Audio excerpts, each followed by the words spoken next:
Chapter 1. Family Background.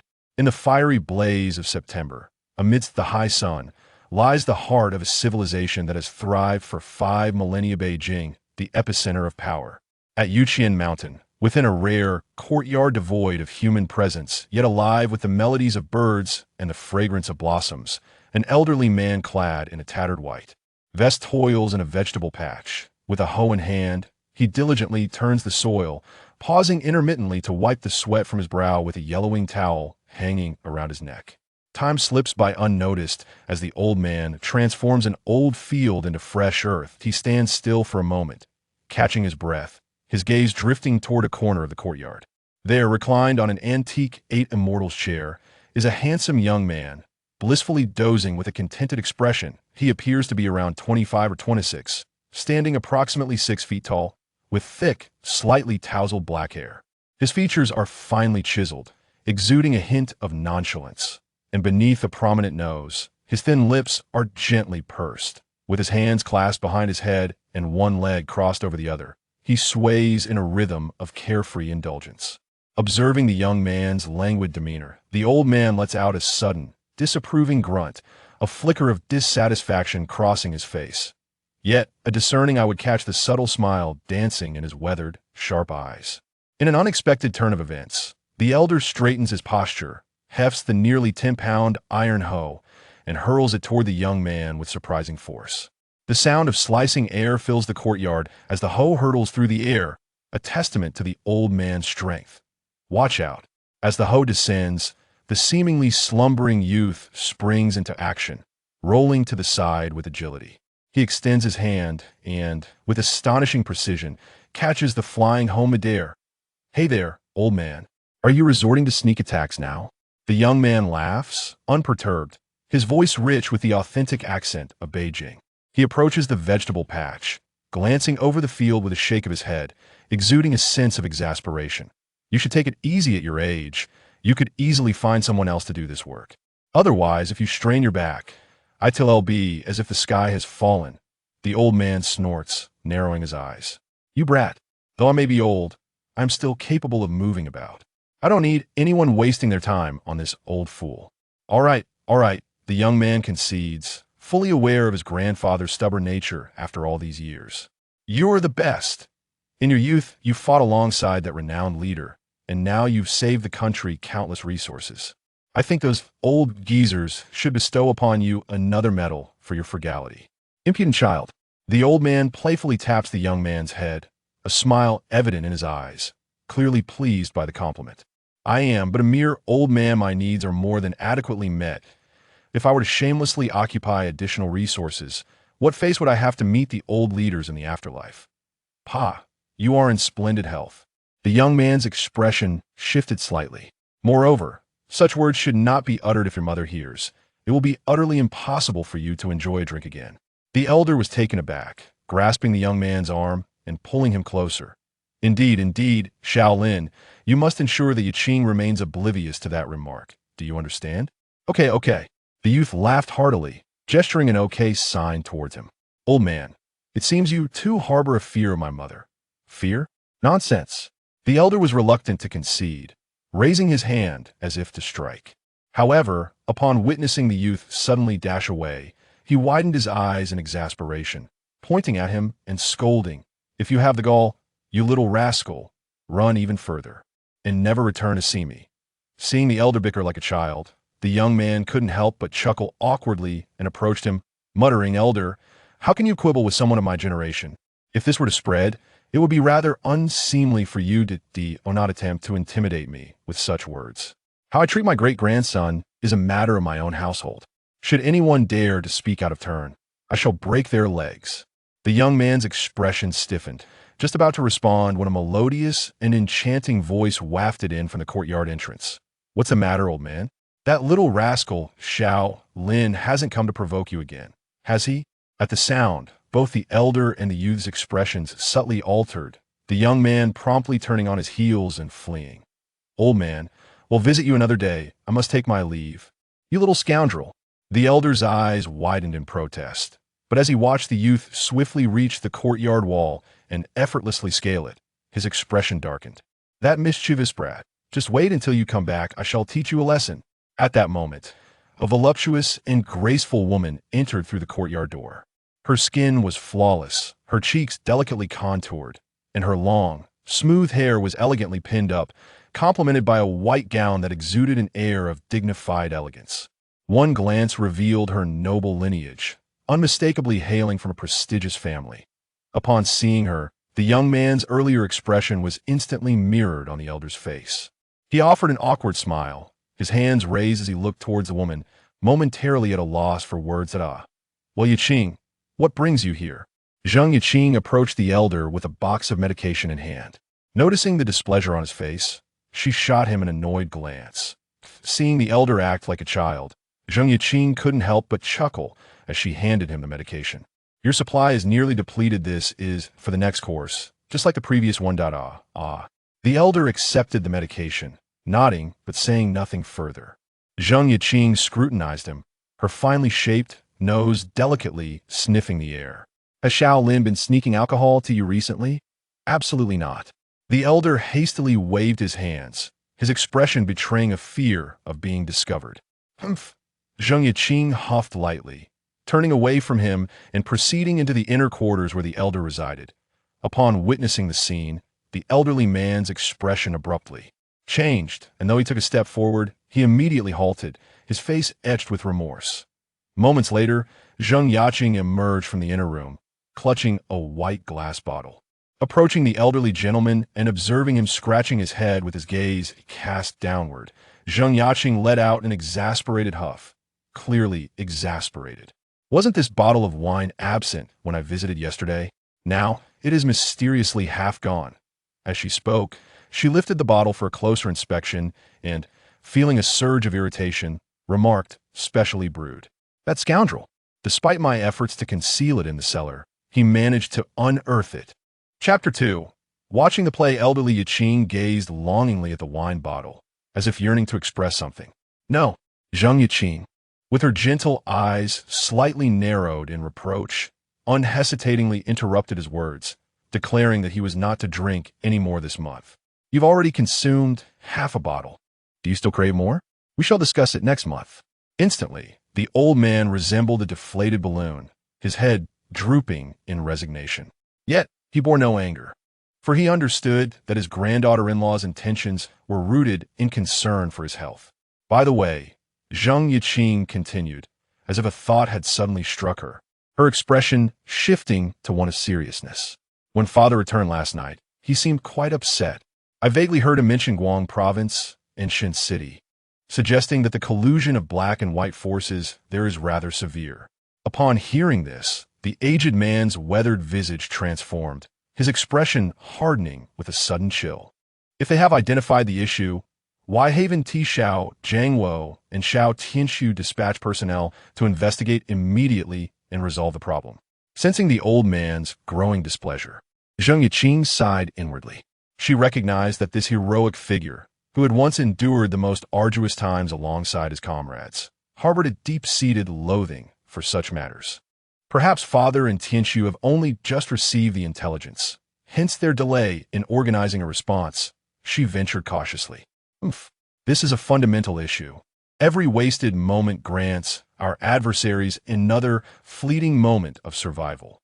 The old man huffed heavily, remaining unmoved by his granddaughter-in-law's plea. He raised a hand, pointing towards the courtyard gate, his expression stern. "Go. Inform General Xiao Jiangwo and Major General Xiao Tianshu to come see me immediately." "Understood. Understood," Feng Yang replied, her eyes shimmering with a hint of helplessness as she nodded. Yet her concern lingered.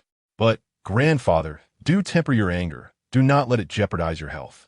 Otherwise, I shall no longer share such matters with you." The old man paused, then looked up with a mournful sigh. "Our great nation, Huagua, has always upheld the principle that the people come before power. It is precisely for this reason that we are fortunate to enjoy such a vibrant life today. Yet, it is also why we must never forget our roots, nor exploit our authority to oppress those diligent compatriots beneath us. This issue has been a directive since the time of the old leader and remains an imperative task to this day. Yet after all these years, To still hear such disheartening intelligence. How can I not be infuriated? The old man exhaled deeply, a flush of indignation rising on his weathered face, revealing the extent of his anger. We are all aware of this. Zhang Yiqing responded earnestly, her face serious. Thus, throughout these years, we have centered our efforts around this task, ensuring that no capitalist influence permeates our nation excessively. Anyone daring to show their face will be swiftly eradicated. As she spoke, she turned to the old man, her expression resolute. Moreover, due to our collective efforts over the years, this issue has seen significant improvement, so you may rest assured, grandfather. The elderly gentleman nodded slightly, turning around with his hands clasped behind his back. In that moment, his somewhat stooped spine resembled a formidable mountain, steadfast and unyielding. This is a daunting task that requires your collective efforts and prolonged dedication.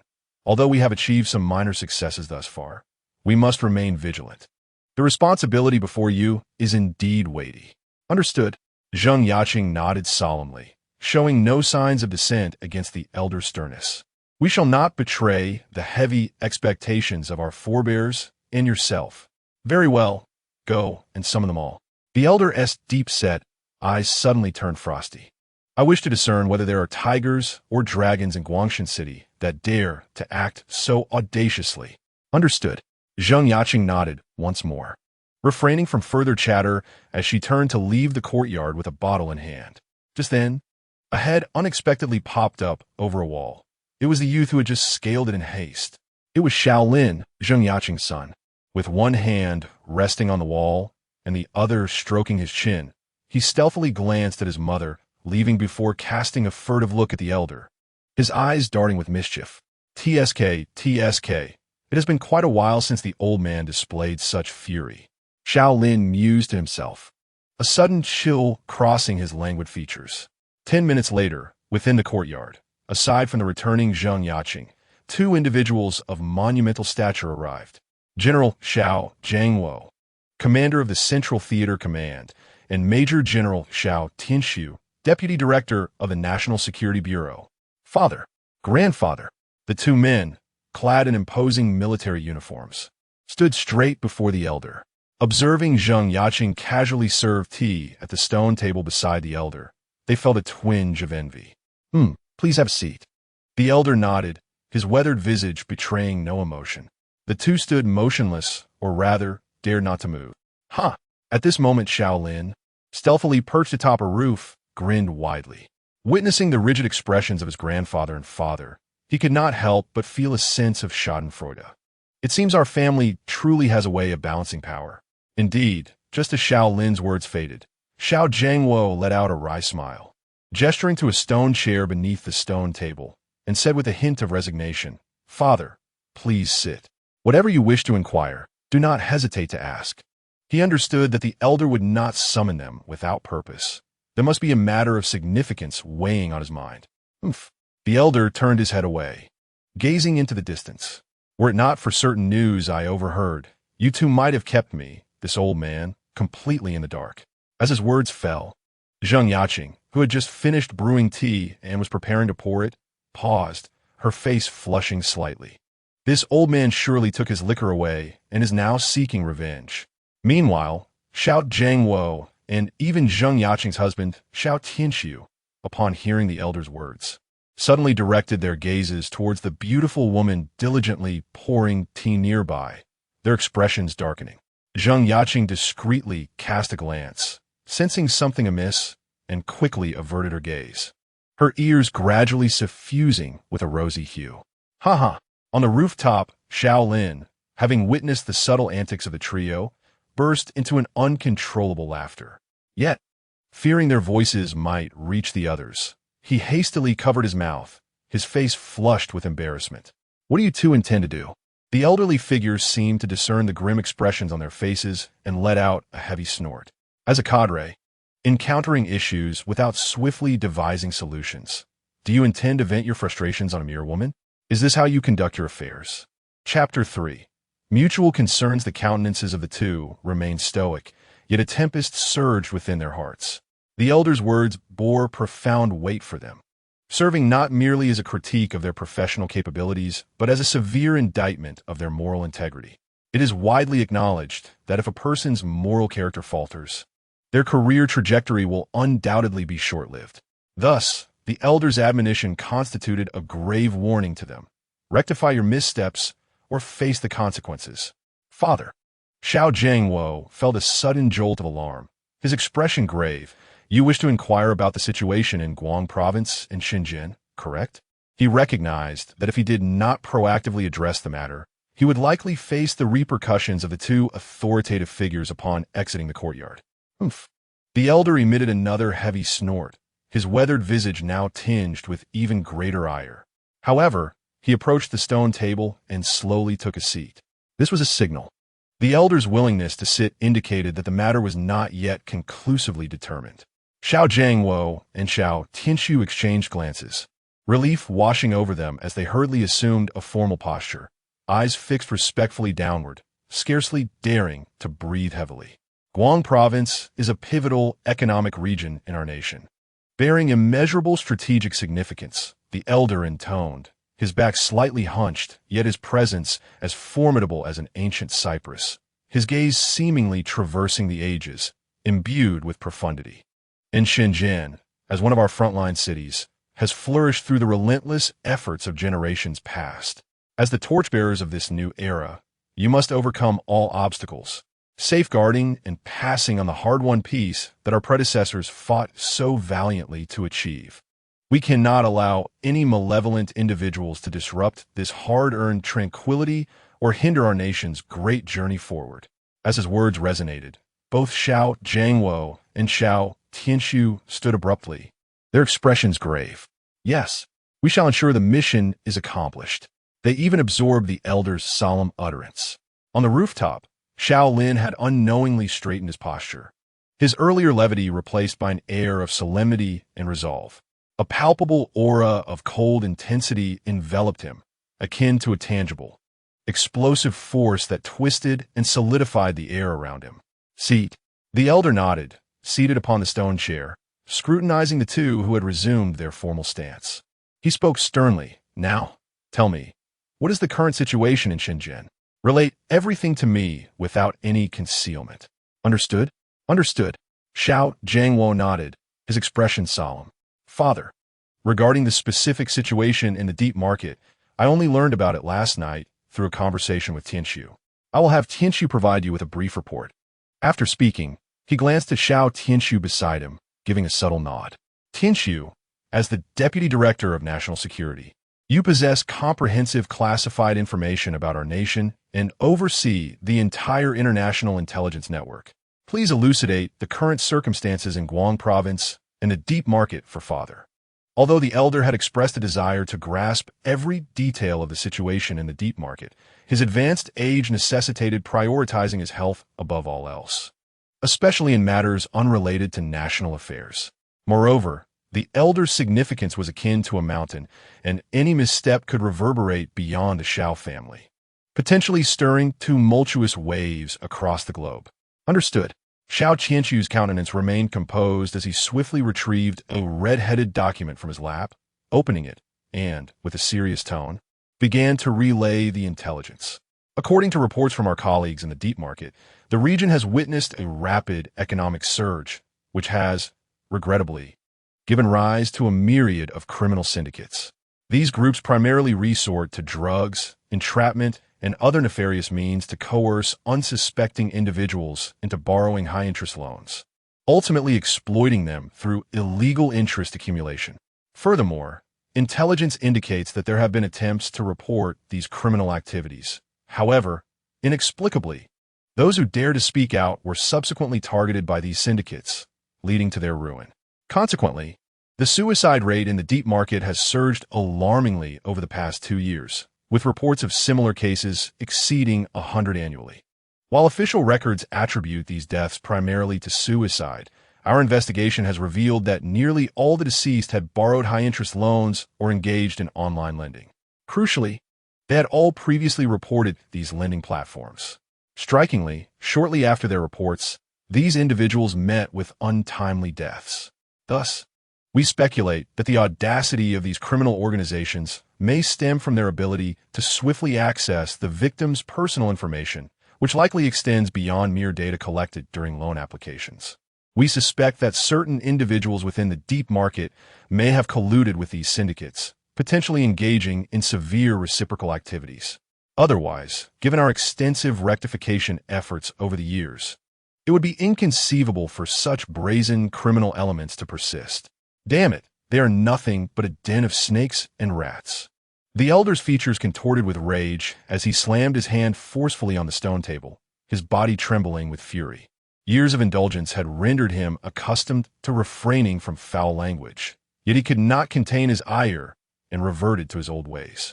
Since the advent of the new era, our nation has grown increasingly prosperous. However, rather than cherishing this fortune, some individuals, emboldened by a modicum of cleverness, act recklessly, transforming our once pristine environment into a haze of pollution.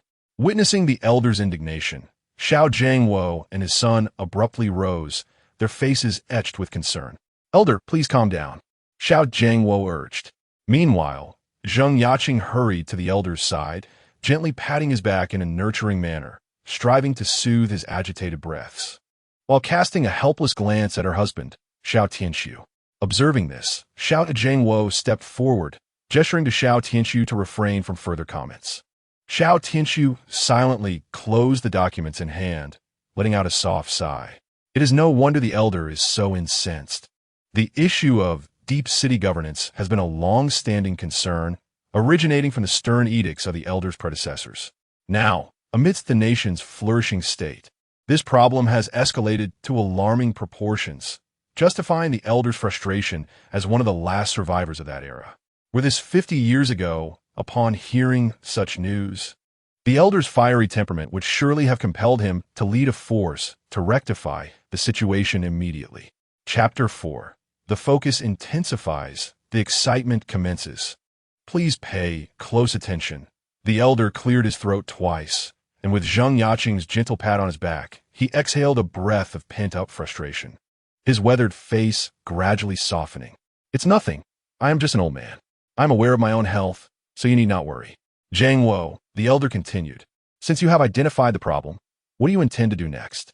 Xiao Jiangwo nodded solemnly, glancing at Xiao Tianxiu. "Currently, our understanding of the deep city situation is insufficient, so I plan to have Tianxiu discreetly send someone to investigate. Once we ascertain the circumstances, we can then proceed to address the issues systematically." "That approach is far too sluggish," the elder retorted with a cold huff, his aging eyes glinting with intensity. "Given that there is a possibility of mutual communication there, they are unlikely to be unprepared. They have undoubtedly taken measures to thwart any investigation. By the time you gather information, it will likely be nothing more than carefully released tidbits designed to mislead your inquiry and delay their premeditated responses." Xiao Jiangwo met his father's gaze with determination, then smiled wryly. "Father, as Deep City is one of our frontline key cities, initiating large-scale actions from the outset could have far-reaching consequences." He had thought his father intended for him to send troops to suppress the situation.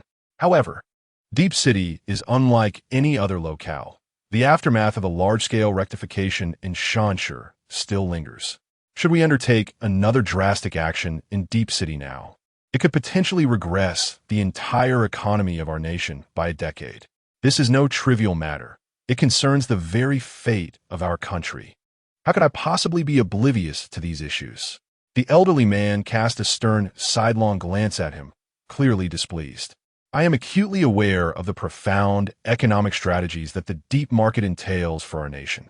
Moreover, I did not suggest that you send troops over recklessly." "Why the urgency?" Xiao Jiangwo quietly scoffed. "Indeed, you always seem to be in the right, you stubborn old man. Since you have voiced your opinion, I kindly request your explicit guidance." The elder paused for a few moments, his eyes narrowing, a fierce resolve emanating from him.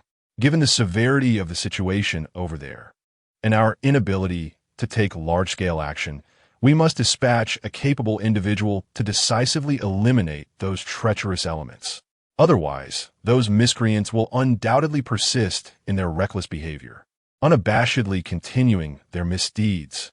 Are you suggesting that we send those young firebrands from the military district? A thought sparked within Xiao Lin, his fingers inadvertently tapping on the stone table, his discerning gaze glinting with insight. Your notion of employing a sudden strike indeed holds the potential for an unexpected advantage. However, once this ace strikes down the first malevolent force, he will inevitably confront a united backlash from all the criminal factions in the deep market, a pattern we have frequently encountered in our past operations. Furthermore, during this covert investigation or execution of the cleansing task, the personnel dispatched will require ample time.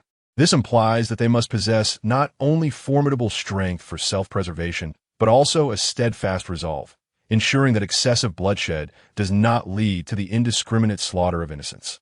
Additionally, they must have sufficient time to fulfill this mission. Currently, those capable of such feats are all stationed in critical positions, not suited for prolonged absences. At this juncture, Xiao Lin glanced at the elder, an enigmatic smile gracing his lips. However, since you believe this idea to be feasible, it surely holds merit. The question remains, who do you intend to send? Do not play coy with me. The elder snorted coldly, taking a sip of hot tea without even glancing at him. Since Xiao Lin is at home, let him undertake this mission. With that young lad in action, the treacherous elements will undoubtedly meet their end soon. On the rooftop, upon hearing the elder's words, Xiao Lin's eyes sparkled with resolve, his murderous intent palpable. His exquisitely chiseled face turned icy, devoid of any semblance of carelessness. Father, I knew you intended to send that rascal. Xiao Lin wore a wry smile, his expression swiftly turning grave as he spoke earnestly. But have you considered that he is a member of the Blue Sword and, moreover, the captain of this iteration of the Blue Sword Special Forces? He is not merely a significant asset to the nation. He is a relentless killing machine on the battlefield, having dispatched countless foes. Setting aside the question of what brutal methods he might employ in the deep market, the current international climate is tumultuous and unpredictable. Should an emergency arise, any delay in support could lead to unforeseen consequences. I understand your concerns. The elderly gentleman nodded, his eyes filled with depth. However, we have currently devoted a significant amount of our energy to the first island chain, which has allowed individuals from the southern regions to gradually emerge again. It is time for them to send someone over to exert an appropriate deterrent. Upon hearing this, the expressions of those in the courtyard changed dramatically, revealing varied emotions. On the rooftop, Xiao Lin appeared invigorated, his murderous intent palpable. Has the old man finally grown tired of the arrogance from that side? It seems I will soon have the opportunity to venture out again. Interesting. Father, what do you intend to do? Xiao Lin inquired gravely, genuinely startled. You are not unaware of Xiao Lin's hostility towards the southern nations. Every time he leads a team out, he insists on leaving a river of blood in his wake. Consequently, the international community has issued multiple warnings, forbidding anyone from engaging in such inhumane slaughter. Although they do not explicitly name us, everyone understands that they are indirectly alluding to us. Their reluctance to speak out openly is merely a reflection of their fear of our Blue Sword Special Forces, those ghostly assassins. More importantly, as the captain of the Blue Sword, he has consistently topped the assassination lists of Eagle Nation. If he were to venture alone into the southern territories, the dangers involved are truly unimaginable. What are you anxious about? The elderly man glared at him. Do you think I would allow my exceptionally gifted great-grandson to go to his demise? Cough, cough. Xiao Lin cleared his throat, falling silent. Oomph. The elderly gentleman ignored him, rising with his hands clasped behind his back. Despite his slightly stooped posture, his presence remained robust, evoking a sense of unspoken intimidation. Chapter 5. The phantom he gazed slightly upward toward the distant horizon, his eyes deep and contemplative. With greater power comes greater responsibility. As for what you just mentioned, not only do I hold reservations, but in my heart, I would also give those young ones a thumbs up. As sons of China, we must embody the spirit of fearless bravery. Anyone who commits an offense must be thoroughly punished. Moreover, the audacity displayed by those in the South has indeed become excessive. The issues in the deep market may seem trivial, Yet they serve as a crucial means for Xiao Lin to evade the watchful eyes of foreign spies, allowing him to conceal his whereabouts entirely.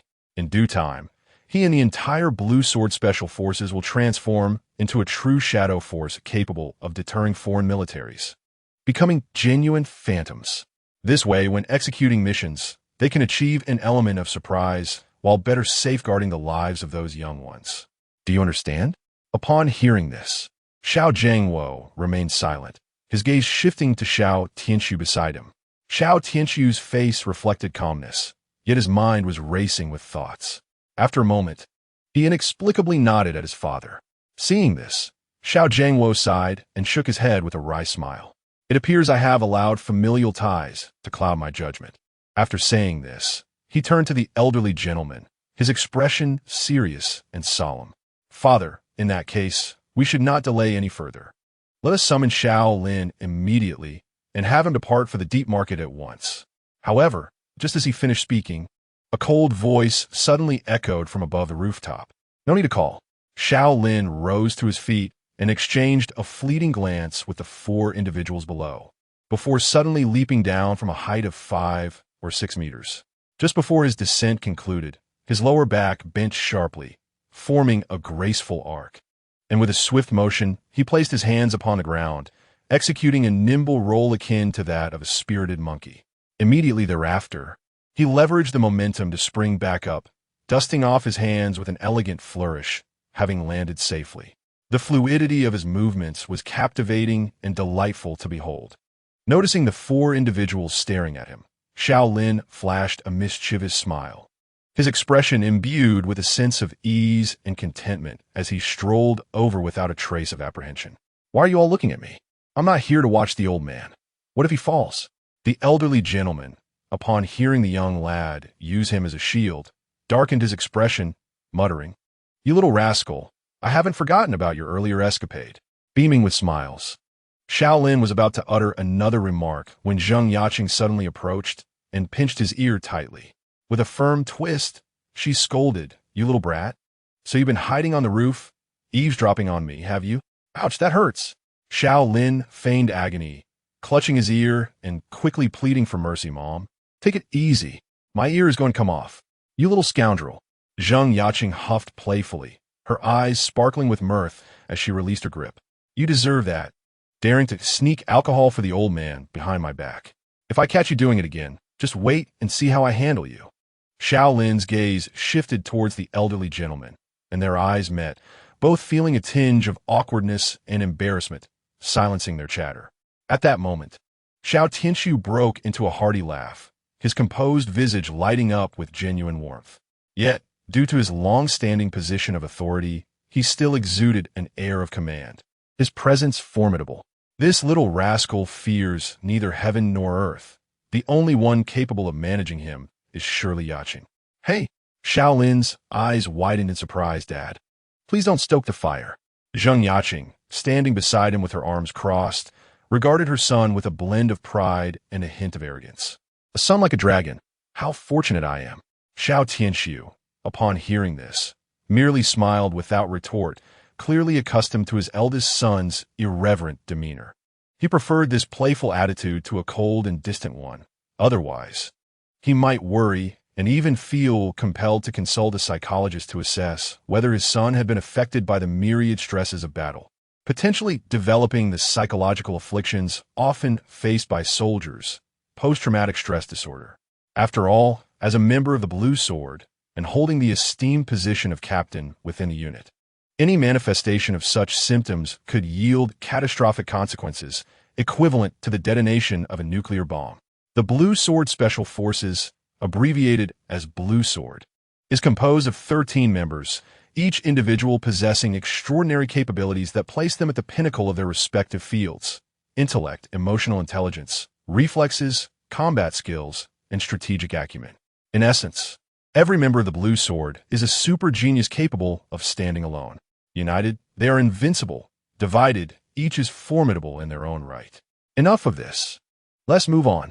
At this moment, Xiao Zhangwo cast a discontented glance at his beloved grandson, his eyes glimmering with admiration and satisfaction. "Since you have heard everything, Do share your thoughts. What thoughts could I possibly have? Xiao Lin shrugged, hands tucked into his pockets, wearing a nonchalant expression. Let us assess the situation first. Upon finishing his sentence, he raised an eyebrow, his smile turning somewhat frosty. However, if the situation proves dire, I shall employ all necessary measures to eradicate the enemy completely. Upon hearing this declaration, the four individuals in the courtyard remained unfazed, evidently having anticipated such a response from the young man. Xiao Lin, Xiao Jiangwo nodded, his right index finger tapping rhythmically on the stone table. He regarded his grandson with a serious demeanor and cautioned, "Remember, this land is unlike the outside world. Once you step beyond, unless absolutely necessary, it is best to avoid excessive conflict. If you must resort to certain tactics, ensure that the repercussions are minimized. Do not cause undue disturbance among the populace. Do you understand?" Xiao Lin glanced at him, shrugged, and nodded without uttering a word. He was aware of his grandfather's concerns. Yet, drawing from his vast experience, he understood that those nefarious forces would never acquiesce to his investigations. They would undoubtedly obstruct his efforts, and in dire circumstances, might not hesitate to wield lethal force against him. Murder to silence, to compel them to cease their criminal endeavors. The most brutal and ruthless measures must be employed to instill fear and trepidation within them. Observing the young lad's response, Xiao Jiangwo discerned his thoughts and sighed inwardly. He immediately adopted a stern expression. Above all, remember to avoid using force unless absolutely necessary. However, should an emergency arise, or if your life is in jeopardy, I permit you to unleash your full capacity and eliminate any threats around you. With that, Xiao Jiangwo stood and approached Xiao Lin, placing a hand on his shoulder. His face grave. Listen carefully. Preserving your life is paramount. Do you understand? Despite the fact that this impudent boy possessed terrifying prowess that could instill dread in the armies of the world as a blood relative, his profound familial affection heightened his concern. He feared for the safety of his extraordinarily gifted grandson. Noticing his grandfather's serious demeanor, Xiao Lin straightened his formidable physique instantly, his face betraying an icy indifference. Understood. Good. Xiao Jiangwo nodded, surveying the individual surrounding them. He then exchanged solemn nods with the elder and turned to Xiao Lin, his voice steady as he issued a resolute command. There is no time to lose. You must depart at once. Understood. Xiao Lin's gaze sharpened, his stance unwavering and powerful. He suddenly raised his hand, saluting the others with a salute that could rival a textbook example, while a cold, resonant roar erupted from his lips. The ghost guarantees the completion of the mission. Text begins. Chapter 6. The police 1 week later. Deep City, Futin District.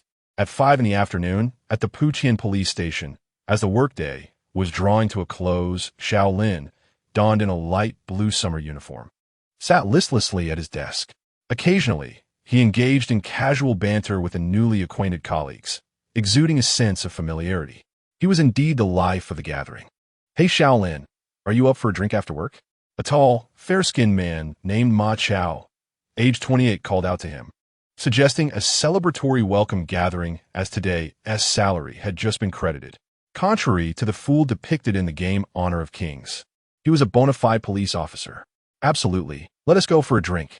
Xiao Lin grinned, rising to drape an arm around Ma Chao's shoulder, then turned to the colleague who had teased him earlier, a playful smirk on his face. "And you, Oldly, come on. I'm flying solo here. Don't let old Wang next door take advantage of you if you drink too much tonight." Laughter erupted from the crowd, though Li Zheng's smile faltered slightly. He anticipated the newcomer's sharp wit, yet he remained good-natured and amiable presence. "Rest assured, my relationship with my wife is as deep-rooted as childhood friend from the same village. It can withstand any test." Xiao Lin shrugged, his smile unwavering. "Well, that is for us to see." He was never one to be taken advantage of, and he would reclaim any slight without delay. All right. It seems old Xiao is no pushover." Ma Chao interjected, stepping in to ease the tension, wrapping an arm around Xiao Lin as they approached Li Zheng, then embracing Li Zheng in a jovial manner. "But you mustn't bully our station's only honest man right after joining. Otherwise, we won't stand for it." As his words hung in the air, the other officers chuckled in agreement, clearly protective of Li Zhang. What's going on here? Xiao Lin, sensing the collective disapproval, shifted his tone, feigning a pitiful demeanor as he leaned toward Li Zhang. Come on, Li Zhang, you should stand up for me. Have I truly bullied you? Right? Li Zhang quickly waved his hands at his colleagues, his smile awkward and forced. Xiao Lin was just joking. We're all colleagues, brothers.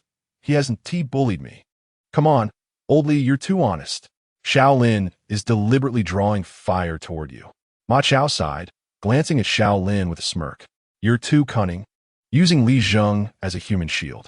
I certainly do not. Please refrain from making baseless accusations. Xiao Lin playfully swatted away Ma Chao's hand, then, adopting a familiar demeanor, draped an arm around Li Zhang's shoulders and feigned seriousness. Li Zhang, do you trust me? Witnessing this audacious display, the onlookers erupted in laughter, pointing and teasing him. Li Zhang, momentarily taken aback by the surrounding commotion, hesitated but, seeing the earnest expression on Xiao Lin's face, felt compelled to respond, albeit stiffly, of course. I trust you. Look at that. Look at that. Xiao Lin exclaimed, pointing at several colleagues, his solitary presence radiating an energy that rivaled theirs. If Li Zhang believes in me, what do you have to say? You truly have no shame. Ma Chao chuckled, draping his arm back around Xiao Lin's shoulders, shaking his head in resignation before glancing at his watch. All right, brothers, time to clock out. Let us meet at the usual spot. Make sure to come quickly. No problem. I'll head straight there, came the reply. Just then, a light laugh echoed through the air. Where are we going? It seems quite lively. The crowd swiftly turned to see a middle-aged man entering the office, slightly portly, with a belly that threatened to burst his police uniform. He sported an old Rolex on his wrist, striding in with the demeanor of a high-ranking official. Indeed, he was a leader, Directori. Upon recognizing him, several officers immediately shifted their tone, adopting a serious demeanor. The man was none other than Li Bin, the head of the Fujian police station. Observing the insignia on Li Bin's shoulders, Xiao Lin could not help but smirk. Just a first-class police supervisor, strutting around as if he were the secretary of the municipal party committee. What were you all discussing? Li Bin inquired, nodding as he casually took a seat at a colleague's desk, leaning back in his chair with an amiable smile. However, as he turned to Ma Chao, his demeanor transformed into that of an authoritative figure, pointing at him. Especially you. I could hear your voice from afar before I even arrived. What is this? Just received your salary, and now wish to treat everyone to drinks? No, Director Li. We merely wanted to organize a welcome ceremony for Xiao Lin. Ma Chao scratched his head, offering a sheepish smile, careful not to overstep. Is that so? Li Bin chuckled, scrutinizing him for a moment before shifting his gaze to Xiao Lin. Well, since you've been with us for a while, and everyone has been busy, it's only fitting that we take the time to hold a welcome ceremony now. Despite his cordiality, he carried himself with the air of a host. Xiao Lin raised an eyebrow subtly, bending slightly in a show of deference while nodding with a smile, choosing to remain silent. Li Bin smiled again, turning his attention back to Ma Chao. In that case, Ma Chao, please make the reservation. I'll join you all tonight for a drink or two. Ma Chao exclaimed, quickly regaining his composure and standing up straight. Understood. Once everyone is assembled, be sure to send me the details, Li Bin instructed, waving goodbye with a smile before turning to leave. As the group took a breath, Ma Chao wrapped his arm around Xiao Lin's shoulder, noticing his expression of helplessness. My brother, I apologize. Tonight, Director Li will also be joining us. If you can't let go of your worries, we can arrange another gathering for you next time. No need for that. If Director Li is coming, let him come. The more, the merrier, Xiao Lin replied, his eyes steady. Though a flicker of curiosity about Director Li had begun to spark within him. Why do I sense that you all seem quite apprehensive around Director Li? Is he difficult to get along with? Chapter 7. My father is a rent collector. Li Zhang opened his mouth as if to say something, but Ma Chao stepped in, throwing his arm around Li Zhang's shoulder. Ha, Lao Xiao, you must understand that Director Li is our leader. He deserves our respect. Xiao Lin nodded, falling silent as a sudden realization struck him. When Ma Chao spoke those words, his expression had noticeably shifted, revealing a hint of helplessness. All right, just one more minute. Ma Chao clapped Xiao Lin on the shoulder and called out to their colleagues. Come on, let's clock out and head out. The group, laughing and chatting, followed Ma Chao toward the clocking machine. My clothes are still in the dormitory. You all go ahead. I'll change and join you shortly. A colleague exclaimed, dashing toward the elevator in the corridor, clearly excited about the evening's gathering. Ma Chao shook his head in resignation and turned to Xiao Lin. By the way, Lao Xiao, do you have your casual clothes at home or in the dormitory? Do you need me to give you a ride back? Let us go. Take me to your car first, Xiao Lin replied with a grin, wrapping his arm around Ma Chao as they walked. What is going on? Aren't you going to change into casual wear? Come on, bro. How did you even pass the public security joint examination? Director Li will be there tonight. Get lost. Of course, I know that, Xiao Lin retorted, unbuttoning the 2 buttons of his police uniform to reveal a black t-shirt underneath. See? I'll change in your car. He, being surnamed Xiao, could confidently assert that among all civil servants in Huagua, few could rival his understanding of relevant examinations, laws, and regulations. Moreover, his family was one of the rule makers. Ma Chao stared blankly at his chest. What are you staring at? Xiao Lin glared, covering his chest with a hint of caution and suspicion. I'm not into that kind of thing. Get lost. Ma Chao rolled his eyes, responding with annoyance. This is Shenzhen, not Chengdu. I'm not one of those who get messed up. But it's over 40 degrees outside, and you're wearing 2 layers? Impressive. After all these years in Guang province, I've rarely seen anyone wear 2 layers in the scorching summer, except for those who are vain. Is that true? I think it's fine. Xiao Lin chuckled, shrugging without further elaboration. His living environment had been far more challenging than the heat. Do you think I'm lying? Just wait until we get to the roadside and see for yourself. Ma Chao muttered as he led Xiao Lin to a white Mercedes-Benz 260. Pulling out the key and pressing the button. As the individual sauntered toward the driver's seat, he cast a glance at Xiao Lin, a smug expression adorning his face. What do you think, brother? Is this car not impressive? Xiao Lin approached the passenger seat, surveying the vehicle up and down before leaping into the cabin with a grin. It's not too shabby. However, I can't help but wonder, how long have you been a police officer to be driving this car? Surely it cannot be a result of bribery, can it? Damn. Who do you think you're looking down on? Ma Chao retorted playfully. This car was a gift from my father last year. Oh, so your father is into bribery? Get lost. Ma Chao glared, exasperated by this fellow's incessant banter. My family owns several properties over in Nanshan district. My dad is a landlord. Wow, big brother, Xiao Lin exclaimed, seizing Ma Chao's arm, his expression transforming into that of mock sorrow. I suddenly feel like this isn't such a shameful profession after all. Damn, you're utterly ridiculous. Ma Chao chuckled despite himself, shaking off Xiao Lin's grip and boasting. If you want to hang with the big boys, little brother, you'd better get with the program. Laughter erupted as Ma Chao adeptly started the car and, after slowly departing from the police station, suddenly pressed the accelerator, propelling them forward with vigor. As twilight approached, shortly after 6 o'clock, the city of Shenzhen, a premier urban center in Guangdong province, was aglow with dazzling neon lights. Unlike the scorching heat of the daytime, the evening air, while still warm, was a welcome relief from the oppressive sun that had begun to set, its rays yielding to a gentle breeze that offered a soul-refreshing coolness akin to discovering an oasis in the desert. At this hour, stylishly dressed urban beauties emerged from their homes, ready to explore the vibrant city, flaunting their enchanting allure.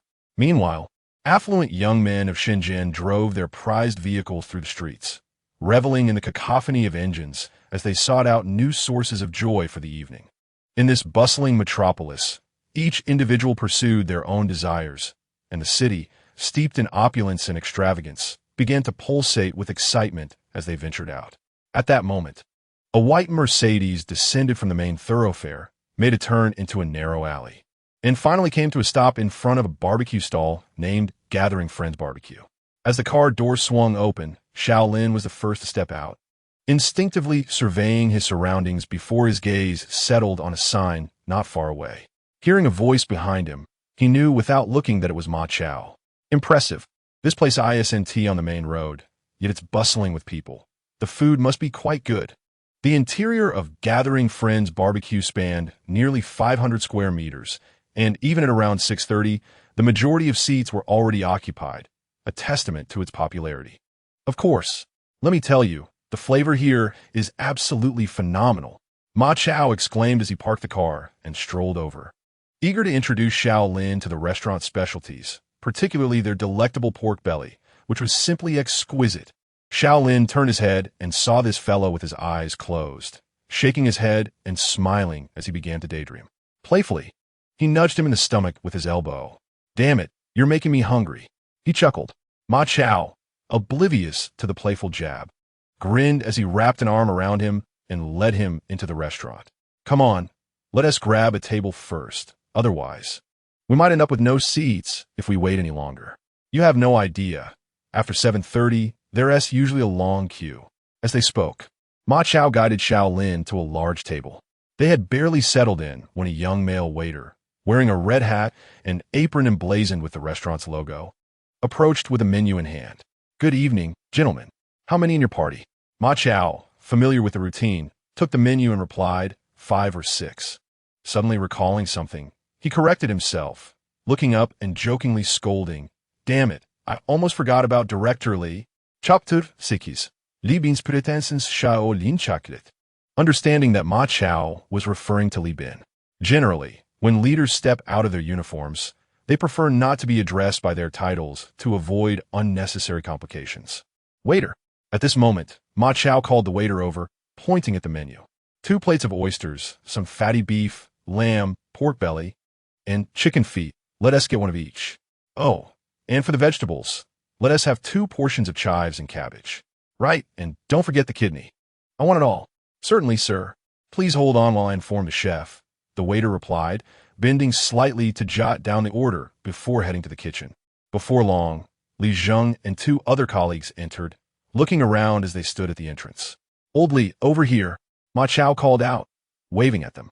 The group approached with smiles, and upon seeing the empty table, Li Zheng sat down, asking, "You haven't tea ordered yet, old Ma?" "We just arrived, and the barbecue should be on the grill by now," Ma Chao replied, raising his hand to signal another waiter. "Let us get the drinks sorted first. Bring me 5 cases of beer. Make it Zhujiang." Soon, as the waiter departed, Ma Chao turned to Xiao Lin with a challenging grin. "So what is it going to be? Are you up for it?" "I'll go all the way." Xiao Lin flashed a confident smile, unperturbed. "Just know, if you end up lying down, I want to be responsible for carrying you out." "Oh, feeling bold, are we?" Ma Chao raised an eyebrow, excitement evident on his face. Throughout his life, he had been nurtured in the art of drinking by his father. He was determined to prove that he could outdrink this new colleague. "Old Xiao, just a heads up, old Ma's drinking capacity is the best among us, and he has been at it since childhood, so don't overexert yourself," Li Zheng kindly cautioned, noticing a flicker of concern on Xiao Lin's face. Little did he know, Xiao Lin had grown up in an environment where he was practically raised in a barrel of liquor. It would not be an exaggeration to say that his capacity for alcohol rivaled that of seasoned drinkers. Moreover, he is the captain of the Blue Sword team, whose comprehensive abilities rank among the pinnacle in the entire nation of Huagua, and even across the expanse of the Blue Star. Thus, it is inconceivable that he would easily concede defeat to an opponent at the dining table. A trivial matter. A smirk graced Xiao Lin's lips, showing no signs of concern. However, upon hearing Li Zheng's words, he began to develop a slight fondness for this honest man. Suddenly struck by a thought, he playfully nudged Ma Chao, who was seated beside him, and jested, "By the way, shouldn't you promptly send a message to Mr. Li? We wouldn't want to be halfway through drinking before remembering, where you might find yourself in hot water." "Goodness, I nearly forgot." Ma Chao's expression shifted, rising to his feet and pulling out his phone as he made his way outside the barbecue restaurant. "I'm going to call Mr. Li." At that moment, in a corner of the square table, another colleague, Sun Yang, noticed the waiter just bringing over the drinks. One by one, he began to retrieve and open bottles from the box, handing them to several colleagues, and then picked up a bottle, pointing at Xiao Lin with genuine delight on his face. "Come, brothers. Tonight was meant to be a welcoming ceremony for old Xiao, but since Mr. Li is coming over later, I fear we might not drink enough to our satisfaction. Let us have a toast first." Upon hearing this, Xiao Lin maintained a smile. Yet curiosity and intrigue surged within him regarding this Li Bin, his eyes sparkling with intensity and his thoughts racing. Why did Ma, Xiao, Li Zheng, and Sun Yang react in such a manner when facing their superior? Suddenly, a flash of insight struck him. Could it be that Li Bin had some intricate connection with a local underworld force? In a split second, Xiao Lin's eyes narrowed, a glimmer of intrigue flashing through them. However, on the surface, he remained cheerful, raising his bottle to clink with his colleagues and promptly downing an entire bottle of beer in one go. He appeared unfazed, as if it were mere water. Wow, old Xiao, are you serious right from start? Sun Yang, who enjoys his drinks, was taken aback. They typically took a big gulp for the first sip, at most half a bottle, yet they never expected this newcomer to down an entire bottle in one shot. Impressive drinking capacity you have. Just then, Ma Chao, having finished his call, approached with an enthusiastic expression, sitting down beside Xiao Lin and grinning. Finally, there is someone who can keep up with me. Evidently, Xiao Lin's casual display had unknowingly strengthened the camaraderie among them. The adage, drinking reveals character, held true. Witnessing his first sip without hesitation, exuding a natural and bold demeanor, they could ascertain that his character was unlikely to be lacking. What are you talking about? Xiao Lin grinned mischievously. Don't think you can escape the booze just because you stepped out for a call. You better finish your share. He showed no signs of arrogance despite the praise. Fine, I'll drink. Ma Chao laughed, cursing lightly, and without hesitation, seized a bottle of beer, popped it open, and took a hearty swig. With remarkable vigor, he downed an entire 330 milliliters bottle of Zhujiang beer in less than a minute. Bravo! As Ma Chao set the bottle down, several colleagues immediately applauded him.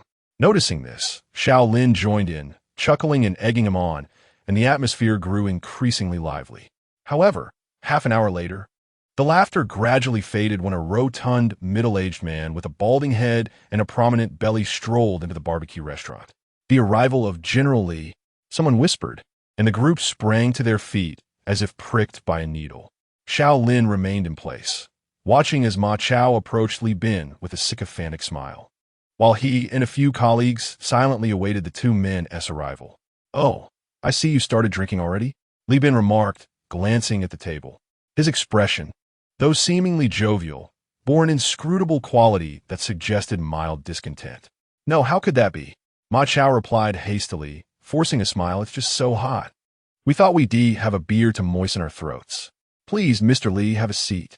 After slightly bowing in a display of servility as Li Bin took his seat, Ma Chao returned to his own chair, sitting awkwardly at the edge, straightening his back and awkwardly smiling. Mr. Li, your timing is impeccable.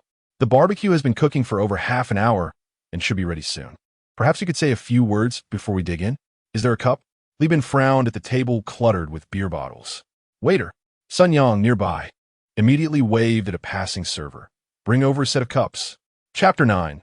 Those not to be provoked before long. Li Bin watched as a set of cups was placed on the table. He took one, rinsed it with beer, and filled it halfway, adopting a stance reminiscent of a commanding leader. Well, I want to say much more, as tonight's star is Xiao Lin. Let us all raise our glasses to wish for smooth sailing in our work. To smooth sailing in our work. Xiao Lin, Ma Chao, and the other three promptly rose, clinking their glasses together and downing their drinks. After finishing his cup, Li Bin noticed Ma Chao pouring more into his glass, and a smile finally graced his face. Cool, mate. Take a seat. Why stand? We're all friends here.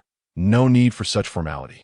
As he gestured for them to sit, he casually turned to Xiao Lin and asked with a friendly smile, Xiao, your accent sounds quite reminiscent of the Yanjing area, yet your records indicate you're from Tianshi? Xiao Lin felt a surge of inspiration and replied flatteringly, Mr. Li, there's an old saying from my hometown you may have heard. Yanjing and Tianshi are one family. It is said that for reasons unknown, they eventually became distinct, yet the accents remain quite similar. Is that so? Li Bin nodded, leisurely lifting his glass. Noticing the others hurriedly raising their cups, he smiled, took a sip, and continued, now that you've become a proud people's police officer, I imagine your family must be quite proud of you? In a sudden flurry, they drained their glasses, while Ma Chao took charge of pouring the drinks, and Xiao Lin was responsible for responding. He merely chuckled foolishly, exhibiting a truly vacant expression. Indeed, my family, accustomed to rural life, was utterly delighted to learn that I had become a police officer in the bustling metropolis.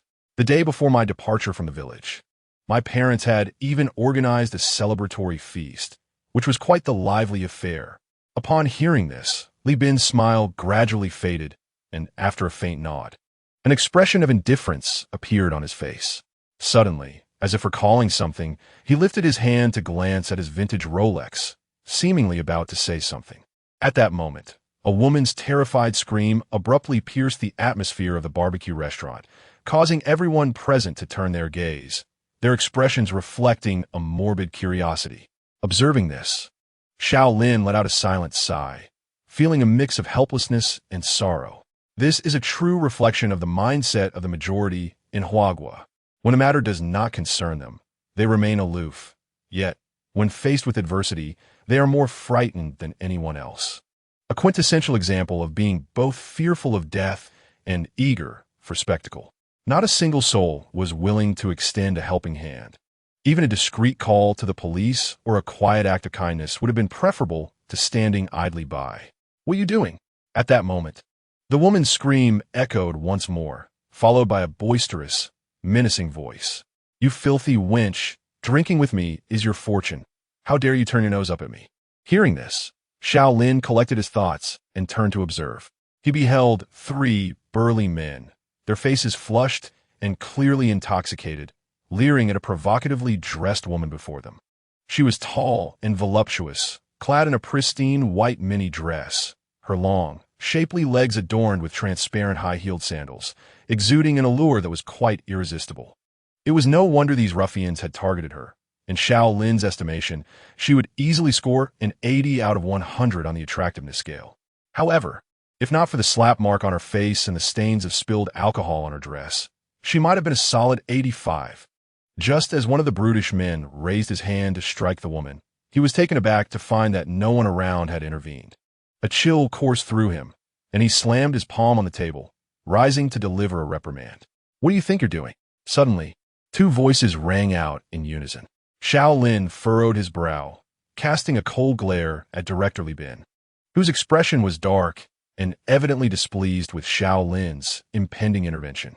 Meanwhile, Ma Chao abruptly seized Xiao Lin, tightening his grip on his shoulder, and leaned in with concern etched on his face. "These fellows are Ong Ji's men. You must remain calm and act with caution." After speaking, he quickly turned to Li Bin, forcing a smile. "Director Li, he just arrived and is unaware of the situation. I will ensure he understands everything later." Just then, a resounding slap echoed through the room. Realizing it was too late, a chilling, murderous intent surged within Xiao Lin. "Tell me, who is Ongu?" His cold, piercing gaze first fell upon Ma Chao, then suddenly locked with Li Bin's shadowy eyes. His voice, devoid of joy or sorrow, inquired as law enforcement officers, "Why did you not intervene immediately upon witnessing the chaos around you?" "Ma Chao, is this the newcomer you have brought?" Li Bin did not even glance at Xiao Lin, but instead rose sharply to face Ma Chao, his expression dark and filled with discontent. "It has been a week, and you still cannot grasp the situation. If you are incapable, then request a transfer to the Special Logistics Department." With that, Li Bin turned his back on them, striding towards the exit with a frozen demeanor. Seeing the atmosphere descend into a standstill, Sun Yang, Li Zheng, and another colleague, Yang Tao, promptly approached, gesturing for Xiao Lin to sit and calm down. "Old Xiao, take a seat. The situation here is not as simple as you think." Noting Xiao Lin's stubbornness, Ma Chao could not help but glance at the woman being harshly berated, a sense of helplessness washing over him as he bitterly remarked, "It's not that we don't want to intervene. It's that we cannot afford to provoke them." "Huh? Cannot afford to provoke them?" Xiao Lin's brow furrowed, his face a mask of derision. "As a public servant, are you truly telling me that you cannot handle a few street thugs? Who then can you confront? Those who have been bullied by these ruffians?" A few of them shifted uncomfortably, their faces paling, yet they felt too ashamed to retort. After all, the stark truth was undeniable. At that moment, Li Zheng, seemingly having held back a tide of frustration, erupted in response to Xiao Lin's reprimand. "I have long told you, if even one responsible individual were to step forward, every officer in the Putian district would be utterly shamed. What do you mean by that? Xiao Lin's expression grew increasingly frigid as he perceived that such occurrences were evidently commonplace. If the entire Putian police station dares not act, it signifies that the matter at hand is anything but simple. Contemplating this, Xiao Lin cast another glance at the trio of burly men not far away, his heart sinking with a chilling thought. Could these individuals be among the forces I am meant to confront on this trip? Just then, Ma Chao let out a deep sigh, his demeanor somewhat defeated. These men are all under Ong Gu's command. Ong Gu, he continued, is a notorious enforcer affiliated with the largest illegal online lending organization in the Putian district. As he spoke, he raised a bottle and downed nearly half of it, his eyes reflecting a mixture of resentment and, more prominently, a palpable fear. Illegal online lending organization? Xiao Lin seized upon the crucial detail, his voice sharp with urgency. What is its name? Hongling Chuantou. Since you are aware that this is an illegal lending organization, why not take direct action to dismantle it? Xiao Lin's demeanor remained icy, though a flicker of confusion crossed his features. Could it be that this organization is protected by higher powers? Indeed, Ma Chao's subsequent remarks gradually illuminated the daunting reality of Xiao Lin's mission in Shanshi. It was far more intricate than he had initially anticipated. How to dismantle it? The upper and lower echelons of Hongling Chuantou have been inundated with funds. They have long established a secure passage and have countless individuals eager to serve them, rendering their entrenchment in the Putian district exceedingly complex. Moreover, after years of operation and accumulation, the entire Hongling investment has become deeply rooted in the Putian district of the Shenzhen market, making it nearly impossible for anyone to shake its foundations.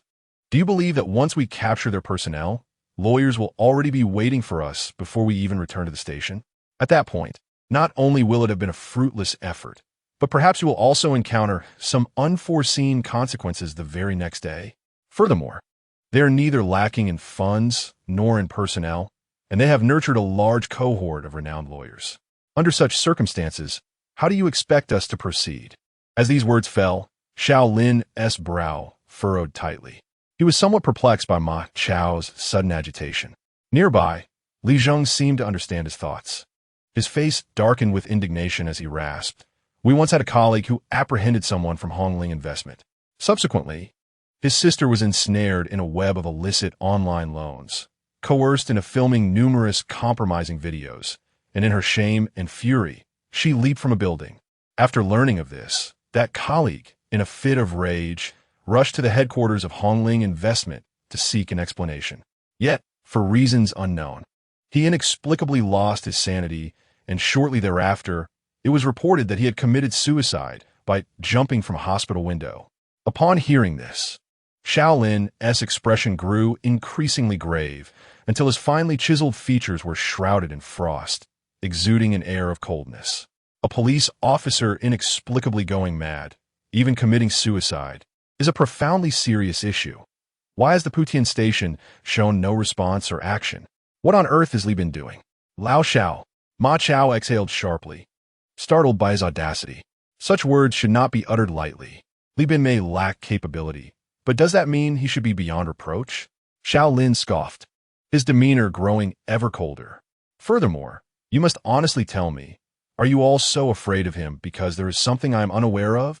The expressions of the four shifted, exchanging glances laden with the weight of a secret unveiled. Li Zheng contemplated briefly, his eyes narrowing as he prepared to speak. Lao Li. Ma Chao suddenly grasped his arm, then turned to Xiao Lin with utmost seriousness. Lao Xiao, it's not that I don't trust you, but this matter involves too much. It is better for you not to know.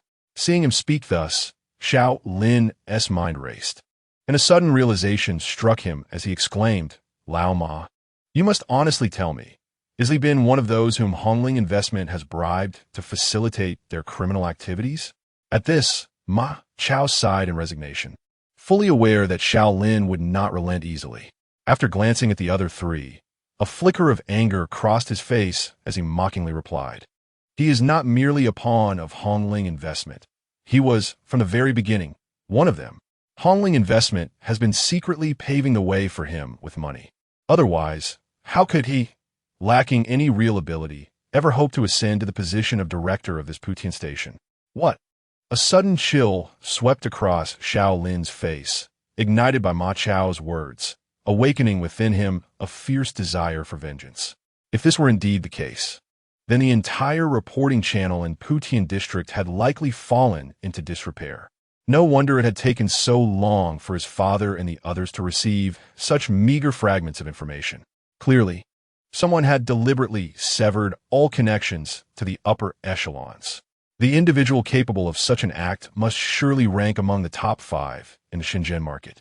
This implies that the so-called Hongling venture capital and its white-collared collaborators must include at least one figure standing atop the pinnacle of Shenzhen's hierarchy.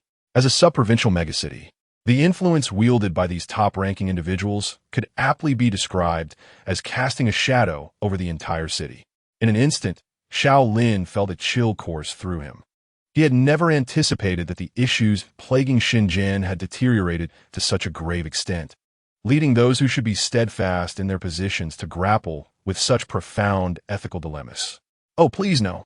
Suddenly, a mournful wail shattered his thoughts, causing his brows to furrow in concern, and a surge of wrath began to rise within him. Turning around, he discovered that a woman nearby was being pinned against the wall by a hulking brute, subjected to unspeakable indignities.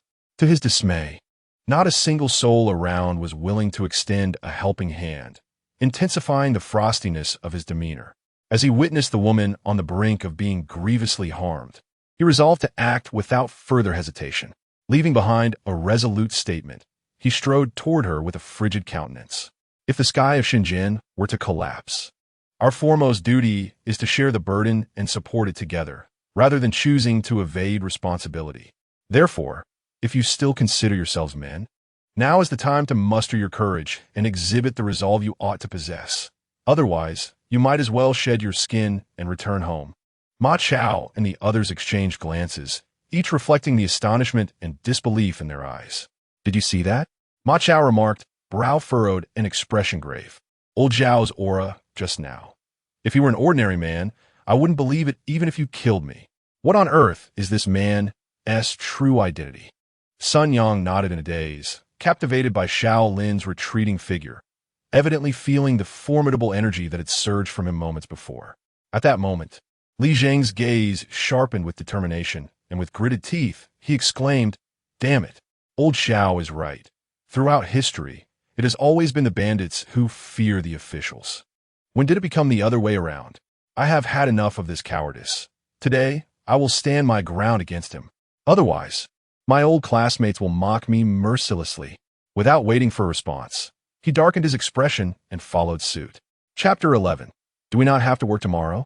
Seeing Li Zheng's resolute figure, Ma Chao suddenly recalled a dear brother who had once shielded him from bullets, only to meet a tragic end. His eyes turned red with emotion. Damn it, brothers, let us show our mettle tonight and fight with all we have. Thus, they prepared to engage in the fray. Shortly, take those scoundrels away. Even if I cannot bring them to justice, I will still make Redling Investment feel disgusted. Damn it, let us do it. At worst, I will leave the Shenzhen market tomorrow. I refuse to believe that the tentacles of Redling Investment can reach other cities.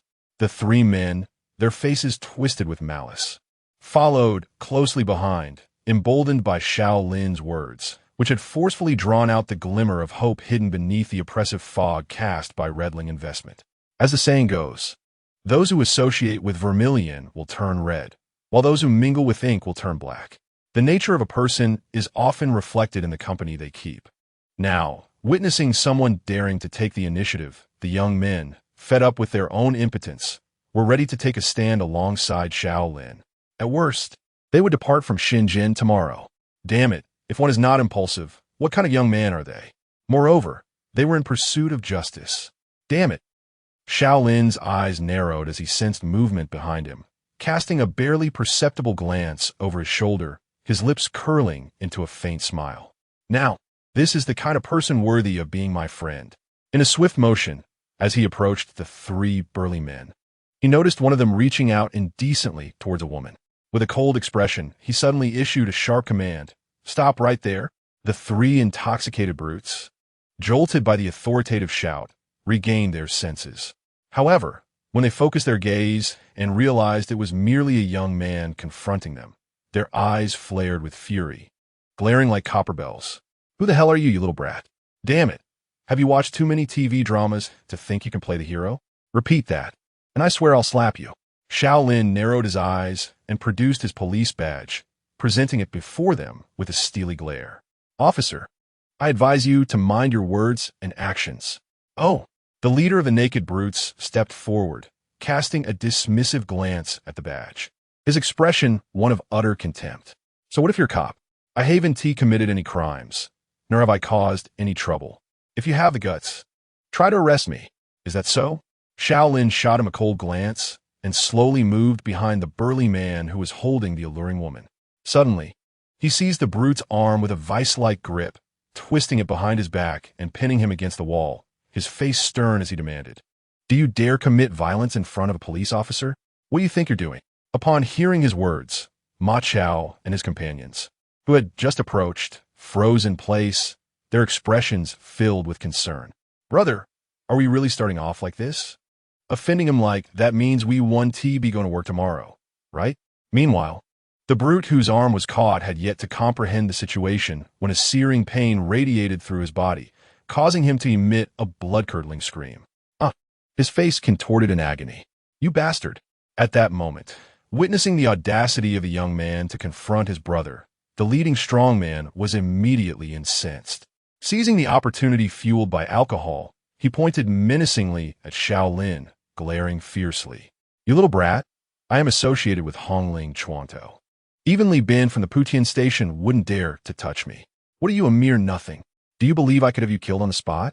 The fierce aura, coupled with the mention of Hongling Chuantou, instilled a sense of fear among the onlookers, prompting them to hastily retreat a few steps, wary of attracting trouble.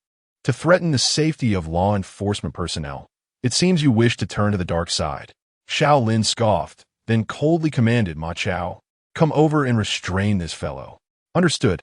Ma Chao, with a stern expression, produced his police badge and swiftly approached. "Don't move," he asserted, seizing the robust man and pinning his arm firmly against the wall, pushing him back. "Behave yourself." With a relaxed demeanor, Xiao Lin advanced towards the arrogant strongman, a smirk playing on his lips. "Come, I didn't catch what you just said. If you're capable, repeat it." As he spoke, he retrieved his phone, opened the recording feature before the man, and began filming him with fervor, a gesture brimming with provocation. He knew that any man with a modicum of pride would be unable to resist retaliating verbally to retrieve some semblance of his dignity. At that moment, he would have justification to strike.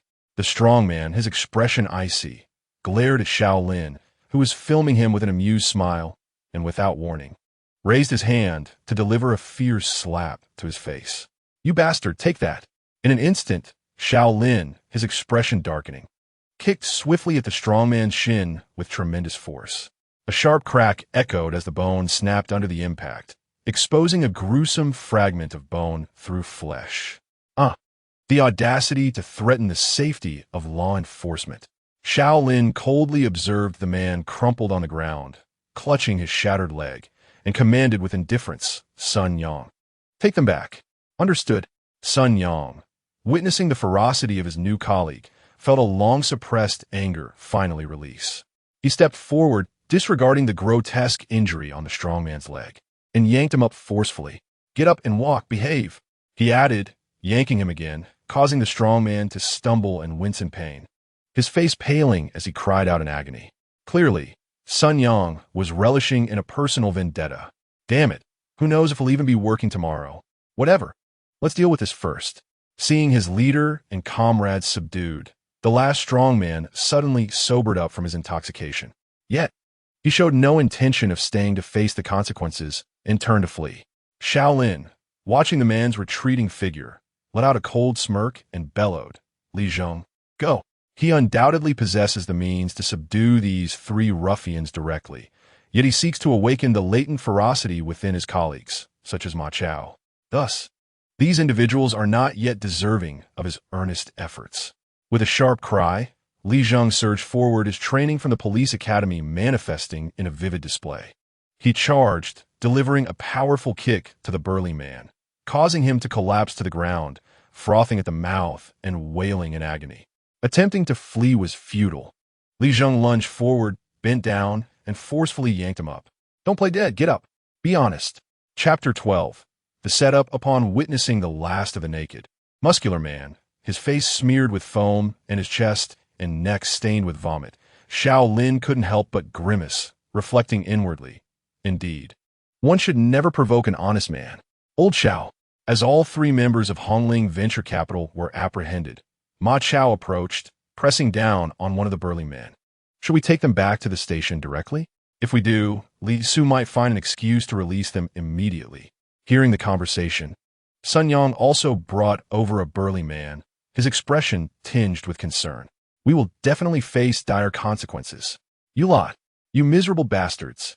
At that moment, the leader of the naked men, upon overhearing their exchange, spat on the ground, a sinister smile spreading across his face. I advise you to release me. Otherwise, Li Bin will not spare you. Did I give you permission to speak? Xiao Lin, observing the man's defiant gaze, raised an eyebrow and smirked. He stepped closer, paused for a moment, then abruptly seized the man's hair and yanked it upwards, shaking his phone that had already ceased recording. Disregarding the man's cries as his expression turned frigid. I assure you, with this footage, I can ensure you spend 3 to 5 years in prison. And no one will be able to help you. Do you believe me? Bastard. Brother Ong will definitely rescue me. I will have you butchered.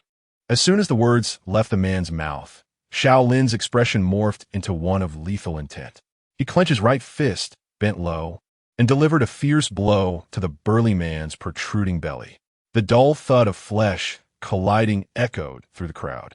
Upon impact, the man's face drained of color, his eyes bulging, before he violently expelled a mouthful of crimson blood, sliding backward until he crashed into the third table, collapsing to the ground, utterly unconscious. His appearance was a grotesque sight, covered in a mixture of his own blood and vomit, drenched in barbecue sauce and liquor. Even 2 skewers, tainted with saliva, were stuck in his hair, provoking disdainful glances and hidden laughter from the surrounding diners. Trash. Xiao Lin coldly observed the burly man collapse, devoid of any sympathy on his face. Based on this statement alone, if I cannot see you through this, I, Xiao Lin, will no longer bear my name. Old Xiao, don't you think this might be a tad irregular? Ma Chao approached him, concern etched across his face. Fear not, as long as I wish it. No one can apprehend me. A confident smile graced Xiao Lin's lips, his expression radiating absolute assurance. Upon hearing this, Ma Chao, Sun Yang, Li Zheng, and another colleague, Yang Tao, exchanged glances, their faces reflecting a grave apprehension. How dare this fellow utter such words? Could it be that his connections are extraordinary? Quickly, stop dawdling. We must take him back. Xiao Lin gestured towards the unconscious man 5 meters away. His eyes narrowed as he remarked, the real show is just beginning. What do you mean? Xiao Lin cast a glance at Li Zheng, a faint smile playing on his lips. Isn't Li Bin one of theirs? Now that we've captured someone from Hongling Venture Capital, we must engage him in a proper contest of wits. His overt boldness was undoubtedly a tactic to ensnare Li Bin in a scheme. The individual capable of ascending to the position of director at the Shenzhen Futian Bureau surely possesses considerable influence. He yearned to uncover who lurked behind Li Bin. If he could unearth this individual, he might trace the connections upward, identifying others within the same rank who could be allied with them. However, if he failed to expose this person, the entire reporting channel in Shenzhen, and indeed the whole Futian district, would likely remain stagnant and murky. Thus, this character became the pivotal node in Xiao Lin's expedition to Shenzhen. Ma Chao and his companions appeared startled, eager to voice their thoughts. But Xiao Lin chuckled softly and shook his head, promptly silencing them. This is not the place for discussion. Let's first remove him. Indeed, Macao nodded, signaling to the others, let us heed old Zhao's advice and take him back first. With that, he led the way, guiding the burly man out of the barbecue shop, urging him to behave. The others nodded in agreement, with Sun Yang closely following, while the last unconscious man was naturally assigned to the reliable Li Zheng. Once outside, Xiao Lin suddenly inquired, aside from old Ma, Who else drove here? I did. Yang Tao stepped forward, scratching his head bashfully. I just recently obtained my license and got a second-hand Mazda. Hoping to practice a bit. Xiao Lin nodded, patting his shoulder with a grin. Do you have any hemp rope in your car? I do. Ma Chao, pressing the burly man against a tree, produced a set of keys and handed them to Yang Tao, explaining with a smile, my grandmother back home is preparing to dry some sausages and cured meats. She asked me to bring back some rope to tie up the meat, and I was planning to make a trip soon. Sound good, old ma. Li Jing tossed the burly man onto the ground and squatted beside him, grinning as he noted, make sure to bring some back for us to taste. Rest assured, there will be plenty. Xiao Lin watched as Yang Tao accepted the key, then nodded subtly to him, signaling to retrieve the hemp rope. Ma Chao glanced over, puzzled. Old Xiao, what do you need that rope for? To bind them? Xiao Lin narrowed his eyes slightly and nodded, stating, first, let us tie these fellows up and have them sit in Yang Tao's car, while the three of us take your vehicle. I have matters to discuss. Upon hearing this, the three nodded in agreement, falling silent. Before long, they spotted Yang Tao from a distance, emerging from his vehicle with a large bundle of hemp rope, roughly the thickness of a finger. Xiao Lin raised an eyebrow at the sight and chuckled at Ma Chao. Indeed, you come from a prosperous family. With such a large bundle, how much cured meat do you plan to dry? Li Zheng and Sun Yang's eyes gleamed with desire. Old Ma, you must bring back some for the brothers to taste. Exactly. If you hoard all, don't blame us for making a trip to your hometown. Seeing this, Xiao Lin couldn't help but grin mischievously. Rest assured, you shall not be deprived of your share. Amidst their jovial banter, Yang Tao returned with the rope and handed it to Xiao Lin, saying, here it is. Chapter 13. I can't either. Xiao Lin nodded, taking the rope, and, while tugging at one end, said, Old Yang, I will tie these three up, and then you can take them back. We'll discuss matters in Old Ma's car and fill you in later. Yang Tao glanced at the three burly men, nodded, all right, let us go. Xiao Lin tightened the rope and waved at Ma Chao. Once the latter turned his back to the sturdy man he held, he expertly bound the man's arms with the rope, securing it with a firm knot. After confidently patting the knot, he beckoned to Sun Yang, come next. Wow, old Xiao, how did you tie it so securely? Ma Chao tugged at the knot, blinking in confusion. Weren't you just tying it haphazardly? He had witnessed Xiao Lin's almost ethereal speed and had thought him merely inexperienced. Xiao Lin continued his swift movements, looking at Ma Chao with a bemused expression. If I were to tie it carelessly and these three scoundrels broke free, what do you think would happen, old Yang? Hearing such a chilling remark, Yang Tao was startled, rushing over to tug at the knot, his face a picture of exasperation. I say, brothers, is it really necessary to go to such extremes? The sight of his stiff expression prompted a hearty laugh from the others. Xiao Lin smirked confidently. Fear not. Once I bind someone, unless rescued, they cannot escape. Yang Tao paused, weakly asking, you can't escape either? Xiao Lin nodded gravely. Of course, I cannot either. With a sigh of relief, Yang Tao smiled broadly. That's good to hear. Now I can rest easy. Xiao Lin rolled his eyes, uninterested in further conversation, and resumed his rapid tying. Moments later, the remaining two burly men were tightly bound and subsequently tossed into Yang Tao's vehicle. The man stood outside the driver's seat, observing Yang Tao swallow hard. He couldn't help but pat the engine hood, laughingly scolding, Damn it, a grown man afraid of this? They can't move, just stay calm. Yang Tao sighed softly, remaining silent. He lowered his head, as if contemplating before awkwardly starting the manual Mazda beneath him. Nearly 5 minutes later, Xiao Lin watched Yang Tao leisurely drive away from the scene, stroking his chin in quiet discontent.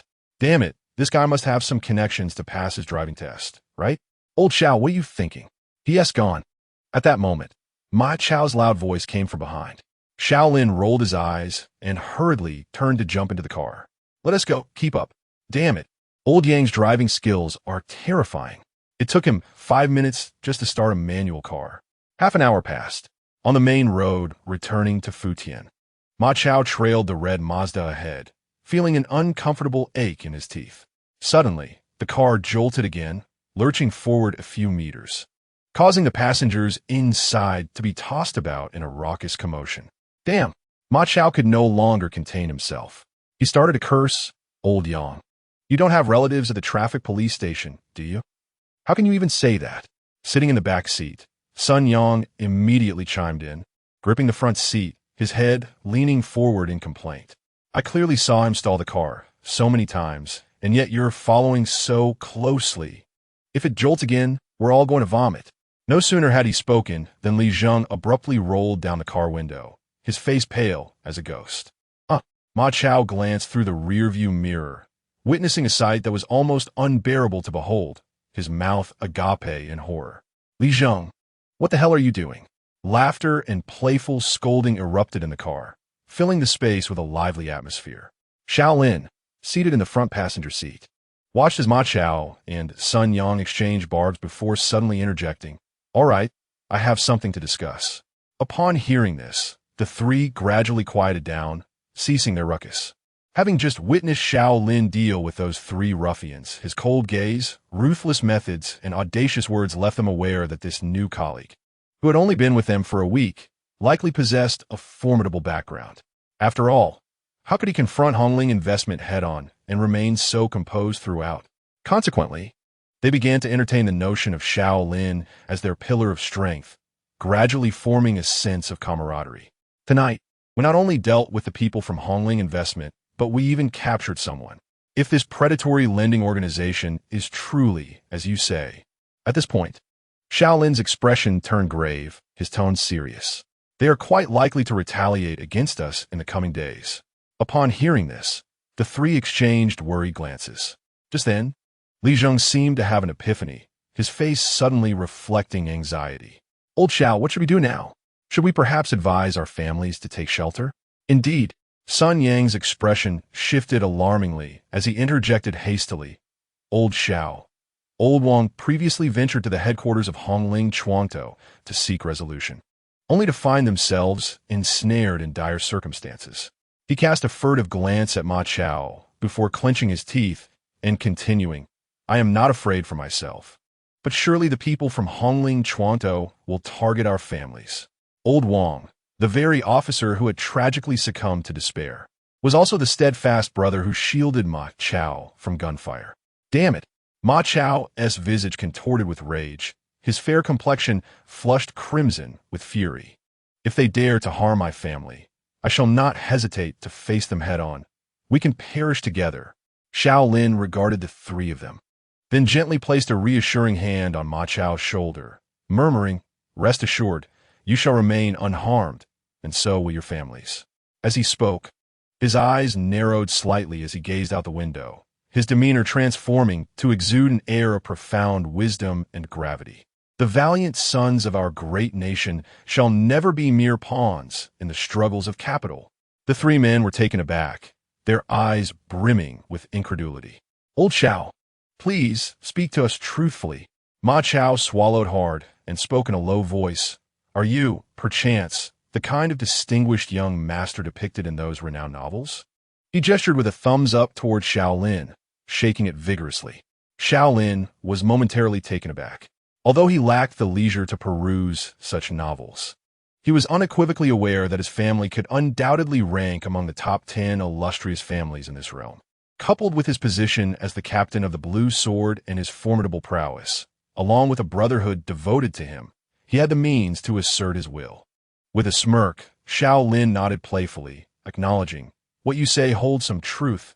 In fact, I could divulge that they shall never reach the heights I occupy.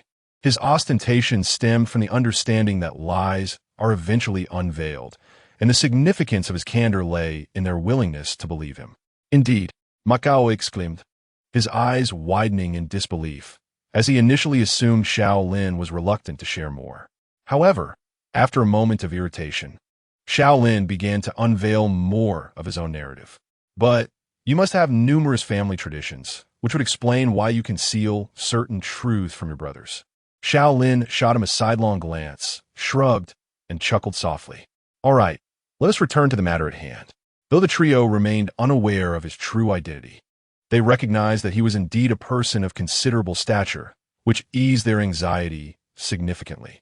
Xiao Lin's expression turned serious as he declared, I suspect the people from Hongling Chuangtou will make their move in the coming days.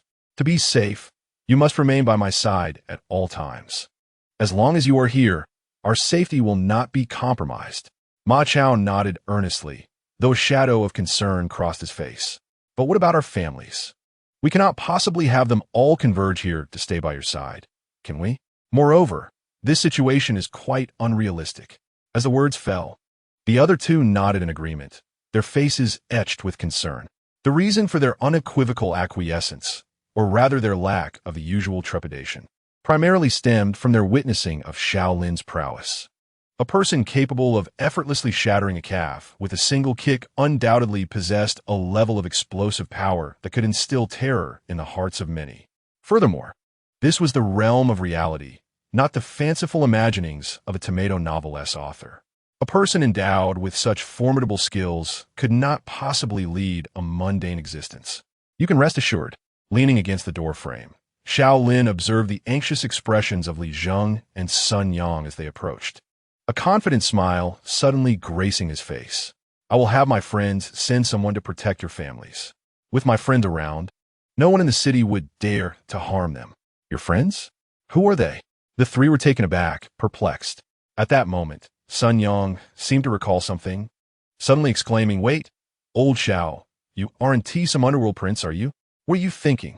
Ma Chao raised his hand as if to slap him, but seeing him dodge, he rolled his eyes and glanced at the vehicles ahead, exasperatedly stating, "If he were an underworld prince, do you think he would pass a political review and work with us?" That's a valid point. Xiao Lin, uninterested in their banter, retrieved a completely black, nearly palm-sized device from his pocket. The device bore no brand insignia. Had it not been for its high-tech texture, one might easily mistake it for a common, unbranded phone. Oh, a voice of curiosity suddenly arose, as Ma Chao gazed at the phone in his hand and inquired, "Old Xiao, why have I never seen this phone before?" Xiao Lin shrugged casually, a smirk on his lips. "It's just a cheap, unbranded phone." Fair enough. Ma Chao immediately lost interest, then recalled something, adding, "By the way, I just upgraded to an iPhone 16 Pro Max last month. How about I give you my old 15? As he spoke, he silently lamented the constraints of their affluent family. He couldn't even buy a decent phone. "It seems I'm better off than this ordinary kid. No need. This one works just fine, and I have no particular demand for a phone." Xiao Lin chuckled, though inwardly he scoffed. "Damn it. Why would I use your outdated device that's being tracked and monitored when I have this newly developed, fully functional satellite phone? Even if I wished to die, I wouldn't choose such a method." Shaking his head, Xiao Lin subtly grimaced, then said, "All right, let us keep it down. I'll have my buddy send someone to protect your families." Ma Chao quickly gestured, whispering insistently, and along with the two others in the back seat, they promptly fell silent. Observing this, Xiao Lin wasted no time dialing the number of a childhood friend and brother, a relaxed smile playing on his lips. The call connected in less than 2 seconds, and a jovial voice came through. "Boss, you finally called me. Why are you making such a pointless call? Do you not realize how expensive the call charges are?" Xiao Lin chuckled and scolded, then continued, "Let's get to the point. Where are you? Where else could I be but my hometown? What's going on? Is there work for me?" "Indeed." Xiao Lin raised an eyebrow. "Gather some brothers and have them discreetly protect the families of 4 individuals." "Hee, those 4 must be your colleagues. Ma Chao, Sun Yang, Li Zheng, and Yang Tao, right? You've got quite the detail." Xiao Lin grinned, unfazed by the other person's ability to read his thoughts. "Hee, who can compare to you, boss?" The other person chuckled and then shifted the topic. "Wait a minute. Boss, have you found the entry point? And have you offended the other party?" "Of course." Xiao Lin rolled his eyes, then suddenly spoke with a profound meaning. "It's Hongling Investment. I just apprehended 3 worthless scoundrels. I suspect they will act soon." "Oh, Hongling Investment?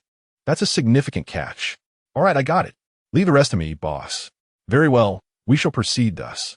"Wait, what?" Xiao Lin raised an eyebrow. "Is there something else?" "Hee, isn't it a bit dull back in your hometown?" Hearing the other's sheepish laughter, Xiao Lin shook his head in resignation. "Call me when you reach Pu Tian." After saying that, he hung up without waiting for a response. "How'd it go?" Ma Chao glanced at him, then quickly turned his attention back to the road, maintaining a safe distance. "All sorted. Your families will be safe, so rest easy." "Wait a minute, Lao Xiao." Sun Yang suddenly looked puzzled. "We haven't even told you where our families are. So how can your friends protect them? Upon hearing this, Xiao Lin casually leaned on the armrest, turned to face him, and a faint, confident smile graced his face as he leisurely replied. If it's something my friends wish to know, it is unlikely they are unaware. At 10 o'clock in the evening, at the parking lot of Pu Tian, Xiao Lin watched Yang Tao struggle to park the car, nearly reversing multiple times before finally managing to fit into the space, and he secretly breathed a sigh of relief. That was exhausting. Password. At last, they returned safely without incident. After catching their breath, the group exited the vehicle, and Xiao Lin signaled for Ma Chao and the others to escort the three burly men to the interrogation room. Make sure to amplify the commotion. Not a problem. Ma Chao made a hand gesture and then firmly restrained one of the hulks, dragging him out of the trunk. With a stern expression that replaced his previous playful demeanor, he coldly ordered, "Get out, behave yourself, and move." With that, he kicked the man hard in the rear, sending him sprawling to the ground. It was a vivid display of personal vengeance. The man cried out in pain, getting up to glare at Ma Chao with venomous eyes filled with cold malice. "Damn you. I'll remember you. Once I'm out, I'll make sure to kill your entire family." "Wow, you're still so arrogant even in this situation." Xiao Lin approached, speaking with a fluent Beijing accent, regarding him with disdain as if he were mere refuse. Subsequently, he nodded towards Ma Chao and coldly declared, "Old Ma, it's time to take action. Break his legs for me. How dare you? You little brat, if you lay a hand on me, brother, and will never let you off the hook." The noise was intolerable. Xiao Lin's gaze suddenly turned icy. His previously soft arms transformed into solid steel, swiftly grasping the thug's neck and lifting him effortlessly off the ground, ignoring the thug's reddening face and the bulging veins of asphyxiation. He spoke in a chilling and indifferent tone. "You still hold a modicum of value at present, but once your usefulness is exhausted, should I uncover a murder tied to you, believe me, I will make your existence more unbearable than death itself." Upon finishing, he abruptly turned to Ma Chao and barked, "Get on with it. If you're a man, break his legs. I will take full responsibility for any consequences." Ma Chao trembled violently. His face flushed as he gasped for breath upon hearing Xiao Lin's words. However, seeing the coldness etched on his face, he steeled himself, gritting his teeth and unleashing a ferocious roar. "You son of a BTC." With that, he glanced around and suddenly seized a brick from the corner, raising it high and bringing it down with tremendous force onto the thug's right leg. Bang! Ah! As the dull thud of the impact echoed, the thug let out a piercing scream, his pallor instantly transforming into a ghastly expression. Yet, it appeared that Ma Chao had unleashed a surge of energy within himself. Witnessing the thug's contorted face, his blood boiling, Ma Chao's right hand, still clutching the brick, shot up again. He then mercilessly brought it crashing down onto the thug's knee. "You bastard, are you trying to kill my entire family? Huh, come on, you son of a BTCH. With each furious curse, the sound of the brick striking flesh resonated repeatedly. Finally, as Ma Chao slammed the brick down once more onto the thug's right leg, the knee abruptly snapped at an unnatural angle. Bloodied bone shards pierced through flesh, instantly meeting the air. The horrifying sight made the thug emit a shrill wail, and soon he was crying and begging in sheer agony. "No, please, don't hit me anymore. I beg you. Pantingevidi, Ma Chao esse chistevd." Upon hearing the thug's anguished cries, he snapped back to reality. The gruesome injury before him caused him to shudder violently. The bloodied brick slipped from his grasp and clattered to the ground, startling him as it made two soft sounds upon hitting the floor, like a chilling wind that rushed from his feet to the crown of his head, leaving him utterly cold. Who did this? Well, obviously, Xiao Lin rolled his eyes, amused by Ma Chao's reaction. He then relaxed his iron grip, allowing the discarded trash to crumple to the ground, clutching his knees and writhing in pain. Ignoring the wretched cries from beneath his feet, he chuckled at Ma Chao's fearful expression. "Let me tell you, you're finished. Old Ma, this garbage has had his legs broken." He asked, looking at a sentence of no less than 3 years. Ma Chao's expression changed dramatically, his face paling as he looked at him, trembling with fear. Didn't you say that, Xiao Lin?" Before he could finish his sentence, Xiao Lin imitated him, his voice quaking as he exclaimed, What are you talking about? Suddenly, a thick mockery flashed across his face. Ma Chao was momentarily bewildered. But as he noticed the taunting expression on Xiao Lin's face, he grew agitated. What are you doing at a time like this? What now? Huh? Xiao Lin burst into laughter, stepping forward to throw an arm around Ma Chao's shoulder, his demeanor lighthearted as if he were unconcerned about the situation. What are you afraid of? Haven't I said it? If anything happens, I will take the fall for you. As he spoke, he pointed subtly at the burly man whose leg had been broken, his face devoid of worry. When the time comes, if anyone asks, just say it was me who did it, and you needn't concern yourselves with anything else. A warm current surged within Ma Chao, yet he felt a twinge of discomfort at having this well-connected brother take the blame for him. He felt exceedingly embarrassed. All right then, if anyone asks, I'll say it was Ma Chao who did it, just like that. Hey, no. Ma Chao's expression changed immediately, seeing that this fellow was not adhering to the norm. He grasped Xiao Lin's arm, panic etched across his face. Brother, my guardian, I think that since you have such a powerful background, saying it was you who did it might deter anyone from retaliating, don't you think? Xiao Lin smirked, but then suddenly tapped him on the head, exasperated. I can't fathom how you've managed to navigate within the system with that brain of yours. What do you mean? Never mind. Xiao Lin's face hardened as he glared at him, leading him to the interrogation room. Tell Li Bin that I've apprehended 3 individuals from Hongling Venture Capital, and they're currently being interrogated. Oh, and then? That it's none of your concern, Xiao Lin replied, speechless, waving his hand at the 4 of them. Quickly take them to the interrogation room, and you all can proceed with your tasks. But without my permission, no one is allowed to leave the Fudian office. Just in case. How can that be? Ma Chao frowned, his expression serious. We captured them together, and I was the one who fought them. How could we possibly leave you behind? Isn't this the same as abandoning them? Old Ma interjected. Old Ma is right. Sanyang Grimatet.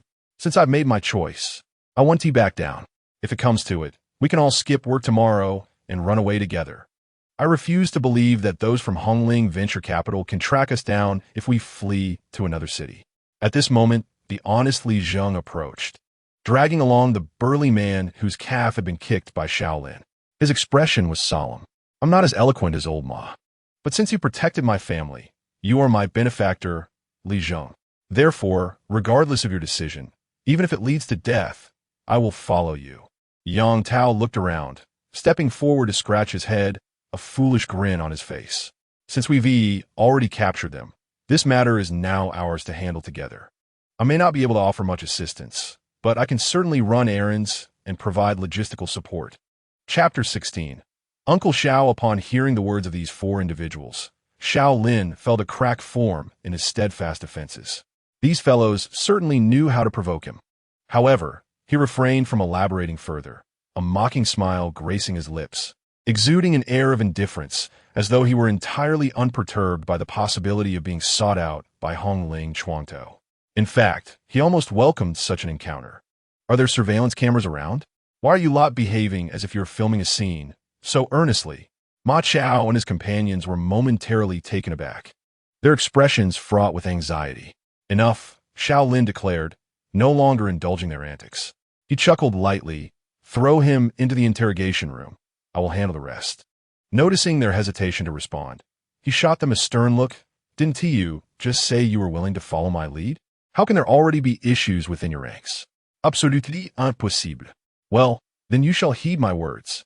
Xiao Lin interrupted Li Zheng, patting his shoulder with a serious countenance. I have my own plans. Simply follow my instructions.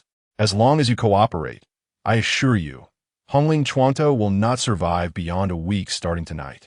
After stating this, Xiao Lin surveyed the group, his voice low yet commanding.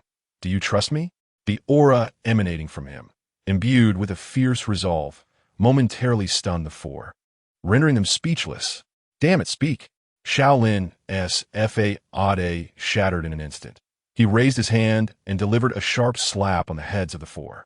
The sound echoed, accompanied by expressions of pain, finally rousing them from their stupor, their gazes toward Xiao Lin filled with confusion. What is wrong, Lao Xiao?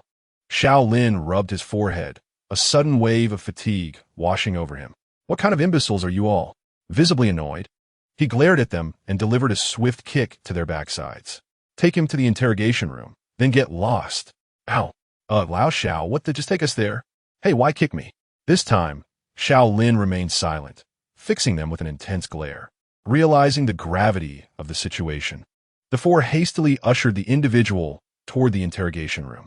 Xiao Lin cast a glance, standing still as he chuckled in exasperation before preparing to follow. At that moment, his satellite phone vibrated in his pocket. Suddenly recalling something, Xiao Lin pulled out the phone, answering without even glancing at the screen. Have you arrived? Hey, boss. Where are you? Just a moment, I'll step out. After terminating the call, Xiao Lin turned and exited the parking lot of the police station. As he reached the entrance, he spotted a sleek black Mercedes-Benz G63 parked by the roadside. Raising his hand, he signaled, "Over here."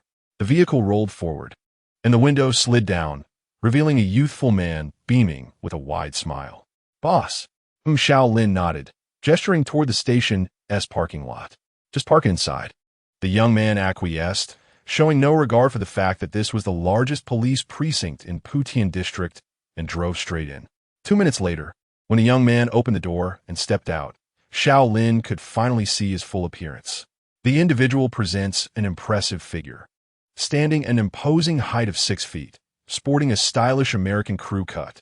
His features exude a rugged masculinity, clad in a sleek black t-shirt and shorts, complemented by pristine white sneakers, emanating an aura of cleanliness and vitality. Most notably, an unwavering confidence graces his face, occasionally revealing a subtle air of authority. Boss, are there any exciting events planned for tonight? His voice, rich with a genuine Beijing accent, suggests that, like Xiao Lin, he hails from the same city, Beijing. As he speaks, he retrieves a pack of unbranded white cigarettes from his pocket, pulling one out and tossing it to Xiao Lin. He then produces a lighter, shielding the flame as he ignites it for him before finally placing one between his own lips, taking a deep drag. A sharp, spicy flavor envelopes his palate, and the infusion of smoke momentarily dulls his mind, a look of pleasure crossing his youthful visage. Xiao Lin's eyes gleam as he inspects the cigarette in his hand, grinning as he asks, "How many packs did you manage to bring back this time?" The young man chuckles, his expression mirroring Xiao Lin's delight. "I only managed to snag 5 packs, but I did register them under your name. Otherwise, my dad would never let me out." With a mischievous grin, Xiao Lin wraps an arm around the young man's shoulders as they head toward the interrogation room. "Make sure to bring one back for me." "Come on, boss. Isn't that a bit unfair?" The young man's expression darkens. "Not to mention your family's monthly share, which is hardly enough for you to smoke." Xiao Lin, beaming with laughter, gives him a playful shake. "I simply forgot to bring any with me." "Enough. I see what you're doing." The young man swats away the hand from his shoulder, feigning pain as he looks at Xiao Lin. "You're just exploiting me. I'm leaving, goodbye." With that, he turns on his heel without a moment's hesitation. The joke was that the exclusive supply of cigarettes is limited, and he was already stretched thin dealing with his own household's consumption. Off you go. Off you go." Xiao Lin chuckles, his demeanor unperturbed as he continues to smile. "I can handle the interrogation of those 3 myself. But if those folks from Hongling Chuanto provoke me later, they shouldn't blame me for what happens." The young man halts abruptly, rolling his eyes before turning back, a grin returning to his face. "Well, I think smoking less isn't such a bad idea, right, boss?" Xiao Lin laughs in agreement, again wrapping an arm around his shoulder while gesturing with his free hand. The young man's expression falters, his shoulders slumping in mock exhaustion. "I'll bring it to you after we finish up in the car, right, Xiao Lin?" "Absolutely." Xiao Lin nods vigorously, satisfied as they make their way toward the interrogation room. Once on the way, the two finish their last puffs of smoke, extinguishing the glowing embers in a nearby trash bin. "What's the situation now?" the young man inquires, clapping his hands and glancing at Xiao Lin. Xiao Lin gestures toward the interrogation room. These 3 are likely peripheral members of Hongling Chuanto, and their superior is a fellow named Ango. Moreover, I have heard from several colleagues that Li Bin, the head of the Putian police station, is also associated with Hongling Chuanto and may very well have amassed power through capital transactions long ago. My current aim in capturing these three individuals is to leverage Li Bin as a starting point. The young man's thoughts began to race, and after a moment, he looked up with a slight frown. Boss, are you suggesting that I deal with Li Bin? And then we will see who ultimately comes to his defense? Chapter 17. Wei Heng indeed. Xiao Lin furrowed his brows and nodded, his expression gradually turning somber. Upon learning tonight that Li Bin is likely linked to Hongling Chuantou, I realized that the issues plaguing the deep market may have escalated to an unimaginable severity. The Putian police station is the largest in the Putian district. If Li Bin is embroiled in trouble, what about the other districts? Is it possible that the deep market is not solely under the influence of Hongling Chuantou, but several entities? Could these illicit online lending organizations be interconnected? In other words, might they all be manipulated by a single individual or a collective force? If that is indeed the case, then there must be a powerful hand overshadowing the deep market, possibly the very individual responsible for its current state of affairs. As Xiao Lin contemplated this, a chilling intensity filled his gaze, and a murderous intent simmered beneath the surface. I spent some time pondering this today. To achieve such control and provide assistance to these illicit lending organizations across multiple districts, the individual responsible must rank among the top 5 or even the top 3 in the deep market. The young man frowned deeply, a fierce light flashing across his face. If this is true, then the deep market has undoubtedly fallen completely. It is no wonder that intelligence and information cannot be relayed. It is evident that someone has deliberately severed all channels of communication. They seek to establish their own dominion here. Xiao Lin narrowed his eyes, glancing around before whispering sharply. The deep market is akin to a stagnant pool. To clarify this murky water, we must first agitate it and extract all the dead fish and rotten shrimp within. Boss, do you mean we should start with Li Bin? Precisely. Xiao Lin paused and leaned closer to the young man. First, we take down Li Bin, and then compel his backers to come forth to rescue him. And from there, we will peel back the layers one by one. Additionally, I have captured individuals from Hongling Chuantou tonight. Based on my colleagues' descriptions, I suspect they will soon mobilize to find me. Let us each take responsibility for our sides. You keep a close watch on all suspicious individuals in the light, regardless of their rank. I will clear out the rubbish in the underground of the deep market. Once we sever the hands and feet of the hidden figure behind the scenes, they will inevitably reveal themselves. As he spoke, Xiao Lin's formidable physique exuded a palpable aura of lethal intent, declaring with each word, "At that point, just watch me strip away their skin." Understood. The young man nodded, noticing Xiao Lin's anger, and suddenly nudged him with his shoulder. But boss, you must tread carefully. Don't end up capsizing in the gutter.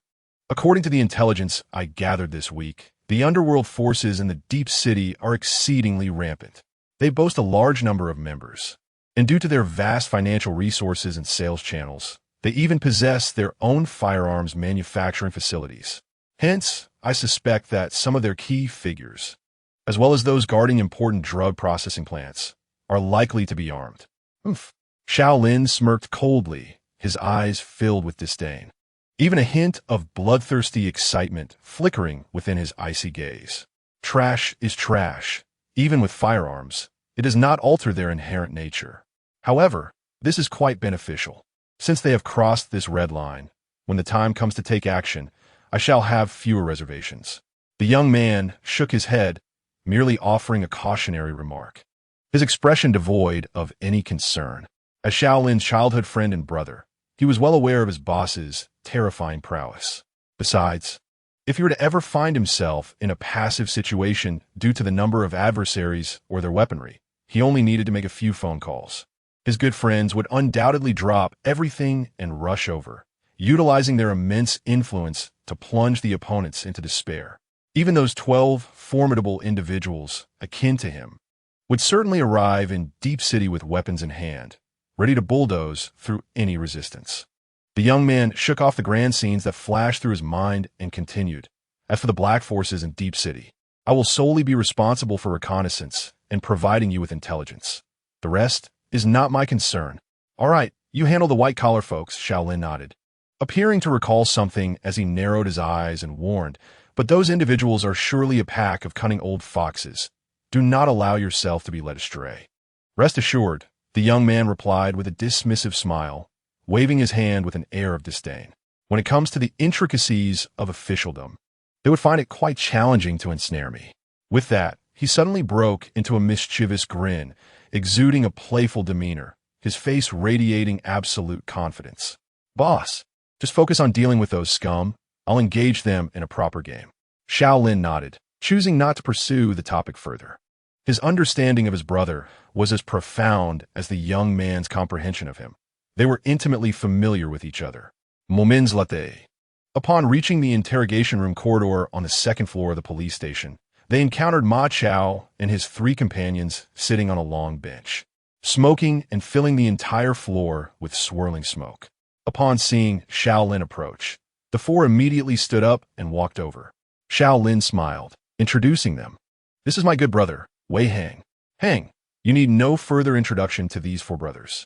Wei Hang raised an eyebrow, and upon hearing his boss refer to the four with such familiarity, a hint of respect appeared on his face as he extended his hand. Ma Chao, Sun Yang. Li Zheng, Yang Tao. Wei Hang called out in succession, then smiled warmly, remarking, "You all possess quite a talent, becoming my boss's brothers in just a week." The four were momentarily taken aback, struggling to comprehend his words, yet hurriedly approached him to shake hands gently. Clearly, they were unaware of the profound implications of their newfound relationship with Xiao Lin. However, Wei Hang offered no explanations, casually standing beside Xiao Lin with his hands in his pockets, surveying the surroundings of Putian. His demeanor exuded a sense of nonchalance. The mere act of extending his hand was already a significant gesture of respect. Meanwhile, Xiao Lin also refrained from offering clarifications, glancing at the military-grade watch on his wrist. "It's nearly 11. You should head upstairs to rest. We'll handle the rest." "Wait," Ma Chao interjected, astonished. "You truly intend to shoulder this alone?" Xiao Lin nodded, his expression turning somewhat solemn. "Trust me, I can manage, and your presence might hinder our efforts." He added with a smile, as if recalling a thought. "Besides, you can consider this as a chance to conserve your energy." "What do you mean?" Chapter 18, Safe House. Xiao Lin smiled mysteriously, narrowing his eyes. "I suspect that Red Ridge venture will soon come looking for me. When that happens, I will take you all to confront them. The question is, do you have the courage?" "Damn!" Ma Chao's eyes widened, his face contorting with intensity. "Since I don't have to worry about my family, why should I fear them?" He had just learned from a phone call with Li Zheng and the others that their families had been taken to a place referred to as a safe house. Initially, the four were confused and requested their families to disclose their location. However, when they heard the message relayed back, they were utterly stunned, their expressions filled with disbelief. "Son, I don't know exactly where this is, but there is a sign here. Let me read it to you. Hua Guan National Security Bureau, Shenzhen Branch." Upon hearing those words, the four immediately paled. Old Zhao's friend is actually for national security. Soon, however, they found assurance in their hearts, as their families would never deceive them. Indeed, what is national security? As the name suggests, it is an exceptionally specialized enforcement agency dedicated to maintaining social stability in Huagua. It possesses the authority to enforce the law against any individual within any organization without hesitation. In simpler terms, while other law enforcement agencies typically operate under the presumption of innocence in the absence of evidence, the enforcement process of national security is starkly different. Once you are targeted by this agency, they need not present any evidence to apprehend you. It is an absolute presumption of guilt.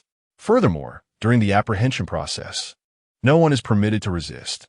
Otherwise, national security personnel are authorized to eliminate any perceived threat to social stability under severe charges such as espionage or treason. In summary, this department wields unparalleled power, making it one of the most formidable and exceptional entities in the nation, aptly named Huagua National Security Bureau. Upon discovering that Xiao Lin had enlisted the protection of his national security friends for his family, Ma Chao and his companions were filled with gratitude. Yet they couldn't help but feel astonished by his identity. Who exactly was Lao Xiao, capable of summoning national security personnel with merely a phone call? As these thoughts swirled in their minds, The gravity of the situation settled upon them, prompting them to smoke excessively while seated. They were utterly perplexed. Their earlier deference when shaking hands with Wei Hang was a direct result of their awareness of the latter's status. After all, this was a man associated with national security. They dared not provoke him, lest they find themselves under scrutiny. However, upon hearing Wei Hang refer to Xiao Lin as boss, their curiosity about the latter's identity deepened significantly. At that moment, Li Zheng stepped forward, his face resolute as he declared, "Old Ma's right. Now that we've offended them, we might as well go all in. I have vowed to stand by you, even if it leads to our demise." Meanwhile, Wei Hang observed Sun Yang and Yang Tao as they anxiously expressed their commitment to the cause. He finally grasped why his boss considered these seemingly inconspicuous individuals as brothers. It was in that instant that he began to shed his earlier dismissiveness and felt a genuine respect for the four men. Those who stood by his boss deserved his esteem. "All right, I understand." Xiao Lin gestured for silence, a wry smile on his face. "When the time comes to make a scene, I'll be sure to bring you all along." The four exchanged grins, and Ma Chao playfully punched Xiao Lin's chest, exclaiming, "Now, that's the spirit." Xiao Lin, with a hint of exasperation, suddenly recalled, "By the way, have you mentioned this to Li Bin?" "I did." Ma Chao frowned, his expression grave. "After I explained the situation, he insisted we release the people immediately, and his tone was exceedingly firm." "And you agreed?" Xiao Lin inquired, his eyes wide with disbelief. Ma Chao scoffed, "Of course not. I hung up right then and there." "Impressive, considering just days ago you were groveling before him." Xiao Lin teased. "Enough of that. This is hardly the time for jokes," Ma Chao replied with a bittersweet smile, his demeanor growing serious. "However, if we are to pursue this Hongling investment, we cannot avoid dealing with Li Bin. His position poses a significant challenge." "Indeed, Lao Xiao." Sun Yang nodded, worry etched on his face. "Ultimately, we are but mere foot soldiers. If we cannot contend with Hongling investment and Li Bin reframe us, we would find ourselves either demoted or facing undue hardship. He could very well orchestrate our downfall." "Why the panic? Let us remain composed," Wei Hang interjected, his hands casually tucked in his pockets, exuding an air of nonchalance as if he were merely on holiday. "Leave Li Bin to me, regardless of his rank. If he transgresses, I assure you he will not escape my grasp."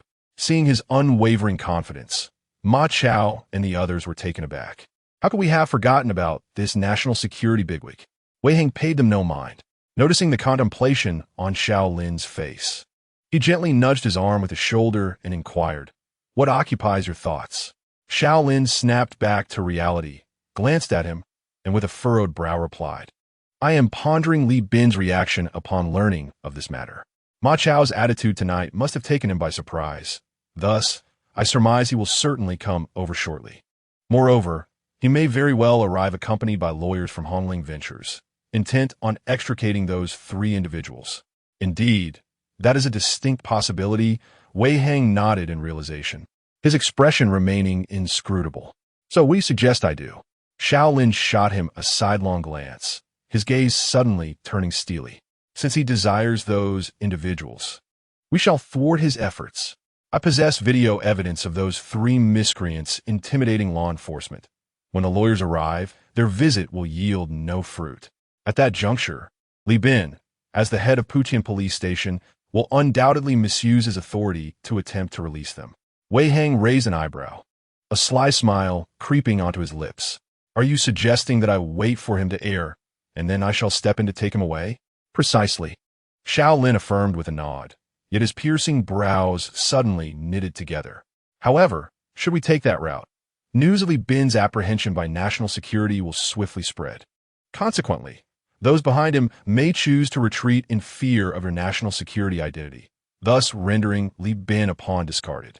Are you concerned that once we apprehend him, we may still be unable to disrupt the current state of calm?" Xiao Lin nodded thoughtfully, then coldly declared, "Nevertheless, we must target Li Bin. Hongzi, I entrust him to you.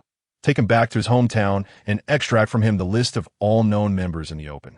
We shall then proceed to apprehend them based on that list." Chapter 19.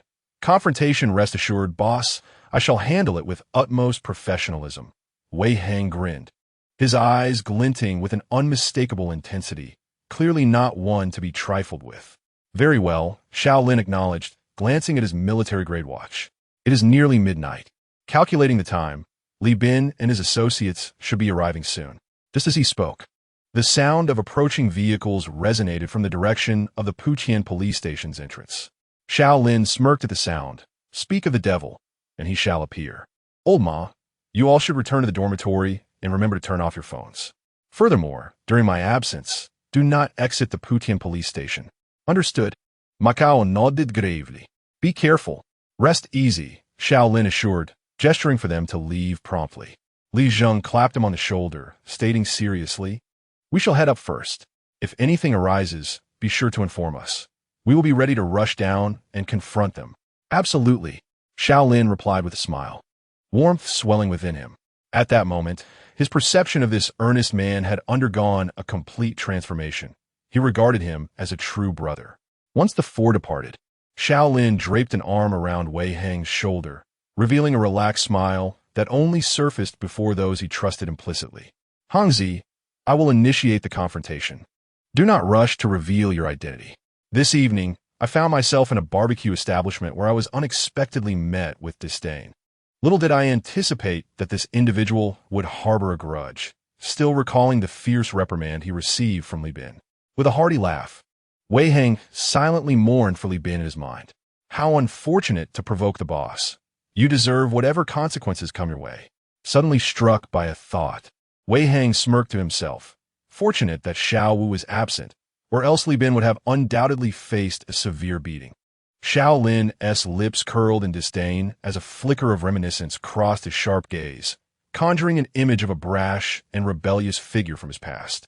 This was a person who had always viewed himself as the sole idol, fearless and unyielding. Perhaps only he could sway such an individual. Moments later, footsteps echoed from downstairs, and soon three figures ascended to the second-floor corridor, confronting the seemingly amused expressions of Xiao Lin and Wei Hang. At the forefront of this imposing trio stood a hefty man, none other than Li Bin, the head of the Putian station. Xiao Lin, what the three victims? Half an hour earlier, Li Bin had been indulging in the tender affections of a striking beauty at a high-end club affiliated with Hongling Venture Capital in the Putian district when he received a phone call from his subordinate. Ma Chao, despite his lifelong devotion to married women, he reluctantly answered, fearing it might be an urgent matter. However, upon hearing the news relayed through the line, Li Bin erupted in fury, sternly instructing Ma Chao to ensure the release of his brothers, or rather, the three victims.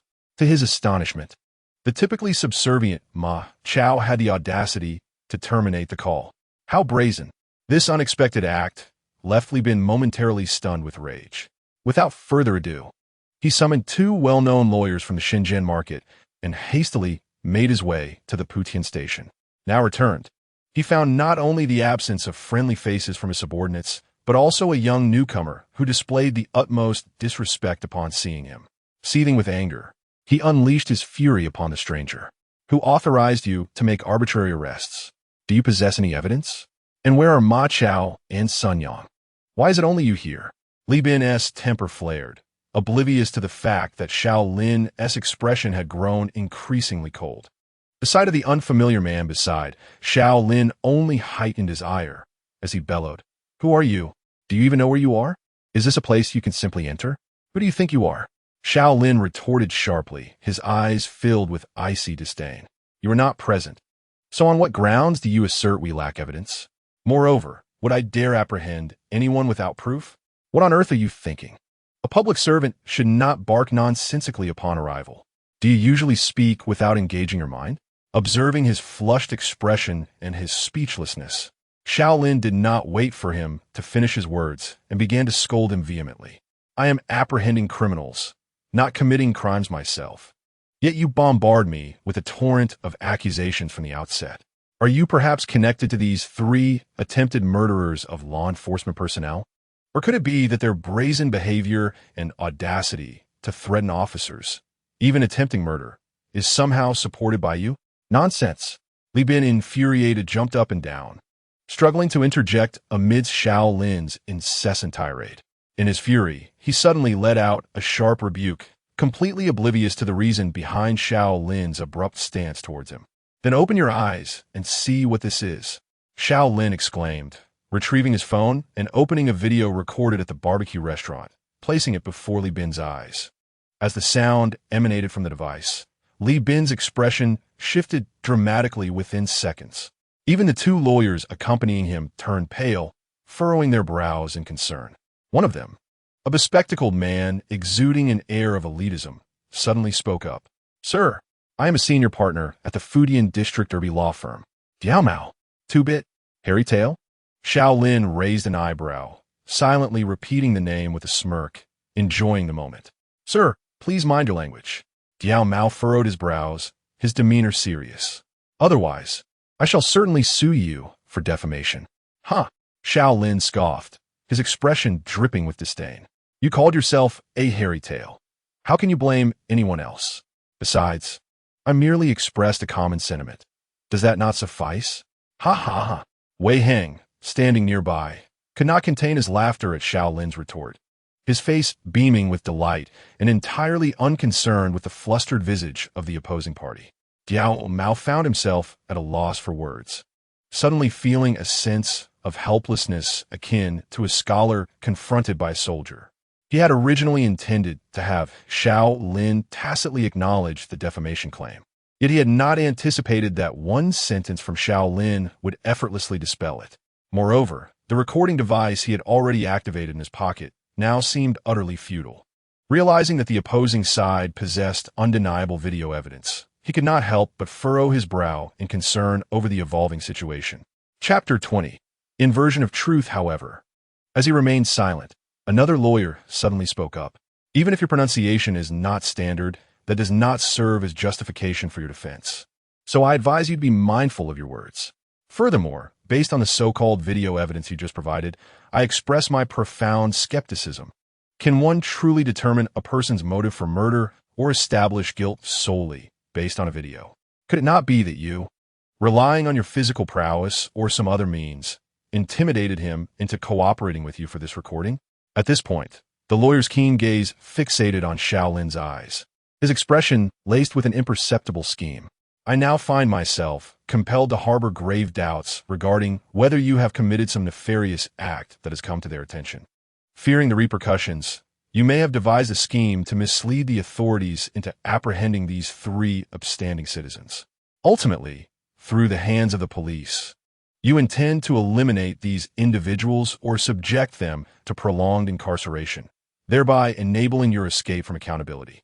In pursuit of this objective, you seem intent on leveraging your position to coerce these three citizens into recording a video, thereby disrupting the investigation into your prior misdeeds."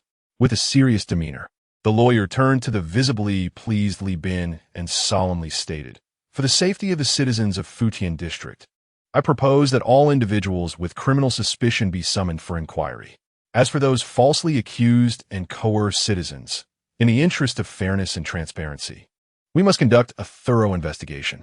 However, should our inquiries reveal no wrongdoing on their part, I recommend their prompt release to prevent unnecessary public outcry."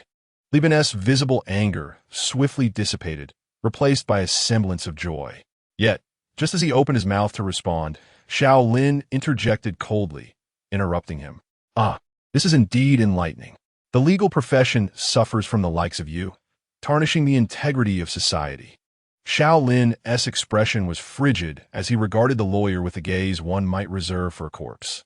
"If you are so adept at distorting the truth, I shall see if you can extricate yourself with your words." With that, he abruptly turned to Wei Heng, his voice icy as he commanded, "Do not stand there foolishly. Take them all away. Initiate a thorough investigation at once. And should they be found guilty of any heinous crime, send them to the gallows." "Understood." Wei Heng's previously casual demeanor transformed, his face now resolute as he regarded the lawyer with a chilling smile. "I too am curious to see if this individual possesses the capability to evade my grasp." "Ha! Xiao Lin, what are you pretending for? Are you not afraid of being ridiculed?" Li Bin sneered contemptuously. "I am the head of the Fujian precinct, while you are merely an ordinary officer. What right do you have to speak so boldly?" Do you truly believe you can take us away? Do you possess that authority? Meanwhile, the lawyer, who had previously distorted the truth, furrowed his brow slightly. Observing the calm expressions on Xiao Lin and Wei Hang's faces, an unsettling feeling gripped his heart. Despite having turned the situation to his advantage, just as Li Bin had asserted, they were merely low-ranking officers without the power to detain him and his associates unless they possessed an arrest warrant issued by the Provincial Public Security Department or were members of some specialized agency. However, as a senior partner in the esteemed legal firm of Shenzhen, he had never encountered any such agency with the authority to directly apprehend individuals. However, it was precisely for this reason that he felt a surge of suspicion upon witnessing the calm demeanor of the two youths, secretly pondering whether he had overlooked something. Or perhaps these two impudent youngsters were merely feigning composure. Yet, just as a flicker of doubt crossed his face, Wei Hang's expression transformed into one of stern coldness. He retrieved a small, deep crimson notebook from his pocket and laid it open before the three of them. "Silence," he commanded. "I am Wei Hang, Deputy Director of the Shenzhen branch of the National Security Bureau of Huaguo. We have a special case that necessitates your cooperation in the investigation. You are to accompany me immediately. Any resistance will result in my exercising the authority to eliminate you on the spot as felons on the run." As his words resonated, Wei Hang abruptly drew a pitch-black Type 92 pistol from the small of his back, clicking the safety off and chambering around with a decisive snap. This was a matter of utmost seriousness. What? The faces of Li Bin and the others paled dramatically, their eyes fixated on the crimson notebook before them. Mere moments later, their complexions turned ashen, beads of sweat cascading down their foreheads, their eyes brimming with disbelief. Even the lawyer, who had previously been so eloquent, now trembled, his gaze toward Wei Hang filled with terror. Could it be that he was indeed affiliated with the National Security Bureau? As a seasoned expert within the legal profession, he was acutely aware of the department's notorious reputation for ruthlessness and violence. Although he had never directly dealt with them, he understood all too well that his previous lack of serious infractions against societal norms had spared him their wrath. Otherwise, agents from this department would have appeared at his door, and his fate would undoubtedly have been sealed. It was then that the lawyer comprehended why the two youths had maintained such unflinching calmness throughout this ordeal. Yet, he could not fathom why this enigmatic department had suddenly turned its gaze upon him. But in the next moment, realization struck him, causing his expression to shift dramatically. You. He stared wide-eyed at Wei Hang, terror filling his gaze. "Your target is Hongling Investment." "What?" Li Bin and another lawyer gasped in astonishment, their faces etched with fear. The National Security Bureau had begun to monitor Hongling Investment? Nonetheless, Xiao Lin remained silent regarding the lawyer-esque speculation. He stood there momentarily in contemplation before speaking. "Hongzi, have someone take them back, just as we discussed. And remember to distance me from this. No one must know I am in league with you. They will likely be seeking me soon, and I need to engage with them cautiously to gauge the situation." "Understood." Without further ado, Wei Hang produced a satellite phone identical to the one Xiao Lin possessed and dialed a number. "Xiao Lu, assemble a team, armed and ready, to come to the Puqian police station. Be swift." "Understood." Half an hour later, two rather ordinary second-hand silver vans abruptly surged into the Puqian police station. Upon hearing a sound, Wei Hang lowered the handgun he had pointed at Li Bin's forehead and approached a window, calling out into the brilliant night sky. "Xiao Lu, bring your team to the second floor." As his words echoed, the roar of two vans' engines surged forward. Soon, as the engine noise faded, the unmistakable sound of resolute footsteps became audible. Li Bin and his two lawyers crouched on the ground, each adorned with a silver bracelet. Their faces were pale, beads of cold sweat trickling down, their eyes filled with profound terror. Thus, when they suddenly heard such powerful footsteps, akin to the weight of their own hearts being trampled, they trembled in fear. Thud, thud, thud. As the forceful footsteps rushed up, everyone on the second floor turned their gaze toward the stairway. "Director Wei." A chilling yet respectful voice suddenly rang out, revealing 9 resolute young men clad in specially designed tight black attire, rushing up from the stairwell. Li Bin and the two lawyers stared in disbelief, their lips quivering in shock. These 9 stern-faced youths were all brandishing a 191 automatic rifle. Upon seeing the dark, menacing muzzles gleaming with an ominous sheen, Li Bin and his companions shuddered violently, their expressions turning ashen. An indescribable sense of dread erupted from within them. Perhaps only those standing at the mercy of automatic rifles could truly grasp that unspeakable fear. Initially, they may have harbored a sliver of doubt regarding Wei Hang's identity. Yet now, that doubt had entirely transformed into profound terror. Who else but the National Security Department, notorious for its violent rumors, would dare to brazenly wield 9 automatic rifles in the bustling precinct of a subprovincial city? Xiao Lu, take them back. Wei Hang nodded, his right hand gripping the gun, returning to a demeanor of confident composure. Understood, Lu Bo replied solemnly, raising his right hand and gesturing forward with 2 fingers. Go, apprehend them. As his command fell, 3 cold-faced youths surged forward, swiftly pulling out a thick black plastic bag from their waist and forcefully enveloping it over Li Bin and his companions' heads. They then seized the trio's arms and yanked them upwards with force. Ugh, it hurts. Upon hearing their cries of pain, the 3 youths displayed no semblance of compassion. One even delivered a sharp slap to the head of the particularly loquacious lawyer, producing a crisp sound that echoed ominously, indicative of the severity of the blow, almost akin to an act of brutality. Silence. Stand up and come with us obediently, or face the consequences. As the command echoed, although Li Bin and his companions were blindfolded and could see nothing, they distinctly heard the metallic clicks of gun bolts being drawn back, resonating ominously in their ears. Swish! Swish! At the sound, the 3 men trembled uncontrollably, another lawyer raising his hands, emitting a quivering sob. Please do not shoot. I will go with you. Lu Bo remained silent, merely gesturing lightly with his right hand, which he had held to his ear, towards the 3 young men, commanding them to take him away. Upon finishing his command, he turned to the others beside him, coldly instructing them to immediately seal off the entire police station, ensuring that no information regarding the situation could escape in any form. Understood, they replied in unison, swiftly departing with an air of chilling authority that instilled a sense of trepidation. You there, Lu, come here. Wei Hang glanced over, cheerfully beckoning Lu Bo coming. Lu Bo hurried over, the icy demeanor on his face vanishing, replaced by a sycophantic smile. He approached Wei Hang and pulled out a pack of soft Chinese cigarettes from his pocket, offering one to him. After using a lighter to shield the flame from the wind and help him ignite it, he asked with a grin, "What's up, boss?" Wei Hang inhaled deeply from the cigarette, draping an arm around Lu Bo's shoulders with a smile. Let me introduce you to a significant figure. Lu Bo felt a jolt of surprise within him. Was this important personage perhaps another of his boss's childhood friends, or a member of some prominent political family? This is my boss, Xiao Lin. Wei Hang pointed to the man beside him, his expression casual. He then turned to Xiao Lin, saying, Boss, this is my good brother who has been with me for several years, just arrived here a week ago. However, I sent him to gather intelligence that day. Otherwise, you would have met him when you landed. A week prior, when Xiao Lin arrived at the Shenzhen airport, it was Wei Hang who had been there to receive him. Having arrived early to prepare for his arrival, Xiao Lin raised an eyebrow. Anyone whom Hongzi would introduce in such a manner was undoubtedly a trusted comrade.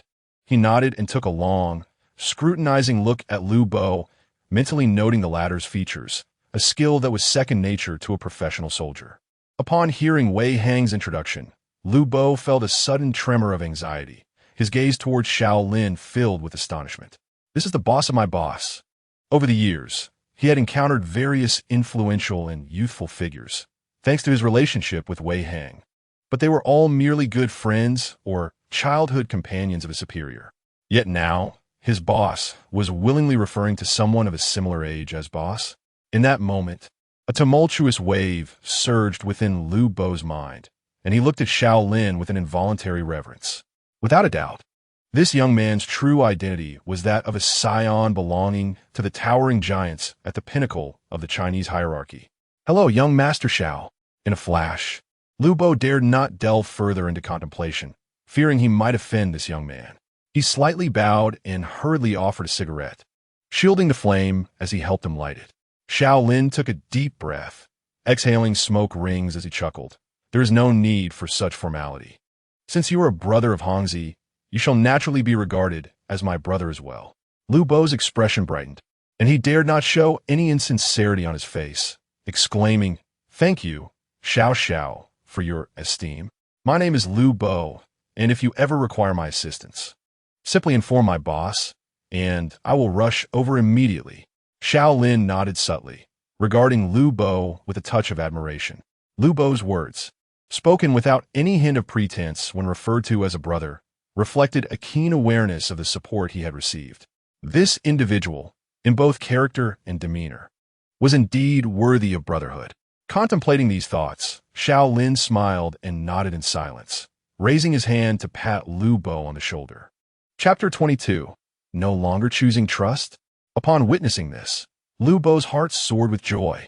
However, he restrained any outward display of emotion, quickly bowing and saying, "Then Boss Xiao, I shall take my leave with my team." A contemplative smile graced Xiao Lin's face as he turned to Wei Hang, saying, "Hongzi, you should return as well. This matter cannot remain concealed for long. I need you to review the list overnight and apprehend those involved immediately. I fear that if we delay, they may receive word and flee." Understood. Wei Hang nodded, giving him a knowing glance. "Boss, do take care in the coming days. If you need any weapons, just let me know, and I'll have Xiao Lu deliver them to you." "Very well. Off you go," Xiao Lin replied, warmth flooding his heart.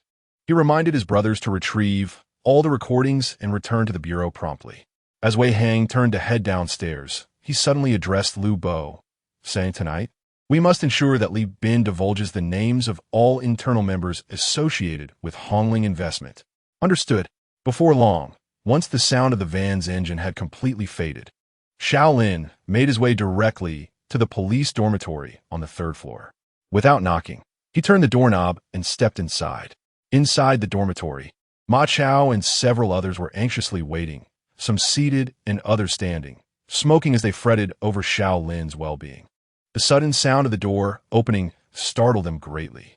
However, upon realizing it was Xiao Lin, their anxiety transformed into exuberance, and they rushed towards him. "Hey, old Xiao, are you all right? Did Li Bin cause you any trouble? Have the people from Hongling Investment arrived? What is the current situation?" As the buzz of inquiries filled his ears, Xiao Lin felt a headache coming on and quickly raised his hand to silence them. Stop. If you don't quiet down, I'll be done in by your noise before the people from Hongling Investment can get to me." The group fell silent for a moment before breaking into sheepish laughter. Ma Chao scratched his head, apologetically chuckling. "We were just worried about you." "Yeah, you don't know, we were just waiting for the right moment to jump in." Added with Zhao, Li Zheng, not engaging in the banter, instead assessed Xiao Lin's condition, resting a hand on his arm with concern. "Are you all right?" "Iem me fine," Xiao Lin replied, shaking his head. "However, Li Bin has already been taken away by my friend." "What?" The expressions of the 4 individuals shifted dramatically, yet as if struck by a sudden realization. Ma Chao fiercely clenched his fist and exclaimed, "Well, considering your friend Go in stature, he indeed possesses the authority to take Li Bin away." Xiao Lin remained silent. He was not at all surprised that Ma Chao and the others were aware of Wei Hang's identity. He then gradually grew serious and remarked, "Currently, the news of Li Bin's arrest has been contained by my friends, but this matter cannot remain concealed for long. When the time comes, the powerful figure backing him may very well choose to retreat out of caution regarding my friend's identity.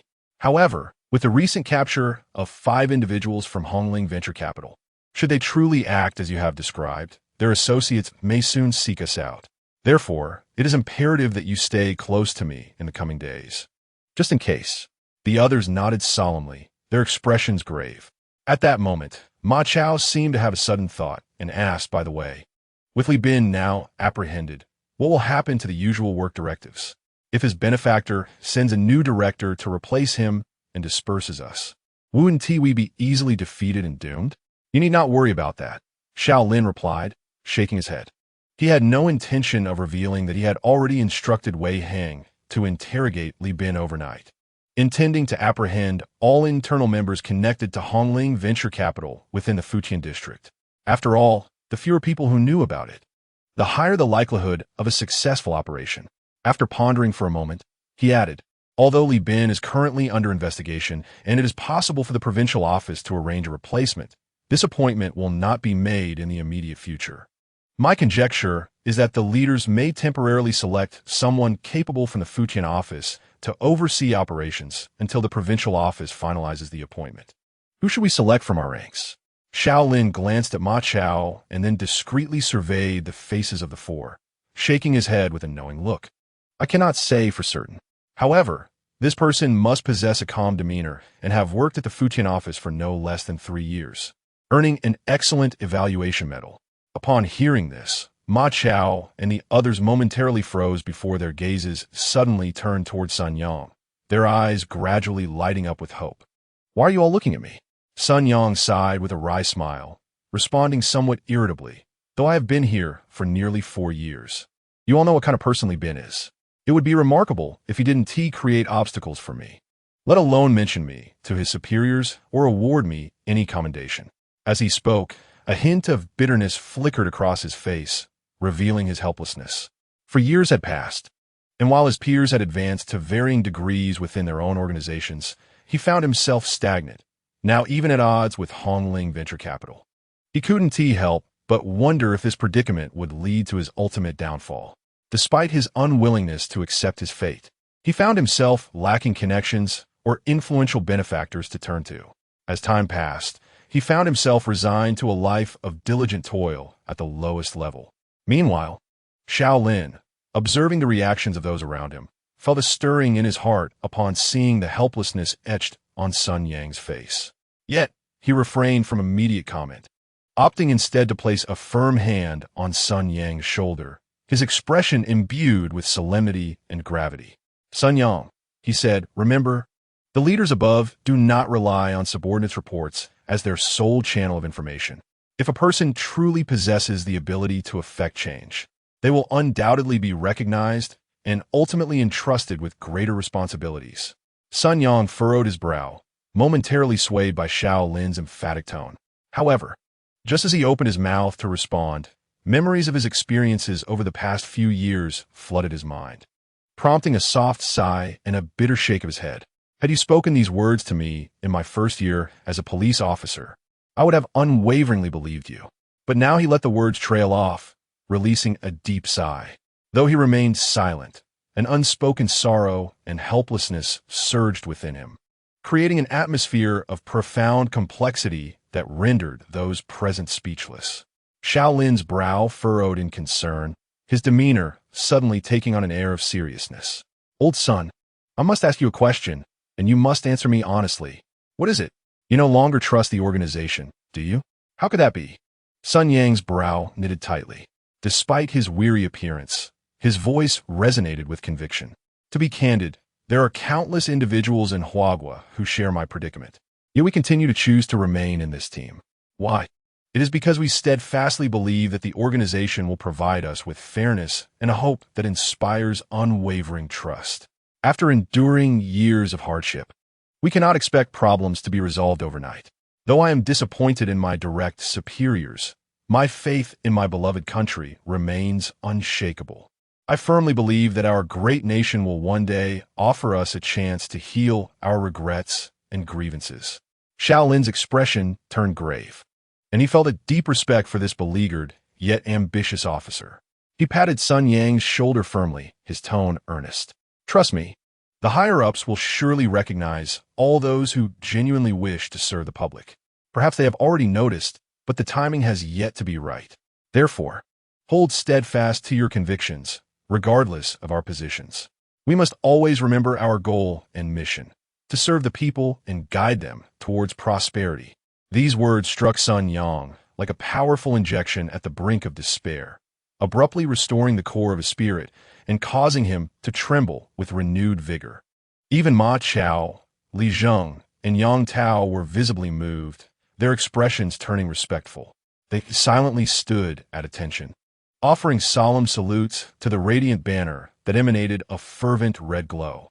Half an hour elapsed as Xiao Lin thoroughly briefed the four on the situation, discreetly familiarizing himself with their basic circumstances.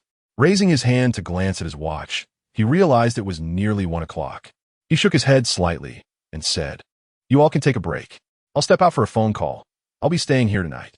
For the past week, he had been residing in an apartment that Wei Hang had arranged for him. After speaking, Xiao Lin exited the dormitory, gently closing the door behind him. He looked around before heading towards the stairwell on the left. He then took out his satellite phone and dialed Wei Hang. "Not so fast, boss." The call was quickly answered, followed by Wei Hang's voice filled with exasperation. "Is there really a need to rush? I'm still in the middle of an interrogation." Xiao Lin paused for a moment, then shook his head with a wry smile. "Li Bin, you can continue your interrogation later. I'm calling about something else." "Something else? What could possibly be more pressing?" Without feigning mystery, Xiao Lin briefly explained Sun Yang's situation and added, "Please have someone investigate Sun Yang. I need to know about his character and performance over the past few years." "Ah, it seems this fellow is in for a big surprise," Wei Hang responded, his tone veering off topic as he chuckled lightly. "Are you considering him for the position of director at Putian Police Station? Let us not jump to conclusions." Xiao Lin replied with a faint smile. "I need to assess his character and capabilities first. If he is too rigid and unable to adapt, then he should remain in his current position for a while longer." "Understood. I'll let you know tomorrow." "Is there anything else?" "None. Continue your work. Make sure Li Bin provides me with a list tonight." With that, Xiao Lin hung up before waiting for a response and returned to the dormitory. After a quick cold shower, he lay on his bed, engaging in light banter with a few others before naturally drifting off to sleep. In the dead of night, at 2 o'clock, a special office of the National Security Bureau in Shenzhen was established externally, in a small interrogation room, approximately 10 square meters underground. Wei Hang lounged on a chair in the center, observing the disheveled figure before him with a lazy yet amused expression. At that moment, a man was tied to a cross-shaped wooden pillar, his clothing stripped away and carelessly discarded on the floor. His head hung limply, lost in a state of unconsciousness. Fully exposed and shamed, Wei Hang glanced at the nearby junior officer, raised an eyebrow, and smirked before gently instructing the figure behind him begin the interrogation. Upon hearing this, Lu Bo, who had followed him from Yanjing, nodded in acknowledgement. "Understood." He moved to the corner of the room and turned off the powerful spotlight in the center of the interrogation room before approaching the bound figure. Looking down from a superior position, he suddenly issued a cold command, "Li Bin." The naked and disheveled form before him was none other than Li Bin, the illustrious director of Putian Police Station just 2 hours prior. After being taken from the police station, Li Bin had been knocked unconscious with a swift blow to the back of his neck. Now, as he was bound upright to the wooden pillar, the blood circulation had him on the verge of awakening. At the sudden sound of the chilling command, he trembled and slowly began to regain consciousness, furrowing his brow. As the discomfort in his neck intensified, Li Bin could not help but let out a pained cry. However, the moment his still dazed gaze registered his own nakedness, his expression froze, and he abruptly lifted his head. "Where am I? What do you intend to do? Since you are awake, prepare to respond to my forthcoming inquiries." Lu Bo disregarded the terror evident on his face, raising his hand to pat Li Bin's cheek, his eyes as cold as ice. It is noteworthy that this newly appointed captain of the National Security Shenzhen branch, a paratrooper of remarkable caliber, was once a prominent figure in the Eastern Theater Command's strategic support forces. Thus, his piercing gaze was not something everyone could withstand. Li Bin trembled suddenly, jolted by the murderous intent radiating from Lu Bo's stare. Throughout his life, he had never felt such a paralyzing fear that brought him to the brink of tears. "What do you want from us?" Gradually regaining his composure, memories of the night's events raced through his mind. But soon, realization struck him, and his expression shifted dramatically as he exclaimed, You seem to know why we have come for you." Lu Bo's lips curled into a chilling smile. "Speak of everything you know regarding Hongling investment. Before we proceed, allow me to remind you that if you wish to avoid my torment, I advise you to divulge everything clearly. Otherwise, I would not hesitate to show you the extent of my methods." Li Bin's body trembled violently as he stared at the impassive yet frigid youth before him. A deafening alarm rang in his mind. He needed to comply with Lu Bo's demands. Otherwise, he would surely suffer immensely. Chapter 24. Interrogation too, just as he opened his mouth to speak. Horrifying images flashed through his mind. Those who had crossed Hongling investment and had been mercilessly tortured to the brink of death by the group's enforcers. His lips quivered uncontrollably, and beads of sweat began to form on his forehead. No, I cannot speak. Now that I have attracted the attention of the national security personnel, imprisonment is merely a matter of time. As long as I do not reveal anything, perhaps the organization will exert influence to extricate me later. But if I divulge my employer's secrets now, I may not even survive until the court's verdict is rendered. I could be killed in custody before that. With these thoughts weighing heavily on him, Li Bin, having experienced the terror firsthand, felt his body stiffen, his eyes narrowing in involuntary tremors, and he quickly sealed his lips. Although his gaze toward Lu Bo was resolute and determined, he overlooked a crucial detail.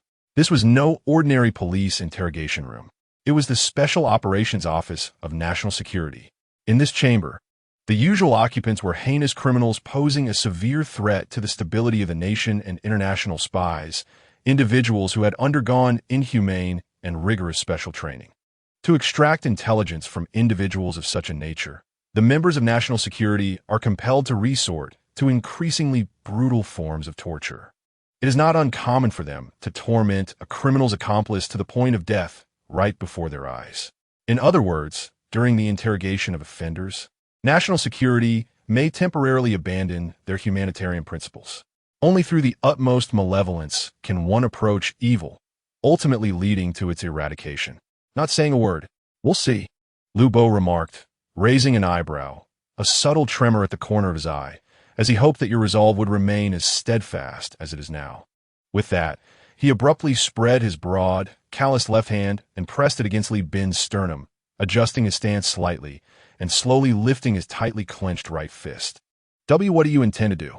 Li Bin's heart raced, his face betraying his anxiety. Can you guess where the human body is most vulnerable? Lu Bo replied with a chilling smile, pausing for no response as he continued. It is our nervous system and various internal organs.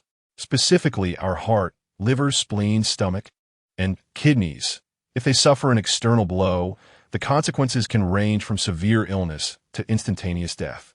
What do you mean by that? Li Bin felt a sudden wave of dread wash over him, panic filling his eyes. Don't do anything reckless, or I can report you. Unfazed by the terror etched on Li Bin's face. In a moment, I shall deliver a punch to your solar plexus, an area devoid of rib protection, directly aligned with your heart, stomach, spleen, and liver. But fear not, for you still possess some utility. My blow will not claim your life immediately. However, it will rupture several of your organs, resulting in severe gastric spasms, violent coughing of blood, or even hemorrhagic shock. Over time, your body will deteriorate significantly. Your resistance will wane, ultimately leading you to a frail and disease-ridden demise. Nearby, Wei Hang observed Lu Bo, who spoke with the cold detachment of a machine, and couldn't help but smirk at the situation. How was I unaware that headquarters had such intricate interrogation techniques? Or is it that these ruthless methods were crafted by soldiers of your ilk? Wei Hang silently shook his head, a wry smile on his lips. Never mind. I'll inquire after this fellow has been interrogated. Meanwhile, Li Bin trembled, startled by Lu Bo's words. Is that true? Why you? The laws of Huagua explicitly state that no one shall be coerced through inhumane methods during interrogation. As national security, how dare you openly contravene this? Oh, so you are aware of our country's humanitarian laws, Wei Hang said with a smirk, rising to his feet, hands in pockets as he approached Li Bin, leaning in to scrutinize him. But do you know that for those who refuse to cooperate with our national security interrogations, we are entitled to employ all necessary means to fulfill our duties? During this period, if a criminal succumbs to the torment and meets an unfortunate demise, it merely saves a bullet. We bear no culpability whatsoever. No, this is inconceivable. Li Bin's eyes quivered, and his body trembled uncontrollably as he stammered. Our nation has always upheld the principles of peace, humanity, and fairness. How could such barbaric and cold-blooded laws possibly exist? You must be trying to frighten me. Right. Frighten you? For some inexplicable reason, Lu Bo's expression suddenly turned frigid, his gaze serious, and he spoke in a raspy voice laden with meaning. It appears you still do not comprehend why our department is referred to as the National Security Bureau. I can unequivocally inform you that this is because we are not only responsible for maintaining the stability of societal order, but also represent the very visage of our great nation. Peace, humanity, fairness. At this juncture, Lu Bo suddenly smirked disdainfully, his eyes filled with contempt. Let me tell you, were it not for our clandestine methods, not only would your trivial notions of fairness be rendered moot, but our country would also lose any semblance of fairness on the international stage. Upon hearing this, Wei Hang retracted his smile, his demeanor turning serious as he patted Li Bin's shoulder. There is no need to waste further words with such filth. With that, Wei Hang cast a cold glance at Li Bin. I will reiterate, disclose everything you know about Hongling Chuangtou. Otherwise, you shall bear the consequences. Li Bin bit his lip, his face awash with hesitation. Yet he remained silent, harboring a sliver of hope. In our nation, the days of severe coercion are long gone. Should I face misfortune, they would surely not escape unscathed either. Yes, it must be so. They are certainly attempting to intimidate me, aiming to extract information about my employer. With this thought, Li Bin involuntarily exhaled a sigh of relief, a sinister smile creeping upon his lips. As the director of the Putian branch, was he not familiar with the interrogation techniques employed by these officers? As long as he remained steadfast, they would have no means to compel him. Once 24 hours had passed, they would have no choice but to let him go. Observing the sudden relaxation in Li Bin's expression, Wei Hang exchanged a glance with Lu Bo, their eyes narrowing in unison, the atmosphere instantly growing tense. Subsequently, under Li Bin's belatedly alarmed gaze, he turned to Lu Bo with a sinister grin. It seems mere conversation will not suffice to intimidate him. If that is the case, let him experience your methods.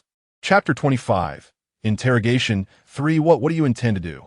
Li Bin, perceiving the genuine intent in their demeanor, immediately panicked, trembling as he shouted, seemingly hoping to dissuade them. I warn you, if anything happens to me, you will face dire consequences as well. Now you realize fear? It is too late. As the words left his mouth, Lu Bo's eyes suddenly narrowed, and he raised his right fist, delivering a powerful blow to the back of Li Bin's left palm, which lay against his chest. In an instant, his hard and swift fist, enveloped by a faint gust of force, struck fiercely against the back of his own left hand. The horrifying force caused the back of Li Bin's hand to cave in by an inch, producing a dull thud as it struck flesh. Bang! Pfft. In an instant, as the shadow of the fist hurtled towards him, Li Bin's face visibly turned pale, his eyes bulging like copper bells, and he suddenly spat out a mouthful of crimson blood towards the sky. Subsequently, he could not contain his agonizing screams. It hurts, I'm dying, I'm dead. Soon, a terrifying scene gradually unfolded. Li Bin, while speaking, began to spit blood in small mouthfuls, his white shirt quickly becoming drenched in red. A sight both shocking and heart-wrenching. Yet Li Bin could no longer care about his own image. All he felt was an excruciating pain throughout his body, particularly in his chest and stomach, an overwhelming sensation of suffocation as if his organs were being relentlessly squeezed, both painful and terrifying to the touch. His complexion shifted from pale to a faint shade of bluish-black, his gritted teeth and exposed veins occasionally letting out a deep, muffled roar. Clearly, he was enduring inhuman suffering. However, before he could regain his composure, Lu Bo, with a cold gaze, ignored his cries and raised his right fist once more. Simultaneously, his left hand slowly moved to the area of Li Bin's right kidney. This punch, I will likewise control the force, ensuring I do not kill you with a single blow, but it will undoubtedly shatter your right kidney. Consequently, should you ever wish to engage in procreation, the effects will be severely diminished, and slowly but surely, you will become entirely impotent, reduced to a true great man. Beside them, Wei Hang's eyes widened in shock, followed by an eye roll, internally lamenting the revelation of this young man's resilience. Damn it, how did I not notice this kid's tenacity before? Please, don't strike me again. Li Bin, witnessing the hand being raised once more, felt his pupils constrict and hurriedly stammered, I will confess everything. I beg you. As he spoke, feeling the metallic taste of blood rising in his throat again, he furrowed his brows and forcefully swallowed the blood. He was already feeling dizzy. If this continued, he feared he might succumb to the symptoms Lu Bo had described. Hemorrhagic shock. At that moment, every organ in his body felt as though it were being tightly grasped, trembling with pain and suffocation. If this man delivered another punch, he genuinely feared he would not withstand it, that he might be beaten to death right there. It was then that he profoundly understood why the National Security Bureau was rumored to be a violent department. Because those brought in could indeed be beaten to death at any moment. No, rather, they could be tortured to death. To think he could hardly endure after just the first punch? Lu Bo's tightly clenched fist suddenly relaxed, a look of indifference crossing his face. How utterly uninteresting. Wei Hang curled the corner of his mouth, disregarding Li Bin's disheveled appearance, and returned to his chair, reclining languidly. He spoke with an air of indifference. Now, divulge everything you know. Furthermore, provide me with the names of all comrades in the Futian district associated with Hongling investment. At this juncture, Wei Hang narrowed his eyes, casting a penetrating glance at Li Bin, his expression icy. Remember, you have only this one opportunity. Should I discover that you have withheld information or dare to deceive me, believe me, you will meet a most gruesome end. I will tell you everything. Li Bin trembled suddenly, but as if recalling something, he hastily pleaded. But can you save me?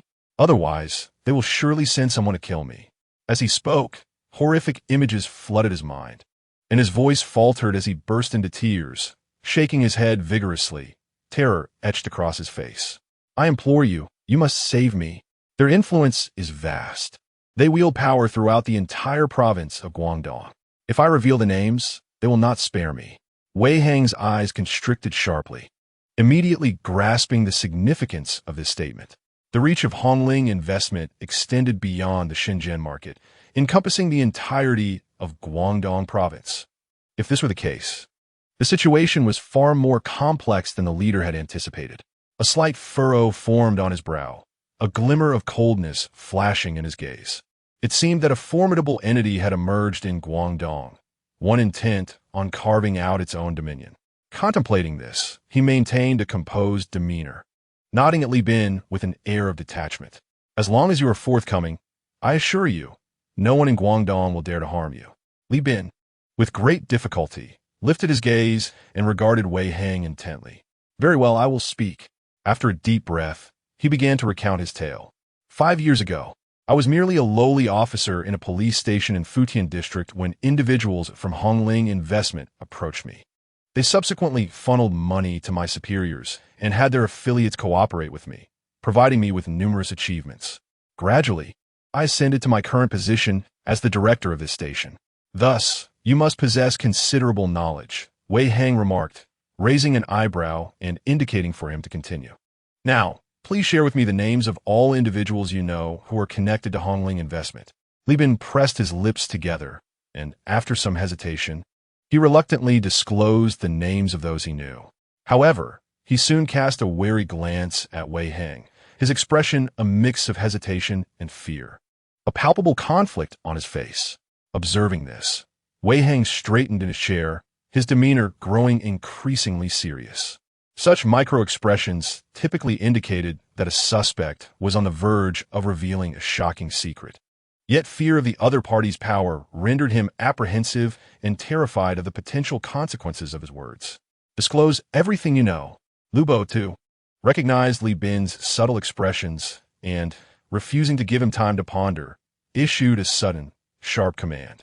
As long as you are honest, I guarantee that no one will be able to harm you under our watch. Moreover, you must understand that your current responses represent an opportunity for your future sentencing.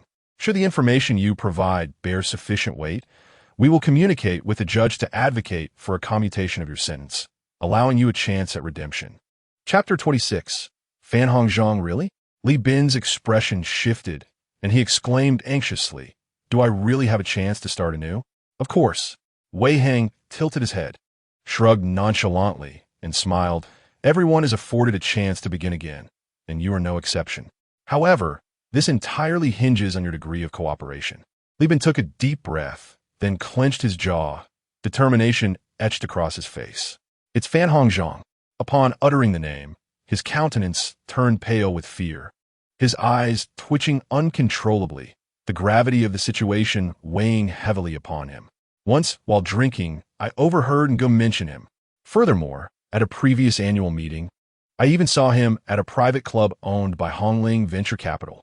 This establishment, known as Namlon Tian Private Club, is typically reserved for gatherings of senior executives from Hongling Venture Capital. Those of us with lesser influence, as well as peripheral members, are only granted access during the annual meeting, as it is heavily guarded. Fan Hongzhang, the executive vice mayor of the Deep City? Wei Hang's eyes glinted, his gaze suddenly turning icy. It appears that the boss's suspicions were indeed correct. This Fan Hongzhang ranks fourth in the hierarchy of the Deep City, wielding considerable power. If it is true that Hongling Venture Capital has his silent support, then this illicit online lending syndicate could indeed operate with impunity within Deep City. Subsequently, upon realizing that Li Bin had no further disclosures, Wei Hang reassured him that he would ensure his safety. Before signaling to Liu Bo to exit the interrogation room together and taking the elevator to the ground floor. Upon their arrival, they encountered two men clad in black. Nodding at them, Wei Hang inquired, "What is the situation?" They confessed, and there is a private club called Namlon Tian in Fodian District, which serves as a regular meeting place for senior executives of Hongling Venture Capital. Li Bin has also provided information on this. Wei Hang narrowed his eyes, casting a sidelong glance at Liu Bo, comparing the two lists, and then instructed to apprehend the individuals named. "Understood," Liu Bo responded, yet lingered, casting a sharp glance at Wei Hang. "Director Wei, should we apprehend Fan Hongzhang?" Upon hearing the name, the expressions of the two men in black shifted, and the previously silent one suddenly interjected, "Director Wei, could it be that Fan Hongzhang is behind Hongling Venture Capital?" Wei Hang nodded, then suddenly seemed to recall something, slightly shaking his head as he stroked his chin, a contemplative expression crossing his face. "It's still too early to ascertain. However, I have a lingering suspicion that Fan Hongzhang may merely be a pawn introduced by the ancient schemer of Guan Province. The true mastermind likely remains in the shadows, orchestrating everything from behind the scenes. Should we report this to Director Xiao and apply for the arrest documentation to apprehend him immediately? Not for now." Wei Hang shook his head. "Fan Hongzhang is a significant catch. We should refrain from moving against him just yet. Let's first apprehend those minor players on the list, and I will consult with the boss at dawn." "Understood." As the words fell, a fleet of dilapidated vans suddenly surged forth from the Special Operations Office, racing towards the various streets of Putian District. In no time, amidst the panic of the 12 members listed from the interrogation, a group of cold-faced youths burst in, swiftly incapacitating them with precise strikes, dragging them away from the scene. The methods employed in the arrests resembled those at a violent crime scene. Among these organization members, some were seized while nestled in bed with their wives, others while indulging in games with their mistresses in lavish villas, and a few were caught in the midst of a small celebration, surrounded by walls adorned with stacks of $100 bills. The sight of entire walls lined with bundles of crimson currency stirred even the hearts of the well-trained national security agents, inciting waves of indignation within them. It was utterly infuriating. This was, without a doubt, the hard-earned money of the impoverished masses. The audacity of these individuals to collude with wrongdoing provoked the elite agents to act with a brutal ferocity that was almost unbearable to witness. Accompanied by heart-wrenching cries and conspicuous bloodstains dragged across the ground, this thunderous operation reached a triumphant conclusion just before 6 in the morning. Inside an office of the National Security Special Operations Unit, Wei Ju reported that all suspects had been apprehended, and illicit funds discovered in their homes had been securely transported back for processing. Exhausted, Wei Hang nodded, reclining in his chair at the desk, advising his colleagues to rest well, as the coming days promised to be busy. He then narrowed his eyes, contemplating Li Bin and the two lawyers' mention of Ngo, followed by a thought of their boss, Xiao Lin's temper, prompting him to click his tongue. If this fellow dared to provoke their superior, he would surely meet a grim fate. Shaking his head, he glanced at his watch, noting it was nearly 7, and without hesitation, He dialed Xiao Lin on his satellite phone.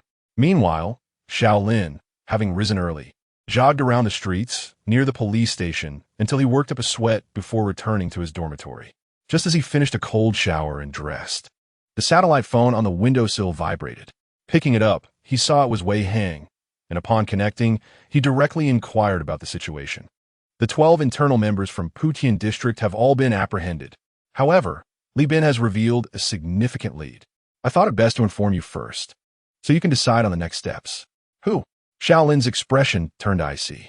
It was evident that a high-ranking member had committed a grave error. Fan Hongzhang, the executive vice mayor of Shun City. Damn it, this is outrageous.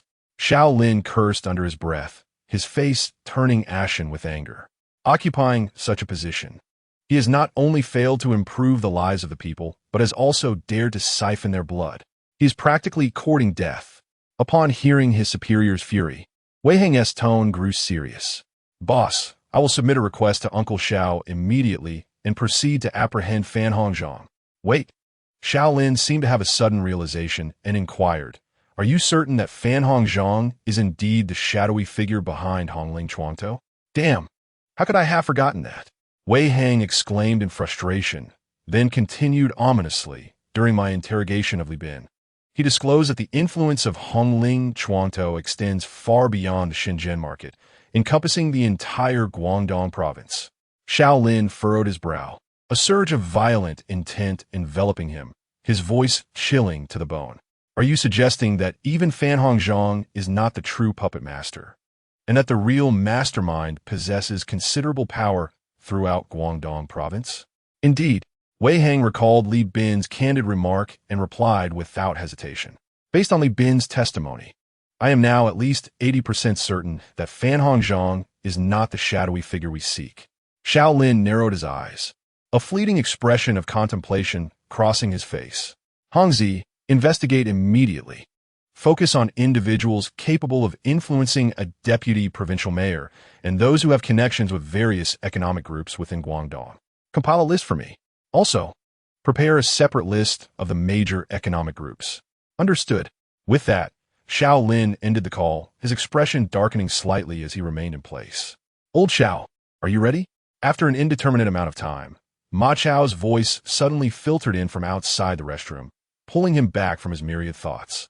Just a moment. Xiao Lin glanced at himself, ensuring he was presentable before stepping out of the restroom. He smiled at Ma Chao, who was clutching his stomach. Damn, the lazy ones suffer the most. That's just my habit, Ma Chao retorted as he dashed into the restroom, followed by a series of unmistakable sounds, which prompted him to exhale with relief. Ah, there's nothing quite like a morning cleanse. Goodness, did you consume onions last night? Xiao Lin's expression turned green as he hurriedly retreated toward the dormitory. How can a person emit such an atrocious odor? I can hardly believe it. Cursing under his breath, he returned to the dormitory, where he found Li Zheng and the others already awake. After engaging in some light banter, Sun Yang suddenly inquired, by the way, old Xiao, do you think the news of Li Bin's arrest will spread immediately at work? That is certain, Xiao Lin replied with a smile, his eyes narrowing in a meaningful manner. Let me share some good news. Li Bin has confessed. Moreover, while we were asleep last night, all internal associates connected to Hongling Chuangtou in the Putian district have been apprehended. What? The three of them brightened, their eyes wide with excitement as they exchanged glances. This is fantastic. Finally, someone could take care of the Hongling Chuangtou personnel. What is going on? Or were you just discussing? At that moment, the dormitory door was flung open, and Ma Chao, looking refreshed, walked in with a curious expression. Sun Yang's face lit up with enthusiasm as he immediately shared the good news with him. Li Bin has successfully apprehended all the internal personnel from the entire Putian district.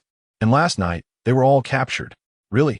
Ma Chao initially found it hard to believe, but as if struck by a sudden realization, he turned sharply to Xiao Lin. Old Xiao, was this all your friend from the National Security doing? Xiao Lin smiled and nodded. Upon witnessing this, Ma Chao's eyes blazed with fervor as he clenched his fists, his countenance twisted with rage. This is excellent. Damn it, old Wang, at last, someone can avenge you. Xiao Lin tightened the corners of his eyes, placed a hand on his shoulder, and remained silent. Brothers, now is not the time to let our guard down. At that moment, Sun Yang furrowed his brow and continued. Hongling Venture Capital's connection to the Putian district has been utterly severed. With so many individuals apprehended, they are likely to react with great fury, potentially orchestrating significant moves. Moreover, we captured their people in broad daylight last night, so we must exercise extreme caution in the coming days. You are absolutely right. Xiao Lin nodded, his brow furrowed as he spoke steadily.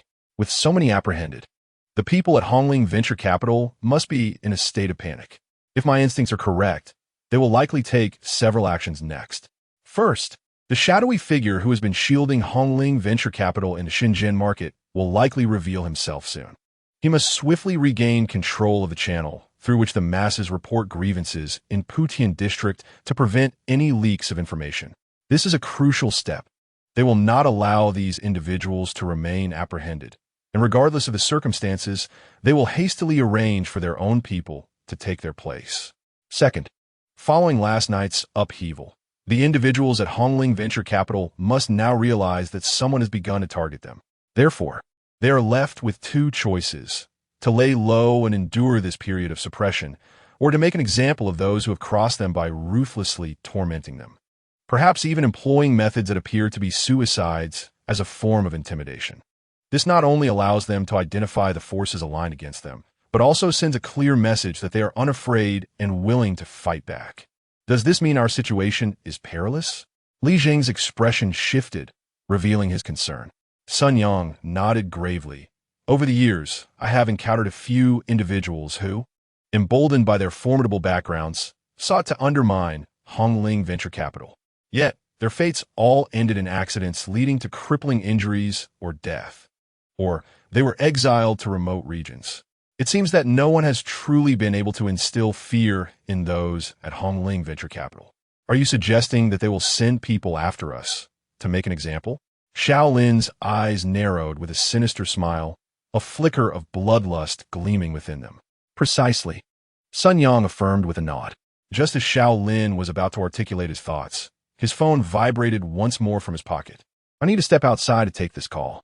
After speaking, I stepped out of the dormitory and approached a corner window. I retrieved my satellite phone from my pocket and was somewhat puzzled to see it was another call from Wei Hang. Without hesitation, I answered. What is up, Hongzi? I have gathered all the personal information regarding Sun Yang from recent years, he replied. Please elaborate. I raised an eyebrow and glanced towards the dormitory. Sun Yang, 32 years old, resides in the Fulexing Garden community of Hualong District, Shenzhen, Guangdong Province. He graduated from the Guangdong Police Academy 6 years ago and, after 2 years of civil service examination preparation, successfully joined Putian Police Station 4 years ago as a proud police officer. This individual is generous, helpful, and principled, keeping abreast of current affairs. He possesses many ideas and insights in his work, making him a talent with a certain degree of foresight. However, he has been suppressed by Li Bin over the years, resulting in scant information about him from higher-ups. Do you believe he has the capability to fulfill the responsibilities of the Putian Police Station chief? Chapter 28. Intervention. Wei Hang chuckled. Boss, isn't a person's capability honed through experience? Moreover, through my investigation, it appears his personality is quite steady. Yet, who would have thought he would engage in such irrational activities with individuals from Hongling Venture Capital? This only reinforces the notion that he is not a fool, confined to dogma. All right, I understand. I smiled in return. Since his ability and character are not in question, let him take the position. Boss, are you intending to give him a nudge? Indeed. I nodded, my eyes narrowing slightly, a thoughtful expression gracing my face. Just what the Putian Police Station needs is a pragmatic leader. It would be far preferable to have him in the position rather than someone from Hongling Venture Capital. That is a valid point. Very well, we shall proceed accordingly. I must inform my father, Xiao Tianxiu, and have him communicate with Old Wang from the organization department to expedite the personnel appointment. Why not just speak directly to Uncle Wang? Why go through Uncle Xiao? Wei Hang asked, puzzled. Shouldn't I provide a brief report on the situation here? I retorted, slightly exasperated. It's been over a week since I arrived. It's high time I received a response. Oh, right. That makes sense. Hearing his awkward chuckle, I dismissed him, hung up the phone, and dialed my father, Xiao Tianxiu. After a few rings, the call connected, and I was greeted by my father's languid voice. What is the matter? I furrowed my brow immediately, expressing my displeasure. Comrade Xiao Tianxiu, you hold the esteemed position of the second-in-command of the National Security Bureau. Now that I am reporting work to you, is this the tone you choose? After a brief silence, my father's voice returned, laced with suspicion. Is there any progress from Shenzhen? Hey, that rascal Xiao Hang. Why hasn't he relayed the intelligence? General Xiao Tianxiu, Hangzi is under your command. Why are you asking me? I scoffed, my dissatisfaction growing, day in and day out. I wonder what he is so busy with. Hey, you little rascal, do you think I have nothing better to do? Or do you believe that the only troubles lie within the Shenzhen market? With so many issues at hand, how can you dare to engage in idle chatter without shouldering some of the burden? Upon hearing his father's exasperated complaints, Xiao Lin felt no anger. Instead, he chuckled, thinking, isn't this precisely what I'm doing? Otherwise, why would I even bother with the Shenzhen market? Moreover, with so many capable soldiers in the military region, I refuse to believe my presence is indispensable. As for your great-grandfather's intentions, just look around. Who would dare to oppose? Even your mother wouldn't dare to speak out of turn. Xiao Lin joyfully shook his head, relishing the situation, and exclaimed, I won't be sticking around for this. I'm already out. Enough. Let's get back to serious matters. Xiao Lin promptly interrupted, then briefly outlined the situation in Shenzhen before continuing earnestly. I have a rough understanding of the issues here in Shenzhen, but I estimate it will take a few more days to grasp the specifics. What are you saying then? Xiao Lin's expression darkened, but as he contemplated the forthcoming matters, he quickly donned a flattering smile. Well, I'm simply here to report on the progress of my work. Interesting. The sun hasn't risen in the west today, has it? Why does it feel as if someone has transformed entirely? This tone was indeed a rare occurrence. Xiao Tianxiu had an astute understanding of his son. He never engaged in battles, he was confident of winning, and his words and actions always seemed to serve a particular purpose. Thus, it would not be an exaggeration to say he was exceptionally suited for politics. Yet, Xiao Lin had no interest in a political career. He willingly chose to enlist instead. Ultimately, what astonished everyone was that this young man overcame countless hardships to become the indomitable spirit of the soldiers across the 5 major military districts of the nation, the commander of the Blue Sword Special Forces. For this, Xiao Tianxiu undoubtedly felt immense pride. However, it was precisely due to his son's character and prowess that, apart from his wife, this little rascal spoke to everyone else as an equal, leaving his father feeling both helpless and frustrated. There was a time when he often pondered when his son would speak to him with the same deference he displayed before his wife, imagining how delightful it would be to wake up smiling from such thoughts. Yet now, upon hearing his son's ingratiating tone, he felt a sudden jolt. The long-held notion vanished instantly, replaced by a heightened sense of vigilance. Xiao Lin paused, then the laughter deepened. Father, your words imply I'm merely responding proactively. Do not respond. When you do, it's surely something serious.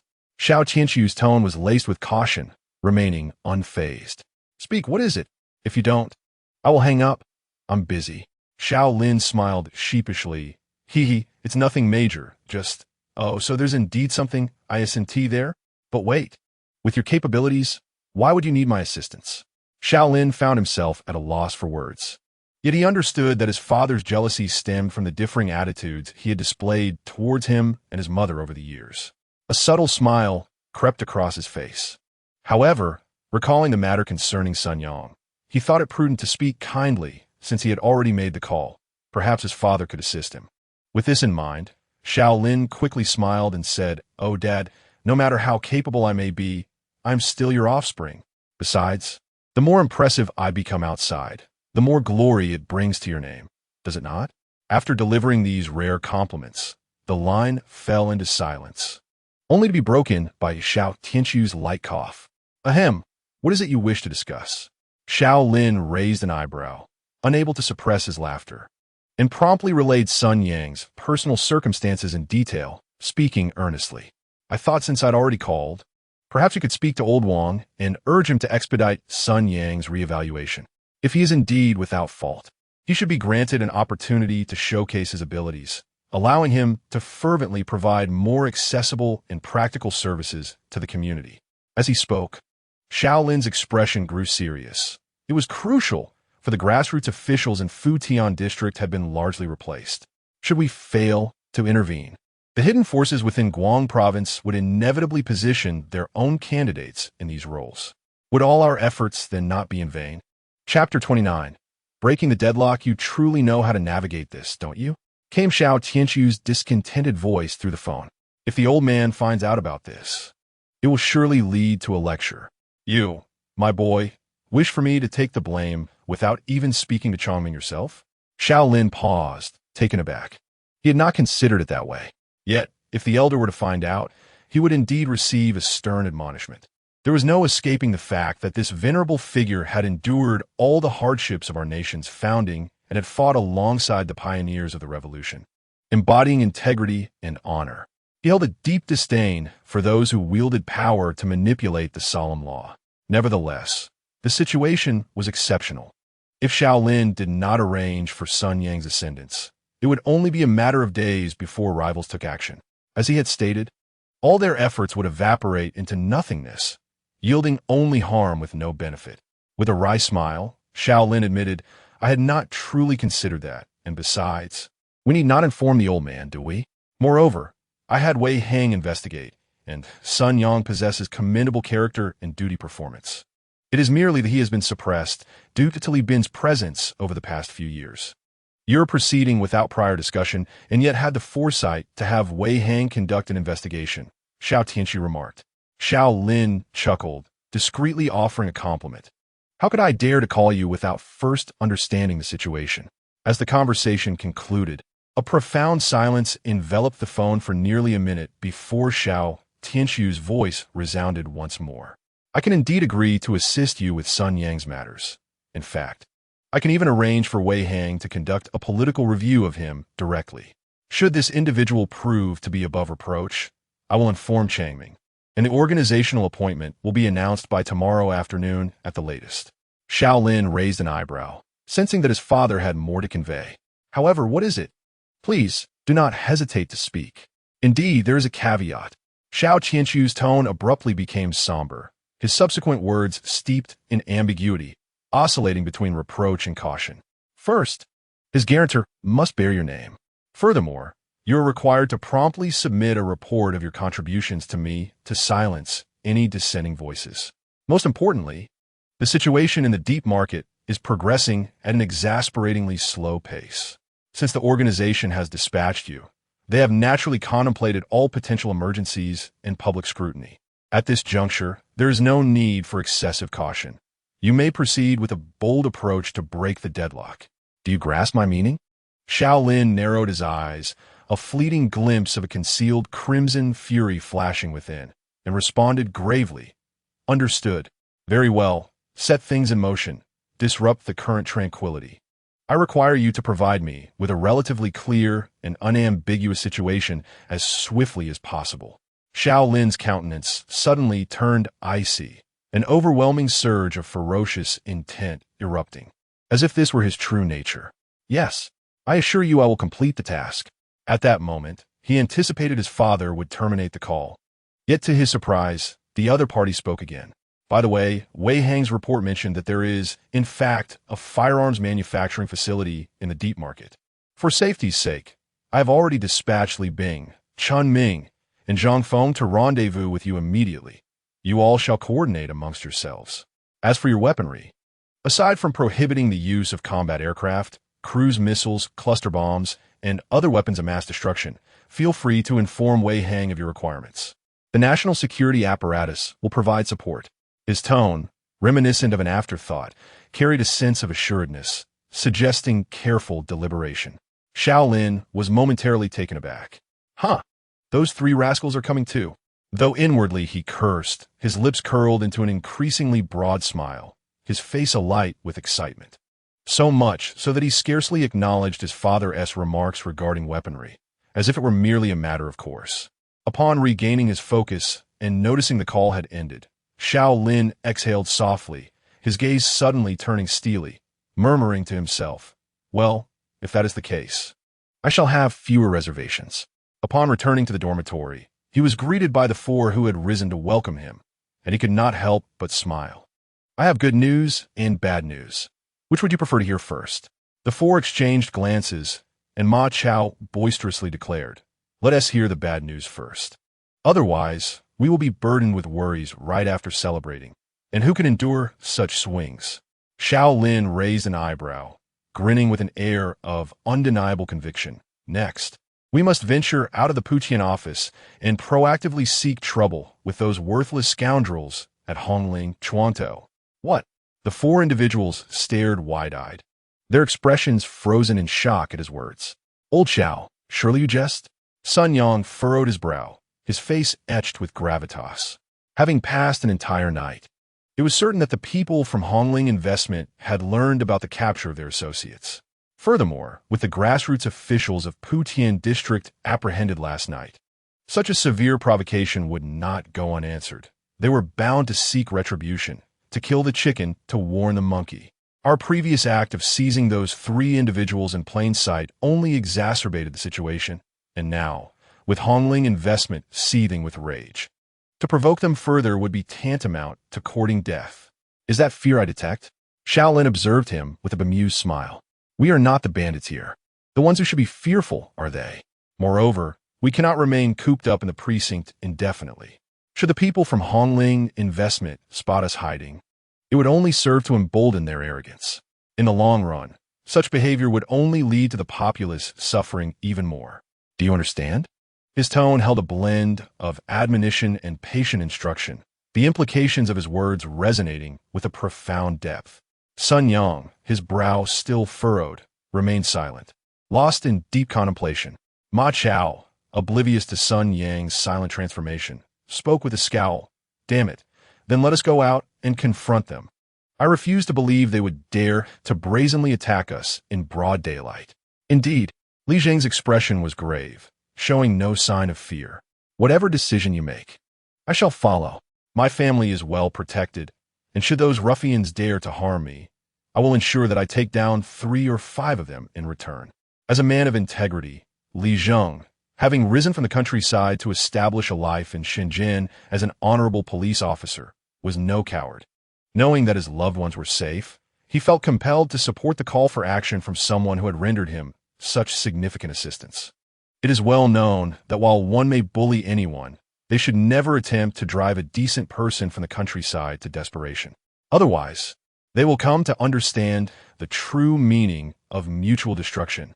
Long live the farmers. As the chapter unfolds, the scene changes. Observing the resolute expression of this earnest man, Xiao Lin's demeanor shifted, and he gently patted Sun Yang's shoulder twice, choosing silence. At that moment, Sun Yang seemed to snap back to reality, finally lifting his gaze. In his eyes, there was a blend of unwavering determination and evident gratitude. "Old Xiao, you are right. If we, the enforcers, harbor fear towards these individuals, how can we possibly safeguard the interests and personal safety of the populace below? Thus, it is not we who should be afraid, but rather the vermin of Hongling Chuantou. In confronting such scum, our most prudent course of action is to take the initiative, instilling such fear in them that they tremble with dread, deterring any further criminal thoughts." "Well said." Xiao Lin smiled broadly, gently patting his shoulder once more, his words laden with profound meaning. This embodies the spirit and responsibility that a true servant of the people should possess. Upon hearing this, Sun Yang also smiled widely, his face radiating a brilliant glow, akin to the sun in the vast sky, confident and resplendent. "Excellent." Ma Chao suddenly waved his hand, his countenance resolute, declaring, "Since we have made our decision, let us take the initiative." With that, he turned his gaze toward Xiao Lin, his eyes gleaming with anticipation, his tone exceedingly excited. "Old Xiao, now that we are aware of the bad news, could the good news possibly be that your friend from the National Security will also assist us in dealing with Hongling Chuantou?" "Naturally." Xiao Lin chuckled, but abruptly shook his head. "However, The good news I refer to is not this. Not this? The four exchanged glances, each displaying a hint of confusion. Ma Chao felt a restless itch, akin to an elusive sensation, furrowing his brow and muttering, "Oh, come on. What good news could there possibly be? Old Xiao, spare us the suspense. Look at how anxious you are." Xiao Lin laughed heartily, deciding to drop the pretense. He turned to Sun Yang, a slight smile gracing his lips. "The good news is, congratulations to our comrade Sun Yang, who is about to assume the position of director at Putian Station." "Sun Yang what? Ma Chao, no way." "Li Zheng, is this true? Yang Tao, huh?" For exclamations of surprise erupted simultaneously, and the four men swiftly surrounded Xiao Lin, their faces a blend of joy and astonishment. Sun Yang's expression became somewhat dazed, struggling to believe whether this was indeed reality or merely a vivid nightmare born of his fervent desires. "When have I ever deceived you?" Xiao Lin shrugged, comprehending their incredulity. After all, Sun Yang had endured years of oppression, and now, suddenly appointed as the director of Putian Station, it was hard to fathom. It felt surreal.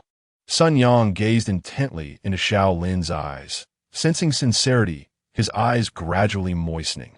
Then, as if struck by a revelation, he covered his face and bowed his head, suddenly letting out a sobbing tremor, his shoulders gently quaking. In the world of adults, perhaps a collapse can occur in an instant. He had endured so much hardship over the years. The suffering he had borne felt as if it had just flashed before him, prompting him to wipe away the tears of anguish. At last, he had emerged from the shadows. Observing this, Xiao Lin and the others silently sighed. Though they could not fully empathize, they understood his relief and sorrow. Perhaps, as written in a book when he swallowed the last bitter pill, the sweetness that began to blossom on his tongue spoke volumes in silence. All the restraint is merely to collide with the liberating spring breeze on a certain morning. At this moment, no one inquires why Xiao Lin was privy to this fortunate news ahead of time. However, they are aware that their brother would never deceive them, nor would he use such a matter to mislead. Moreover, the individuals from Goan are his friends, a connection that is profoundly established. If one were to claim he lacked a sufficiently robust background, who would believe it? So what if he possesses a modicum of insider knowledge? If one were foolish enough to pursue the matter further, they might as well abandon their career in the police force. Such a lack of acumen would only lead to a continuous loss of opportunities and the risk of offending others. In politics, the essence has always revolved around human connections and the principle of reciprocity. "Old Xiao," Sun Yang vigorously wiped his face, suddenly looking up at Xiao Lin with steadfast eyes. "From now on, should you require anything, just let me know, and I will handle it without hesitation." He did not specify the nature of the matter. Perhaps it could pertain to anything. Xiao Lin discerned the deeper meaning in his words, patting his shoulder and nodding with a light-hearted smile. "All right, let's take it easy. Shortly, my friend will arrive to take your personal file for a reevaluation. By tomorrow afternoon at the latest, your appointment notice will be issued. Since I am the guarantor for this appointment, Sun Yang's matter is assured." In other words, if Sun Yang's future were to deviate from his current assertions, Xiao Lin would be the first to come and break this fellow's legs, demonstrating what it truly means to fall into an abyss and possess nothing. Sun Yang nodded earnestly, suddenly bending at a 90-degree angle to bow to Xiao Lin, solemnly expressing his gratitude. "Thank you. Damn it, speaking such nonsense. Do you no longer consider me a brother?" Xiao Lin hastily helped him up, laughing and scolding him before his expression gradually turned serious. "However, once we exit the police station, remember to stay close to me and do not act independently, whatever the circumstances may be. Understand?" "Understood." The four responded in unison, evidently regarding him as their true anchor. Xiao Lin nodded, about to speak when the satellite phone in his pocket vibrated again. Upon checking, he saw it was Wei Hang. This time, he did not answer while hiding from the others, but stood still to take the call immediately. "What's the situation?" "Uncle Xiao has sent me to find you and retrieve Sun Yang's personal file." "Then come over. I'm at the station. It's just a file. I've already had someone go to collect it." Xiao Lin shook his head helplessly. "All right, call me when you arrive. By the way," Xiao Lin seemed to think of something, his tone turning cold. "Check the activities of those thugs supported by Hongling Chuangtou and send the findings directly to my phone. Wei Hang paused, immediately processing the request, a hint of excitement in his voice. Boss, are you planning to take the initiative? Yes. Xiao Lin's lips curled in a grim line, his expression icy. Grandpa has sent Dabin, Ming, and Baolong over. What? Wei Hang's tone shifted to one of disbelief, unable to fathom the situation. Damn, one of you isn't enough? Now you're bringing in 3 more members from the Blue Sword? Is the above intended to incite a conflict in the Deep City? Chapter 31. No longer planning to go to work. Who knows? Xiao Lin scoffed lightly, narrowing his eyes as a flicker of bloodthirsty intent crossed his gaze. However, it served as a reminder to me that the use of weapons of mass destruction in the city was strictly prohibited. Phew, that's good. Wei Hang visibly sighed in relief, but soon his expression darkened with another thought. However, with those 3 gentlemen coming over, combined with your absolute strike, I reckon the underworld in the Deep City will descend into utter chaos, stained with blood. Damn it, it seems there's more work ahead. Xiao Lin grinned wickedly, then urged, let your brothers rest up. I should soon be in conflict with them. Damn it, boss, you need to be careful. Just don't start a ruckus in the bustling city center during the day. Huh? Xiao Lin laughed coldly, stating that it all depended on the other party's attitude. After that, without waiting for Wei Hang's reply, he continued, all right, I'll have Sun Yang place his personal file on the dormitory counter. You can let someone pick it up. I need to take them out to find something to do. Very well. I'll send you the locations of those thugs from Hongling Venture Capital shortly. Regarding such a large illegal lending group as Hongling Venture Capital, Wei Hang Meme team make a special effort to investigate. A casual stroll through the streets would suffice. Then, as if recalling something, he grinned. By the way, boss, the other side has a firearms manufacturing facility, so be cautious with those 4 guys. Otherwise, you might find yourself in a tight spot, shot down in a gutter. That would be utterly embarrassing. Huh? Xiao Lin sneered, his face filled with disdain. Just a bunch of trash who only dare to act tough in their own lairs. No need to hold them in high regard. All right then. Wishing you good luck. Xiao Lin smiled and hung up the phone.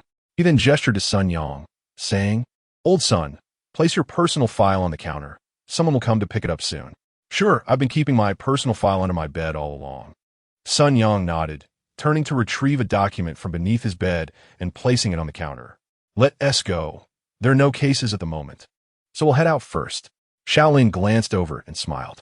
He turned and led the way out of the dormitory toward the elevator. The 4 exchanged glances, their eyes narrowing as their expressions suddenly turned resolute, following closely behind.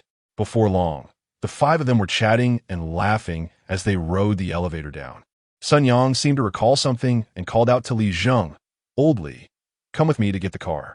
Don't take 2 cars. That would draw too much attention. Xiao Lin suddenly tugged at Li Zheng's arm, his expression turning serious. I've said before, you must stay close to me from now on. Otherwise, I cannot guarantee your safety. Very well. Sun Yang nodded emphatically. We'll squeeze into 1 car then. And? Xiao Lin glanced at Ma Chao, grinning slightly. Let old Ma drive. At least he's decent behind the wheel. We're going to deal with someone now. Let us not have the car stall and end up surrounded without a way to escape. The group laughed heartily, casting a discreet glance at Yang Tao. Yang Tao was acutely aware of his driving prowess, causing a flush to spread across his face as he scratched his head in silence. Amidst the laughter and chatter, Ma Chao emerged from the police office brandishing a set of car keys. He swiftly hopped into a police vehicle and, after a couple of deft maneuvers, drove it up to the 4 of them. Brothers, get in. You 3 can squeeze in the back, he declared. Xiao Lin grinned and promptly slid into the passenger seat. The 3 others hesitated for a moment before chuckling and joining him, seemingly unfazed. With a resounding thud, the rear door of the vehicle slammed shut, and Ma Chao pressed the brake before accelerating, propelling the group out of the police station. Once they hit the main road, Ma Chao glanced at Xiao Lin and asked, Old Xiao, where are we headed now? Xiao Lin checked his phone, noting that he had yet to receive a message from Wei Hang. He then looked around and gestured in a particular direction. Let us stop by the supermarket for a while. All right then, Ma Chao replied with a hint of resignation, glancing at the rearview mirror before easing the police car to a halt in front of the supermarket and turning off the engine. Old Xiao, Should I grab a few bottles of water? Yang Tao leaned forward from the back seat. He hesitated to exit the vehicle, clearly keeping Xiao Lin's words in mind. Wait a moment, Xiao Lin said, leaning out the window to scan the area for any potential threats. After confirming it was safe, he settled back into his seat. You can get out now, but remember to come back right after you're done. Got it. Shortly thereafter, Yang Tao returned with a case of mineral water, distributing a bottle to each of them before tossing the remainder into the trunk and taking his seat again. Half an hour later, Xiao Lin finished the last drop of water, crumpled the bottle in his hands, and tossed it lightly into a nearby trash can. Just then, his phone vibrated in his pocket. Upon checking, he discovered a message from Wei Heng containing an address. As he read the location, a subtle yet deadly glimmer crossed his face. Let us go. It's the Hongling fertilizer processing plant in the eastern suburbs. The group paused momentarily, and Ma Chao glanced at Xiao Lin's phone. Did your friend send you a message? Yes, Xiao Lin replied, retracting his phone. This fertilizer plant is one of the many strongholds of Hongling Venture Capital.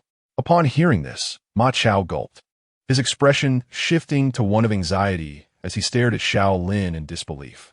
I mean, brother, there are only 5 of us. Are we really heading straight to their den? Isn't that a bit rash? What's the matter? Xiao Lin shot him a sidelong glance, an enigmatic smile playing on his lips. Are you frightened? Ma Chao's face turned crimson as he scratched his head, reluctant to admit his apprehension. It's just that Hongling Venture has been expanding rapidly, and no one dares to offend them. I was thinking, with the losses they've incurred because of us, if we show up there, what if they ambush us? We could end up in dire straits. Indeed, old Xiao, Sun Yang chimed in, leaning against the front passenger seat with a serious expression. Shouldn't we communicate with the SWAT team and have them accompany us? Absolutely not. Xiao Lin narrowed his eyes. Let us not forget that this time we are taking the initiative. Without any concrete wrongdoing on their part, the special police would not heed our presence. Furthermore, what if the special police themselves were infiltrated by individuals from Hongling Venture Capital? In that scenario, they might receive advance warning, and we could find ourselves ambushed. Facile dire conséquence.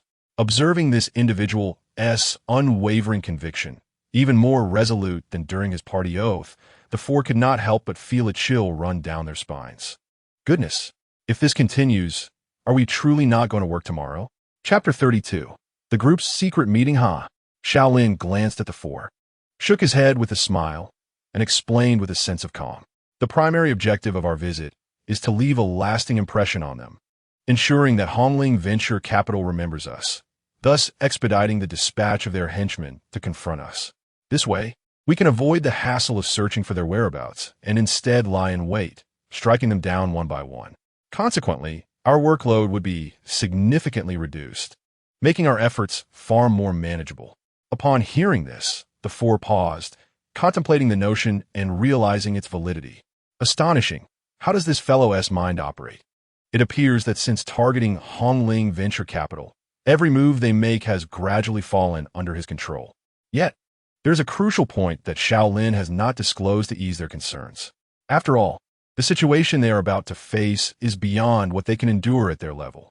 Xiao Lin's decision to take the initiative was inspired by his father's teachings. What does it mean to break through with boldness? If Xiao Lin were unable to grasp such a straightforward concept, he would likely have long since become a forgotten memory. In his view, this phrase embodies a singular meaning, a mandate to eliminate. The higher-ups are exceedingly incensed regarding the situation in the deep market, which is why they have dispatched him to swiftly break the stalemate and provide clarity.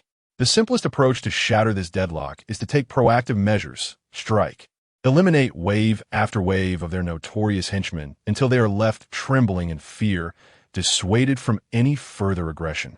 Only then will the oppressive fog enveloping the deep market be dissipated, revealing the shadowy hand lurking above. At 9 o'clock in the morning, across town at the Hongling Building, headquarters of Hongling Venture Capital, a lavish conference room on the top floor houses a square wooden table surrounded by 10 impeccably dressed individuals, exhibiting a range of composed determination to noble elegance.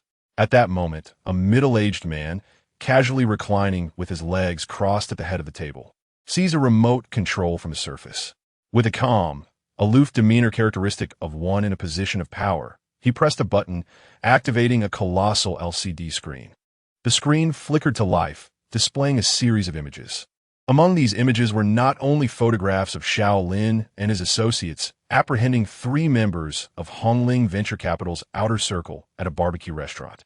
The scene revealed photographs of several grassroots officials from Putian district being apprehended. As these images were unveiled, the expressions of the 10 individuals present remained notably impassive. However, upon closer inspection, one could discern a chilling intensity lurking within the depths of their eyes. Esteemed colleagues, this must surely be the most significant loss our group has endured in recent years, would it not? The middle-aged man at the forefront gradually straightened his posture, his countenance darkening with an unsettling coldness.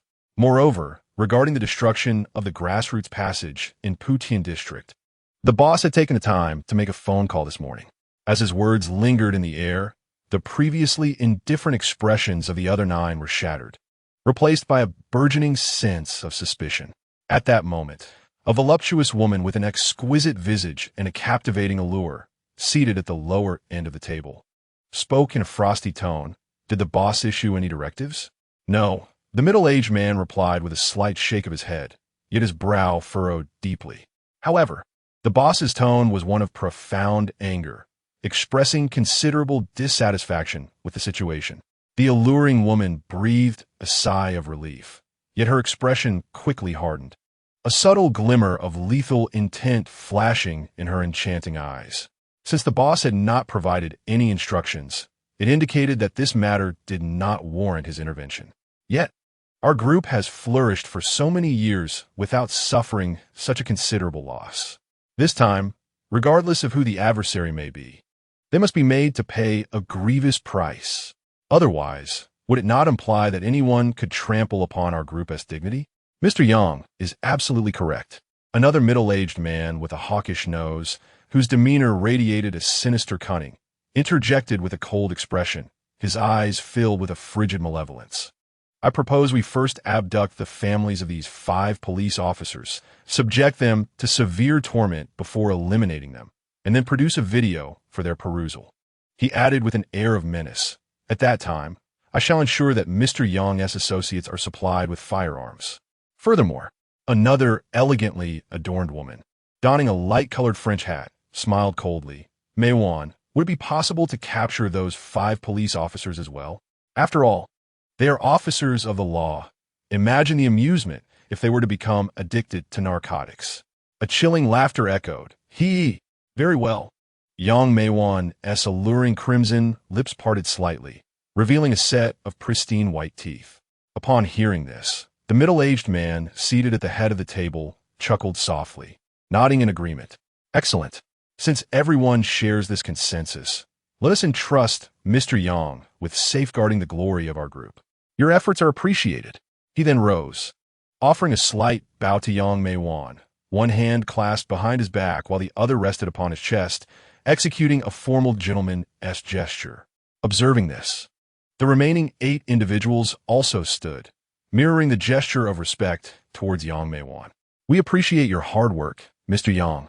Meanwhile, in the eastern outskirts, near a seemingly antiquated chemical factory, a police vehicle was quietly stationed in a secluded corner behind a large banyan tree. Xiao Lin leaned against the passenger seat, his gaze fixated on the dilapidated factory ahead, lost in thought. After a span of 10 minutes, Ma Chao, unable to remain still, inquired, Old Xiao, what exactly are we doing here? He anxiously shifted his head between Xiao Lin and the factory, scratching his ear and chin in exasperation. Do you intend to simply drive the police car straight in? Xiao Lin's expression was faint as he cast a glance at him. You know, as long as you're not afraid of being struck down by their blades, we can charge in right now. Ma Chao felt a chill in his heart and immediately settled down. He scratched his head, confusion etched upon his face. Then what are we waiting for? Aren't we going in? Are you foolish? Xiao Lin rolled his eyes, clearly exasperated. We currently have no knowledge of what lies within. What if we rush in only to find a group waiting for us? When those blades come down, do you truly believe you can escape? As he spoke, Xiao Lin shook his head, his tone serious. And most importantly, The other side possesses a firearms manufacturing facility. We're the ones taking the initiative this time. You don't even have guns. What if they chase us down with firearms? Wouldn't we be bringing disgrace to all the law enforcement departments in the entire city? Moreover, if we recklessly charge in and end up being killed, the law does not punish the masses. If so many of us share the blame, even if we all perish, it would be in vain. Chapter 33. Taking action upon hearing this, the expressions of the four shifted. They suddenly realized that the other party might very well be armed. Then should we return and deliberate further before coming back? Ma Chao gulped, a visible trace of anxiety in his eyes. Indeed, old Xiao, Sun Yang chimed in, now reluctant to proceed, leaning in urgently. Shall we return to the station and apply for firearms first? Xiao Lin remained silent, slightly turning to glance at the others, his face reflecting his disbelief. Did I not say we cannot seek assistance or submit any applications? Who knows if anyone higher up is affiliated with Hongling Investment? He rolled his eyes again and sighed. And who told you we were going in? What do you mean? We don't have a go-in. The four of them brightened at once, visibly relieved. Not at all. Xiao Lin shot them a glare, speaking irritably. I never intended to go inside. The reason we're waiting here is to catch someone coming out of the factory. We'll interrogate them thoroughly about the situation inside before letting them go, and then we'll make a swift exit. HM? HM. The four paused, and excitement instantly illuminated their faces. Wow, I didn't realize it, old Xiao. You're quite cunning. Ma Chao chuckled, his expression somewhat exhilarated. Is there anyone who praises their teammates like this? Xiao Lin teased back, his face beaming with mirth. Soon, we'll catch someone together and vent all the frustrations you've endured over the years. Moreover, I just observed that there are no surveillance cameras nearby.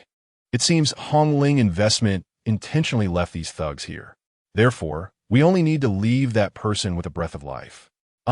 Li Zheng inquired, somewhat perplexed. But if there are no cameras here, how will Hongling Investment know that we were the ones who attacked their lackeys? That is even simpler, Xiao Lin sneered, narrowing his eyes. Since they believe themselves to be so formidable, I refuse to believe they won't discover the entire process of us capturing someone at the barbecue joint. After all, there are numerous surveillance cameras in the vicinity. When the time comes, they will simply show our photographs to the underling who has been dealt with, and everything will align perfectly. Oh, indeed. Li Zheng suddenly nodded in realization, his eyes filled with admiration as he gazed at Xiao Lin. Although every one of his actions left people somewhat puzzled, in the end, they consistently evoked a sense of wonder. It was astonishing how each of his moves seamlessly fell within the intricately laid plans he devised. This realization was not lost on Ma Chao, Sun Yang, and Yang Tao, who immediately sensed it as well. Their gazes were imbued with astonishment and respect. Ma Chao, unable to contain himself, exclaimed in awe, "Wow, Xiao, how is your mind so astute? I've come to realize that every action of the opponent is now perfectly calculated by you. Previously, I thought the tales I read in tomato novels were far-fetched and unbelievable. Yet now a real-life scenario unfolds before my eyes." As he spoke, the fellow suddenly clasped his hands together and bowed his head towards Xiao Lin, jokingly declaring, "Forgive me, I was the fool. Come on, it's not that exaggerated." Xiao Lin chuckled, internally grumbling. I've been navigating the most brutal and intricate environments for years. If I lacked a bit of cunning, I'd be 6 feet under by now. Not at all an exaggeration. Sun Yang immediately chimed in, "Xiao, I genuinely believe that Hongling Chuantou could very well be brought to its knees by you. Having an adversary like you is utterly terrifying." Indeed, Li Zheng and Yang Tao nodded vigorously in agreement. Xiao Lin laughed heartily, just about to speak when Ma Chao, seated in the driver's seat, caught sight of a rusted iron gate being opened from within, revealing a small door. "Shoo, look, someone is coming out of the factory." As his words fell, the others in the car turned in unison, their gazes fixed intently ahead. From the small door emerged a burly man clad only in flip-flops, striding forward with a swagger. A cigarette clenched between his teeth. That him prepare to act. Xiao Lin's expression turned cold as he signaled to the four. As his words echoed, Ma Chao and the others felt a surge of excitement mixed with nervousness. They all began to breathe heavily, their bodies trembling with anticipation. their eyes locked on the approaching figure. Their hands trembled as they clutched the car door locks, ready to leap into action at any moment. Moments later, the robust man swaggered over from beside a banyan tree. However, just as he was about to continue his stride, he caught a glimpse of a police car parked nearby. This unusual sight instantly heightened his vigilance. What on earth is a cop doing here? Could it be related to last night's incident in Putian district? Since when have the police been so bold as to confront us at Hongling Chuanto? The burly man's mind raced with alarm bells ringing. No, I'd better head back for now. Who knows if these officers might arrest me? In the blink of an eye, the burly man caught a glimpse of the police car, and without hesitation, he turned and fled, dashing towards the small door emerging from the factory while shouting loudly, "Cops! Damn it, get out and take him down." Inside the police vehicle, Xiao Lin's expression hardened as he flung open the door and swiftly glided out like a gust of wind. "Damn it, go," he commanded. Ma Chao and his three companions, their faces contorted with rage, shouted fiercely and followed closely behind. As soon as they exited the vehicle, the four men noticed a complete transformation in Xiao Lin's demeanor, which emanated an aura of icy indifference. Like a leopard preparing to pounce, he crouched low and sprinted behind the burly man in less than 2 seconds. He then planted his left foot firmly, turned his body, and launched a vicious kick aimed at the man's lower back. At that moment, he radiated an overwhelming intensity, and the power behind that kick was explosive. One could hardly doubt that such a strike could potentially sever the man in two.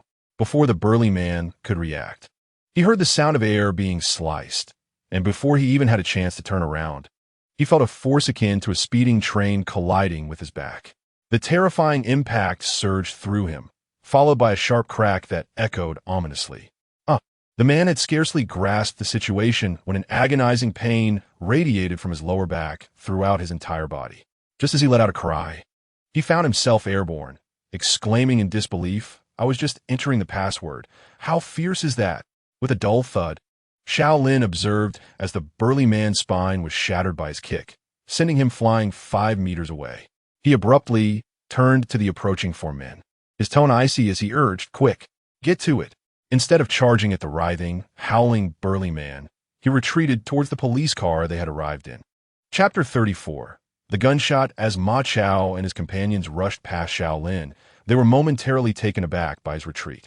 However, they did not suspect him of betrayal. After all, he had initiated the attack. Without further thought, they surged towards the burly man, unleashing a flurry of brutal kicks without hesitation. "Damn it! Red Ridge Investment is quite something, isn't it?"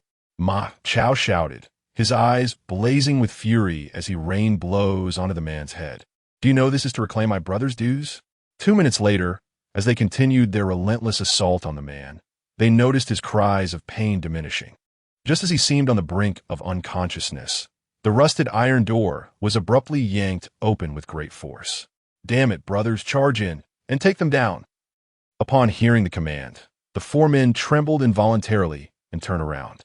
However, when they beheld a large group of men wielding machetes pouring out from the iron door several meters away, terror washed over their faces. Their bodies shook uncontrollably, and they stood momentarily dumbfounded, overwhelmed by the sheer number of adversaries. It was over.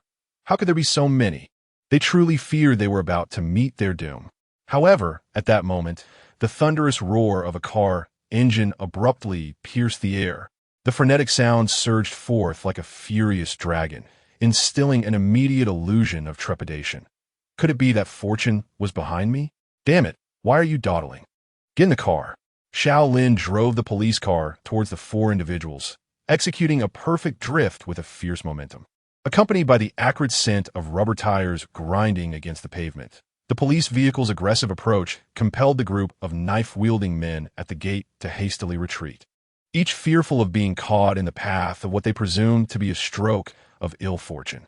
In an instant, Sun Yang snapped back to reality upon hearing Xiao Lin's voice, and with urgency, he grabbed hold of one companion, shouting fiercely, "Hurry, get in the car." The few others, jolted by his urgency, turned their gaze to the menacing group of armed assailants and shuddered in fear. Good heavens! Without hesitation, they flung open the car doors, and hastily scrambled inside. Upon witnessing this, Xiao Lin maintained an air of calm, his hands slicing through the air with remarkable agility. Within mere seconds, the police car shot forth like an arrow released from its bow. Damn, that was close. Ma Chao, seated in the passenger seat, bore a look of lingering shock. The realization that he had narrowly escaped death ignited a surge of rage within him.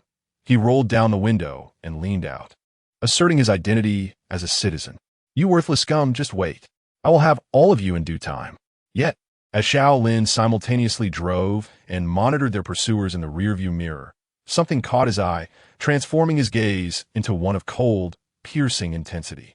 Suddenly, he reached out with his right arm and yanked Ma Chao back with force. Bang! A gunshot rang out, sending tremors of fear through their hearts. There was indeed a gun. Xiao Lin's expression hardened as he spun the steering wheel with precision, commanding, "Get down, don't get shot." Understanding the gravity of the situation, Sun Yang saw that the confrontation had only intensified, with their adversaries brandishing firearms. With a fierce shout, he noticed Ma Chao remaining still and quickly crouched beside him, urging, "What are you doing? Get down." Ma Chao turned his pale face toward him, trembling in realization. Good heavens, what a scare! He frantically scanned his body, anxiety etched on his features, praying, "Please tell me I'm not hit." "You're not hit," Sun Yang muttered under his breath, his countenance serious. "It was old Xiao who saved you." Bang! Bang! Bang! Suddenly, a series of bullets struck the rear of the police car, causing the occupants to instinctively shield their heads and hunker down. "If you want to survive, get low." Xiao Lin's demeanor turned icy as he maneuvered the steering wheel with rapid precision, his right foot pressing down hard on the accelerator. Roar! The engine erupted with a powerful growl as the police car swerved and surged forward, swiftly creating a significant distance between them and the armed assailants within mere seconds. After finally swaying onto the main road and realizing that no one was pursuing him any longer, Xiao Lin gradually eased off the accelerator, driving the police car with a sense of relief. Nearly an hour and a half later, as noon approached, he arrived at a quaint little restaurant on the side of Secondary Road in Putian District. With a soft sigh, a police car, its trunk riddled with dents, slowly rolled in and executed a smooth drift into the only remaining parking space. With a slight expenditure, Xiao Lin stepped out of the driver's seat, paused at the restaurant's entrance, and patted his stomach while surveying the surroundings, muttering under his breath, "Damn it, this traffic restriction policy should be standardized nationwide." Despite having just been chased at gunpoint, his expression remained as serene as usual, a faint smile gracing his lips, exuding a relaxed and slightly mischievous demeanor. At that moment, in the back seat, Sun Yang and two others emerged from the vehicle, supporting one another, their faces still marked by the lingering shock of their recent ordeal. As police officers, they were no strangers to gunfire, having trained for such encounters. Yet, it was only when the bullets had struck the metal, producing a cacophony of sharp sounds, that they truly comprehended the terror of firearms. These weapons could indeed be lethal. Perhaps only those who have experienced such moments firsthand can genuinely grasp the accompanying dread. Xiao Lin cast a glance at them, a subtle smile forming on his lips. "Come on, we are honorable people as police. Is this the extent of your courage?" Sun Yang looked back at him, unable to suppress a wry smile. "Do you think everyone is like you? After just surviving a shootout, you still have an appetite for food?" With a hearty laugh, Xiao Lin replied, "A person is made of iron, and meals are made of steel. One cannot afford to skip a meal." He insisted on upholding the wisdom of their ancestors. "You really have guts to be able to laugh at a time like this." Seeing Xiao Lin in such high spirits, Sun Yang's wry smile deepened. Xiao Lin chuckled softly, choosing not to elaborate further. In truth, the primary goal of today's events for him was to ascertain the approximate number of adversaries and confirm whether they indeed possess firearms. Furthermore, he aimed to ensure that his face was fully exposed to their view, inviting them to seek him out. As for the notion of a gunfight that Sun Yang mentioned, Xiao Lin remained unconvinced. If this was deemed a gunfight, how would he react upon witnessing the chaos of missiles soaring through the skies and tanks advancing relentlessly on the battlefield? Surely, he would be rendered utterly terrified. Chapter 35. The game at that moment. Li Zheng's voice pulled Xiao Lin from his reverie. Hey, where's Lao Ma? As he finished his question, a sudden realization struck him, and his expression shifted dramatically. Oh no, he would have been shot, would he? The others' faces paled at the implication, ready to spring into action. Wait, Lao Li, can't you say something positive? A somewhat hoarse, trembling voice emanated from the passenger seat. Seeing the startled expressions directed at him, Ma Chao's pale face flushed with indignation. Sorry, brothers, my legs are weak. Let me just sit for a moment. Several individuals exhaled in relief and muttered irritably. Subsequently, Li Zheng called Yang Tao to assist him in helping Ma Chao out of the passenger seat. Take it slow, Ma Chao said, his face pale with fear, his body weak and his voice trembling. Damn it, I almost sacrificed myself. And you still have the audacity to speak? Sun Yang retorted with annoyance. In that situation, you dare to stick your head out? If it weren't for Lao Xiao saving you, you would have truly met your end. Ma Chao recalled the perilous moment and instinctively pushed away the two beside him. He slightly bowed to Xiao Lin, his expression earnest. Lao Xiao, I won't say much else. You saved my life. From now on, as long as you ask, I will do my utmost to repay you splendidly. Xiao Lin shook his head with a smile. He did not save this man for the sake of a reward. He patted Ma Chao's shoulder, maintaining his playful demeanor. Since we're brothers, let us dispense with such formalities. But enough of the blubbering. You're a grown man. Xiao Lin waved his hand to interrupt him, glancing at the time. It's already 12:30. If you truly want to thank me, hurry in and order some food. I'm about to starve. No problem. Macao chakod, inaling deeply. Silently engraving this immense favor in his heart, before turning to enter the restaurant. Let us go, Lao Sun. Let us fill our bellies first. Observing this, Xiao Lin grinned, nodding in satisfaction, and beckoned the others to follow. Meanwhile, at the Hongling building, within a luxurious office on the upper floor, a captivating scene was unfolding. A diverse, emotional portrayal among characters was taking place. Yang Meiwan, who managed the thugs and assassins under the group, returned to her office immediately after a meeting. As she settled into a plush armchair, air-freighted from Europe, she noticed two burly young men lying motionless on the carpet beneath her spacious desk, their expressions reverent. Upon seeing Yang Meiwan, they looked as if they had found their salvation. Yang Meiwan lowered her beautiful gaze, locking eyes with their fervent stares, and suddenly flashed a bewitching smile. It wasn't until 10 minutes later that this captivating emotional performance gradually came to a close. Just as Yang Meiwan reclined languidly in her chair, enjoying the attentive massage from the two men, a sudden knock echoed at the office door. Kumein, soon, a robust man, bowing his head, entered and knelt before Yang Meiwan. A flicker of something unusual crossed his eyes, but he dared not hesitate, addressing her respectfully. General Manager Yang, there has been an incident at the chemical plant. As the words fell, a chilling glare swiftly passed through the mature woman's eyes, her tone turning icy. What happened? The burly man trembled, pressing his forehead firmly against the carpet, his voice quaking. In the android group, a young man intended to venture out to buy cigarettes. But upon reaching the Grand Banyan Tree, he discovered that police were lurking in wait. Before he could return to the factory, he was struck by an officer, resulting in a shattered spine. Subsequently, four other officers brutally assaulted him. Dr. Chen from the group had just completed a thorough examination, declaring that the severity of the attack had left him completely disabled beyond healing. Disabled at the factory entrance, Yang Meiwan's beautiful eyes suddenly turned cold as ice.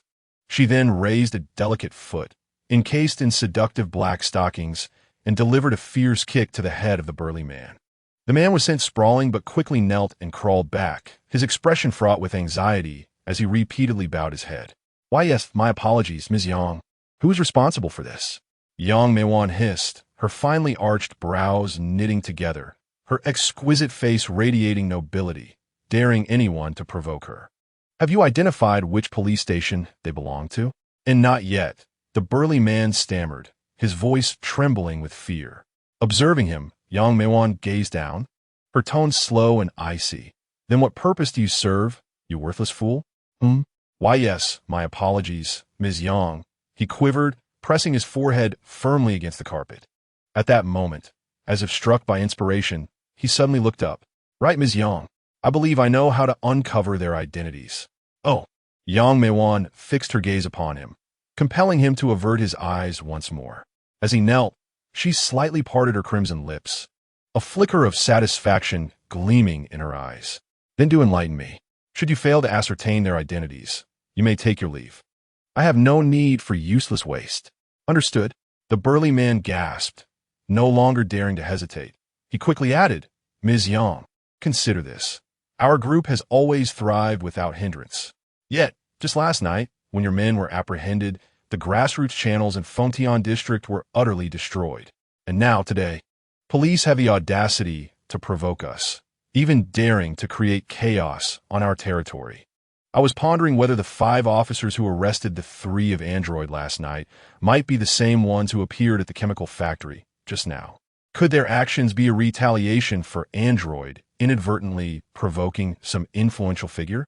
Yang Meiwan narrowed her eyes, a subtle curve forming as she regarded the burly man, then gracefully resumed her seat. So, you suggest that our group's plight stems from the arrival of yet another presumptuous young upstart from the deep city? Precisely. Hearing her tone soften, the burly man sighed in relief. Moreover, Ms. Yang, we currently possess a method to verify if these officers indeed belong to the same group. Do you believe I require your instruction? Yang Meiwan interrupted him with serene composure, reclining in her chair, her demeanor poised and elegant. Leave and send a set of photographs taken last night at the barbecue restaurant to that worthless individual who was just beaten. Ensure he scrutinizes the images closely to determine whether these 5 police officers are indeed the same group. Yes, Manager Yang. The burly man respectfully and affectionately bowed 3 times before rising to depart, only to have the grand double doors of the office gently close behind him. Yang Meijuan's delicate features gradually softened as she reclined on the sofa, her eyes narrowing slightly as she let out a soft murmur. Just carry on. As her words faded, the game continued. Before long, nearly 15 minutes had passed. Yang Meiwan was sensing something when she heard a sound at the office door. Her ruby lips parted to release a dreamy sigh as she softly responded, "Come in." Her voice was tender and enchanting, imbued with an alluring charm that captivated the soul. Upon the entrance of the burly man, who returned to kneel before her, he was taken aback by the contrasting black and white scene before him, his throat involuntarily constricting with fervor. Not hearing the report, Yang Meiwan gently lifted her head from its slight incline. When she noticed the intense gaze of the burly man, caught in a state of excited stupor, she narrowed her eyes and smiled coldly. You foolish creature, do you wish to lose your eyes? How dare you stare so insolently at my ancestors? Yes, I apologize, Manager Yang. The burly man trembled, hastily bowing his head in penitence. However, to his surprise, Yang Meiwan did not chastise him. Instead, she squinted her eyes and asked nonchalantly, "Has that worthless individual been confirmed?" Manager Yang, it has been confirmed. The burly man exhaled in relief before his tone turned icy. The 5 police officers from last night and earlier are all part of the same group. 10 minutes ago, I showed the photographs to the individual who was beaten to the point of disability. He immediately became furious, pointing at the photo of Xiao Lin and cursing vehemently, confirming it on the spot. His resolve was unwavering, no less fervent than the oaths taken when Xiao Lin joined the party back in the day. It seems my methods have been too lenient, allowing these petty officers to dare provoke my wrath, Yang Meiwan remarked with a cold smile, her eyes glinting with a chilling intensity. Go inform Android to immediately rectify the personnel and prepare accordingly. Once I ascertain the identities of those 5 police officers, have them bring them back to me. Furthermore, locate the families of those 5 officers as swiftly as possible and capture them all for thorough torment. Do remember to record a few videos for my viewing. Yes, Manager Yang. The burly man promptly replied, bowing thrice before making to leave. Wait. Yang Meiwan suddenly seemed to recall something, her smile transforming into an alluring yet chilling expression. Have Android send someone out to find the entire family of that wretched woman who was teased by those 3 worthless individuals last night. Let her make a choice. Either be subjected to our whims or watch as we annihilate her entire family. Yes, Manager Yang. The burly man shuddered, responding with utmost respect. Now go. Yes, Manager Yang. Before long, Yang Meiwan gazed at the closed office door once more, her beautiful eyes narrowing slightly as a cruel glint flickered and vanished. Dare to touch my Yang Meiwan's dog, and I shall ensure you repent for a lifetime. At 5 in the afternoon, at the Shoutian police station. On the third floor in the officer's dormitory, Xiao Lin, lying on the top bunk, felt a slight tremor at the corner of his eye. He then rubbed his eyes and gradually awakened. Earlier at noon, a group had indulged in a delightful feast at a quaint eatery. Xiao Lin took the initiative to drive the police car, ferrying several back to the station.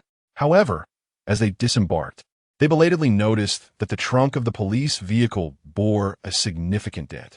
Without delay, they drove to a nearby repair shop to attend to the damage. Fortunately, the distance was short, so the 5 of them chose to walk back instead of hailing a taxi. Yet, after a day filled with excitement, fatigue swept over them the moment they returned to the dormitory. All 5 simultaneously stifled yawns, then paused in surprise, exchanging glances with their slightly reddened eyes. In unison, they turned and climbed back into their respective beds. As soon as they lay down, drowsiness crashed over them like a tidal wave, making their eyelids grow heavier until they succumbed to a deep slumber, sleeping soundly until now. At this moment, Xiao Lin slowly sat up, yawning, and then quietly descended from his bed. Hearing the rhythmic sounds of snoring, he glanced around the dormitory, noticing that several were still fast asleep. He slipped on his shoes and quietly exited the dorm, heading to the wash basin in the restroom to splash some water on his face. Just as he was about to clock out for the day, his satellite phone in his pocket vibrated unexpectedly. Upon checking, he saw it was a call from Wei Hang and answered with a smile, inquiring about the situation. Boss, the people from Hongling Investment have begun to take action. They've already uncovered our identities? Xiao Lin raised an eyebrow. Upon hearing this news, rather than displaying any concern, a faint excitement crept onto his face. Indeed, Wei Hang's voice conveyed no hint of worry, suggesting he spoke from a state of utter relaxation. There are several men loitering near the National Security Bureau. Clearly, they have discovered your identities and intend to capture the families of Ma Chao and the others for some purpose.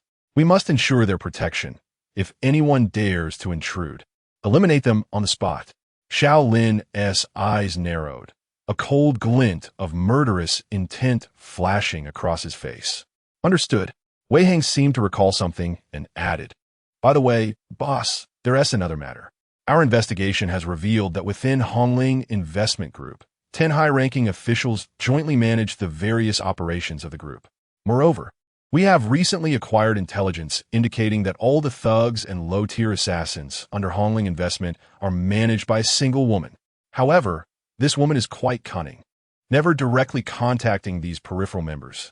Even when there are matters to address, she communicates solely through a person known as Brother Dog. Currently, we are unable to ascertain any identification information regarding this woman. At this point, fearing disdain from the leader, he hastily added, Yet we merely wish to avoid alerting the enemy. If you are in a hurry, I can have someone apprehend a key member from Hongling Investment right away. Chapter 37. Waiting in ambush, Xiao Lin's brows furrowed slightly, a pensive expression crossing his face. Never mind, you all continue to maintain silence.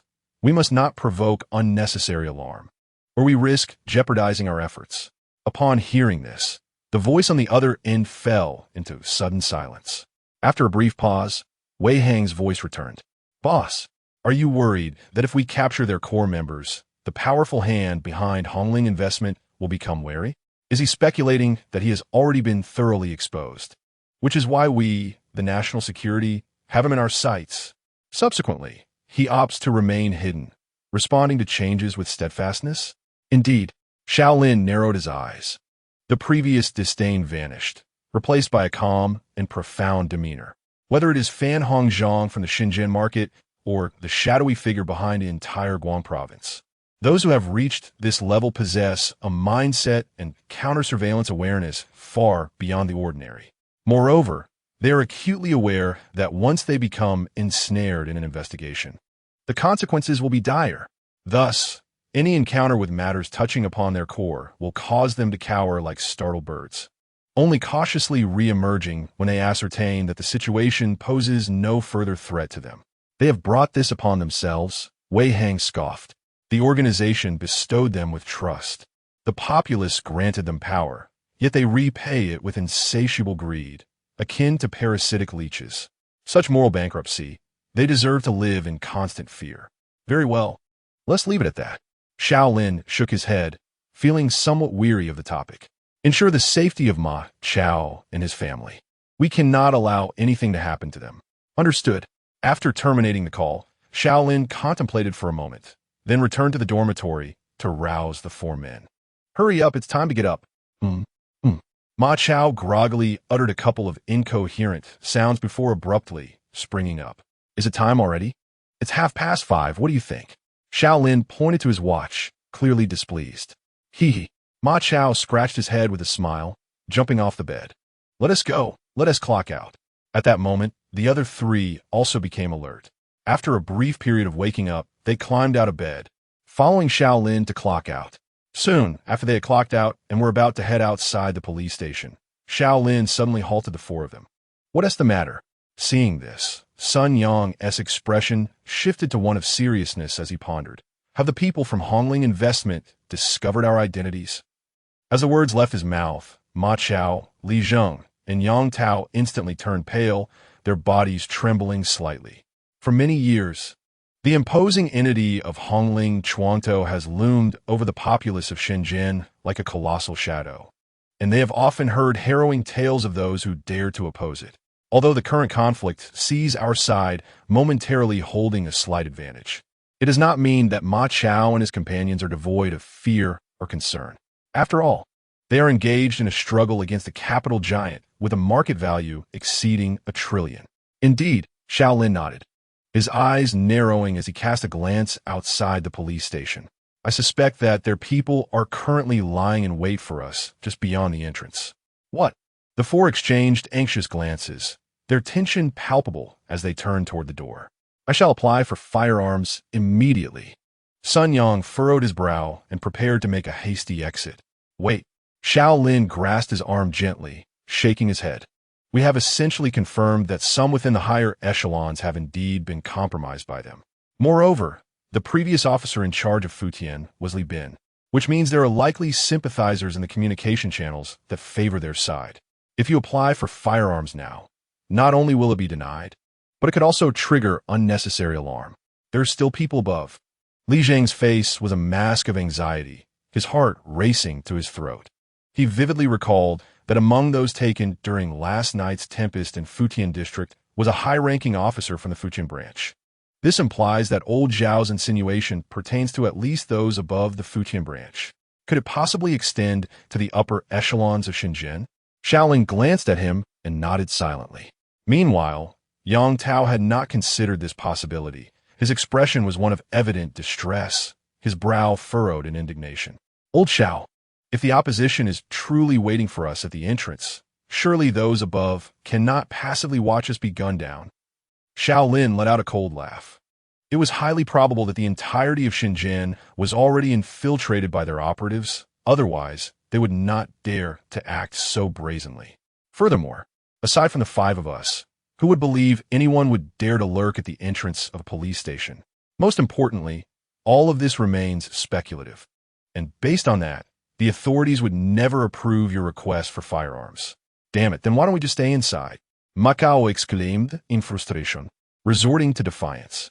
I refuse to believe that the people of Hongling Chuantou are so formidable that they would dare burst in here and shoot us down. Xiao Lin narrowed his eyes, choosing not to respond, a faint look of contemplation crossing his face. What is certain now is that the adversary indeed possesses firearms and is willing to use them against them. For himself, he remained unfazed. But if he brought these four along, it might very well unfold as Hang Zi had warned. There was a real possibility of capsizing in the gutter. Of course, he would never be the one to perish. However, it was not in his nature to lead his comrades to certain doom, even with the foreknowledge of impending danger. After pondering, he finally suggested, perhaps you all should remain here for the next few days and order takeout. The four were taken aback. Are we really not going out at all? Xiao Lin initially thought they had not heard clearly, and continued, I say, why don't you all stay at the station for the time being and not venture out? They likely came armed, and should a confrontation arise, you would have no means of self-defense. The odds are you would indeed be caught in the crossfire. And what about you? Li Zheng stepped forward, his brow furrowed in concern. Perhaps you should also remain at the station and not go out. They are numerous and armed. I'll be fine. Xiao Lin shook his head, offering a reassuring smile as he patted Li Zheng's shoulder. If I don't go out, who will handle them? At this juncture, he turned to Sun Yang and added, moreover, old Sun, your appointment will be finalized by tomorrow at the latest. Then let old Ma apply for firearms, and you can sign off on it, can't you? That way, you will have a means of self-defense. Indeed, Ma Chao suddenly perked up. Old Sun, starting tomorrow, you will be the new director of Putian Station. Sun Yang, however, disregarded Ma Chao's enthusiasm and looked at Xiao Lin with a serious expression. In that case, you should also refrain from going out until we are armed tomorrow and can venture out together. He was acutely aware that his ascension to this position was largely due to Xiao Lin's support. In other words, Xiao Lin was his benefactor. With the looming danger outside, he was reluctant to let his benefactor face such peril alone. Chapter 38. Pursuit. Rest assured, Xiao Lin replied with a sardonic smile, his face radiating absolute confidence. As long as I choose not to, no one in this world can bring about my demise. In truth, his desire to act alone stemmed not merely from a wish to protect his new brothers from harm. More significantly, he sought to personally survey the chemical plant, ascertaining how many individuals were inside and what weaponry they possessed. Furthermore, he needed to evaluate whether these thugs were worthy of forgiveness or if they should be entirely eradicated. For, by tomorrow at the latest, his 3 brothers-in-arms would arrive in Shenzhen to join him. Together, they would undoubtedly create a significant uproar. This would herald a sweeping purge of all the dark forces in Shenzhen, utilizing overwhelming might to shatter the prevailing tranquility and swiftly disperse the shadows that loomed over the land. He yearned to restore a serene and azure sky for the citizens of Shenzhen. Otherwise, how could his grandfather possibly dispatch the 3 elite members of the Blue Sword Special Forces, a unit ranked among the world's foremost terror specters? As he contemplated those 3 comrades, akin to brothers, a wistful gleam flickered in his eyes. Vivid scenes, brimming with adrenaline and intensity, began to unfold in his mind like a vibrant tapestry.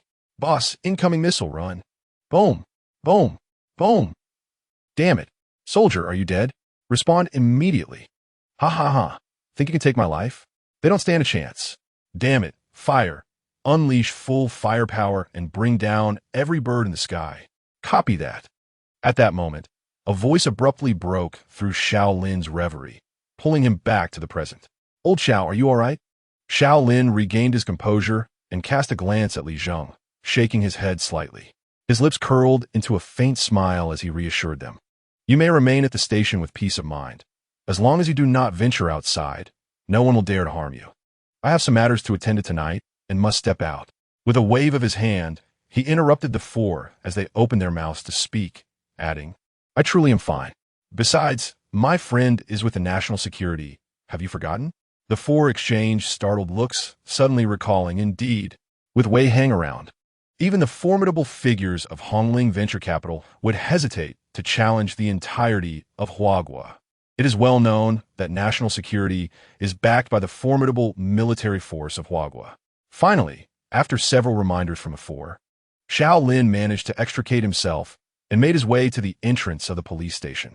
At 5:40 p.m., as he stepped out, he noticed 2 slender men whose gazes abruptly locked onto him. Sensing the coldness etched on their faces from 10 meters away, Xiao Lin subtly pouted, a flicker of disdain crossing his eyes.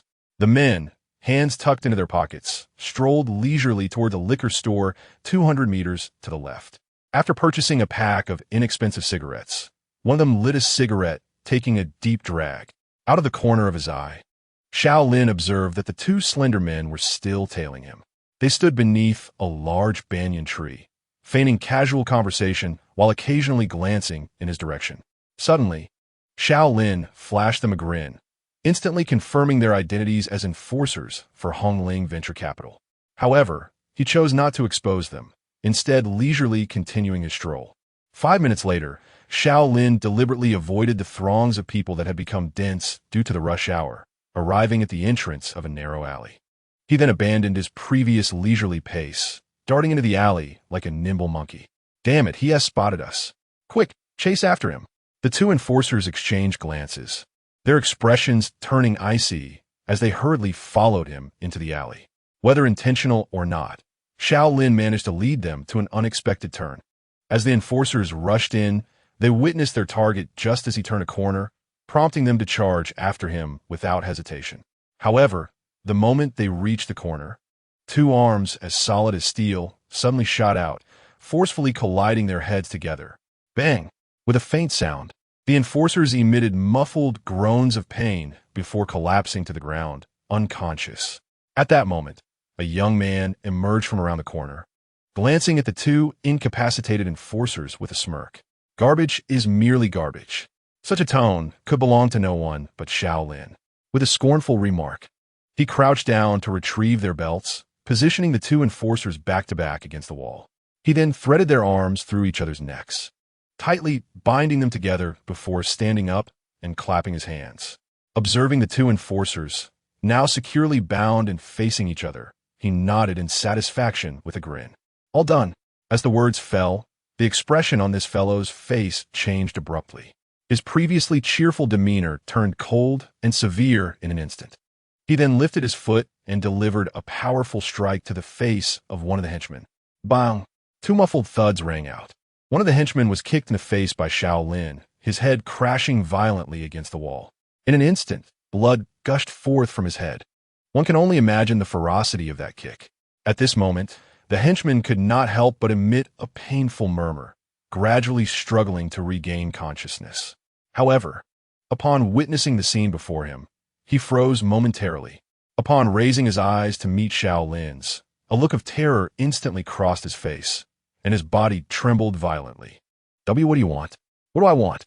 Xiao Lin grinned coldly, a chilling smile that sent shivers down the spine.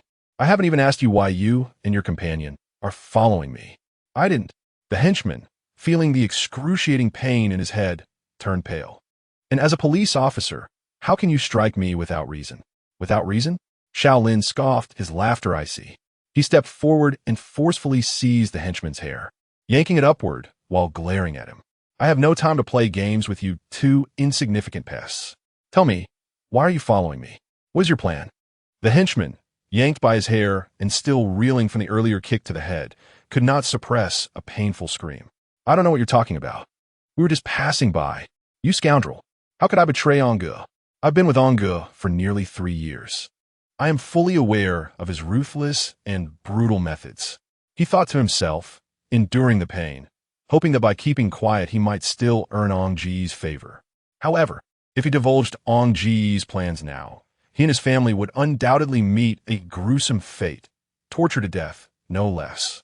Moreover, he found it hard to believe that this little policeman before him could be darker than they were, daring to kill him brazenly under the broad daylight. Chapter 39. The true face of Xiao Lin, isn't that so? Xiao Lin smirked, his tone growing increasingly frigid. To be honest, I relish playing with stubborn individuals. Watching your unwavering loyalty gradually shift to profound fear and desperate pleading under my torment brings me immense pleasure. Do you understand? A mad glint began to shimmer in Xiao Lin's eyes as he flashed a wide grin, displaying a set of white teeth. Though he smiled, it imparted an inexplicable chill. What do you want? The henchman was struck by the intensity of Xiao Lin's manic aura, his body trembling uncontrollably. In an instant, an indescribable sense of dread enveloped him entirely, akin to being ensnared in a dark swamp devoid of light, passively awaiting the merciless arrival of death. For the first time in his life, he felt an overwhelming urge to cry out in fear. Xiao Lin fell silent, the smile at the corner of his mouth gradually fading until it vanished entirely. In its place emerged a visage marked by absolute indifference and detachment. I hope you'll allow me to indulge a little longer, he uttered, his voice gravelly, reminiscent of rusted gears colliding. Suddenly, His right arm shot toward his lower back with remarkable speed. In the next instant, a glimmering dark light erupted from his palm, which he grasped tightly. Upon closer inspection, it revealed itself to be an imposing 80-style tiger tooth military knife, radiating a fierce brilliance. As he wielded the knife, Xiao Lin's aura underwent a startling transformation. A torrent of violent and frenzied energy surged forth from within him, exuding a chilling and utterly merciless intent to kill, as if it could cleave the very air of the alley into nothingness. This terrifying presence instantly rendered the thug under Redling Ventures paralyzed with fear. His face drained of color. He trembled uncontrollably, mouth agape yet speechless, as if struck mute by an unseen force, panic rendering him incapable of uttering a single word. In response, Xiao Lin remained unmoved, his expression neutral, resembling a cold machine devoid of any sentiment. At that moment, he began to advance.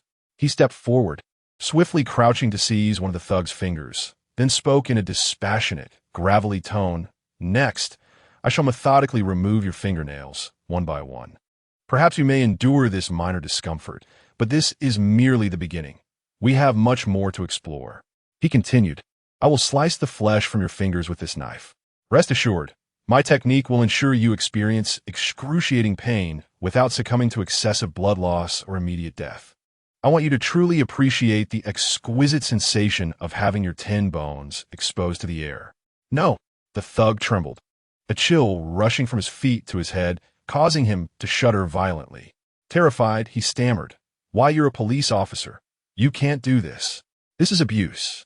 Xiao Lin regarded his terrified expression, tilting his head with an air of indifference. He gripped the thug's finger with one hand, while the other held the knife, its sharp tip aimed directly at the fingernail. "So, will you speak or not?" "I don't know what you're talking about," the thug stuttered, seemingly oblivious to the gravity of his predicament. Despite his overwhelming fear, a flicker of hope lingered within him. However, before he could finish speaking, Xiao Lin's eyes narrowed sharply. Without hesitation, he plunged the knife into the thug's fingernail and twisted his wrist violently. In an instant, a portion of the fingernail, along with nearly 3 inches of flesh, was severed and sent flying by the razor-sharp blade. After forming a 2-meter-long parabola in midair, it ultimately fell helplessly to the ground. In an instant, the fingertips of the thug turned bone white, and his entire palm was drenched in blood. A cruel, metallic scent of blood gradually permeated the narrow alley. The thug's face turned pale as he watched helplessly as his fingertip was stripped to the bone, unable to contain a piercing scream of agony. The soul-crushing pain suddenly obliterated his very essence. Yet, this heart-wrenching cry seemed to awaken a hidden ferocity within Xiao Lin. His expression suddenly hardened, and he seized the side of the thug's face with his left hand, squeezing it fiercely. "Do you believe I will crush your skull right now?"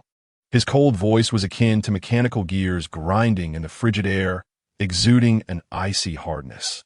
Even the final note of his tone carried a chilling essence that made one feel as if they had plunged into an icy abyss. As his words fell, the thug's screams abruptly ceased. His entire body began to tremble uncontrollably, and his eyes were filled with sheer terror. An overwhelming fear enveloped him, rendering him utterly helpless. Observing this, the murderous intent in Xiao Lin's gaze slightly diminished. However, it was immediately replaced by a bloodthirsty excitement as his right hand, gripping the military knife, again pointed the blade toward another fingertip of the thug. With a fierce thrust, he then wrenched the knife upward. A chilling, sinister smile emerged on his face, reminiscent of a demon. "Ah, it hurts, it hurts." "No."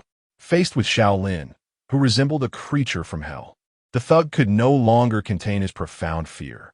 He screamed in terror, his voice reaching a fever pitch.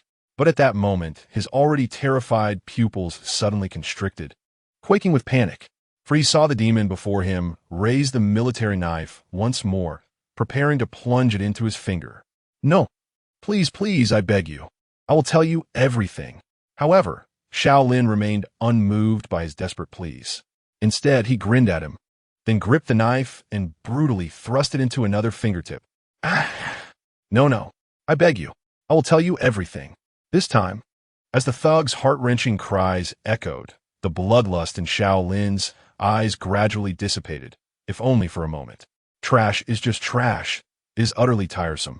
With those words, the violent aura surrounding Xiao Lin slowly subsided. In no time, his cold, fierce visage relaxed, and after executing a swift flourish with a knife, he gently tapped it against the thug's face. You have but this one chance.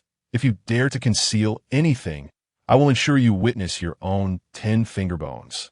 As he spoke, a sinister smile crept across Xiao Lin's face, his eyes narrowing as an intensely frigid aura began to manifest around him. Trust me, I, Xiao Lin, always speak with unwavering conviction. Chapter 40, The Hidden Agenda.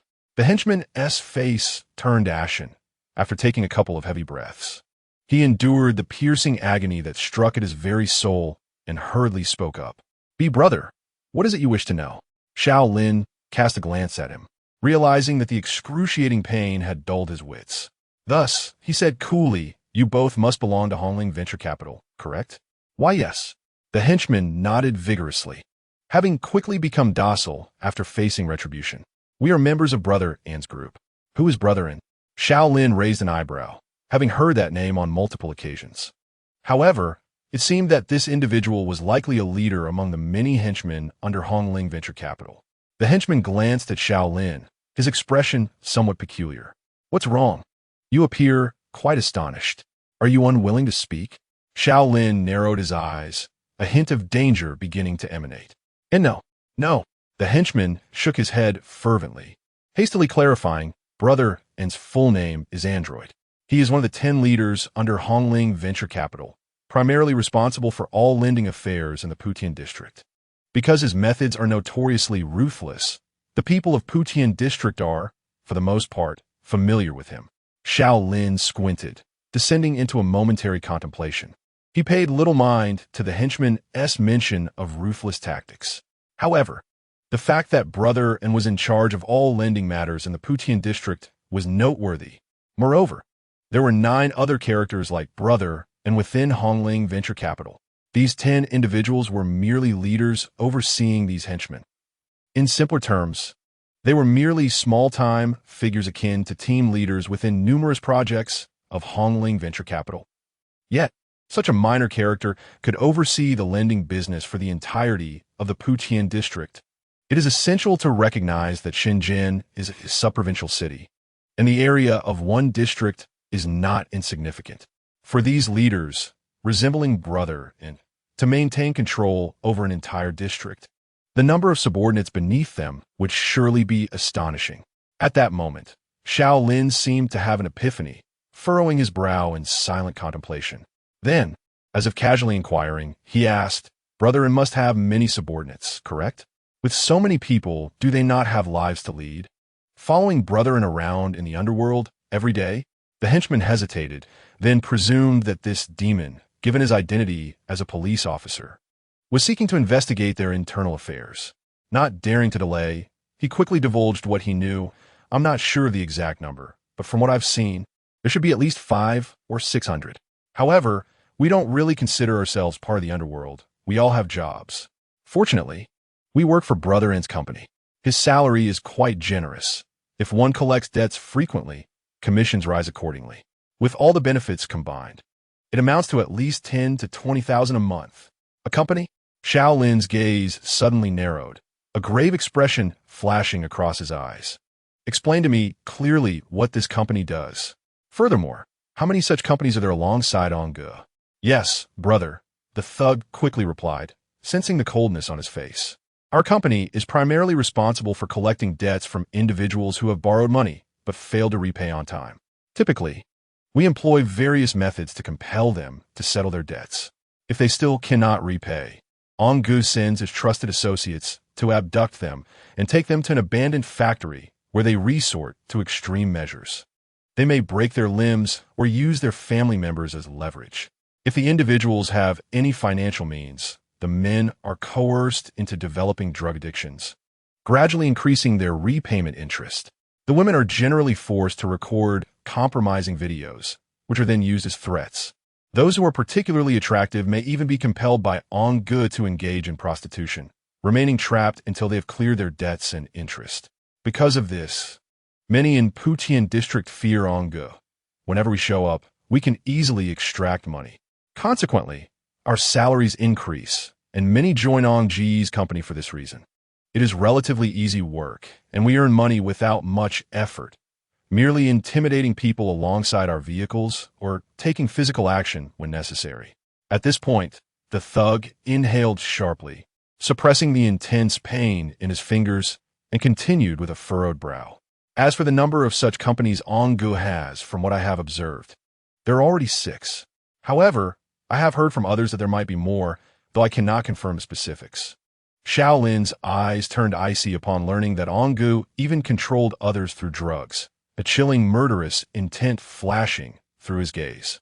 But soon after, his expression darkened, revealing a shadowy countenance. Damn it, it seems that great-grandfather was indeed correct. Redling Investment is evidently well prepared for scrutiny. Such a vast number of subordinates are being recruited with salaries akin to those of organized crime. Consequently, the very nature of the operation has undergone a complete transformation. The underworld has morphed into a corporate entity. Not only do they pay salaries, but the wages are also high enough to be taxable. At this rate, Redling Investment won't even need to advertise. People will flock to them eagerly. It was then that he comprehended the significant standing Redling Investment held within the entirety of the Shenzhen market, or rather, the entire Guang province. One must ask, in all of Huagua, how many individuals earn a monthly salary of 10 to 20,000? Just this fact alone would undoubtedly lead countless people to seek employment within this conglomerate. Even if trouble were to arise in the end, a multitude would undoubtedly emerge to plead for leniency. If such a tax-paying corporate entity were to be dismantled, the economic repercussions for the province and the resulting employment crisis would undoubtedly be a tremendous and grave blow. The intricate machinations behind Hongling Chuantou are undeniably ruthless and remarkably astute. Contemplating this, Xiao Lin's expression grew increasingly grim and frigid. He discreetly noted the information relayed by the enforcer and then coldly inquired, "Do you know the name of Ango's superior?" The enforcer, feeling a sharp pain radiate from his fingers, gasped and furrowed his brow in uncertainty. "You must be referring to one of the 10 senior executives at the headquarters of Hongling Chuantou, right? Perhaps it's General Yang Meiwan?" "Indeed, that is correct." Xiao Lin was momentarily taken aback, astonished that his adversary possessed such knowledge. However, the enforcer's subsequent admission extinguished his fleeting elation. "Brother, I truly do not know much about this General Yang." The enforcer's pallid complexion reflected his apprehension, prompting him to hastily elaborate. "Not a single one of those 10 executives is well known. Even the legal representative is not among them. They have distanced themselves entirely from the affairs. Ango himself is not very familiar with this General Yang, only that she communicates through someone referred to as Dog Brother." Xiao Lin frowned deeply, sensing a disconcerting familiarity in the operational style of these 10 executives. Their meticulousness mirrored that of seasoned officials. Damn it, these individuals must have some ancient mastermind guiding them from the shadows. After a moment of contemplation, unable to decipher the situation, he decided to suppress his burgeoning thoughts.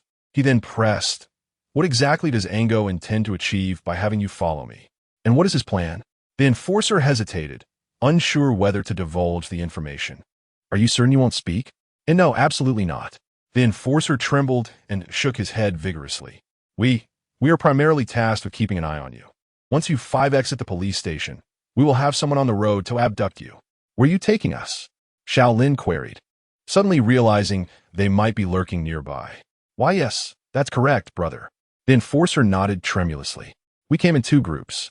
My partner and I are responsible for following you, while another armed group is tasked with the abduction, intending to take you to the chemical plant."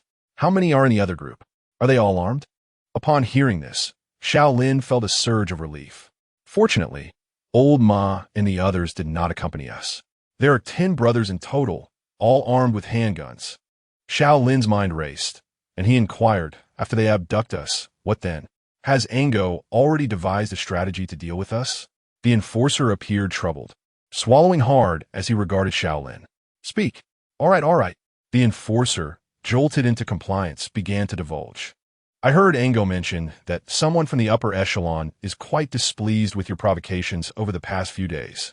Therefore, General Yang instructed Dog Brother to issue the order to abduct you. And then what? Xiao Lin interjected, his gaze sharpening as he raised the glistening military knife in his hand. Then they forced you into addiction, claiming it would be entertaining if 5 police officers fell in a drug dependency. The thug, terrified, quickly closed his eyes and spoke hurriedly, adding that your families have already been targeted by several of Ong Ji's confidants and may face significant repercussions at any moment. Tell me, where is Onga now? Xiao Lin narrowed his eyes, unfazed by the thug's mention of impending danger. How outrageous! The mere thought that someone would dare to use drugs on a law enforcement officer was an egregious affront to Xiao Lin's principles. Trash, they deserve to die. Ongu is currently waiting at the chemical factory. Huh, Xiao Lin sneered. Is he so certain of his hold over me? The thug, taken aback, sensed the chilling aura emanating from this demon and quickly divulged what he knew. Not only you, but Ongu has also summoned several brothers to capture the woman you rescued last night and her family. Capture her for what? Xiao Lin frowned slightly, realizing the gravity of the situation.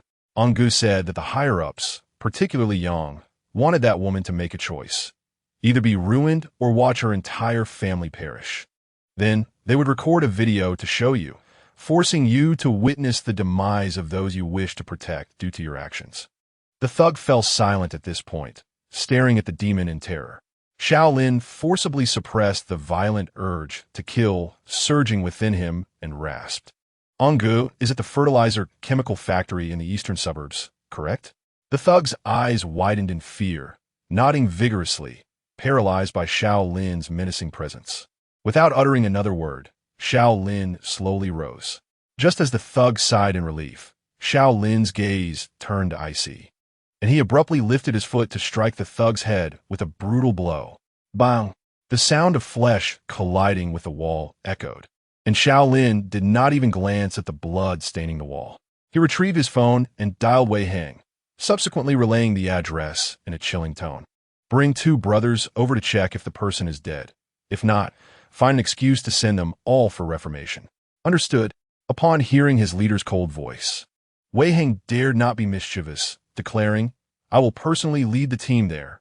Xiao Lin hung up without further discussion. Suddenly, a thought struck him, and his expression darkened. Oh no, that woman.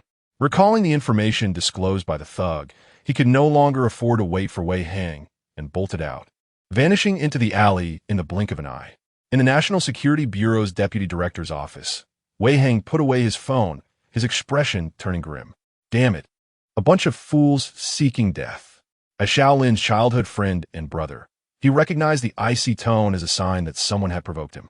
Not knowing how many had perished, he muttered to himself before standing up and heading toward the director's office. 2 minutes later, he arrived at the office door, and without knocking, he pushed the door open.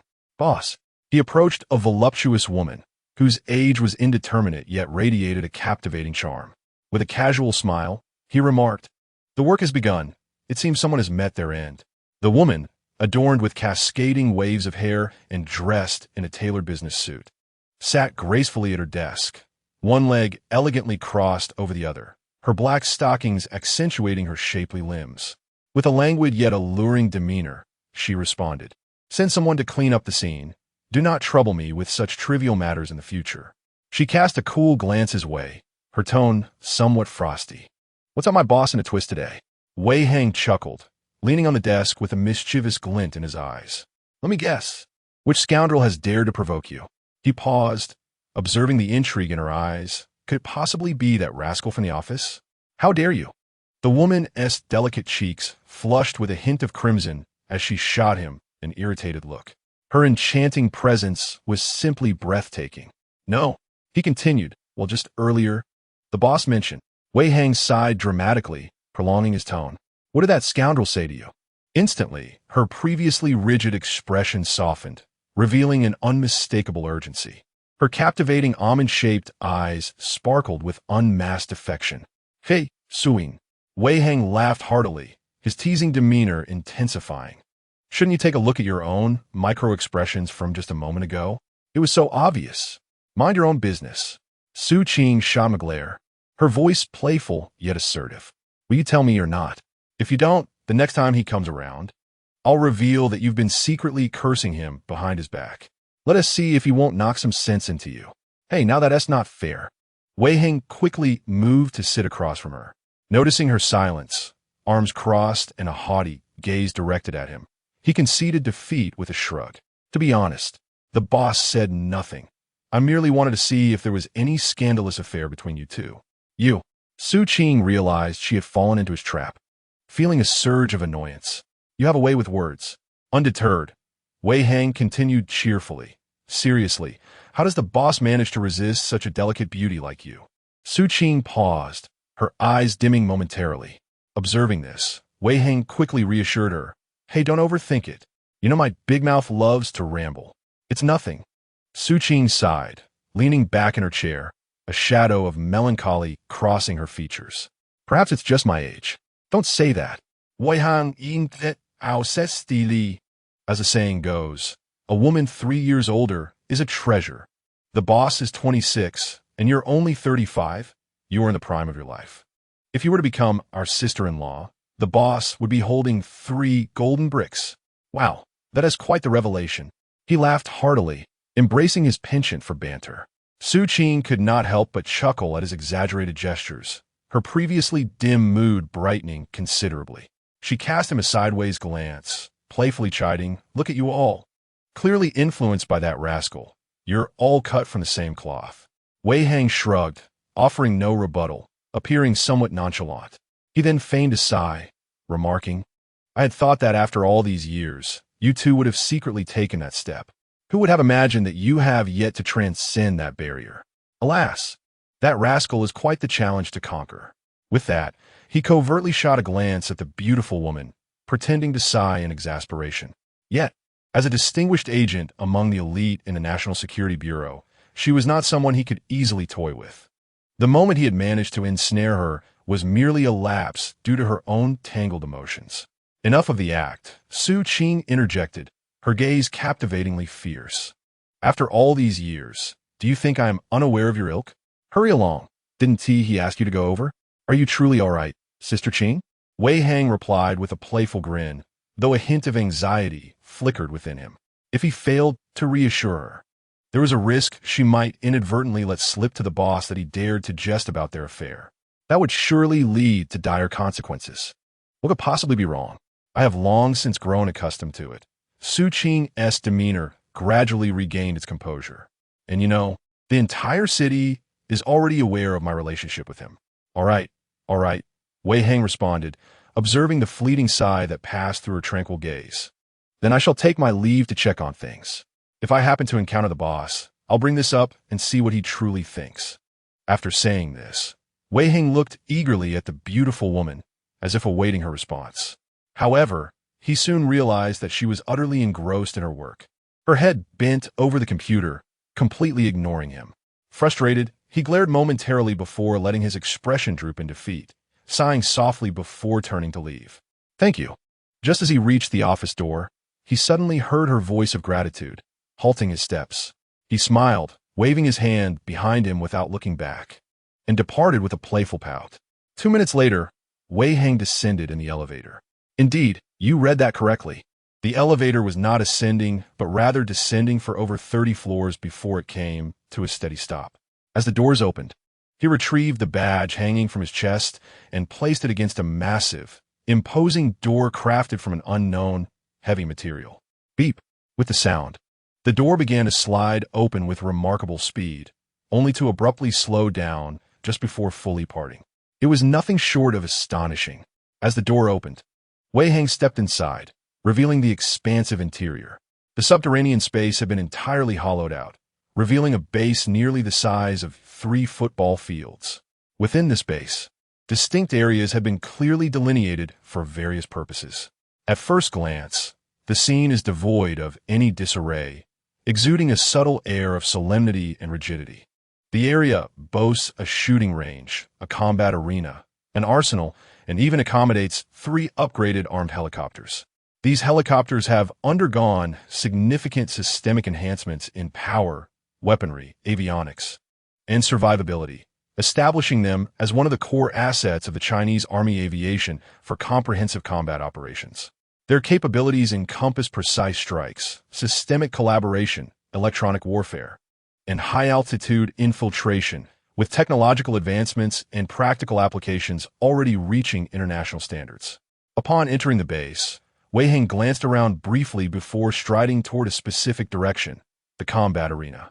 2 minutes later, upon reaching his destination, he beheld a 5-meter square arena where 2 tall, muscular men were engaged in a fierce contest. Both young men were bare-chested, adorned with red and white boxing gloves, panting heavily as they locked eyes with one another. Their expressions were cold and vigilant, reminiscent of a cheetah searching for a flaw in its prey, poised to deliver a decisive blow at the opportune moment. Following their intense collision, sweat cascaded down their bodies like a rushing stream, and fresh bruises were starkly visible on their faces, lending the scene an air of solemnity. Chapter 43. The ancients do not deceive me on the sidelines. Nearly 30 robust, young men clad in black were gathered, their faces alight with excitement as they cheered for the competitors in the arena, creating an electrifying atmosphere. Suddenly, someone spotted Wei Heng and shouted, "Director Wei." Upon hearing this, the young men turned in unison, scanning the area before erupting in laughter. "Director Wei, you've arrived." Even the 2 fighters in the ring paused to shout towards him. "Boss, what brings you here? It can't be another new mission, can it?" At this remark, the eyes of the crowd sparkled with renewed energy, their gazes toward Wei Heng akin to famished wolves spotting their prey. Wei Heng cast a glance at the 2 fighters, refraining from unnecessary words, and nodded. "Xiao Lin, take the 3rd group to the armory and equip them with 92 pistols. We'll be heading out shortly." "Understood," Lu Bo exclaimed with delight, swiftly leaping off the platform and gesturing to the robust young men below. "3rd group, come with me. Move quickly." With that, he dashed toward the armory. In response, 9 excited youths sprang forth from the crowd, racing to the armory to arm themselves with pistols. At that moment, a member from a 2nd group slumped his shoulders and exclaimed, "Hey, Director Wei, that's favoritism. Last time it was the 1st group on duty. Shouldn't it be our turn this time?" Wei Heng chuckled mockingly, stating that this mission was merely to bring a few individuals back. If he were to send them out, it would be akin to using a cannon to swat a mosquito, utterly superfluous. The members of Team 2 were momentarily taken aback, truly caught off guard by his flattery. Internally amused, Wei Heng continued, cautioning them not to become complacent and to remain ready for action at any moment. He surmised that a significant event was imminent in the next couple of days. He stroked his chin, his eyes glinting with anticipation. With their leader already taking action, it was likely that many of the opposing forces would meet their demise. Furthermore, the recently transmitted encrypted intelligence from headquarters indicated that 3 members of the Blue Sword had reported from the Central Theater and were en route to the international airport, intending to covertly board a flight to Shenzhen. However, for reasons unknown, these 3 individuals had ultimately failed to board and had vanished without a trace. To be candid, Wei Heng felt a twinge of fear at the mention of the Blue Sword, a name synonymous with formidable deities. He feared that these shadowy protectors of the great Huagua might unleash their wrath without restraint. It was a terrifying thought. What if they unleashed an intercontinental missile upon Shenzhen? Regardless, the 3 terrifying entities, though now obscured from sight, had not seen any alteration in their mission. This implied that they would likely arrive in Shenzhen soon and covertly rendezvous with their leader. Initially, when he learned that Xiao Lin was coming alone, he was already apprehensive. Now, with 3 more lethal beings dispatched, he felt the weight of impending doom. These thoughts compelled Wei Heng to prepare everyone for immediate deployment, ready to collect the dead and cleanse the battlefield. His previous intelligence on the Blue Sword had revealed that wherever they tread, malevolent spirits would be vanquished, leaving no room for the insignificant. Thus, upon learning that 3 more harbingers of death had been sent, he had already steeled himself for the inevitable aftermath of a merciless and blood-soaked confrontation. 5 minutes later, Lu Bo, accompanied by 9 brothers from Team 3, hastened toward Wei Hang, standing resolutely before him. "Boss, it's all set. Let us move." Wei Hang nodded, sharply gesturing with his hand before turning toward a somewhat aged van parked nearby. "Get in," Lu Bo shouted, leading the 9 men as they rushed to the 2 vans. They swiftly started the engines and surged toward a secret passage leading to the rendezvous point. That night, as the clock approached 8, a yellow taxi came to a slow stop beside a seldom-trafficked sidewalk in the eastern suburbs. With a soft thud, the door swung open, revealing a young man with a stern expression who alighted but did not immediately make a move. He waited until the taxi sped away before glancing around and striding purposefully into the darkness. His pace was remarkably swift, and in mere moments he had vanished from sight, like a specter in the night. 10 minutes later, a shadow approached the dilapidated entrance of a fertilizer chemical factory, squinting at the flickering light emanating from within. It was none other than Xiao Lin, who had come from Futian. He hoped that the woman was unharmed. Otherwise, a chilling whisper escaped his lips, his eyes suddenly flashing with a bloodthirsty intent. Without hesitation, he strode boldly to the rusted iron gate, raising his right foot to deliver a forceful kick. Bang! The deafening sound startled several scruffy dogs within the factory, causing them to leap up and rush to the doorway, barking furiously at Xiao Lin as if they would tear him apart the moment the gate swung open. Xiao Lin's gaze turned devoid of emotion, filled with an unsettling indifference that seemed far from human. He crouched slightly, the muscles in his back bulging like jagged mountains, while the veins in his elbows stood out like gnarled roots. In that moment, he exuded an uncanny impression of metallic strength. Who could fathom the sheer explosive power contained within his formidable physique? Suddenly, a savage gleam ignited in his eyes, and a frenzied aura of lethal intent shattered the surrounding air, creating an atmosphere so oppressive it felt suffocating. In an instant, the once belligerent dogs sensed an overwhelming terror, halting their barking and cowering before Xiao Lin, trembling with palpable fear. Xiao Lin, having honed his lethal instinct through countless battles, gradually tempered his murderous aura, cursing under his breath. It is said that all things possess a spirit. Indeed, the ancients did not deceive me. Chapter 44. The brave little boy with that thought. He straightened his posture. Yet, just as he was about to relax, he caught sight of 2 bare-chested men emerging from the main building, each gripping a makeshift firearm. Xiao Lin's eyes narrowed, his murderous intent surging within him. But he quickly masked his cold demeanor, bending slightly with an anxious yet somewhat ingratiating expression. "Big brother, hurry! What's going on?" The 2 men exchanged glances and approached the entrance, one of them suddenly barking, "Who the hell are you?"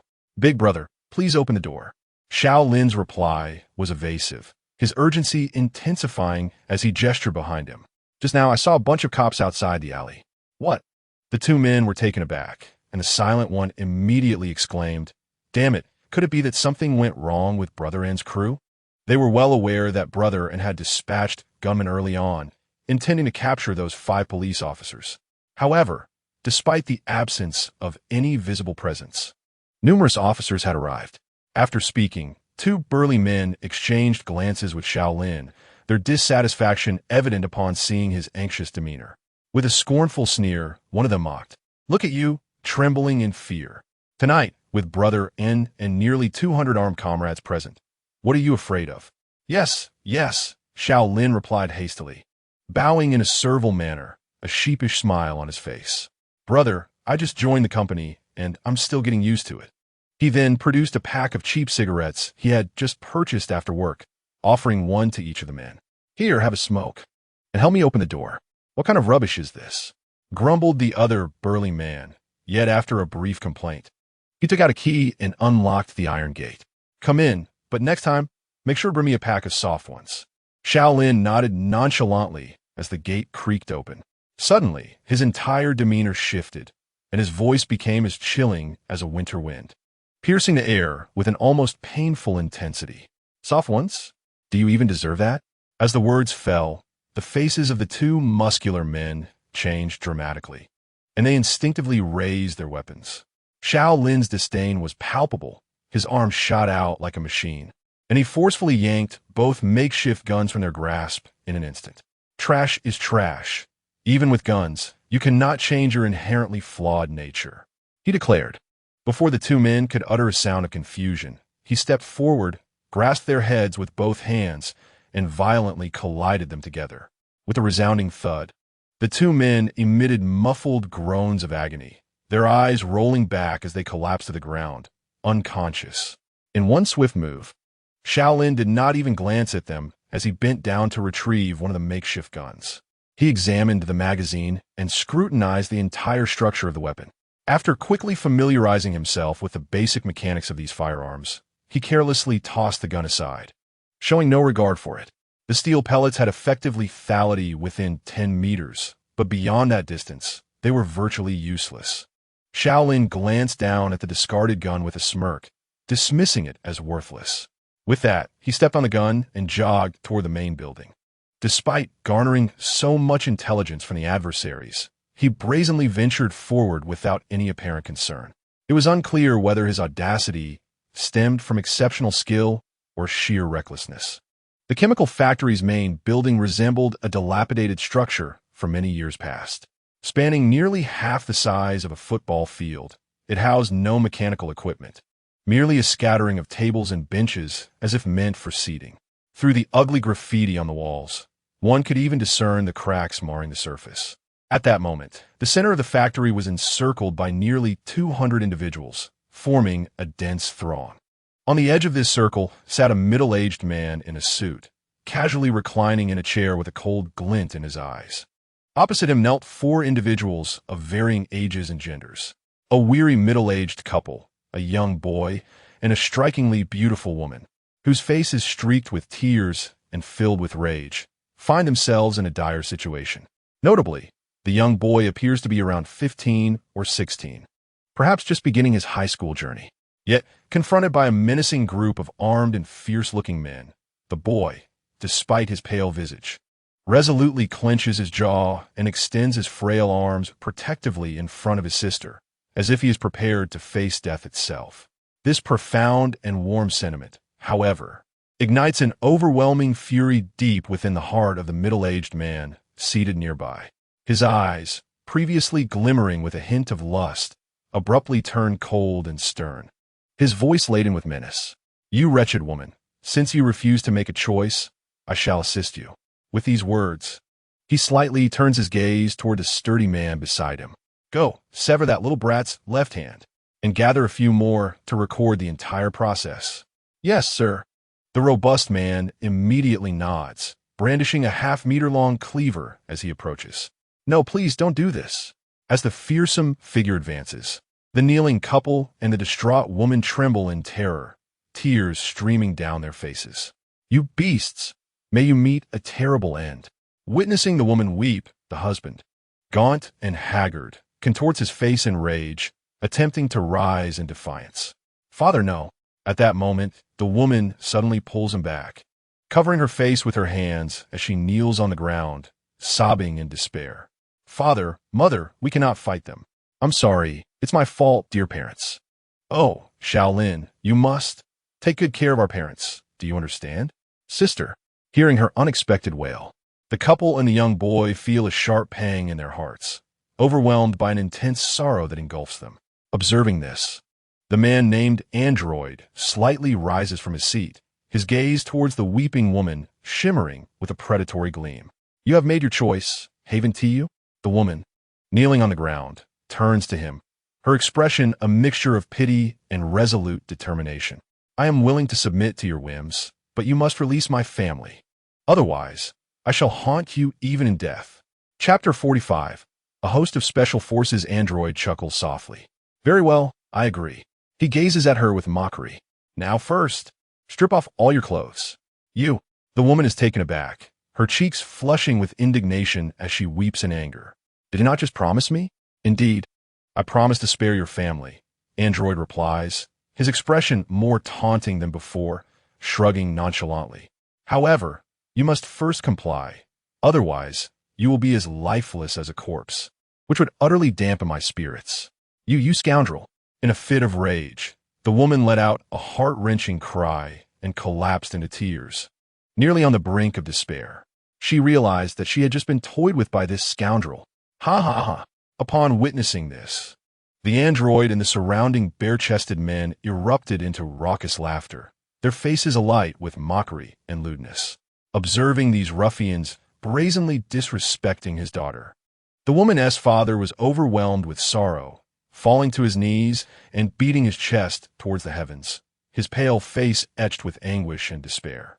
What sins have my Su family committed? Oh heavens, why must you treat us this way? The woman's name was Su Wan, the striking beauty who had been rescued by Xiao Lin the previous night, earning a score of 85 in admiration.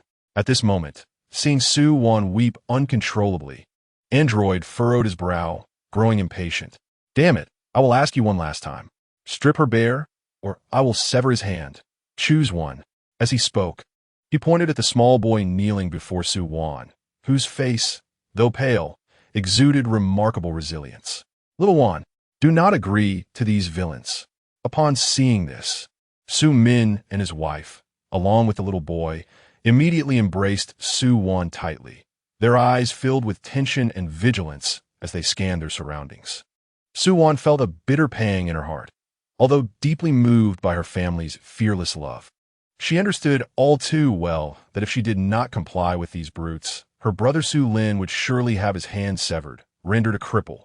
Her fate was already sealed, but her brother was still young. He should be reaching for the sun, radiant and full of life. He still had a future filled with brilliance and miracles awaiting him. Thus, he should not remain here, entangled in her destiny, plunging into an abyss of despair.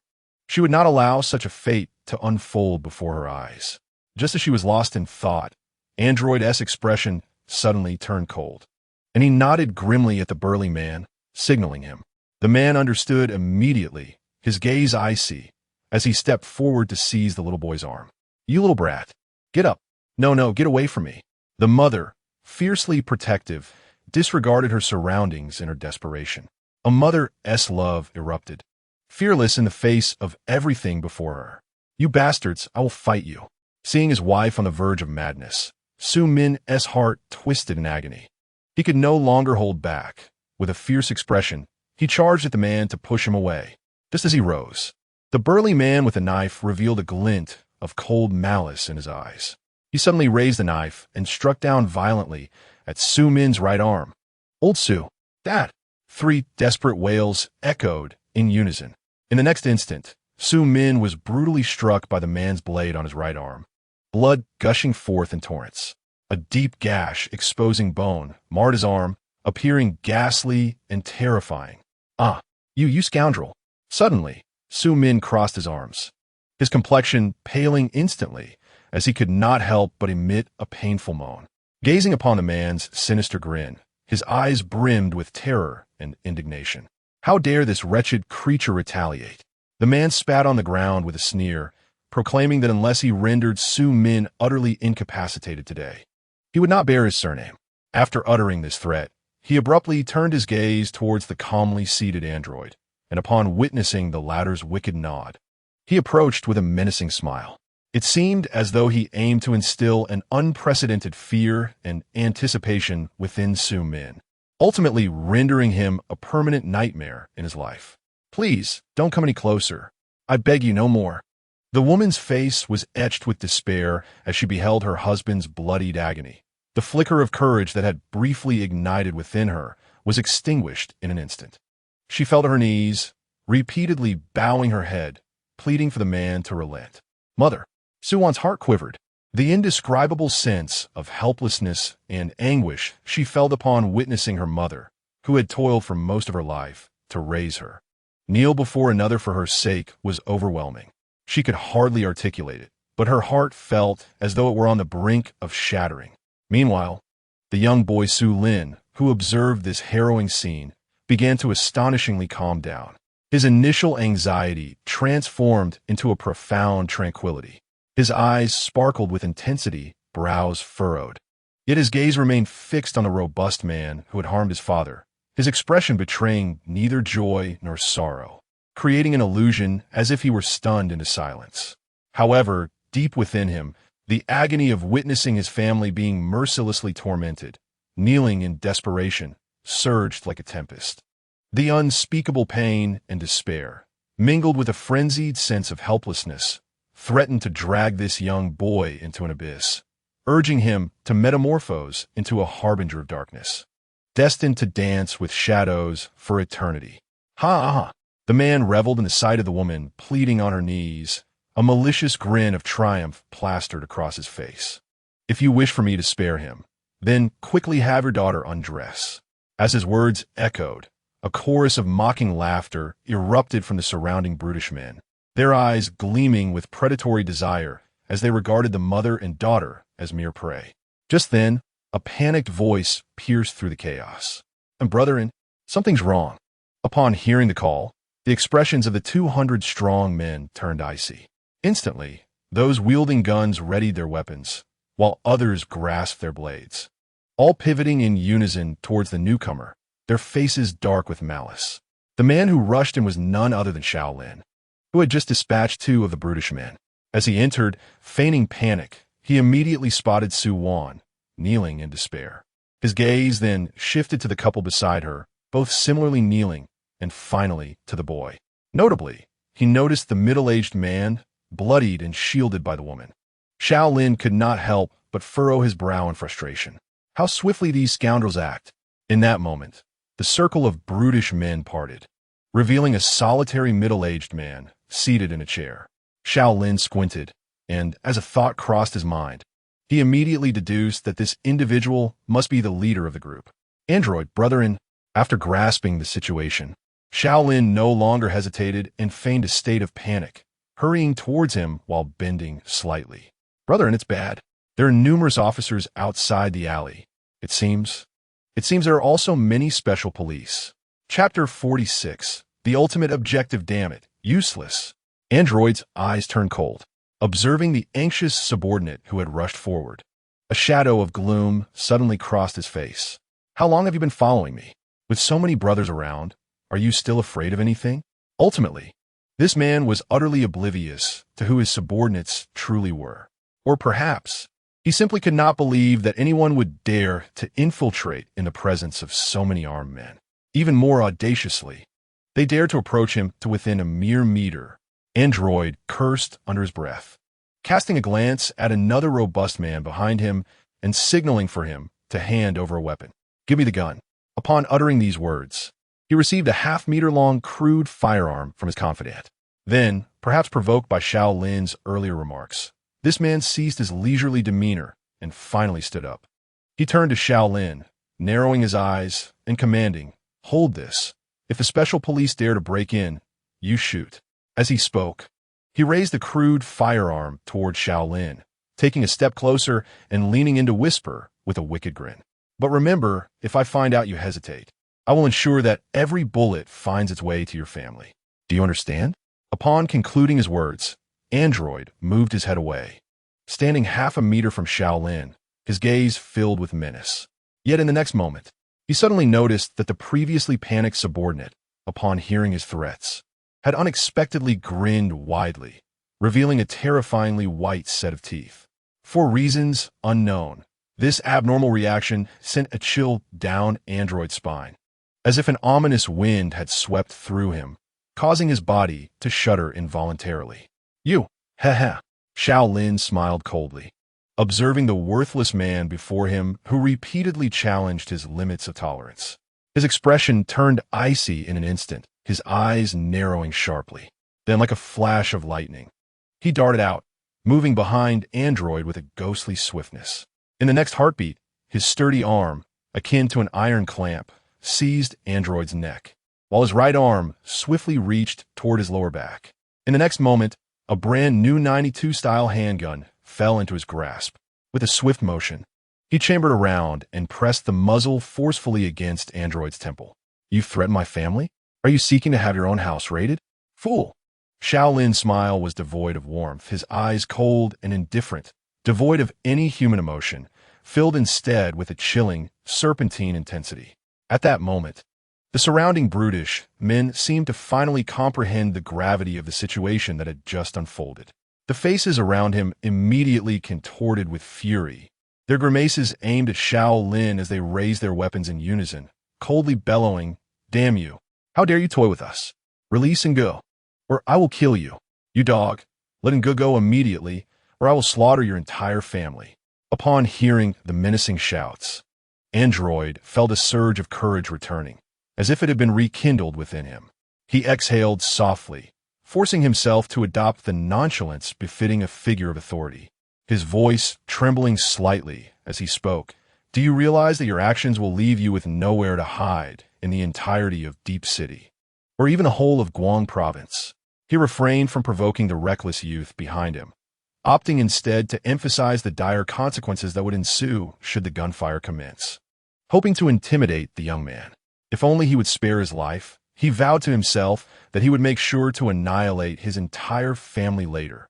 As this thought crossed his mind, a chilling malice flickered deep within Android's eyes. Xiao Lin, however, remained unfazed by the numerous gun barrels pointed at his head, offering a sardonic smile. "Do not overrate your significance. Besides, from the very beginning, you have never been my ultimate target. If it were merely to deal with a leader of a criminal organization, a single call from my grandfather to the station troops in Guang would suffice. By the next day, this force would be uprooted without a trace. There would be no need for me to come personally." Upon hearing this, Android squinted, as if seizing a sudden realization, his gaze turning sharp and sinister. You intend to target Hongling Chuanto?" "Huh, not too foolish," Xiao Lin replied, evading the question as he forcefully pressed the gun against Android's forehead. "Tell your men to lower their weapons. If they frighten me, don't blame me if my hand trembles and I accidentally pull the trigger. Brother, are you truly determined to pursue a vendetta against me?" Android, momentarily suppressing his shock, felt a chill in his eyes. Having been a leader for many years, he had not encountered anyone daring to speak to him in such a manner for quite some time.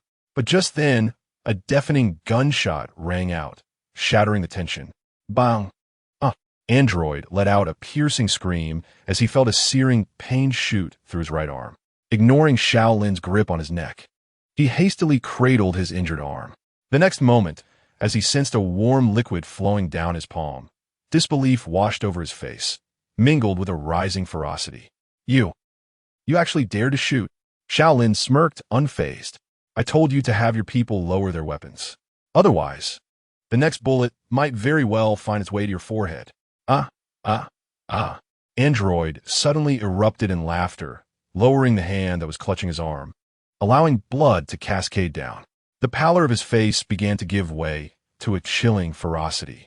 Seeing this, Xiao Lin's inner alarms blared instantly. He narrowed his eyes, cautiously surveying his surroundings, his expression laden with vigilance. As the tension escalated, Android let out a chilling laugh before abruptly raising his head to glare at his trusted subordinates. His face contorted in rage as he bellowed with a ferocious voice. "What are you all dawdling for? Open fire. I refuse to believe he dares to kill me today." One must acknowledge that this individual, capable of leading an entire district, possessed a remarkable audacity. "Brothers, advance and fire." Just as one of the confidants was about to fully carry out Android's command, Xiao Lin, keenly observing his surroundings, did not allow him to finish speaking. With swift precision, he raised his gun without aiming and unleashed a lightning-fast shot directly at the man's forehead, decisively pulling the trigger. Bang! The deafening gunshot echoed once more. In the next instant, a horrifying bullet hole appeared in the center of the confidant's forehead. As a trickle of crimson blood began to seep forth, the man's eyes widened in disbelief, his face a mask of defiance. After a brief, involuntary convulsion, he collapsed lifelessly to the ground. Chapter 47. The Pinnacle of Longing Bang. In the blink of an eye, as the heavy thud of a body hitting the ground resonated, Xiao Lin's expression turned grim as he issued a chilling command. "Come on, I am unarmed and unafraid of death. But you better consider this carefully. If any of you accidentally hit him, given the ruthless methods I usually employ, don't expect to survive, for your entire family will share your fate." Upon hearing this, the surrounding muscular men's faces shifted dramatically. The guns that were previously aimed at Xiao Lin were hastily redirected, ready to be lowered. Damn it. A bunch of useless fools. Android seethed in frustration upon witnessing how easily his subordinates were intimidated by this rogue's mere words. You are here to save me, not to kill me, so all of you bang? Xiao Lin suddenly fired a shot into Android's right rib cage, his gaze piercing and frigid as he shouted. Do you truly believe I would hesitate to kill you? To be honest, he had no intention of executing the hostage before him, not out of fear, but rather a profound confidence in his ability to survive under the threat of 200 guns. However, while he could secure his own safety, the four individuals kneeling behind him, weeping pitifully, would undoubtedly endure torment and meet a tragic end. Ultimately, their deaths would be inextricably linked to his own actions, a reality Xiao Lin could never accept. Android let out a harrowing scream as another bullet struck his back, his complexion growing increasingly pale. Gasping, he felt a surge of intense pain radiating from his back, causing him to tremble uncontrollably, inhaling sharply. Thus, upon detecting the utter coldness in the rogue's words, Android's eyes widened in a fleeting moment of dread. Seemingly paralyzed by pain or fear, he fell silent, clutching his wounded arm while gasping for air, his pallor deepening.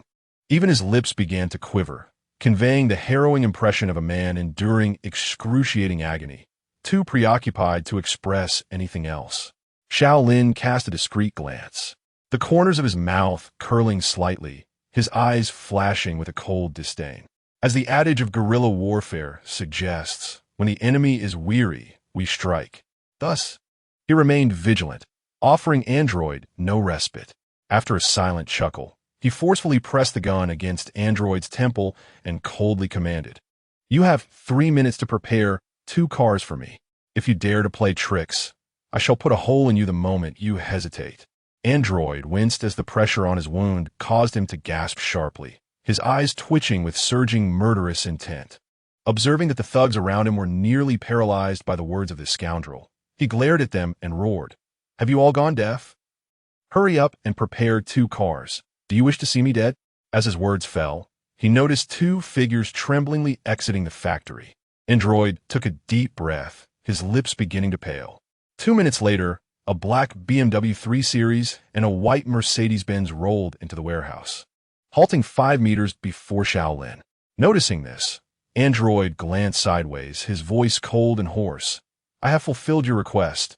I advise you to release me swiftly. If you dare to push your luck, I will ensure we both perish. Xiao Lin let out a cold laugh, his eyes glinting with profound contempt. Do not be anxious. I have promised to release you, and I am a man of my word. With that, he firmly grasped Android and began to retreat, only to see the woman kneeling on the ground had ceased her cries, now intently gazing at him. Mistaking her gaze for fear, he smiled broadly. Go, take your family and get into any car, then head directly to the Puqian police station to wait for me. Remember, do not stop along the way, understood? Su Wan looked at this heroic figure who had saved her from peril twice, as radiant as a celestial being. A faint affection involuntarily flickered in the depths of her eyes. Hearing his gentle tone now made her heart flutter, as an unfamiliar warmth spread within her. Yet, every time she attempted to grasp this feeling, it eluded her, playfully darting away, leaving her blushing and charmingly flustered. Xiao Lin observed the woman before him, staring intently without uttering a word, resembling a lunatic. Assuming she was startled by the scene, he felt a twinge of helplessness. However, with so many guns pointed at them, should these 4 remain close, their situation would undoubtedly worsen. After a moment as contemplation, he suggested, Here's what we'll do. I will give you a number. You must leave here immediately with your family and call the person on the line to come and pick you up at the Puqian police station. As an afterthought, he added, By the way, remember to tell him it was I who instructed you. My name is Xiao Lin.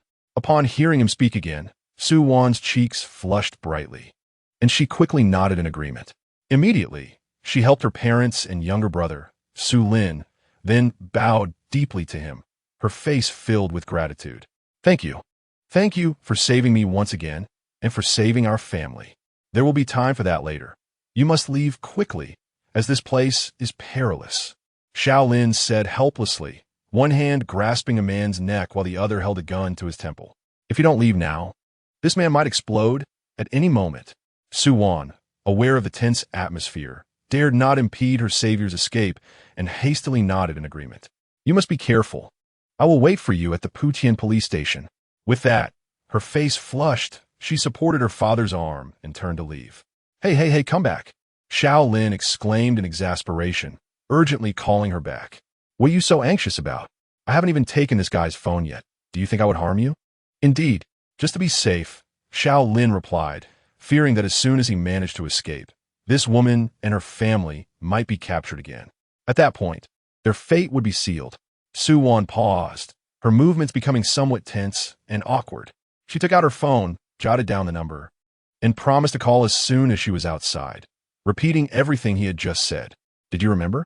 Despite feeling exasperated, Xiao Lin suppressed his impatience and gently instructed her on what to do next. Suwon nodded earnestly, quickly retrieving her phone.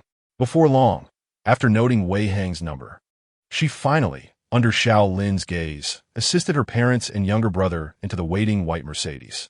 The woman, harboring unspoken feelings, cast a lingering glance at Xiao Lin before reluctantly starting the engine and driving away from the factory. Just then, in the back seat, a determined yet curious gaze, youthful yet stubborn, was fixed intently on Xiao Lin. As time passed, that gaze began to radiate an extraordinary brilliance, akin to deep admiration or an intense yearning. Chapter 48. Becoming someone like him. On the main road to the Putian police station, a white Mercedes sped along. Initially, as Suwon had just exited the chemical plant, her eyes frequently darted to the rearview mirror, her emotions a tumultuous mix. She was not only fearful that those vicious thugs would suddenly appear and pursue them, dragging her and her family back into danger, but also felt a profound sense of relief at having escaped. Yet, more than anything, she was consumed by anxiety for the savior she had never met, who had pulled her family from the abyss. It was not until she merged onto the main road and saw no suspicious vehicles trailing her that she finally exhaled a sigh of relief. At that moment, she suddenly recalled that her father had been slashed just moments ago. Anxiously, she glanced through the central rearview mirror, only to find her younger brother leaning against the window, intently watching the road behind them. The youthful visage was illuminated by an emotion that she could not fully comprehend. After inquiring about her father's injuries and confirming that he could endure until they reached the police station, she cast a glance at her younger brother. Her eyes filled with curiosity. "Little Lin, are you all right?" Hearing his sister's voice, Su Lin looked up at her. His gaze then drifted to the back of the vehicle, sparkling with enthusiasm. "Sister, that older brother was amazing just now. I want to be someone like him." "Someone like him?" Suwon echoed softly, her lips curving into a gentle smile, thinking her brother was merely enamored by strength. "You've only seen that older brother once. How do you know what kind of person he is?" "I know." Su Lin nodded earnestly, his innocent face betraying a determination and stubbornness uncommon for his age. "That older brother had no connection to us, yet he chose to stay behind alone to confront those villains to save us. Therefore, he must be a good person." As he spoke, a fleeting glimmer of aspiration crossed his gaze directed towards the rear. "Sister, do you think that merely studying can truly protect our loved ones?" Suwon was taken aback. She had not anticipated that her younger brother, so young, would be so profoundly affected. Previously, she might have answered affirmatively without hesitation. But now, her father was a university professor, and she had always been sheltered by him, ultimately becoming a distinguished graduate of Hucking University. Yet, faced with the bullying of powerful and vicious thugs, all her pride had crumbled to dust. All the advantages she once cherished had vanished. Thus, hearing her brother's question left her momentarily dazed, engulfed in complexity and unutterable emotions. "Father, mother, sister." At that moment, her brother's firm voice rang out again. "I've thought this through. If given the chance, I must become someone like that older brother." His resolute declaration struck her like thunder, jolting her and their parents from their stupor, dispelling any lingering delusions that mere education could conquer all. After a long pause, Suwon finally regained her composure from her brother's astonishing words. A myriad of emotions washed over her face. Yet Su Lin seemed to have silently resolved something within himself. He no longer leaned against the window, wearing a faint smile reminiscent of an adult. But then, as if struck by a sudden thought, his expression shifted dramatically. "Right, sister. Didn't that older brother ask you to call his friend? You should hurry and inform him of the older brother's current situation." "Oh," Suwan exclaimed suddenly. In her anxiety, she had completely forgotten this crucial matter. Heeding her brother's reminder, she hastily retrieved her phone and dialed the number she had just saved. The phone rang for an eternity, and, just as it was about to disconnect, someone finally answered. A stern and icy voice echoed through the line. "Who are you? How do you have my number?" The voice belonged to Wei Hang, Xiao Lin's childhood friend and companion. The reason for his frigid tone was his awareness that anyone who possessed his number was either saved in his contacts or etched in his memory. Yet, this call originated from an unknown number. What a surprise. A call to me, a second-level agent of the National Security Bureau and deputy director of the Xinjiang branch. Are you implying that I can simply make this call? Am I the one afraid to apprehend you? Or are you truly indifferent to death? Are you brazenly thrusting your head into the muzzle of my gun? Su Wan was taken aback. She had not anticipated such hostility from the other end. However, the urgency of the situation left her little time for contemplation. She hastily recounted the instructions given by Xiao Lin, speaking rapidly into her phone. On the other end, Wei Hang fell silent for a moment. After a few breaths, his voice resumed. "What does that person look like? And what were his exact words?" His tone was flat yet tinged with an edge of severity, akin to an interrogation. It was absurd. Who could ascertain the truth of what was being said? If everyone could simply push the boss forward to speak, I would be running myself ragged, utterly exhausted. As for the claim made earlier that the boss was encircled by nearly 200 armed thugs, he found that utterly implausible. After all, the boss had never engaged in a battle without certainty. Yet, someone had just informed him that the boss was surrounded by 200 thugs, each wielding a firearm. How could he possibly believe such a tale? Though he acknowledged his boss's formidable skills, he was acutely aware that Xiao Lin was currently armed with only a specially issued 92 Type pistol, granted by Commander Xiao Jiangwo of the Central Theater Command for Self-Defense. A single handgun against over 200 armed assailants. Was this a jest at my expense? Meanwhile, Su Wan, a distinguished graduate of Huaqing University, quickly discerned the thoughts of the person on the other end. Thus, she described Xiao Lin's general appearance and recounted his previous statements almost verbatim, her tone imbued with an undeniable conviction. Upon finishing, she anxiously inquired, "Now, you must believe what I say, correct?" Upon hearing the description and the boss's habitual tone, the line fell into silence. Yet after a couple of breaths, a voice filled with cold fury erupted from the phone. "Those bastards are practically courting death." The icy timbre of his voice sent a shiver through Su Wan, causing her heart to tremble. At that moment, Wei Hang seemed transformed, his tone imbued with a chilling intensity. Even a fragile woman like Su Wan could sense the palpable aura of impending violence. Once he confirmed that the boss was indeed besieged, his nerves became taut. Without further regard for the identity of the woman on the other end, he coldly instructed, "You should seek refuge at the Puqian police station. I will dispatch someone there immediately." Su Wan nodded earnestly, but just as she opened her mouth to speak, as he realized that the call had been abruptly terminated by the other party, Wei Hang felt a surge of urgency. Chapter 49. Major Movements. On the other side, within the National Security Building, in the Deputy Director's office, only half an hour prior, Wei Hang had just returned from a mission, with a hint of excitement still lingering on his face. The cause of his exhilaration was the apprehension of two unfortunate henchmen affiliated with Hongling Ventures. One dead and the other unconscious. These hapless individuals had been dispatched to follow Xiao Lin, only to be discovered and subsequently dealt with in a narrow alley. The reason for their grim fate, one dead and one incapacitated, was unmistakably due to the lethal kick Xiao Lin had delivered in a fit of anger. In an instant, he had shattered the neck of one assailant, ending his life with a single blow.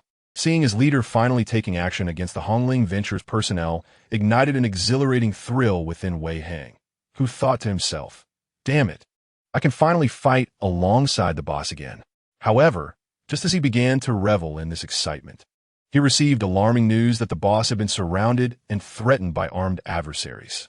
In a fit of frustration, He hastily ended the call and sprang to his feet, swiftly grasping the red telephone on the desk, his expression chilling as he issued a cold command to the other end of the line.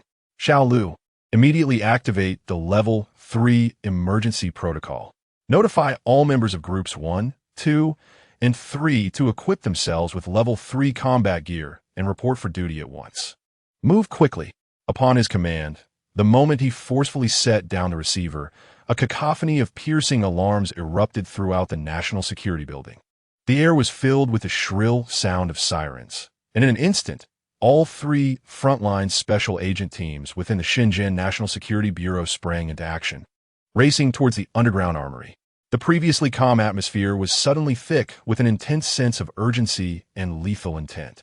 Wei Hang's demeanor shifted to one of cold determination, and with the alarms blaring, he sprinted towards the underground base without a moment's hesitation.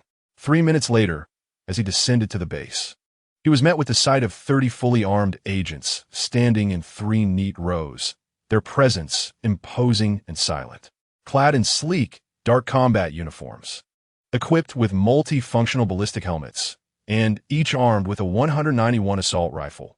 They presented a formidable front. 2 individual portable grenades were visibly secured at their waists, adding an air of foreboding to the scene. Their eyes were filled with an icy indifference, each agent gazing silently at one another, their faces etched with resolve. Given the urgency of the situation, Wei Hang dispensed with any pleasantries. He swiftly approached the modified vehicles parked near the agents, his voice rising in a fierce roar. "Get in. We're heading to the East District Chemical Plant. Depart immediately," with a thunderous response echoing in the air. The 30 agents tightened their grips on their 191 assault rifles and simultaneously donned their night vision goggles, preparing for the impending confrontation. The entire scene unfolded like a fantastical dream steeped in technology, prompting a collective rush towards their bicycles for departure. At that moment, a sultry yet chilling voice pierced through the air.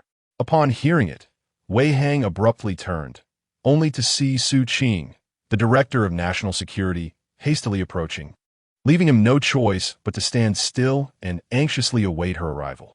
Moments later, Su Qing reached him, her gaze quickly surveying the grave and tense atmosphere. Her finely arched brows furrowed in concern. "What is happening?" Wei Hang mirrored her seriousness, locking eyes with her stern, icy gaze, and urgently recounted the intelligence relayed by Su Wan. He then solemnly remarked, "Although I am uncertain of the leader's intent, he currently possesses only a specially modified 92 pistol, while the adversary wields numerous firearms. I fear that if anything goes awry—" "What did you say?" Su Qing's stunning visage suddenly turned frostily pale, her tone laced with an icy edge. Any matter concerning Xiao Lin struck a deep chord within her heart. The realization that her beloved was encircled by armed foes on her own turf ignited a fierce display of authority and privilege unique to the head of the National Security Bureau. "Stand aside." She forcefully pushed Wei Hang away and, in her high heels, strode purposefully towards a group of agents, her expression hardening as she took command of the scene. "Listen up, everyone. Load the 2 cannons and rockets of the Wuji 10 immediately. We deploy for rescue in 5 minutes. Understood." Upon hearing this command, the frontline agents surged with fervor, adrenaline coursing through their veins. They swiftly dispersed, rushing towards the armory to hoist shells. "Lu Bo, here!" Among the agents, Lu Bo, who had barely taken 2 steps, abruptly halted. His eyes, filled with exhilaration, locked onto Su Qing as he stood at attention, emitting a sharp, icy shout. "Damn it! It's been over a week since we arrived, and finally, something big is happening.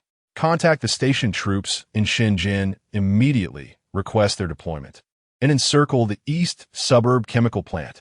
The justification is that a significant number of terrorists are suspected to be gathering, attempting to disrupt the civil order of Shenzhen." "Understood."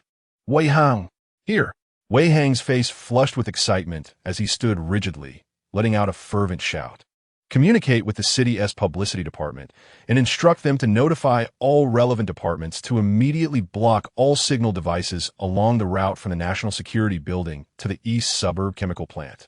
Any non-compliance will result in arrest on the grounds of disturbing urban order." This operation must ensure complete secrecy without alarming the public. And absolutely no photos or videos must leak. Understood. Just as Wei Hang responded, Su Qing fixed him with a piercing glare, her displeasure evident in her frosty tone. What are you still doing standing there? Execute immediately. Wei Hang momentarily stood dumbfounded, a bitter smile creeping into his heart. Yet, fully aware of the leader's significant standing in Su Qing's regard, he quickly complied, rushing away. Receive.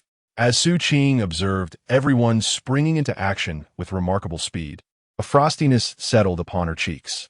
She narrowed her eyes and scanned the surroundings. Then, her alluring crimson lips parted slightly, as her enticing tongue flickered with a hint of complexity, murmuring softly. Although she was aware that you never engage in battles without confidence, a sense of unease lingered within her. Lin, you must hold on for me for another 10 minutes. The sound of whirling propellers reverberated through the air, and a powerful gust swept through the underground base, causing the 32 agents inside to flutter their garments dramatically. Dear family, please extend your generous hands and leave a 5-star review to boost our ratings. More comments, more encouragement for updates. Thank you. Wishing everyone prosperity and beauty this year, and may you find love as well. Chapter 50. Undercover Su Qing stood before the 30 elite agents, allowing her tresses to dance wildly in the tumultuous airflow. With her icy gaze, she glanced at Wei Hang, who was also clad in combat attire, gripping a steel gun, radiating technological prowess. Their eyes met in the air for a fleeting moment.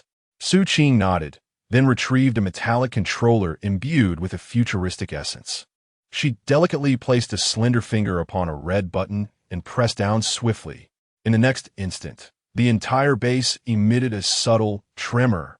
To her astonishment, the overhead beam, constructed of an unknown material, began to slide open like double doors, revealing a vast circular opening large enough for a helicopter to ascend. The sight was dreamlike, evoking a sense of wonder that felt almost surreal. Once the vibrations within the base subsided, Su Qing parted her lips and commanded the agents with a sharp tone. Move out. Received. As her voice faded, the agents snapped to attention, saluting her with utmost respect, before swiftly splitting into 2 groups.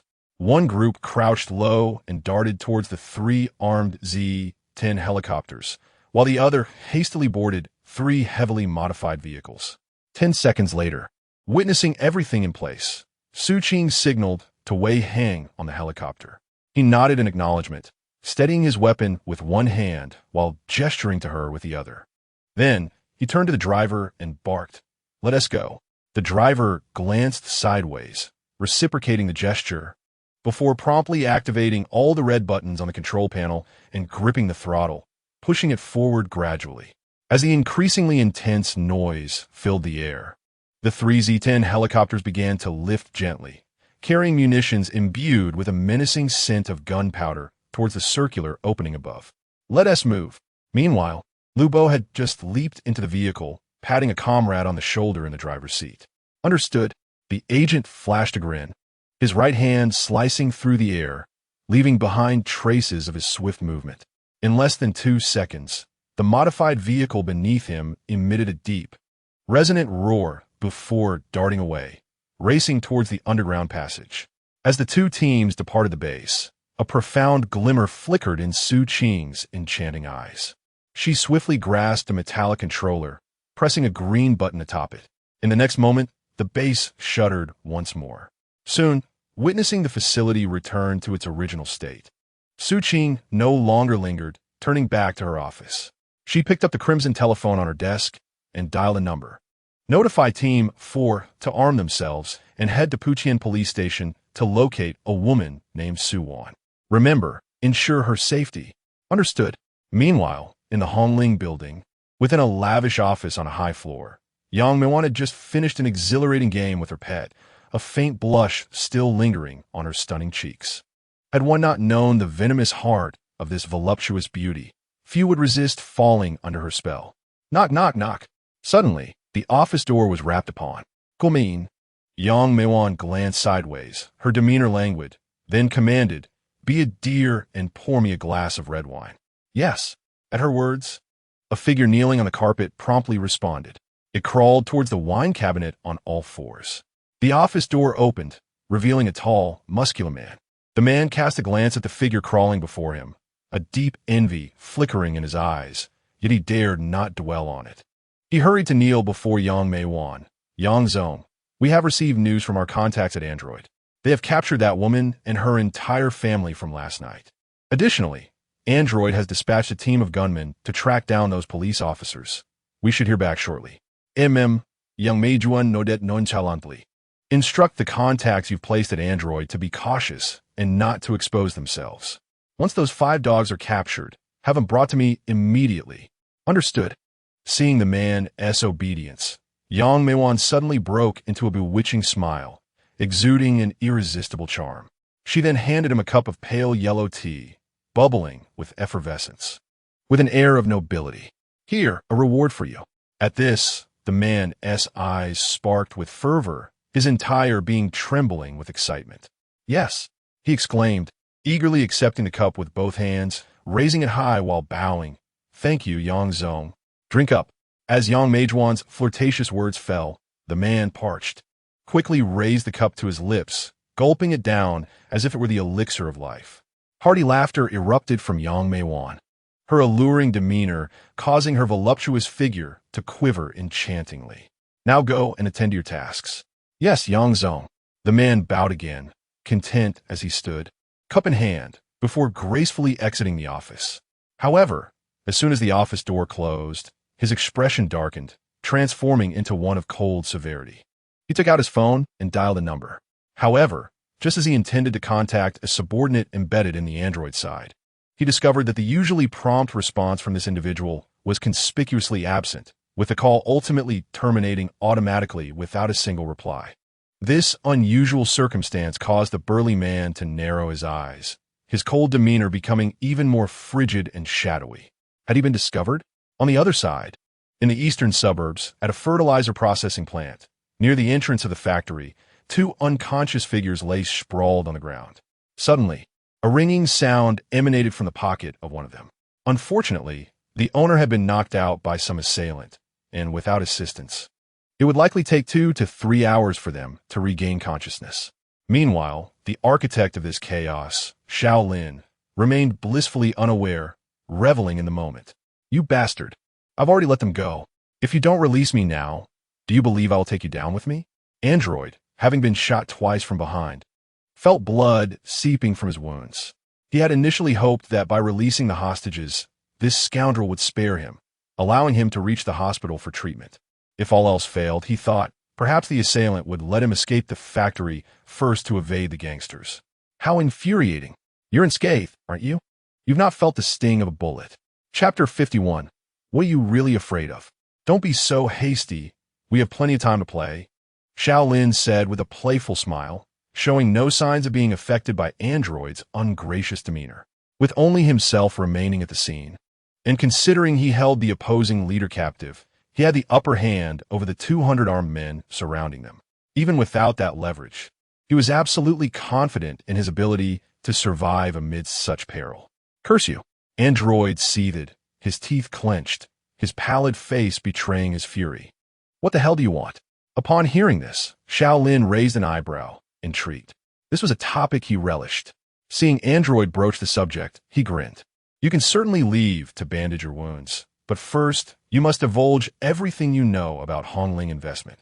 If it weren't for the gun he held to another's temple, his smile might have led one to believe they shared some form of intimate understanding. Yet, he was well aware of why Android was so desperate to be freed. Damn it, I've soaked half my pants with blood.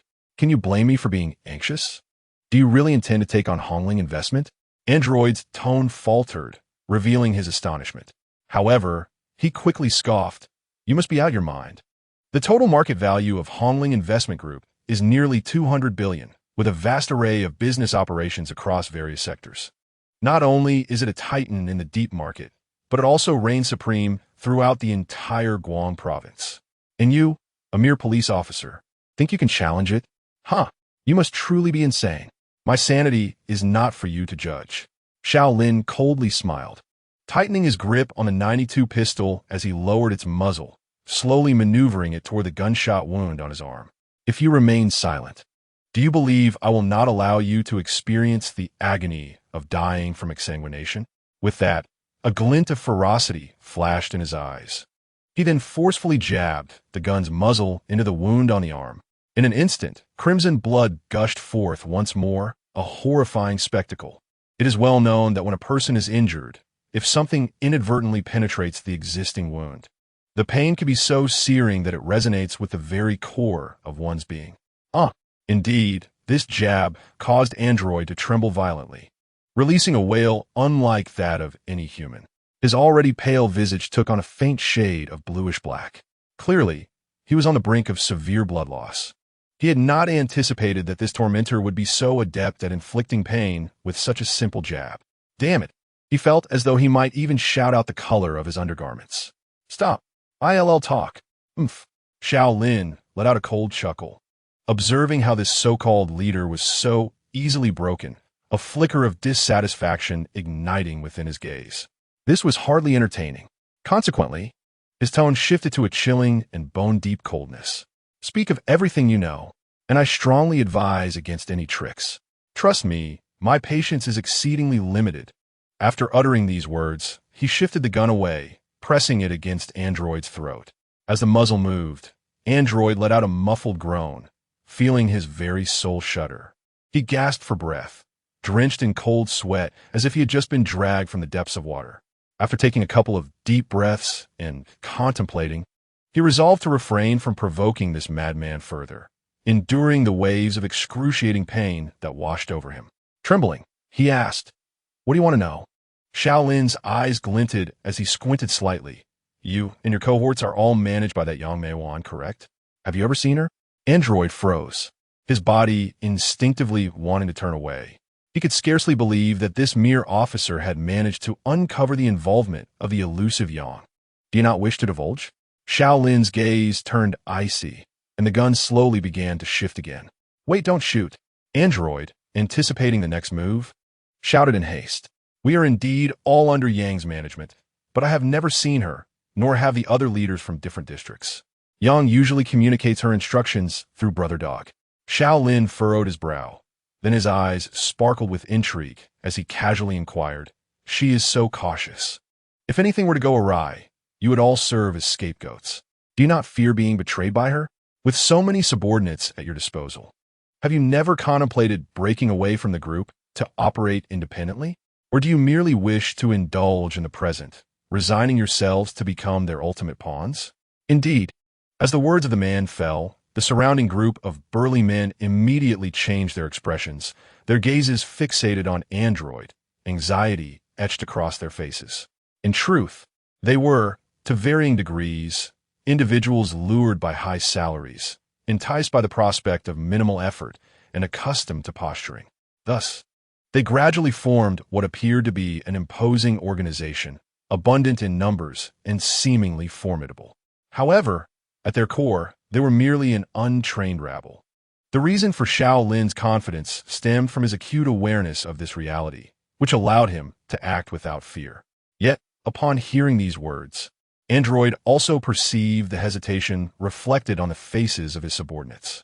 His expression stiffened, and a shadow of deep foreboding flickered in his eyes. How infuriating!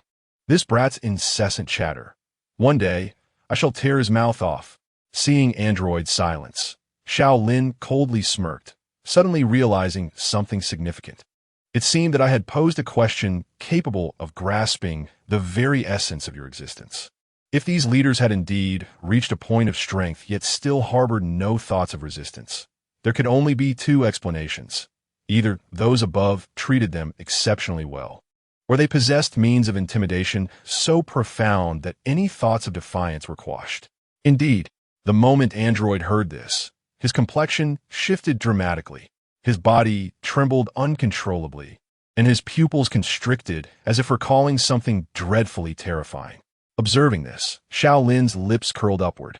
Judging by Android's reaction, it was evident that he and the Hongling Investment Group did not belong to the former category. This implied that within the headquarters of the Hongling Investment Group, There existed certain people, events, or objects that instilled genuine fear in these leaders. With this thought, Xiao Lin lowered the gun, steadily aiming at the spot on Android's arm where the weapon's muzzle rested. The smile that had graced his face abruptly transformed into a chilling, somber demeanor. Tell me, what is it that these leaders fear? Or rather, what lies within the headquarters of the Hongling Investment Group that causes you such trepidation? Chapter 52. The International Assassin. Stop. Stop. I will speak. Android's peripheral vision followed the descending gun, and upon seeing its intended target, he was instantly filled with dread. The profound pain that pierced the soul was an experience he desperately wished to avoid once more. After taking a couple of deep breaths, his eyes suddenly widened with fear, his voice trembling as he uttered, "It is another high-ranking member of the group. The prince." The prince? Xiao Lin furrowed his brow, visibly displeased. Are you telling me you don't even know the full name of this prince? I am merely a spokesperson they have pushed forth, Android replied softly, then tilted his head to engage this captor in hushed conversation. Brother, can we step aside for a moment? There are matters I truly cannot discuss here. Otherwise, we will both be signing our own death warrants. Upon hearing this, Xiao Lin discreetly surveyed the fierce and rugged men surrounding them, his expression morphing into one of intrigue. After a moment of contemplation, he nodded lightly and instructed, "Have your men retreat to the back of the factory. He has important matters to attend to, and we cannot allow these nuisances to obstruct the entrance." Android exhaled in relief, secretly affirming his thoughts. He did not dwell on it too much. As long as the ensuing conversation remained unheard by his subordinates, he would be temporarily safe. Suppressing the excruciating pain coursing through his body, he coldly addressed the group of burly men surrounding him. "What are you standing there for? Get to the back of the factory and keep watch. I need to speak with this brother." Upon hearing his command, the armed men hesitated, their expressions torn between compliance and reluctance. Damn it, the boss has been taken hostage. How can we be certain he speaks truthfully or deceitfully? If we act on the wrong assumption, Android might harbor resentment against us, and we would surely face dire consequences. Noticing their indecision, Android's expression darkened, his irritation palpable. Am I to understand my words carry no weight? Get out. This time, sensing the genuine anger in their leader's voice, the men reluctantly began to shuffle away. When they realized Android was indeed not looking in their direction, they hurriedly dashed towards the back of the factory, showing no signs of hesitation, as if they were unconcerned about their leader's perilous situation. The few remaining loyalists, under Android's silent glare, swiftly retreated, positioning themselves at the back of the factory, ready to spring into action at the slightest hint of trouble. Once everyone had departed, Android surveyed the desolate, dilapidated factory. For reasons unknown, a wave of desolation washed over him. Damn it! Despite my generous wages and benefits, when trouble arises, they scatter like frightened dogs. Yet, he had little time to dwell on this. He bore 2 gunshot wounds. After all, drawing a heavy breath, he turned and spoke. Brother, now that everyone is left, can you loosen your grip? Given my current state, do you truly believe I can concoct any schemes? I doubt you would dare. With a scoff, Xiao Lin grasped the back of his head, forcefully pushing him forward and sending him crashing to the ground. Observing the man's disheveled attempt to rise, Xiao Lin grinned, his smile chilling. What is the matter? Are you dissatisfied? As he contemplated the fact that this scoundrel had intentions of using old son's family as leverage, his gaze grew increasingly frigid. He crouched down before him, suddenly seizing his neck with a powerful grip, and whispered menacingly, "I advise you not to test the limits of my dwindling patience. Otherwise, I shall ensure your suffering is beyond endurance. Do you believe me?" Android's body trembled violently. For reasons he could not fathom, he had just sensed a bone-chilling aura emanating from the man before him, akin to plunging into an icy abyss, filling him with a profound fear of death. His eyes widened in terror, filled with uncertainty as he regarded Xiao Lin, his grip as unyielding as a vice, constricted around the neck, and only when he felt the suffocating pain did he become aware of his plight. Desperately, he raised his hands to clutch the iron-like fingers, pleading in a breathless whisper, "No, please." Yet, Xiao Lin remained coldly indifferent, his powerful hand as immovable as a mechanical arm. Moments later, he observed the wretched figure before him, now bearing a visage of deep purple and black. With a disdainful snort, Xiao Lin violently flung him away, sending him crashing 3 meters across the floor. Approaching the fallen man, he pressed his foot against the chest with lethal intent, speaking in a chilling, deliberate tone. "If you wish to survive, divulge all that you know." Yes, it was Android beneath his foot, blood gushing from the gunshot wound on his chest, causing him to gasp painfully for air. With great effort, he grasped Xiao Lin's right foot, his voice hoarse and urgent. "I am one of the core executives of Hongling Investment, Your Highness.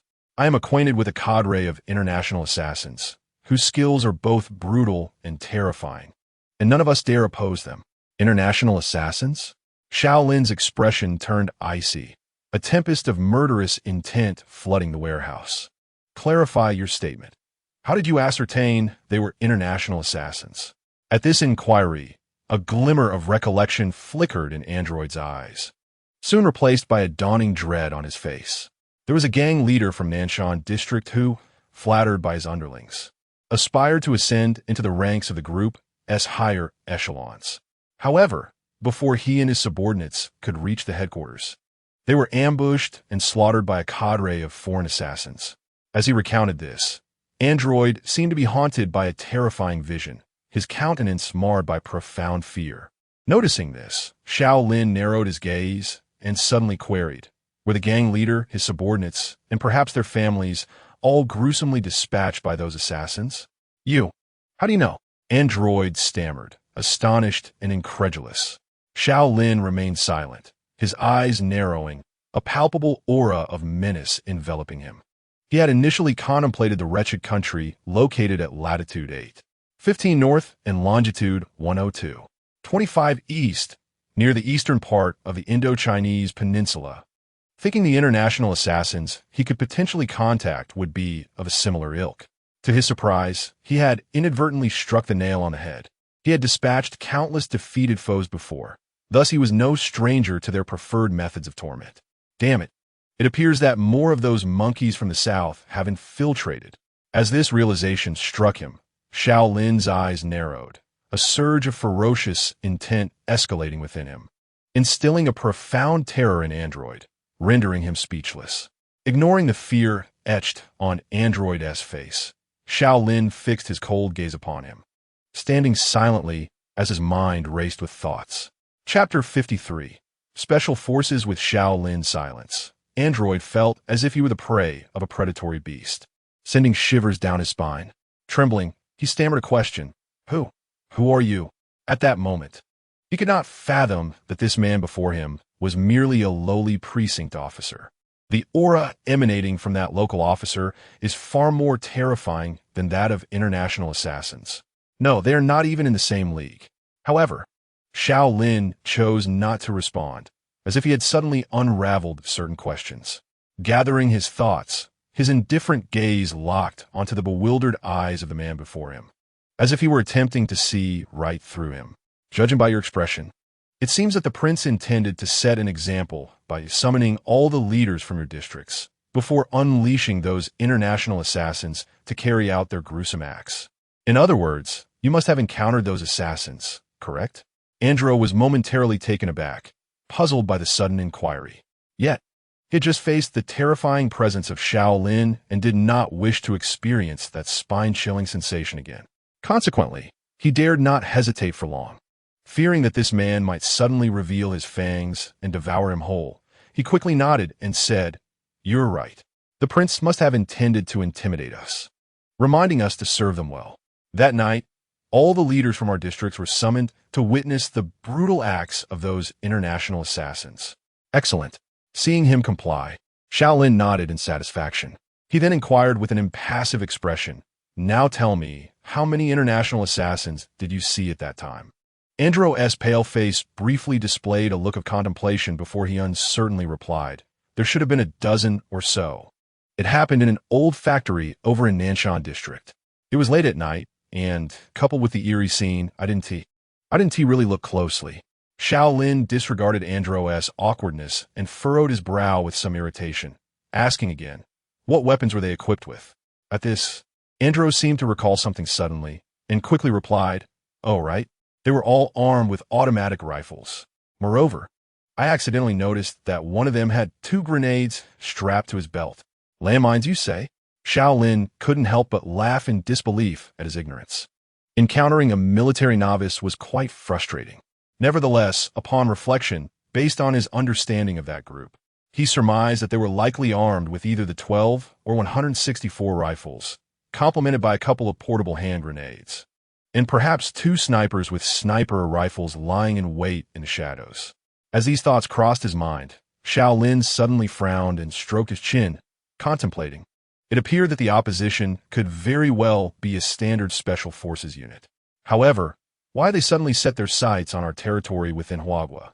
In this economically significant region, Guang Province, could it be that there are secrets within Hongling venture capital that are beyond the reach of ordinary people, prompting these special teams to guard the area covertly? Yet, if that were the case, it would imply that the unseen hand orchestrating this entire game might have some clandestine connections with those monkeys. As he contemplated this, Xiao Lin's eyes turned icy, a surge of overwhelming murderous intent suddenly erupting within him. At this moment, he was almost certain that the puppet master behind this game was a figure of significant power and influence. If it were merely for wealth and authority, Xiao Lin might not have felt such fury. However, if his suspicions were correct, and this puppet master dared to engage in secret collusion with the monkeys, or even share connections, then he would be nothing less than a traitor, a despicable lackey. A great calamity was upon them. With his heart racing, Xiao Lin took a deep breath, forcibly suppressing the bloodthirsty rage within him. He fixed a cold gaze upon the filth at his feet, his eyes suddenly brimming with boundless killing intent. I have heard that you sent gunmen to capture us 5. Do you intend to kill that woman from earlier? Or perhaps eliminate her entire family? Oh, and are you planning to deliver us to the headquarters of Hongling Venture Capital, to that Yang Meiwan, so that we might fall into addiction? With each word he spoke, his expression grew increasingly severe, until by the end, he appeared as frigid as a serpent. A terrifying wave of explosive killing intent reverberated through the factory, palpable and overwhelming. No, I did not. And Ji felt the sudden release of Xiao Lin's chilling aura and trembled, fear flooding his eyes. What do you want? What do I want? Xiao Lin replied with a cold smile, slowly crouching down to pat Ji's pale face. Do you know what I despise most in this life? And Ji's heart raced, an ominous premonition washing over him. In my life, I loathe when someone uses my brothers as leverage. Yet you dare to use drugs to control them? No, I'm just listening. Remember this in your next life. Do not fall into my hands again. Xiao Lin interrupted him, not allowing a moment for response. He spoke each word with chilling clarity, his eyes narrowing as he suddenly lifted a .92 pistol, aiming it in Ji's brow. As terror filled Ji's eyes, and he opened his mouth to scream, Xiao Lin did not hesitate and pulled the trigger. Bang! The deafening gunshot rang out. In the next moment, Xiao Lin saw the bullet hole appear on Ji's forehead. Without a second thought, Ji sprang up and dashed into a nearby black BMW 3 Series. Almost instantly, his hands moved like shadows, and within 2 seconds, as a group of armed men rushed into the factory, the black BMW let out a deep roar and sped towards the factory entrance. Bang! Bang! Bang! The sound of gunfire erupted, and as the crisp sounds of bullets hitting the car echoed, Xiao Lin expressionlessly crouched down, pressing the accelerator to the floor. Roar! The BMW's engine roared to life. The vehicle surged forward like a phantom, hurtling toward the dilapidated double iron doors. As the impending collision loomed, Xiao Lin squinted, his foot firmly pressing the accelerator with no intention of decelerating. Chapter 54, arriving simultaneously. In the blink of an eye, the moment passed. Bang! A deafening explosion reverberated sharply. In the next instant, disregarding the violent tremor of the vehicle and the iron gates that were forcefully flung 10 meters away, Xiao Lin's cold, solemn gaze remained fixed ahead as he pressed the gas pedal, ready to surge forward. However, at that moment, the BMW 3 Series, after that jolt, inexplicably malfunctioned, becoming immobilized. Damn it! Xiao Lin's expression shifted dramatically. Without a second thought, he crouched into the passenger seat, kicked the door open, and executed a military roll to reach the front of the car, swiftly crouching down to evade the bullets whizzing by. He refused to remain passive. Drawing his .92 handgun from his lower back, ears perked and eyes narrowed, as if attuned to something. Damn it, that bastard killed Ong. He cursed. Get him. Look, he has stopped. Chase him down. Upon hearing the murderous roar, Xiao Lin's expression turned icy. He glared at the BMW beside him and muttered, Damn it. If anyone tells me German cars are good again, I'll tear them apart. But there was no time for such thoughts. He surveyed his surroundings and spotted a dilapidated building relatively close, merely a dozen meters away. Listening to the approaching footsteps, Xiao Lin took a deep breath. Suddenly, his eyes glinted coldly, and he crouched low, dashing towards the crumbling structure with remarkable speed. In an instant, his running resembled a powerful spring, utilizing explosive force from his toes to propel himself forward. Though his movement seemed ungainly, a closer inspection revealed that he was leaping 2 meters with each bound, his body swaying as if he were a bolt of lightning. Bang! Bang! Bang! Behind him, a group of burly men, their faces twisted in rage, spotted the figure attempting to flee 20 meters away and without hesitation raised their weapons and pulled the triggers. Bang! Bang! Bang! Damn you, shoot him dead. Quick, pursue. Yet, despite the continuous gunfire, an astute observer would notice a remarkable phenomenon. Though the men aimed at Xiao Lin, not a single bullet found its mark, all evaded by his peculiar and extraordinary agility. In less than 3 seconds, Xiao Lin darted into the abandoned building, a disdainful smirk appearing on his face. Damn it! I dodged the bullets in just 2 seconds. You think you can play with me? After saying this, he let out a gentle sigh. The intensity of such explosive power was indeed taxing. After swiftly adjusting his state, Xiao Lin dashed towards the dilapidated building, resembling a cold machine. His expression was devoid of joy or sorrow, completely unperturbed by the tension of being pursued by armed assailants. Only he understood that once the enemy breached the structure, their roles would irrevocably reverse. However, just as he sprinted to the 3rd floor, he felt a slight movement in his ears. His hurried steps abruptly halted, his brows furrowing in contemplation. Was that the sound of the newly modified Wuji-10 helicopter? Barely had the thought crossed his mind when a rapid whirring of rotors drew near, accompanied by an exuberant shout blaring through a loudspeaker. Boss, we're here. Damn. Xiao Lin muttered with a grin, darting toward the window that lacked glass, peering outside. His gaze fell upon 3 sleek, black Wuji-10 helicopters hovering above, their fuselages adorned with rows of rocket pods, each nearly a meter long, seemingly poised for launch. Inside the aircraft, dual-mounted Type 00-1 machine guns were already aimed at the throngs of muscular assailants below. Yet, before Xiao Lin could even smile, a convoy of dark green military trucks thundered into view. As the vehicles came to a steady halt, soldiers clad in camouflage and steel helmets, armed with rifles, leapt from them with fierce determination. In mere moments, over 100 stoic soldiers had completely sealed off any potential escape routes. With a swift motion, the soldiers pulled back the bolts of their Type 95 rifles in unison, lowering their weapons to accurately target the 200 assailants below. Clearly, the station forces had synchronized their arrival with the helicopter unit. Huh!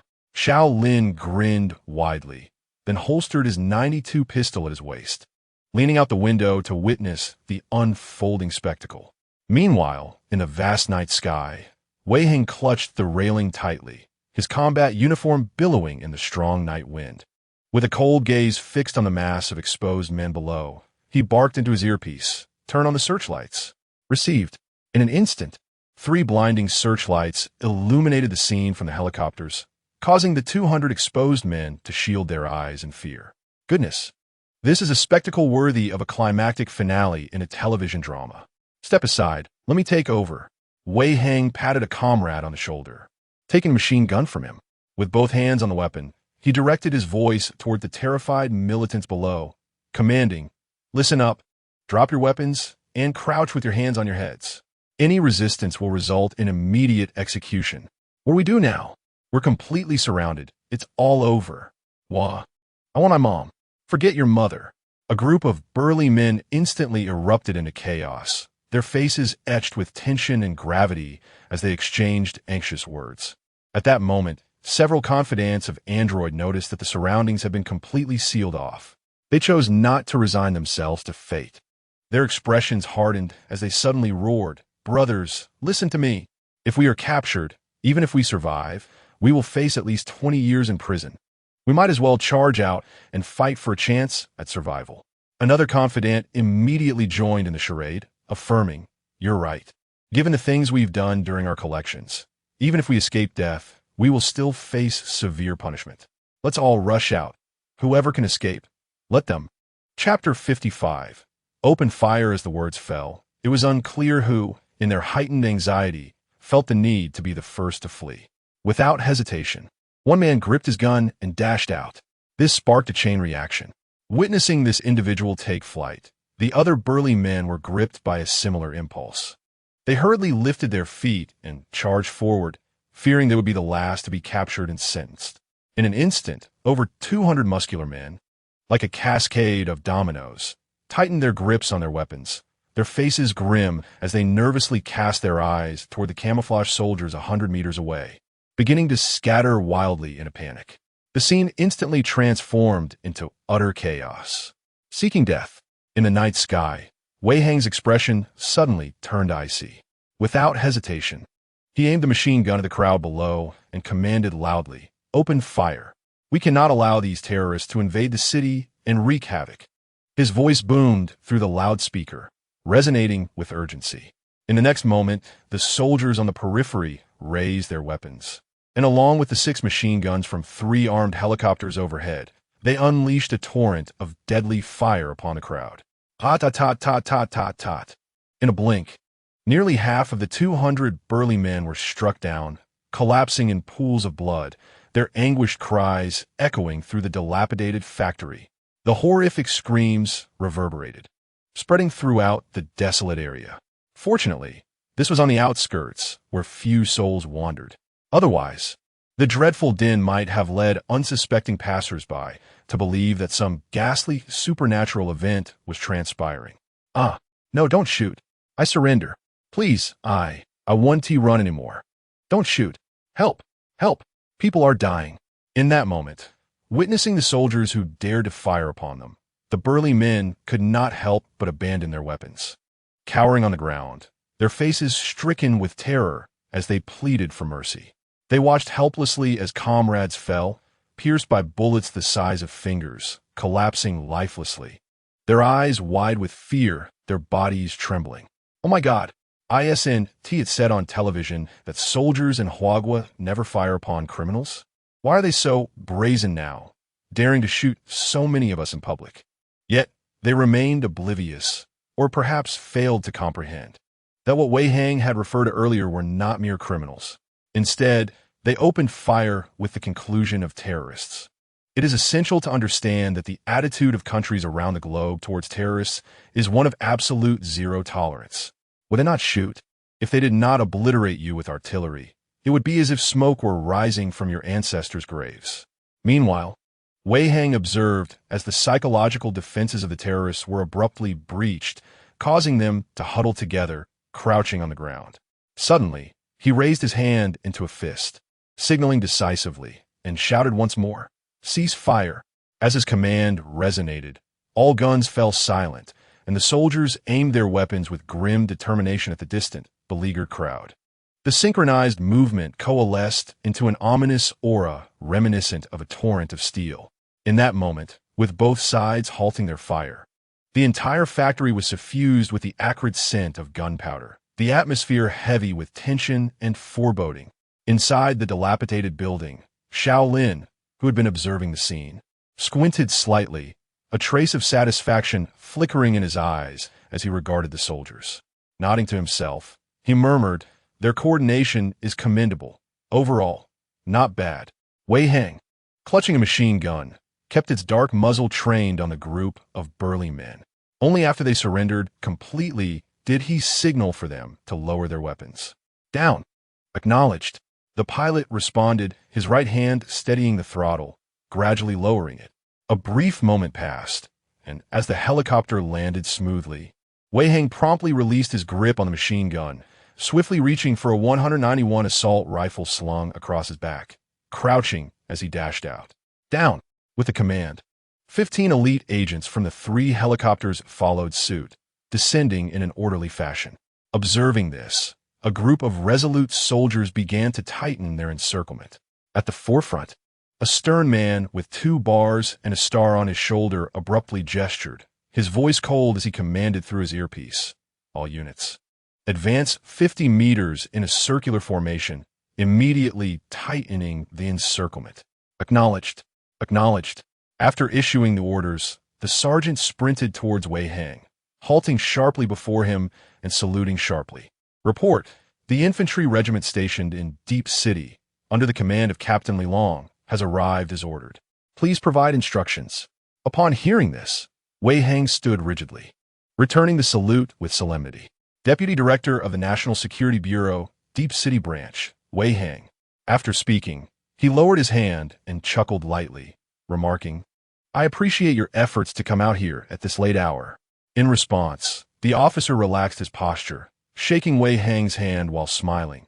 It is no trouble. This is our duty. Indeed. Wei Hang nodded earnestly, and as if struck by a thought, he released a handshake, saying, Brother, please keep an eye on these individuals for me while I go up. There is a very important figure awaiting me. He gestured toward Xiao Lin, who stood by the broken window, a broad smile on his face as he watched them. Understood. Li Long raised his gaze to glance at Xiao Lin, nodding in acknowledgement. However, as he observed Wei Hang sprinting away, an unsettling curiosity arose within him, to warrant the attention of the Deputy Director of National Security. This individual must possess a significant status. Just then, a realization struck him, and his expression shifted dramatically. Could it be the family members of those top-tier magnates? Wei Hang was unaware of his own thoughts as he hurriedly ascended to the 3rd floor. Upon seeing that Xiao Lin was unharmed, he instantly exhaled in relief. However, a look of confusion crossed his face as he expressed some trepidation. What kind of game are you playing, boss? You have me worried sick. Xiao Lin merely smiled, not offering any explanation, and replied, Do you really not trust me, kid?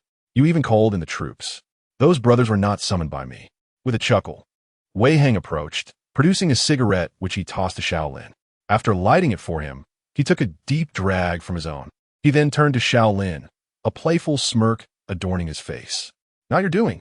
Xiao Lin exhaled a puff of smoke, and upon seeing the mischievous expression on his friend's face, he suddenly recalled something. Could it be Qing Jie? In an instant, Wei Hang erupted in laughter, his face filled with teasing. Boss, I never expected this. After all these years, you still Haven T had the heart to take that beautiful woman. What nonsense are you spouting? Xiao Lin replied with a bitter smile, a fleeting glimmer of nostalgia flashing in his eyes. He sighed deeply, a sense of helplessness and complexity enveloping him. She is the youngest daughter of old Su. We are from different generations. Moreover, I have always regarded her as an elder sister and have even consciously distanced myself. Yet, I never anticipated her stubbornness. She still has feelings for me. Chapter 56. Captured alive, Wei Hang sighed softly, then patted Xiao Lin on the shoulder, his expression turning serious. Although you say that, you must understand, the affection Qing Jie holds for you is well known throughout the entire city of Yanjing. It has always been this way, and I suspect it will continue to be. Xiao Lin glanced at him, momentarily dazed, standing still as he pondered. Almost 2 minutes passed before he seemed to recollect himself. Let's talk about her later, he said, shaking his head, his gaze growing colder. Come, we have some business to attend to downstairs. With that, he turned and made his way down the stairs. Wei Hang felt a stir in his heart and hurried to follow, casting a sidelong glance at him. Did you have some new findings tonight? Yes. Xiao Lin continued down the stairs, his tone icy. That android has just been dealt with. However, from his words, it appears that Hongling Chuantou is likely not as simple as it seems. What do you mean? Xiao Lin narrowed his eyes, a sudden cold smile gracing his lips. Behind them, it is highly probable that there are special forces from the monkeys providing protection. What? Wei Hang's expression shifted, darkening abruptly. Damn it. Those monkeys dare to intrude into our territory? What do they want? At present, it remains unclear, Xiao Lin replied, shaking his head. But I believe the 10 core executives of Hongling Chuantou must be aware. What do you plan to do next? Wei Hang asked, momentarily taken aback, but then recalled something, exclaiming, by the way, we've attempted to investigate those 10 core executives over the past few days. But they are exceedingly cautious, leaving no trace behind. Upon hearing this, Xiao Lin's eyes narrowed, yet his expression remained unfazed, as if he had anticipated such an outcome. Upon witnessing the situation, Wei Hang's expression shifted to one of skepticism. Boss, your demeanor suggests you anticipated this outcome? Indeed, but why? Xiao Lin cast a sidelong glance at him, abruptly speaking in a tone that was chillingly cold. I can now ascertain with a degree of certainty that behind these 10 high-ranking core figures, there is indeed an old bureaucrat covertly advising them. Moreover, this old wretch is likely the true puppeteer orchestrating all of this. Wei Hang furrowed his brow, his countenance darkening momentarily. Yet, at that instant, a realization struck him, transforming his previously grim expression. Damn it, does that mean? He abruptly turned to Xiao Lin, his visage radiating a lethal chill. Is he not a traitorous spy? Which is precisely why I say, we are in for a tumultuous time ahead, Xiao Lin remarked, casting a glance at him. He then narrowed his eyes, his tone turning ominously resolute, a tempest of killing intent surging within him. If my suspicions are correct, regardless of who this individual may be, I will personally strip the flesh from his bones. As the two conversed while walking, they soon arrived at the first floor. Hearing Xiao Lin's words, Wei Hang opened his mouth to speak, but upon observing the surrounding environment, he hastily closed it again. Xiao Lin paid no heed to the bevy of armed soldiers encircling a group of bear men who were crouching with their heads clasped in fear. He strode directly towards Li Long. After appraising him momentarily, he pondered and then flashed a grin. Which military division do you belong to? Li Long was taken aback, but then made the connection to the earlier conjecture. His heart stirred, leading him to salute sharply. Reporting, I am Li Long, the commander of the 2nd Battalion of the 12th Regiment of the 4th Field Army in the Southern Theater. Order to arrive, awaiting instructions. Xiao Lin nodded, but showed no inclination to return the salute. Instead, upon learning that this individual was from the 4th Field Army, his eyes deepened with meaning as he smiled knowingly. It seems Old Wu had long harbored intentions to recruit Old Chun. Recalling the individual he had consistently captured during every competitive exercise, a subtle smile graced Xiao Lin's lips. Wait, Li Long's body trembled at the mention of Old Wu. Could he be referring to the commander Wu Guoyang of our Southern Theater? Could this Old Chun be none other than our 4th Field Army's commander? Chun Xina? Do you know our commander, Chin? Huh? Xiao Lin chuckled, his expression shifting to one of amused intrigue. That fellow was quite a prominent figure in the Central Theater back in the day. How could I possibly not know him? Beside them, Wei Hang suppressed the intense, murderous intent brewing within him. Upon hearing this, a thought struck him, and he couldn't help but burst into laughter. A few years ago, your Commander Chun was consistently captured by my boss during the annual military competitions. Wouldn't you say they are acquainted? What? Captured that individual who infiltrated from the ranks of soldiers into the special operations teams, serving for at least 6 terms as a special forces ace, and who is now the commander of the 4th Field Army, Chun Xina? How could this be possible? If true, just how formidable must this individual before us be? Xiao Lin waved his hand, choosing not to continue the conversation on that topic. All right, if there's an opportunity, please send my regards to him. After speaking, he extended his right hand, introducing himself. I am Xiao Lin. Li Long, taken aback, quickly reached out to shake his hand firmly. The young man before him could mention the names of the military leaders, and with the Deputy Director of National Security from the Shenzhen area accompanying them, it was reasonable to believe that his words held substantial truth. Rest assured, I will convey your greetings in my report, Li Long assured. Xiao Lin released his grip and turned to approach a group of burly men. As he surveyed the scene, He estimated that around 20 to 30 individuals lay lifeless on the ground, while another 30 or so were grievously injured, writhing in agony and emitting anguished cries, clutching at their wounds. Witnessing this, Xiao Lin displayed no trace of compassion. He slightly turned his head and issued a cold command to Wei Hang. Wei, collaborate with the local troops and ensure all of these individuals are taken back. We must ascertain the background of each one. Those deserving judgment shall be judged, and those deserving death shall be executed. Understood? Wei Hang responded sharply, then turned to Li Long, saying, Brother, it seems we will need your assistance in returning to the bureau. Not a problem, Li Long replied, acknowledging the necessity without hesitation. Soon after, Lu Bo and another elite team of agents arrived at the scene. Within half an hour, aided by 30 agents and over 100 stern soldiers, all 200 criminals were efficiently loaded into vehicles and swiftly conveyed to designated locations within the National Security Bureau. Due to the sheer number of detainees, they had to be imprisoned separately. It was imperative not to transport them to the Bureau's secret base. Any inadvertent leak by these individuals could lead to unforeseen consequences, and no one could bear such a grave responsibility. Chapter 57. Deceived Wei Hang at 11 o'clock in the evening on a main road leading to the National Security Bureau. Wei Hang, upon realizing he was alone with his superior in the somewhat new van, finally opened up. Boss, regarding that old fellow you mentioned earlier, do you have any suspects? Not at the moment, Xiao Lin replied, shaking his head as he leaned back against the passenger window, gazing at the dazzling nightscape of Shenzhen. Suddenly recalling something, he shot a glance at Wei Hang and asked, By the way, how is the investigation I tasked you with coming along? I've clarified the details. Wei Hang nodded, driving steadily as he began to elaborate. For my inquiries, there are 3 such corporate groups throughout the Guangdong province, including Hongling Venture Capital. The only 2 individuals with close ties or who have indirectly provided significant policy support to them are. Who? Xiao Lin's expression hardened as he turned sharply to face him, his gaze piercing and laced with coldness. One is Zhang Wen, and the other is Kai Quansheng. Positions. Wei Hang suddenly glanced at him, his expression turning somewhat grim, with profound significance.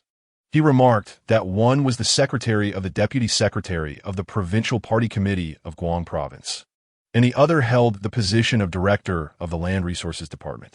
Damn it! Upon hearing this, Xiao Lin, overwhelmed with anger, struck the passenger seat with great force. Bang! A dull thud resonated, revealing the tremendous strength behind his action. Damn it! Send someone over immediately and keep a close watch on these 2 individuals. Understood.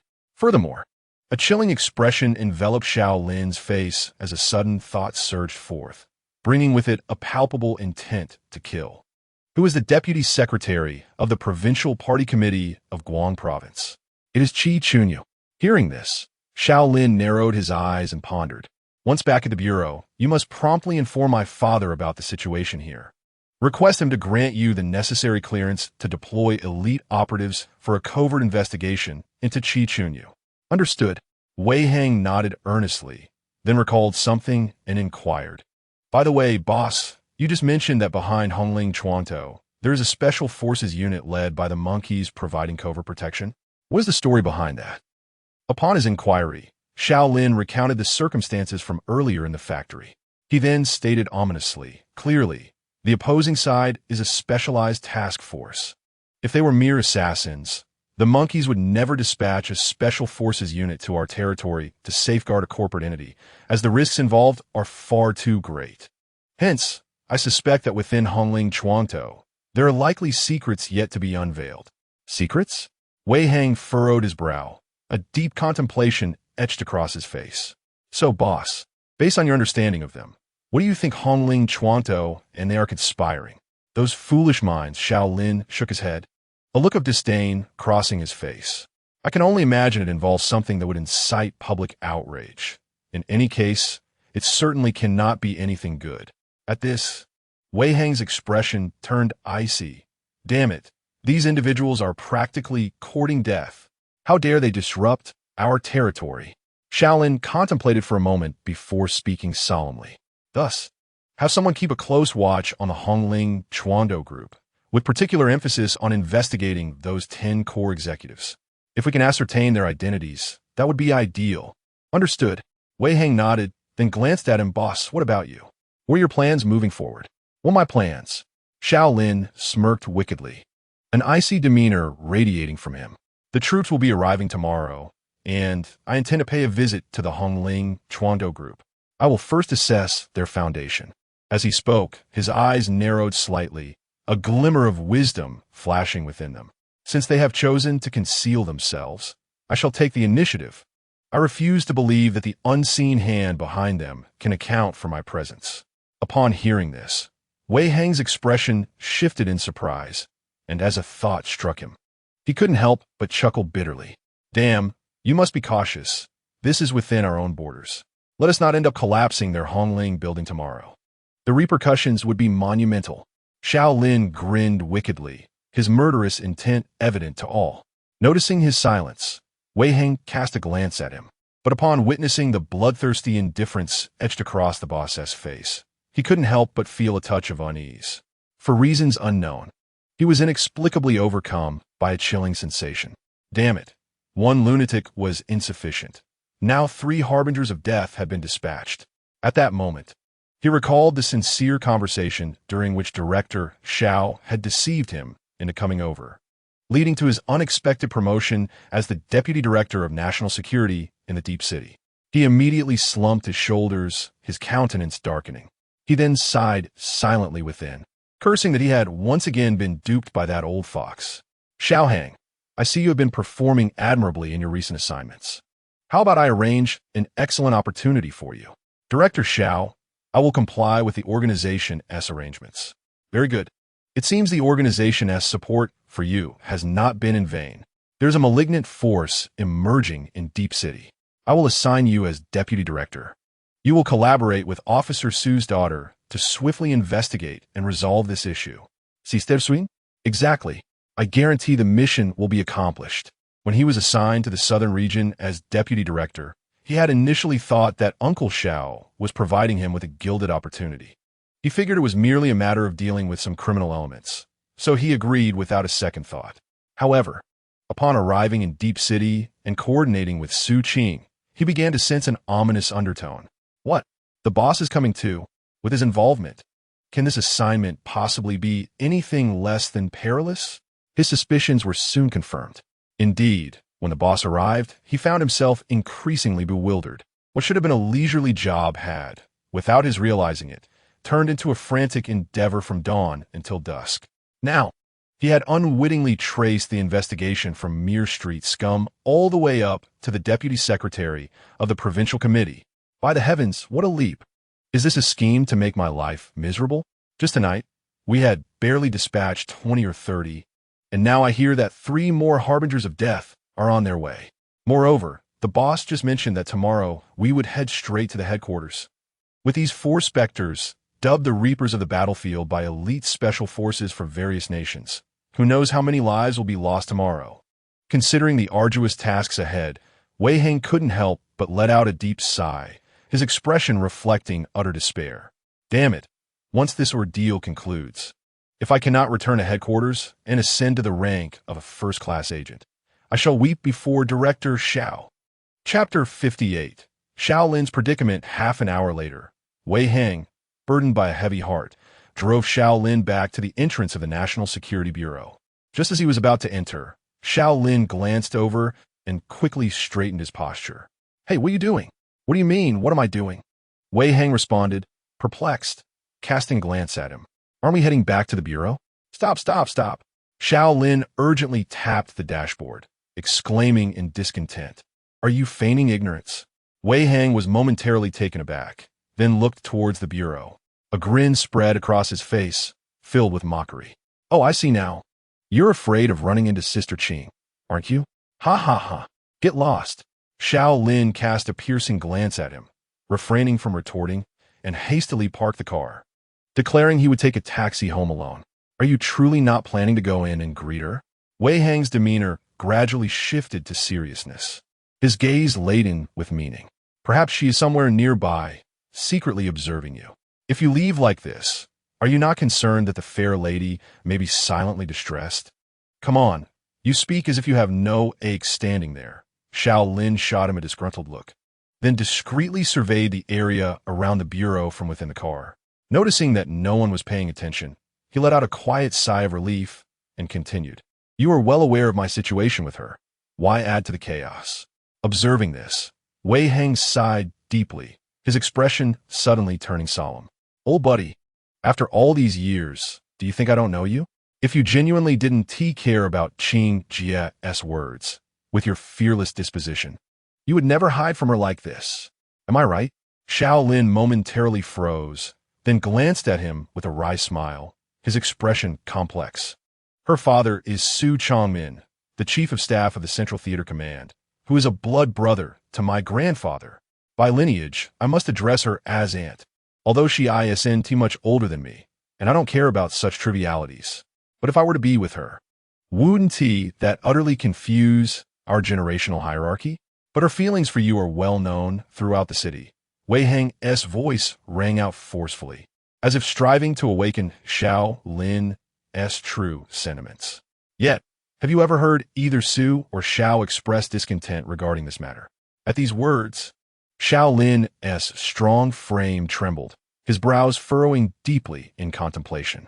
Noticing this, Wei Hang took on a grave expression and added, have you ever considered how much pain Qing Jie must have endured in these years, openly expressing her affection for you while facing your coldness and indifference? Moreover, what kind of pressure and torment do you think she bears in the face of all those rumors? As he spoke, Wei Hang's pace quickened, his demeanor growing increasingly serious. Yet she has chosen to endure all of this alone, still waiting silently. Initially, I thought you avoided her because you didn't like her. But given your behavior just now, it is evident to anyone that she holds a significant place in your heart. Since there are mutual feelings, why are you still avoiding it? I truly do not understand your thoughts, he exclaimed, for I am a member of the Blue Sword. More importantly, I am the leader responsible for the precious lives of the 12 warriors in the Blue Sword Special Forces. In response to Wei Hang's relentless barrage, Xiao Lin erupted with a roar, his tone imbued with gravity, his expression turning fiercely grim. My life has not belonged to me since I took on the role of captain. We bear the weight of cleansing our nation of all encroaching enemies. You should understand how formidable those foes are, hence my situation requires no further elaboration. In the face of potential sacrifice that looms over me at any moment, how could I dare to casually accept her profound love? Can you enlighten me? After speaking, Xiao Lin took a deep breath, forcefully suppressing the tumultuous and violent emotions that surged within him.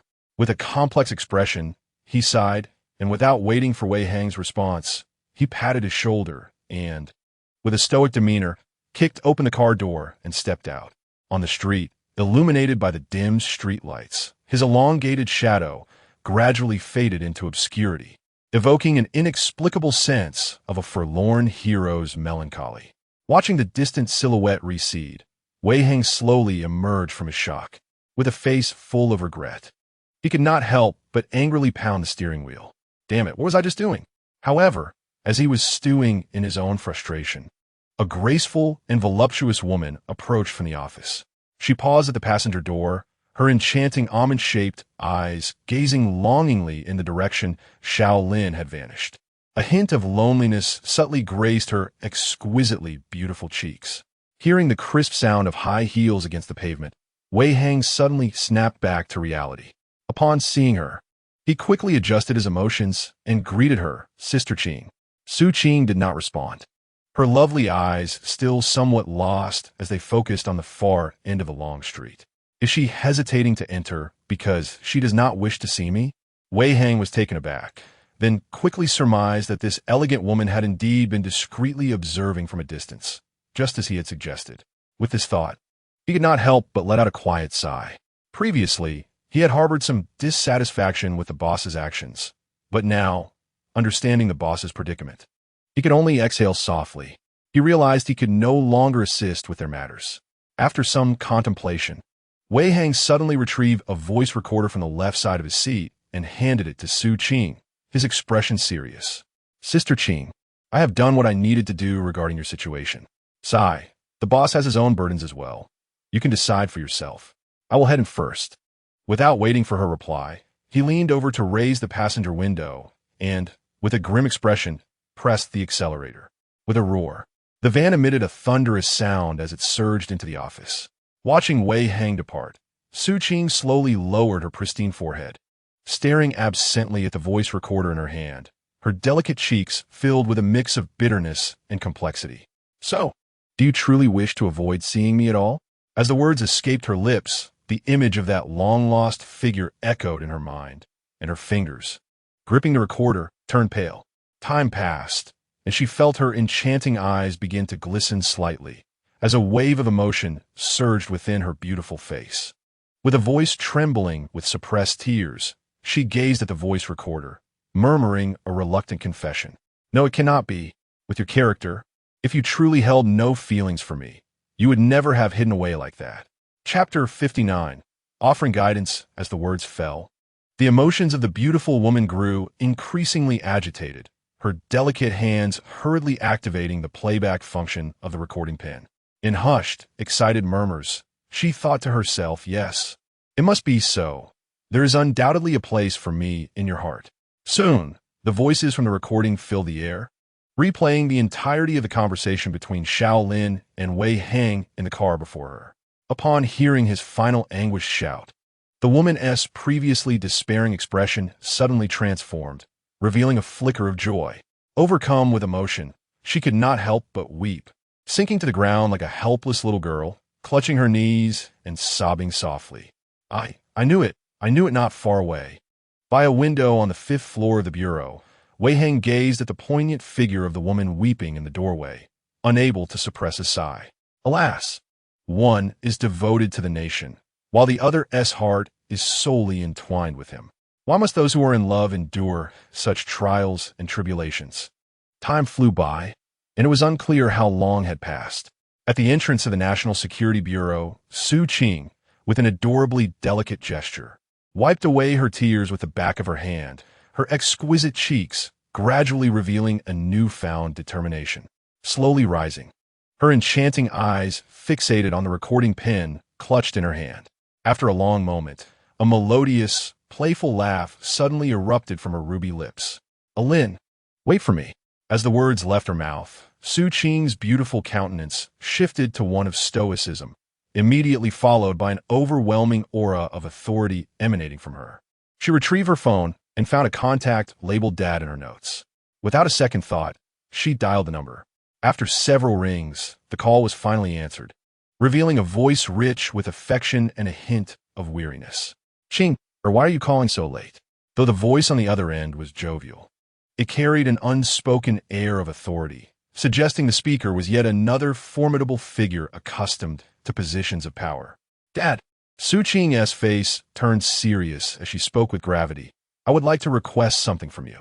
Haha, go ahead. What mischief are you plotting this time? My girl? Taking a deep breath, her face filled with resolve, Su Qing declared, once the matters in Deep City conclude, I wish to join the first echelon of the Central Theater Command's Special Forces in the Devil's Training Camp. Nonsense. Upon hearing this, Su Changmin, the Chief of Staff of the Central Theater Command, immediately grew stern, his voice cold. The Special Training Camp has a mortality rate of at least 30% each session. You would undoubtedly perish as a girl. Dad! Su Qing's eyes reddened, her tone tinged with defiance yet laced with a heartfelt plea. I truly need to strengthen my abilities. Please allow me this one act of rebellion. Silence enveloped the phone for a moment, and after several breaths, Su Changmin's voice returned, tinged with a heavy sigh. You wish to improve your strength because of that rascal Xiao Lin, don't you? At his words, Su Qing remained silent, her cheeks set in a stubborn expression. Seeing his daughter's tacit acknowledgement, Su Changmin let out another sigh. However, the tone suddenly shifted, and in a deep voice, he stated that the first tier of the special training camp was absolutely off limits for her, as it was a place where true beasts existed. It was not merely a matter of her being a woman. Even highly trained soldiers faced life-threatening dangers there. As for the female Marine Corps, when it came to individual combat capabilities, They appeared almost juvenile in comparison to elite units like the Blue Sword Ghost Battalion. Upon hearing this, Su Qing thought her father was merely fabricating excuses to deny her request, and with a voice thick with emotion, she resolutely proclaimed, "Dad, regardless of what you say, I must enhance my abilities. I simply wish to be able to offer him even the slightest assistance during his times of need." Hearing this, Su Chongmin felt a heaviness in his heart. What enchantment did that rascal possess to make Qing so devoted, even willing to risk her life for him? With a cold snort, he reproached her lightly. "You're already anxious before I've finished speaking. With such a temperament, you won't be able to help him. It would be a miracle if you don't end up causing him harm." Upon hearing this, Su Qing's face brightened. Did her father's words imply that he had a better plan? "Dad, please tell me," she continued. "I just can't bear to see him undertake those perilous missions while I can only hear snippets of news through you and remain utterly helpless." At this, Su Chongmin coldly snorted and retorted without mercy. "That doesn't mean you should foolishly become a lost soul in the training camp. Moreover, if you recklessly charge in and something unfortunate occurs, what will I do? What will your mother do? How much guilt would that rascal feel? Have you even considered this?" At these words, Su Qing trembled, a wave of profound guilt washing over her. "Dad, enough. Let me finish." Su Chongmin interrupted her, exasperated. "You simply wish to lend that boy a hand and alleviate his dire situation, correct? I have a plan. What is it, Dad?" Su Qing's expression shifted from gloom to elation in an instant. The Blue Sword Ghost Battalion faced enemies that were among the most cunning and terrifying on the planet. Therefore, on the battlefield, the only ones who could assist them were themselves. However, if you truly wish to contribute, you could provide them with the most precise intelligence support. This way, they would possess a figurative pair of X-ray vision. Do you understand what I mean? Su Qing's heart stirred, her finely arched brows knitting together slightly. "Dad, do you mean for me to become an international intelligence agent?" "Precisely. If you genuinely want to assist him, that is the only way. But I must warn you in advance. The work at the International Intelligence Station cannot be compared to domestic national security tasks. The environment is exceedingly harsh, and you may be targeted and captured by elite agents from other nations at any moment. If such a situation arises, you would find yourself in a perilous predicament where no one would come to your aid. At that moment, your fate, life and death, rested entirely upon the whims of foreign agents." Su Qing inhaled deeply, as if resolving within herself, and solemnly declared, "Father, once the matters in the deep market have concluded, please arrange for me to work at the International Intelligence Station." Su Chongmin, anticipating his daughter's resolute stance, sighed deeply, his voice laden with complexity. "You, having made your decision, should prepare accordingly. Alas, it is true that a daughter grows up and cannot be kept." Chapter 60. Severing Ties at Midnight at the Fujian police station. A woman clad in a flowing white dress, possessing an alluring beauty that could easily score a near 90, frequently cast her gaze towards the entrance. Just then, she spotted an old yellow taxi slowly approaching, from which emerged a young man with a stoic expression. Her face brightened with joy as she hurriedly made her way towards him. On the other hand, Xiao Lin remained oblivious to the fact that a woman was willing to risk her life for him. Nor was he aware that she had mentally prepared herself to procure all the intelligence he needed. After alighting from the taxi, he was preoccupied with thoughts of returning to his dormitory for a shower and sleep, anticipating the arrival of his brothers the following day to gather news at the Hongling investment headquarters. However, just as he was contemplating the potential events of the next day, he caught a glimpse of a figure rushing towards him out of the corner of his eye. Narrowing his eyes, his expression turned icy, and he tensed, suddenly lifting his head. As the figure approached, Xiao Lin's iron-like arm shot out with alarming speed, his calloused hand clenching into a fist, poised to strike fiercely at the oncoming individual. Su Wan felt a chilling gust rush towards her, instinctively closing her eyes and emitting a terrified quaver. Just as the sound escaped her lips, Xiao Lin's iron fist was upon her face, yet it halted mere centimeters from her delicate visage. Motionless. It was evident that this individual had attained an almost inhuman mastery over his own strength. upon realizing it was the woman he had rescued, Xiao Lin.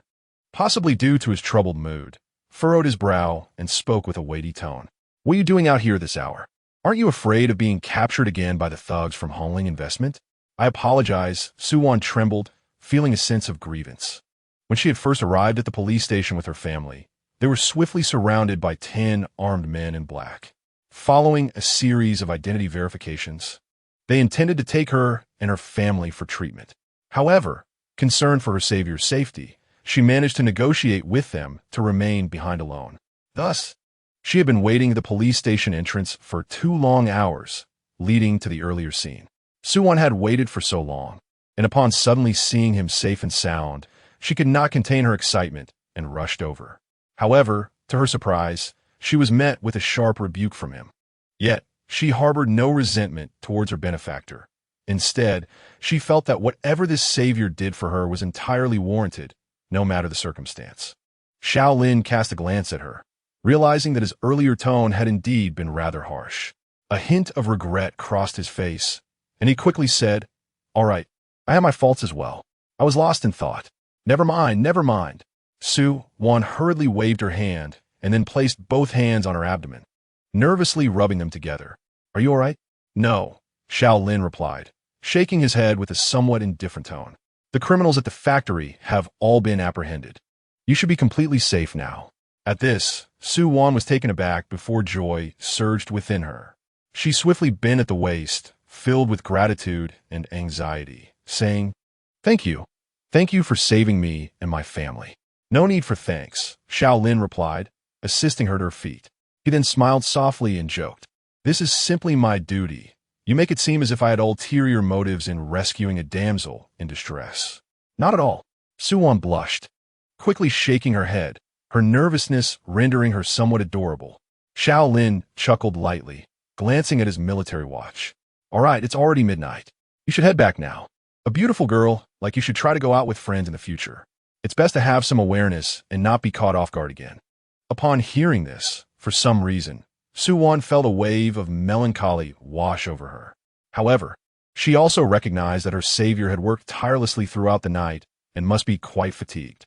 She forced a smile and nodded hurriedly, saying, "All right, I understand. Thank you. Officer, by the way, my name is Suwan.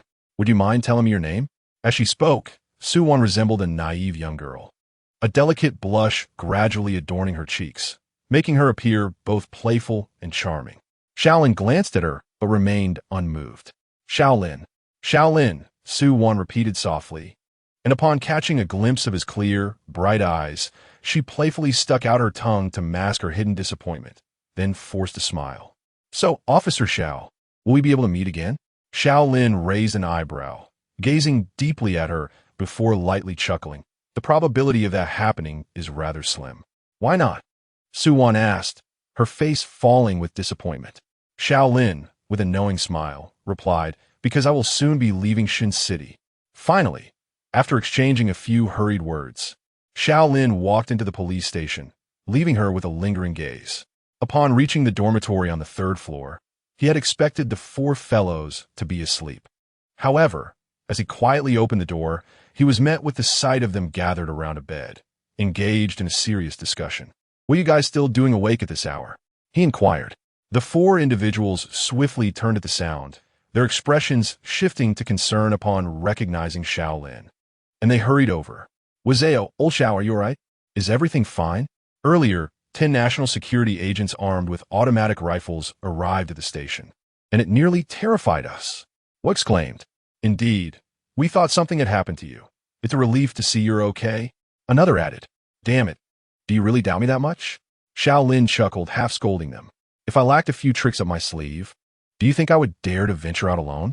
The 4 exchanged glances, momentarily taken aback, then turned to him in unison, as if they found a hint of truth in his words. "Get lost," Xiao Lin retorted, pushing them away and comfortably reclining on the bed. He then continued with a light laugh. "The latest news is in tonight. The fertilizer chemical plant in the eastern suburbs has been completely taken down. Ango was shot dead on the scene, and all of his henchmen have been apprehended. This time, all the minions that Hongling Investment had planted in Putian District have been eradicated." "What? The four stared wide-eyed, disbelief etched on their faces. The enormous entity that had loomed over the deep market for years had been effortlessly severed in just over a week since this individual's arrival. Chapter 61. The mysterious message. The following morning, before dawn had fully arrived, Xiao Lin quietly slipped out of the dormitory, not waiting for the others to awaken. After a brief wash, he commenced a vigorous run around the 2 streets near the police station. Yes, this man was expending all his energy in a fervent sprint down the street. For someone of his formidable physique, mere jogging had become ineffective. Only through continuously enhancing the duration of his explosive power could his agility sharpen, and the ferocity of his innate strength intensify. Thus, his prowess would naturally become increasingly formidable.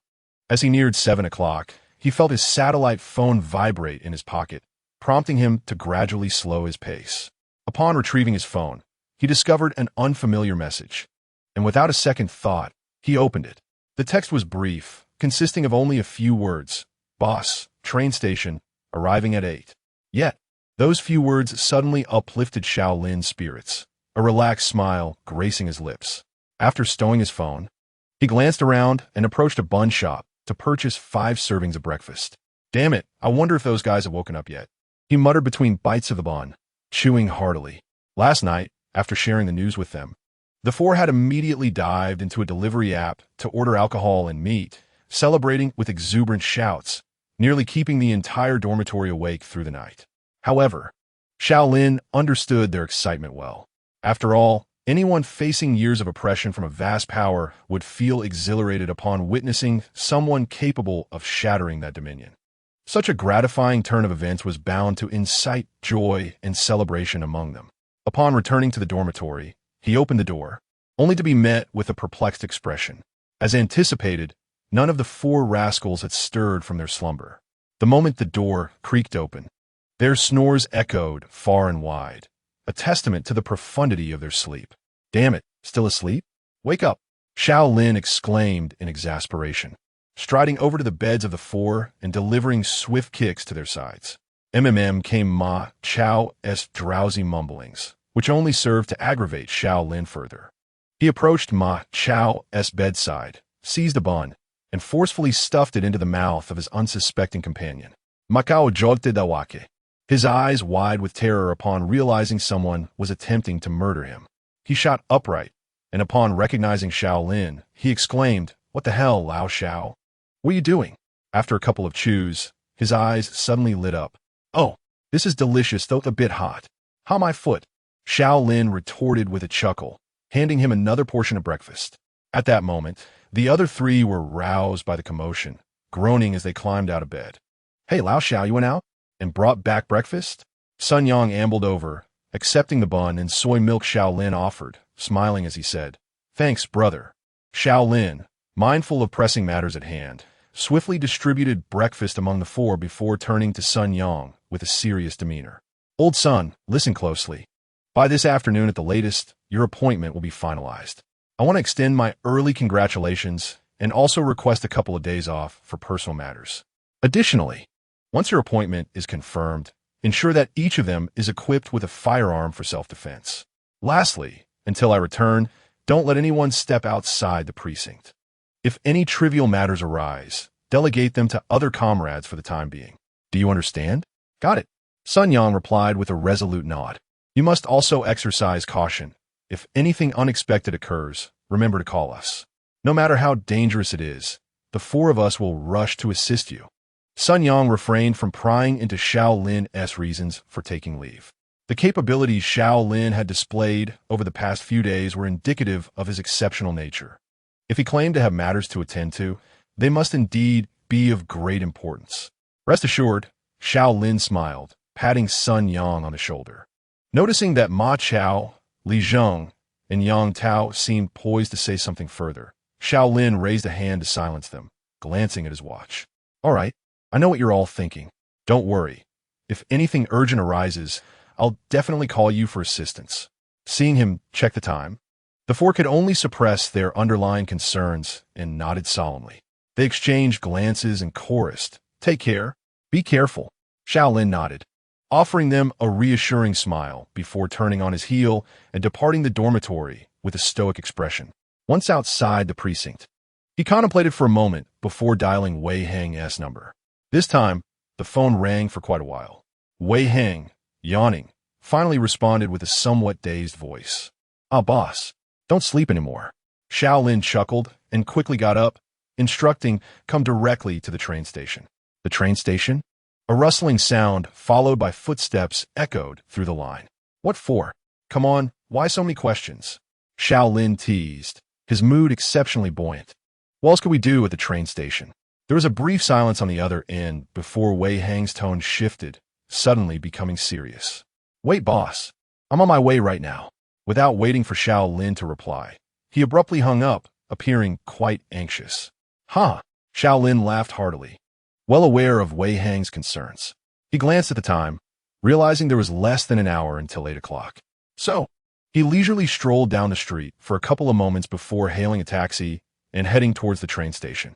Approximately 40 minutes later, a taxi came to a steady stop at the spacious entrance of the Shenzhen train station. Xiao Lin crouched down, instinctively surveying the bustling crowd around him before making his way directly towards the station. Just as he was about to enter the station, a young man with a somewhat serious demeanor noticed him, his eyes lighting up as he hurried toward Xiao Lin.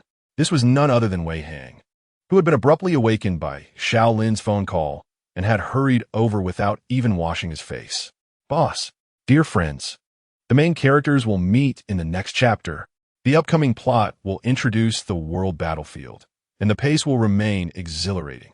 Lastly, I kindly ask all esteemed readers to support us with some energy, give a 5-star rating, and help us increase our score. Thank you very much." With a chuckle, Xiao Lin looked over and grinned. Why are you in such a rush?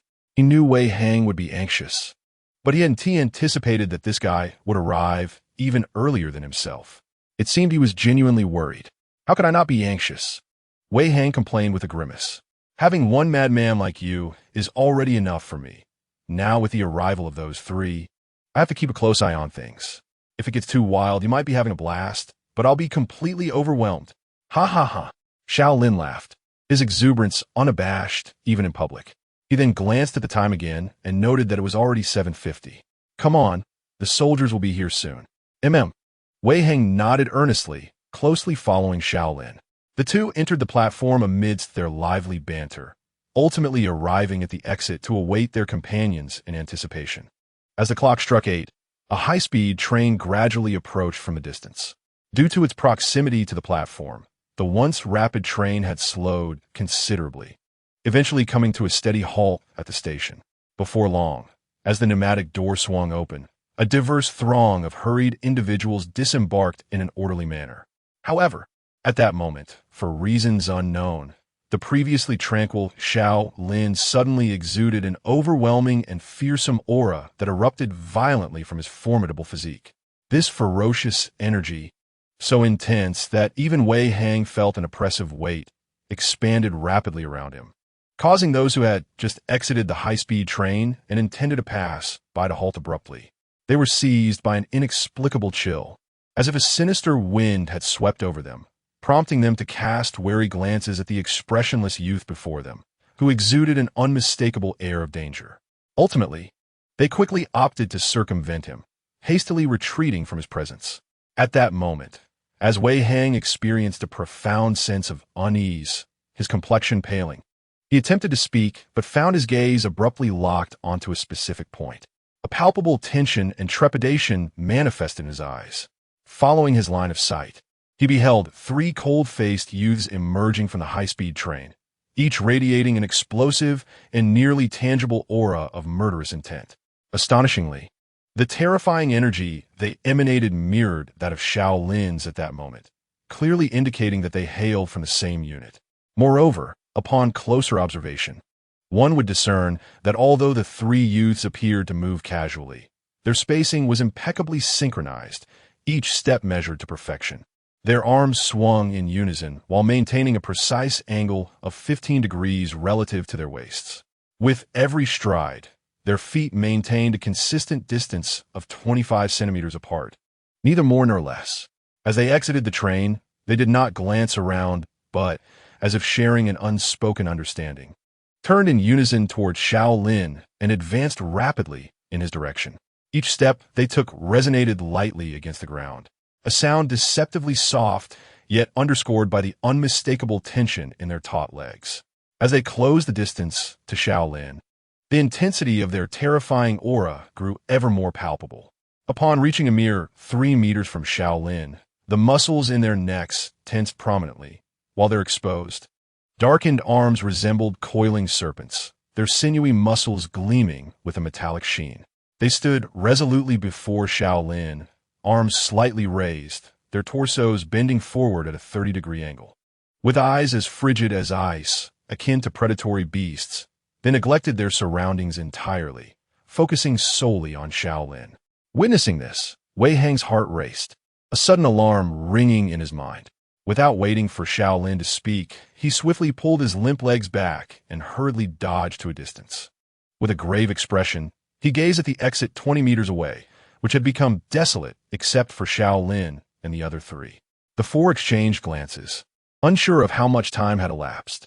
At that moment, Xiao Lin's overwhelming aura intensified, reaching a critical point that seemed ready to erupt. His sharp eyes suddenly narrowed, and in an instant, he lunged forward like a fierce tiger descending a mountain. In the blink of an eye, he was before the three. With lightning speed, he extended his hands to seize the head of the youth on the far left, while his right leg bent to deliver a brutal knee strike to the abdomen of the youth on the far right. In that flash of action, the eyes of the three youths also narrowed in response. The youth on the left retreated a step before advancing instead. He stomped his right foot forcefully into the ground to gather momentum and unleashed a punch as hard as a boulder aimed directly at Xiao Lin's heart. His expression was devoid of joy or sorrow, yet a hint of crimson excitement emanated from him, completely disregarding Xiao Lin's approaching hands. It appeared as though he intended to perish alongside Xiao Lin, an unequivocal madman. In an instant, as the youth on the left moved, the towering figure on the right, nearly 2 meters tall and muscular as if carved from stone, swiftly darted to the right. His imposing physique did not hinder his speed. He leapt toward Xiao Lin's back like a nimble monkey, extending his right arm to wrap around Xiao Lin's neck, intent on choking him with a grip that was thicker than Xiao Lin's own neck. Meanwhile, the youth in the center suddenly collapsed to the ground. He bent his left leg, firmly planting his foot as a pivot, while his hands pressed against the earth to leverage himself. He lifted his right foot and launched a powerful kick aimed at Xiao Lin's face. Faced with the simultaneous lethal attacks from the three, in that fleeting moment, Xiao Lin's cold gaze sharpened. He abruptly leaned back, pressing his head against the abdomen of the nearly 2-meter-tall youth behind him. In an instant, he evaded the iron fist aimed at his heart and the powerful kick directed at his face. Undeterred, Xiao Lin swiftly retracted his hands to grip the waist of the towering youth, causing his shirt to billow outwards as he utilized his waist strength to straighten his body forcefully. With a sudden contraction of his legs, he gathered momentum like a compressed spring, then explosively propelled himself forward, launching powerful strikes at the chests of the two youths before him and the one on the ground. Chapter 63, 1 Against 3, Part 2. The two youths were caught off guard by Xiao Lin's lightning-fast, ghostly speed, and in a frantic moment, they cursed as they quickly crossed their arms defensively over their chests. Thud! In the next instant, 2 muffled sounds rang out as Xiao Lin's foot struck their arms, causing them to emit a groan of pain. However, they did not forcibly absorb all the force that Xiao Lin unleashed. Instead, they swiftly retreated, evading the terrifying onslaught. Following this, they executed a rapid roll backward, effectively dissipating most of the impact. Finally, with a forceful clap of their hands against the ground, they sprang up like a carp leaping from water. Feeling a faint pain in their chest, they instinctively began to massage the area. Astonishingly, after being struck by Xiao Lin's fierce kick, the two youths exhibited only a slight flush on their faces, with no further ill effects whatsoever. Meanwhile, after dispatching the 2 young men, Xiao Lin found no time to be distracted as a powerful elbow strike descended rapidly towards him. Should this blow connect with an ordinary individual's head, he was certain that the skull would shatter like a ripe watermelon struck by a hammer. exploding in an instant. In response, Xiao Lin did not attempt to absorb the blow directly. Instead, he twisted like a water snake, tightly coiling around the youth's robust waist and swiftly sliding downward. With his legs taut, he executed a kick aimed at the incoming elbow strike while simultaneously delivering a fierce jab to the youth's chin. "Damn, are you a mudfish?" The youth muttered under his breath, his expression shifting. He then retaliated by smashing his elbow toward Xiao Lin's foot, while his right foot swiftly retreated and lifted, bending in midair to deliver a brutal knee strike targeting Xiao Lin's heart. In an instant, a resounding clash of physical might echoed through the air. As Xiao Lin felt the collision between his foot and the youth's elbow, he realized his head was about to crash into the ground. Without a moment's hesitation, he generated force from his abdomen, lifting his torso sharply from the youth's foot. Quickly, he retracted his hands to push against the ground, leveraging the momentum to flip over, ultimately skidding along the ground with his back brushing against the surface, narrowly evading the youth's lethal knee strike. After sliding 2 meters, Xiao Lin forcefully clapped his hands on the ground, executing a flawless carp leap to rise back to his feet. He stood there, slightly trembling on his left leg, patting his hands together and breathing softly with a furrowed brow. It was evident that the recent harrowing encounter, facing 3 opponents, had drained a significant amount of his stamina. The final clash with the beast-like youth had rendered his entire left leg numb, devoid of any sensation. Goodness gracious! At that moment, the beast-like youth hung his right arm limply by his side, clutching it with his left hand, occasionally swinging it in the air. His somewhat darkened face bore a frown, as though he were enduring some form of torment. When he cast a glance at Xiao Lin, his eyes reflected a mixture of astonishment and suspicion, as if he were gazing at a monster. "Boss, are you even human? That power-packed strike I unleashed was effortlessly countered by you." It was clear that the youth had discerned that Xiao Lin's left leg was completely numb from the impact of his blow. Feeling a subtle pain emanating from his left leg, Xiao Lin inhaled sharply, followed by a chuckle laced with mockery. "If I weren't human, would your last move really incapacitate my leg?" His laughter resonated with youthful exuberance as he approached Xiao Lin, a genuine joy illuminating his face. "Boss!" Xiao Lin's eyes sparkled with mirth as he embraced the towering youth before him with fervor. Tyrannosaurus. Evidently, this moniker was derived from the formidable stature of this giant, who was none other than Zhang Feng, a member of the Blue Sword team. "Boss! Boss!" At this juncture, 2 other jovial young men approached, arms wide open in greeting. Xiao Lin released Tyrannosaurus and warmly embraced the youth on his left. "Big soldier." This was none other than Li Bing, another member of Blue Sword. Following this, Xiao Lin embraced the final youth tightly. A Ming. Naturally, this individual was also a member of Blue Sword, known as Chun Ming. Thus, for members of the elite Phantom Special Forces team, ranked first in Huagua and indeed globally, had gathered. After exchanging heartfelt hugs, the 4 brothers exchanged glances, excitement radiating from their smiles. Zhang Feng, known for his fiery temperament, was the first to break the silence. "Boss, what exactly is the situation here?" He casually draped an arm over Xiao Lin's shoulder, grinning broadly. The commander didn't clarify much. He just said to come find you. At that moment, Li Bing chimed in with playful mischief. "The most crucial detail is the commander mentioned this mission is indefinite." "Well then, we should have some fun before heading back." Xiao Lin mused, but as he processed Li Bing's words, a frown creased his brow, tinged with skepticism. While the issues in Shun City were indeed grave, with the combined efforts of himself and his 3 brothers, even if the formidable figure behind it was the second in command of Guang Province, it shouldn't take an excessive amount of time to resolve. "Exactly." Li Bing nodded, noticing Xiao Lin lost in thought, and pondered aloud. "Could there be a hidden mission involved?" "I'm not sure. They didn't disclose anything to me," Xiao Lin replied, shaking his head, his eyes narrowed in contemplation. He stroked his chin thoughtfully, "Yet, I can't shake the feeling that there is something amiss. Logically, those 2 old men shouldn't allow us to be out indefinitely." "Boss, if you put it that way, it does seem plausible," Chun Ming remarked, his expression turning serious as he pondered the implications. Aren't they concerned that once we complete the Shun City mission, we might slip away? I think I might have grasped a hint of the reasoning, Xiao Lin interjected, his eyes suddenly gleaming with insight. It seems the old man mentioned something when I was on my way here. They instructed us to ensure that the entire Blue Sword unit remains completely concealed from the prying eyes of foreign spies during our mission in the deep market, thereby becoming a truly spectral force. What does that mean? Li Bing furrowed his brow, and suddenly a term struck him. He exclaimed, "Feign death."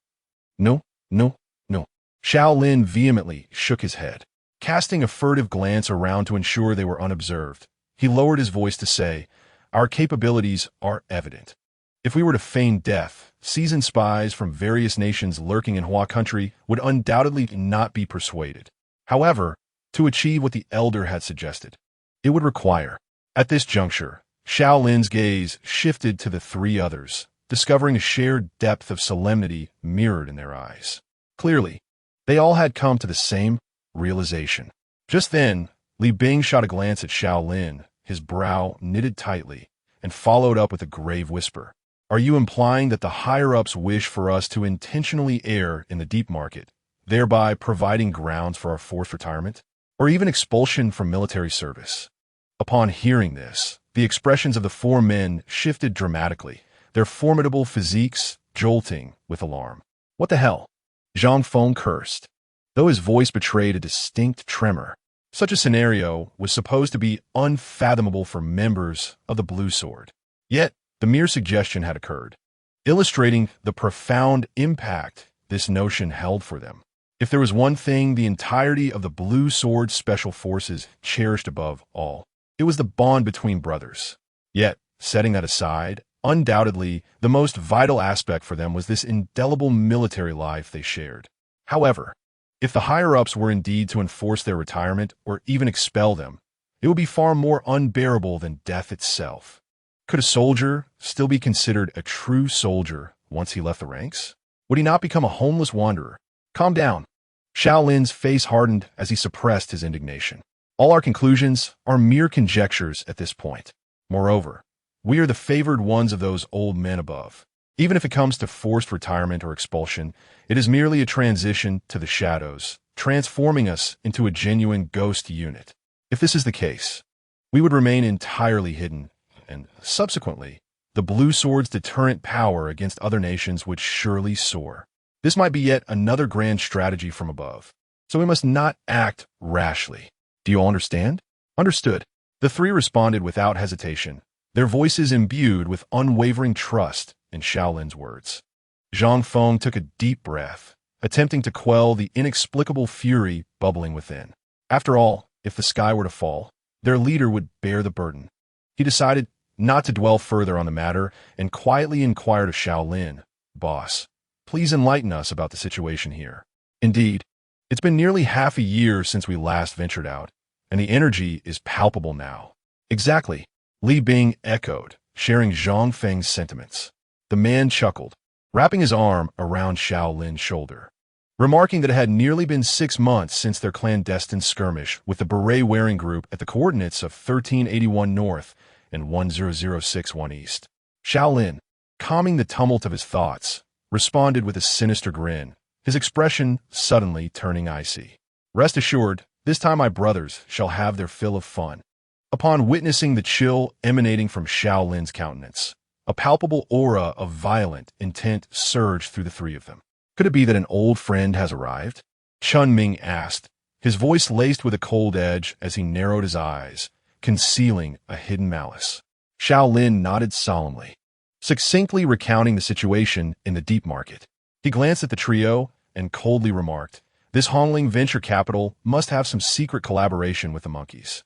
This project is likely the crux of their mutual interests. Otherwise, I cannot fathom why the monkeys would dare to dispatch a special operations unit into our territory at such peril. By heavens!" Zhang Feng cursed, his fierce gaze narrowing as if to pierce through the air. "What are we waiting for? Let us infiltrate the headquarters of this Hongling venture capital and see if those wretched monkeys are present. If they are, we shall eliminate them all and extract information from the 10 core executives of Hongling. Indeed, The Tyrannosaurus is right, Ming asserted coldly. First, we must resolve all internal issues within the deep market. Then we will extract their core project and coordinates and eradicate them entirely. I share the same sentiment. Xiao Lin replied with a chilling smile. Since they're hiding like turtles, we shall take the initiative and drag them out to crush them. Boss, when do we act? Li Bing inquired without hesitation. Tonight, Xiao Lin declared, turning to glance at Wei Hang, who was 20 meters away, and then smiled slyly. We still need to procure some goods from him. The three men's fierce gazes followed his line of sight. Upon realizing that the individual in question was the boss's childhood friend, a small head of national security, they revealed wicked grins, their teeth gleaming like a predatory beast. 20 meters away, Wei Hang suddenly felt the intense scrutiny of the four madmen upon him, causing goosebumps to erupt on his skin. He stood frozen, a shiver coursing through him. This is a code red. If I don't run, I'm a dog. Without a second thought, he turned to flee, knowing well that being targeted by these lunatics could only spell disaster. Stay right there, Zhang Feng bellowed as he saw Wei Hang attempt to escape, his formidable figure launching forward like a mountain. The ground trembled beneath him as he charged, and Wei Hang, glancing back, felt the chilling gaze of a ferocious tiger bearing down on him, ready to devour him whole. Oh my, he gasped, nearly stumbling in terror. Zhang Feng grinned coldly, his pace quickening as he closed in on Wei Hang within mere seconds. With a sinister laugh, he lunged forward, extending his arm towards Wei Hang's neck with deadly intent. As Wei Hang turned hurriedly, a fleeting glance sent a jolt through him, almost causing his spirit to leave his body, wishing fervently for an extra pair of legs. However, as he continued to run, he suddenly felt a firm grip on the nape of his neck, and before he knew it, his heels were off the ground. Goodness, he was airborne. Strangely, he felt no pain in his neck. As a thought crossed his mind, he cursed inwardly while awkwardly turning his head to offer a sheepish smile. Ah, brother Tyrannosaurus, long time no see. With a derisive smirk, Zhang Feng effortlessly hoisted him up by the neck, as if he were merely holding a chick, displaying a nonchalant ease. As he strolled back, he feigned a stern expression and queried, "Why are you running, huh?"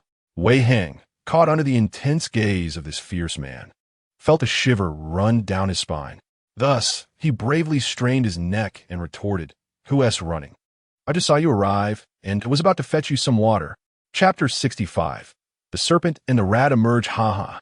Upon witnessing Zhang Feng carrying Wei Hang and hearing the latter's feeble protestations, Li Bing could not help but burst into laughter. Brother Tyrannosaurus, he was just about to buy you water. Why are you treating him like a chick? Are you preparing to slaughter him? The laughter of Xiao Lin and Chun Ming followed suit, with the former shaking his head, allowing the camaraderie to unfold. Wei Hang's expression darkened, yet he dared not provoke these madmen lightly. Despite their friendly rapport, the sheer force behind their jesting could be overwhelming. After a moment's contemplation, Wei Hang forced a smile and quickly murmured, "Ah, brother Tyrannosaurus, I won't run anymore. Just put me down, will you?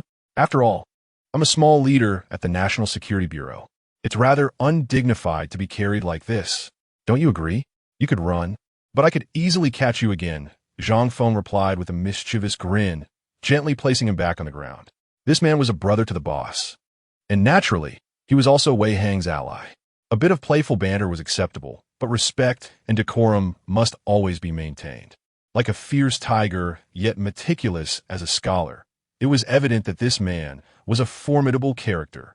With a chuckle, Wei Hang opened his mouth to speak. Meanwhile, Xiao Lin, observing his moment of hesitation, interjected without any preamble. "Hongzi, take us to retrieve our weapons. Tonight, we commence our operation." Wei Hang's expression shifted in surprise, as if a realization dawned upon him. He quickly inquired, "Boss, are you all planning to infiltrate the headquarters of Hongling Venture Capital tonight?" "Indeed," Xiao Lin replied, his eyes narrowing with cold determination. "This matter is best addressed promptly. I need to uncover what shady dealings Hongling Venture Capital is conducting with the monkeys." "All right, let us head back to the bureau," Wei Hang responded, a wry smile creeping onto his face. He looked at the four men with an air of resignation, cautioning, "But do take care tonight. Let us not end up collapsing the Hongling building." Enough with the chatter. Zhang Feng suddenly glared, raising his hand to pat his forehead.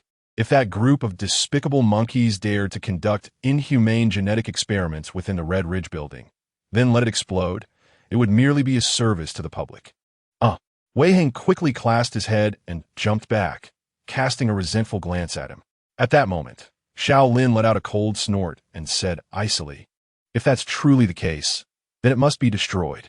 Without further ado, he gestured to Wei Heng, signaling him to lead the way to procure weapons. As for what those wretches were up to, we would soon discover everything tonight. The group nodded in agreement and promptly exited the station, boarding the Mercedes-Benz 63 that Wei Heng had driven, speeding towards the National Security Bureau. Meanwhile, in the municipal building inside the office of the deputy mayor, a man in his 50s, wearing glasses, with a plain appearance yet a stern demeanor, sat at his desk, engrossed in reviewing documents. The man was none other than Fan Hongzhang, the executive deputy mayor of the city. Knock, knock, knock. Hearing a knock at the door, Fan Hongzhang lifted his eyelids and spoke sternly, "Come in." The door opened, revealing a somewhat refined and tall young man. Deputy Mayor Fan, Mr. Shui, and Mr. Liu have arrived. Upon hearing this, Fan Hongzhang's hand, which had been marking the documents, suddenly paused. "Let them in. Also, inform anyone who seeks me that I am currently on an inspection visit." "Understood, Deputy Mayor Fan," replied the tall young man, standing still for a moment. Noticing Fan Hongzhang had no further instructions, he turned and left the office, gently closing the door behind him. He then approached the reception room and entered directly. Inside, two middle-aged men clad in suits were seated on the sofa, patiently awaiting their meeting. The leading man exuded an air of refined gentlemanliness, while the other, possessing a hawkish nose and an effeminate face, seemed rather unapproachable. Remarkably, these two were none other than the prominent figures from the senior management of Hongling Venture Capital, who had first sat at the head of the table during the high-level meeting and had proposed to provide firearms to Yang Meiwan. Upon seeing the tall young man enter, the two quickly stood up. The leading figure, Xue Minghui, smiled broadly and inquired, "Chunmi, how has it gone?" Chun Xiaodong nodded, his tone indifferent.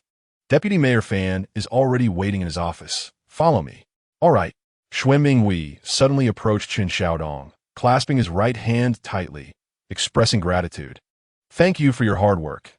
Chun Xiaodong raised an eyebrow, a smile appearing at the corner of his mouth. "No need for pleasantries. Let us not keep Deputy Mayor Fan waiting." Indeed, as he finished speaking, Xue Minghui gently released his grip.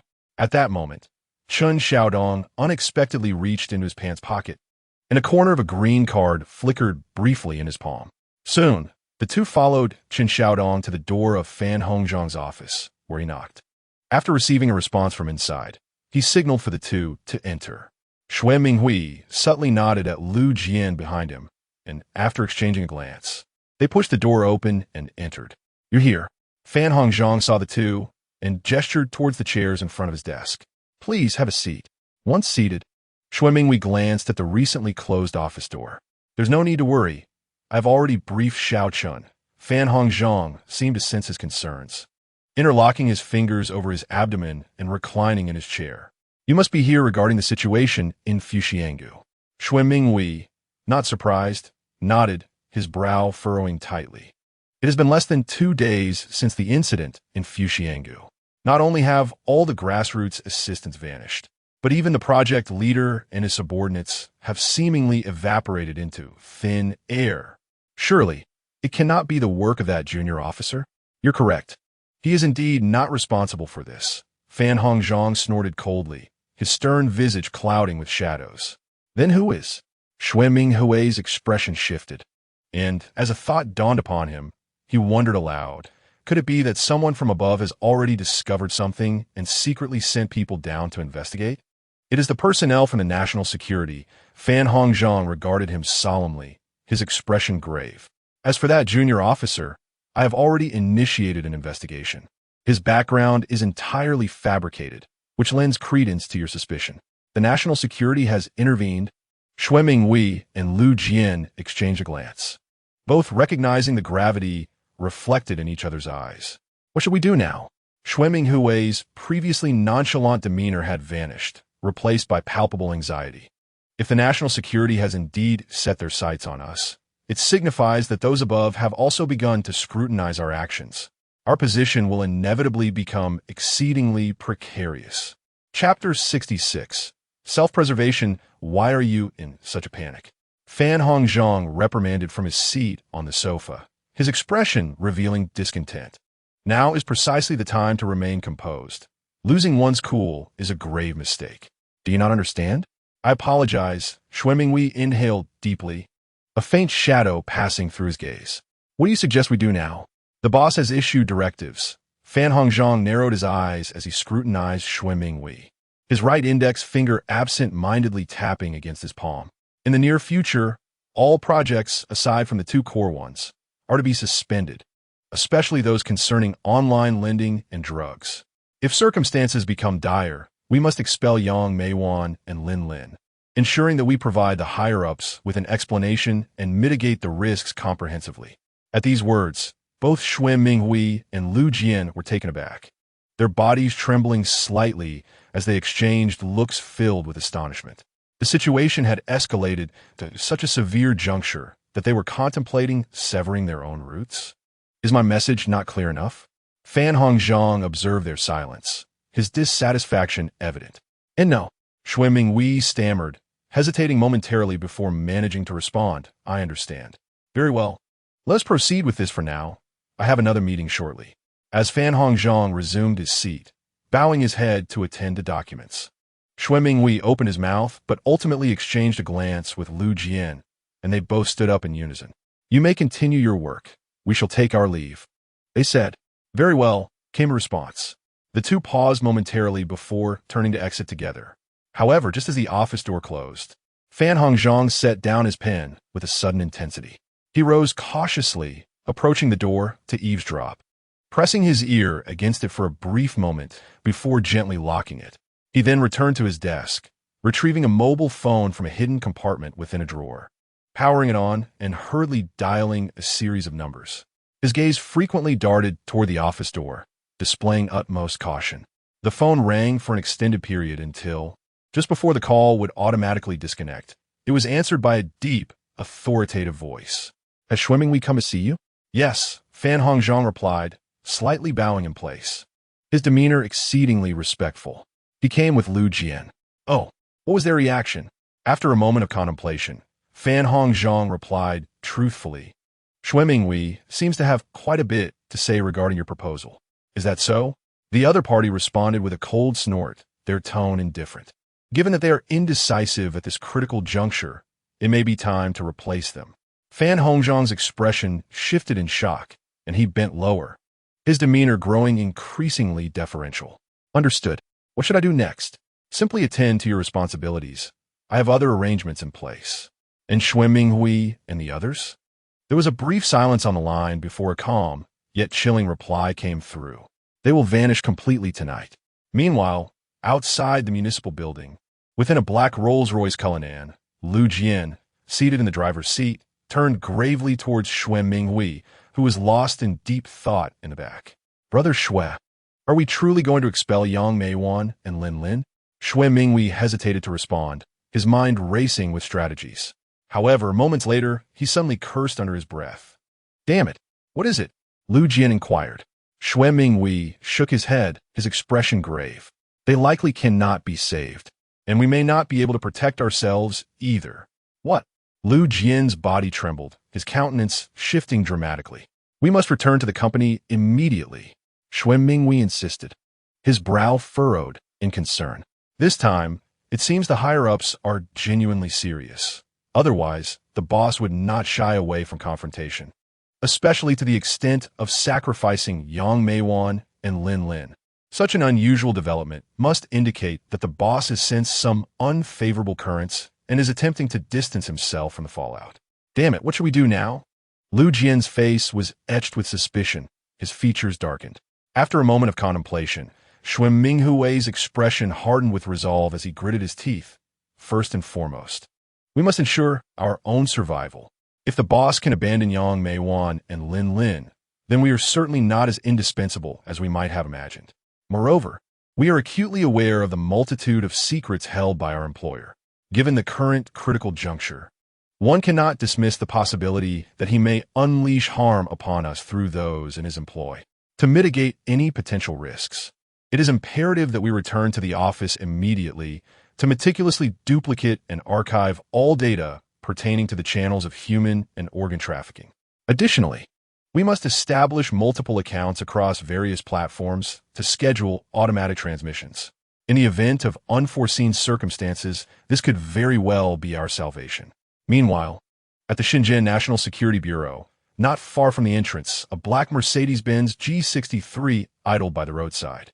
Wei Hang observed Xiao Lin, who sat silently in the passenger seat, his expression rigid. Understanding the gravity of the situation, he promptly pulled over to allow Xiao Lin the necessary solitude to contemplate whether or not to enter the premises. What's going on? At that moment, Li Bing glanced out the window and then leaned forward from the back seat. Noticing the tension on their leader's face, he furrowed his brows in concern. Are you all right, boss? Hearing this, Zhang Feng and Chen Ming also leaned in, their expressions equally troubled. Zhang Feng emphatically slapped Wei Hang's arm and asked in a low voice, "What is the matter?" Damn it! Wei Hang was startled by the sudden movement from the back seat and, upon seeing Zhang Feng's fierce gaze, forced a sheepish smile. However, Zhang Feng was not inclined to let it go, continuing to glare at him with an intensity that was anything but cheerful. "I'm asking you what's wrong. Why are you laughing?" Given their long-standing camaraderie, Wei Hang understood Zhang Feng's temperament and chose not to take offense. He glanced at Xiao Lin, opened his mouth to speak, but ultimately refrained from divulging the reason. Instead, he shrugged in a gesture of helplessness, indicating that they should direct their inquiries towards Xiao Lin. In the bureau, there are people our boss wishes to see yet does not wish to see. For specifics, you should ask him. What load of nonsense. Speak plainly. Zhang Feng frowned, clearly perplexed. Get lost, you emotional simpleton.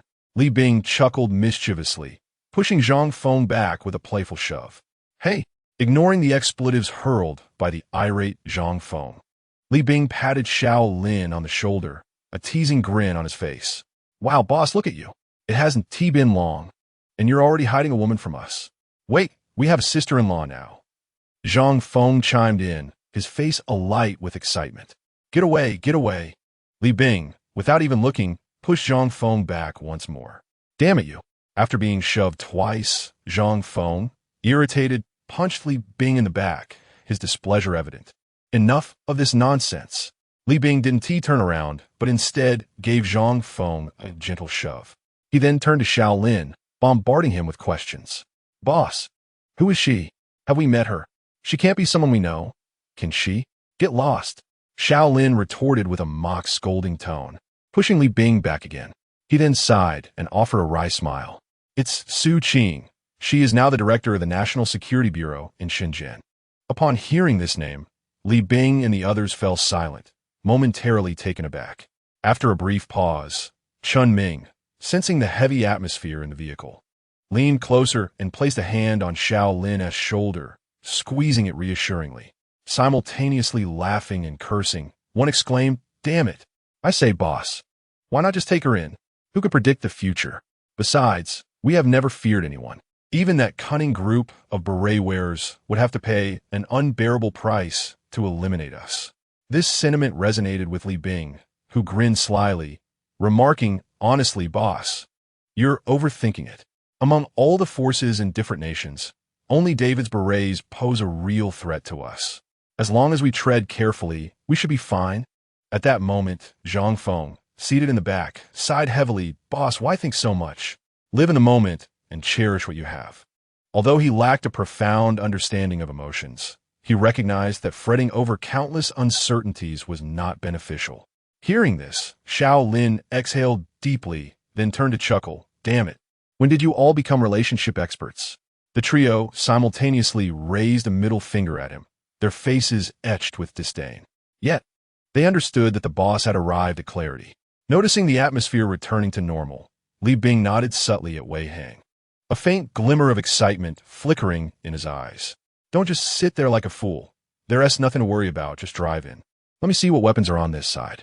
Upon hearing this, Wei Heng glanced at Xiao Lin and immediately felt relieved. However, just as he started the car and was about to press the accelerator, Li Bing suddenly looked at him eagerly. By the way, do you have a 20? Driving that thing is quite exhilarating. Before he could finish, the vehicle surged forward, causing him to curse under his breath. He swiftly steadied himself against the passenger seat, remaining perfectly still in the back. Wei Heng promptly eased off the accelerator, glancing through the rearview mirror to see the three in the back glaring at him, as if they were ready to devour him. He couldn't help but smile awkwardly. I say, brothers, we are in the city, and you ask me if I have a 20. Zhang Feng suddenly reached out, glaring intensely as if about to speak. In the passenger seat, Xiao Lin, exasperated, face-bombed and quickly interjected, we won't need those for this mission. And my father made it clear long ago. The use of heavy weaponry with large destructive power is absolutely forbidden here. Upon hearing this, the three in the back immediately slumped their shoulders, their expressions reflecting disappointment. Wei Heng discreetly glanced at them, relieved to see that these maniacs had finally calmed down. He hastily drove the car into the headquarters. Before long, he parked the vehicle, and all five exited. Xiao Lin and Wei Heng walked side by side at the front, while Li Bing and Chun Ming, whether by intention or coincidence, fell back to walk 3 meters on either side of Xiao Lin. Viewed from above, the trio formed an almost triangular formation. Zhang Feng trailed even further behind, standing 5 meters back from Li Bing and Chun Ming. Several individuals walked with steady and powerful strides, their somewhat indifferent gazes occasionally glancing sideways, seemingly assessing something elusive. Soon, the five entered the lobby on the first floor, where Wei Heng suddenly cast a sidelong glance at Xiao Lin. Boss, should we go to her office and greet her? Xiao Lin raised an eyebrow and returned his glance.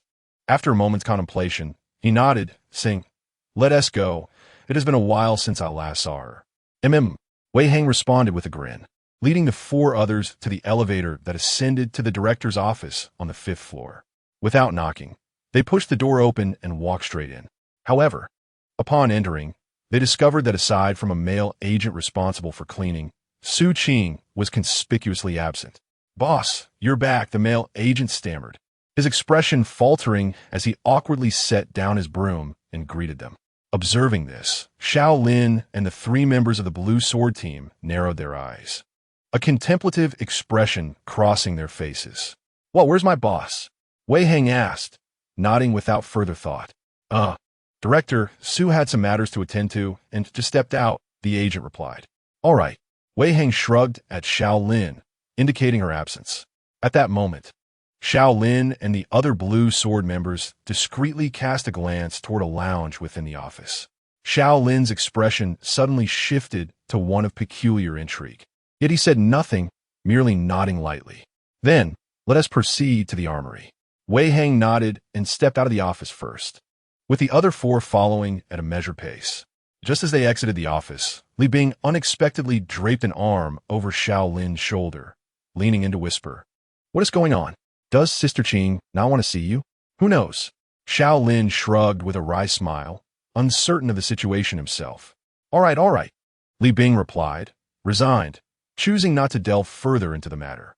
However, shortly after they left the office, the door to the lounge swung open from within, revealing the voluptuous figure of Su Qing as she stepped out.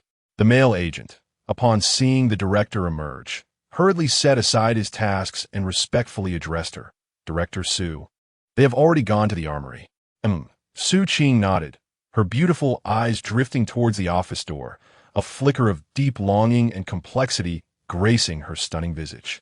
I'm sorry. I don't want to see you burdened, nor do I wish for you to worry about me. Meanwhile, in the underground base, Wei Heng guided Xiao Lin and the others into the facility, where they immediately spotted agents from teams 1, 2, and 3 gathered in the arena area, vociferously cheering. On the stage, 2 elite agents were engaged in a fierce hand-to-hand combat, their bare torsos glistening with sweat as they clashed and swiftly separated. Their piercing gazes were locked onto one another, as if each desired to consume the other whole. Chapter 68. Anti-aircraft missiles, it's quite lively here, Li Bing remarked, standing beside Xiao Lin, glancing around before directing his gaze toward the distant arena. Lively? Nonsense, Zhang Feng retorted, his expression one of disinterest as he glanced at the arena. We should hurry to the armory and see what good equipment we can find. This fellow has been undergoing intense training at the base for months on end, becoming quite indifferent to everything around him.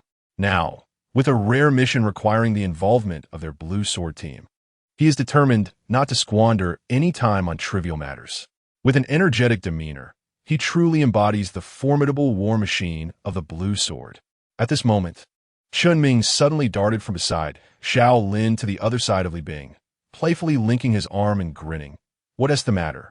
Are your hands itching to play with them? Let them be. I can't be bothered to deal with them. Li Bing shook his head, but wore a playful grin. However, if it's the two teams of Long Yin and Li Jian, I would be quite eager to train them again. You're thinking too much. Xiao Lin shot him a glance, chuckling as he took the lead in the conversation. These two teams have already become the elite special forces of the Central and Southern war zones since passing the trials we established. Do you think they're idly waiting around? Hey, I was just joking. Xiao Lin shook his head, choosing not to respond further. He then gestured to Wei Hang, indicating that it was time to head directly to the armory. Wei Hang breathed a sigh of relief and quickly led the four of them toward the armory. Upon hearing Chunming's words, his heart had skipped a beat. He almost leapt out of his skin. If Lu Bo and the others were targeted by these maniacs, it could take them 10 days or more to recover from their injuries. The five of them made their way to the armory, with Wei Hang anxious not to disturb his excited subordinates, fearing one of them might suddenly act impulsively or that these esteemed figures might change their minds and seek a sparring partner. However, the direction to the armory led directly beneath the arena. "Oh, boss, you're back," shouted one sharp-eyed individual, immediately drawing the attention of over 30 agents to the five of them. "Damn it, what you all shouting about?" Wei Hang cursed inwardly, but managed to force a smile and waved at them. At that moment, among the crowd of agents, Lu Bo spotted Xiao Lin and promptly led a group of agents over with an air of respect. Yet, as he stood before Wei Hang, his gaze was involuntarily drawn to the three young men beside the boss, an intense wariness beginning to swell within him. Being a top-tier member of the Wild Warfare Army, he instantly recognized that these three youths were extraordinary, particularly the one towering nearly 2 meters tall, whose muscles bulged like coiled serpents along his arms. Lu Bo even began to wonder whether he could withstand a punch from this giant if he were to swing his fist. With this thought, Lu Bo cast a deep glance at Zhang Feng and the others, then slightly bowed to Wei Hang, respectfully addressing him. "Boss Xiao Xiao." Afterward, he nodded at Li Bing and the others, acknowledging them. However, Li Bing and the others offered no response, their gazes fixed intently on him, their eyes reflecting a profound depth. Li Bing, with a mischievous arch of his brow, cast a provocative glance in Lu Bo's direction. Upon noticing this, Lu Bo swiftly averted his gaze, refusing to be baited. After years of following his leader, he was acutely aware that only exceptional individuals surrounded his boss, either the scions of powerful families or elite operatives from formidable units. In any case, their presence was always striking. Before Wei Hang could utter a word, Xiao Lin nodded lightly in acknowledgement. The brothers of Hongzi were, by extension, Xiao Lin's brothers as well. "All right, you all should attend to your own matters. I have something to take care of," Wei Hang declared. Suddenly, he exchanged a conspiratorial glance with Lu Bo, signaling him discreetly. "Got it." Lu Bo immediately understood, nodding at Xiao Lin and the others before hastily summoning his comrades to depart from the scene. Obzvinulus simnis cooperation. Wei Hang couldn't help but grin. However, just as he was about to break into laughter, a flippant voice from behind startled his heart. "Why are these guys leaving so quickly? Are they afraid I'll pounce on them?" Li Bing mused, noting that the individual was not easily fooled and was now hastily retreating, igniting a sudden itch in his hands. At that moment, Xiao Lin noticed Hongzi's reaction and shot a glare at Li Bing. With a grin, Li Bing shrugged off the tension, finally settling down and refraining from further jesting. The Blue Sword crew, fearless and unfazed, held a singular respect for Xiao Lin, having been saved from peril by their leader countless times. With a sigh of relief, Wei Hang quickly led them past the arena and straight to the entrance of a large, square-shaped iron storage facility. the National Security Weapons Depot of Deep City. Wow. At this point, Li Bing, like an excited wolf, gazed at the weapons cache and suddenly let out an exhilarated howl before sprinting inside. Hey, Big Bing, take it easy. Wei Hang's expression shifted, and he hurriedly followed. If his memory served him correctly, within lay 3 portable surface-to-air missiles, dubbed Stinger, manufactured by the Eagle Nation. Huh, there's even this. A sinister yet charming laugh echoed from the depths of the armory. Upon hearing the voice, Wei Hang's expression changed, and he quickened his pace. Just then, Li Bing emerged from around a corner, a black bag slung over his back, containing 3 green cylindrical objects, each over a meter long and the size of an adult's palm. In his right arm, he effortlessly cradled a launcher that was also over a meter long. At this sight, Wei Hang's heart dropped. Goodness, he truly dares to take them. Zhang Feng suddenly chuckled, his eyes sparkling as he approached. Upon seeing him, Li Bing casually tossed the launcher in Zhang Feng's direction and then, in a swift motion, lifted the large bag from his back, flinging the 3 portable surface-to-air missiles with equal nonchalance. In the midst of the chaotic scene, 3 anti-aircraft missiles traced a parabolic arc through the sky, causing Wei Hang's heart to lurch with trepidation, fearing that these menacing devices might inadvertently detonate upon impact. Chapter 69. Urban Warfare with a Chuckle. Zhang Feng effortlessly seized the launcher with one hand while casually slinging the missile pack behind his back with the other, displaying an ease that suggested such moments were commonplace for them. Observing this, Wei Hang exhaled heavily, only to see his leader approach with a shake of his head. With a grimace, he exclaimed, "Wazeo, you must rein them in. If one of those things explodes in the city, the repercussions would be catastrophic." "What are you shouting about?" Zhang Feng scoffed, casting a sharp glare. "If those worthless monkeys were really at the Hongling investment headquarters, I'd simply send them skyward with this." "Enough," Xiao Lin said with a wry smile, stepping forward to glare at Li Bing and Zhang Feng. "My father has expressly forbidden this. What on earth are you thinking? Besides, we're supposed to infiltrate the building tonight. We one team need this for urban combat." Suddenly, Li Bing sauntered over, draping an arm around Xiao Lin's shoulders, and grinned at Zhang Feng. "Did you hear that? It's urban warfare tonight. If you fire that thing, you might end up taking us out instead. That would be beyond embarrassing." "Ha!" Chunming laughed at Li Bing's audacity. "You bastard," Zhang Feng retorted angrily, kicking at Li Bing in a fit of rage. In response to the incoming kick, Li Bing deftly twisted his body, evading the strike while still holding onto Xiao Lin's shoulder. "Damn it!" Xiao Lin swatted away the hand on his shoulder, exasperatedly glaring at the two. "Haven't you two caused enough trouble for today?" At this point, the 2 rascals had calmed down considerably. Chunming watched the pair begin to tussle again, a broad smile illuminating his face. "If Xiao Tian were here, you 3 would surely be a source of constant chaos." Xiao Lin shook his head with a rueful smile, momentarily reflecting on another brother in arms who was not present, a sudden headache creeping in. After a short while, witnessing Li Bing and Zhang Feng laughing and wrestling once more, Xiao Lin could only exclaim in exasperation, "Enough, for heaven's sake, stop." "Yes." At his command, the 2 halted abruptly, their robust forms snapping to attention like soldiers standing at ease. "You 2 deserve this," Chun Ming teased, laughing heartily, unfazed by the disgruntled glares directed at him. As the duo remained silent, Xiao Lin cast them a stern look and declared, "Prepare the weapons for urban warfare. And grab 4 parachutes while you're at it." "Understood," they shouted in unison, promptly turning and sprinting off to gather the necessary equipment. In less than 3 minutes, they returned, each bearing an array of weapons strapped to their backs. Li Bing was adorned with 4 Type 5 submachine guns hanging from his neck, while his hands embraced a box of parachutes, a box of tactical vests, and a box of foreign camouflage attire. Zhang Feng, on the other hand, cradled 4 boxes of ammunition. One box contained grenades, another tear gas canisters, a third flashbangs, and the last was filled with preloaded submachine gun magazines. As the 2 men placed their weapons on the ground, Xiao Lin glanced at his military wristwatch. He then gestured for Chun Ming to step forward, and together with Li Bing and Zhang Feng, they silently began to disrobe.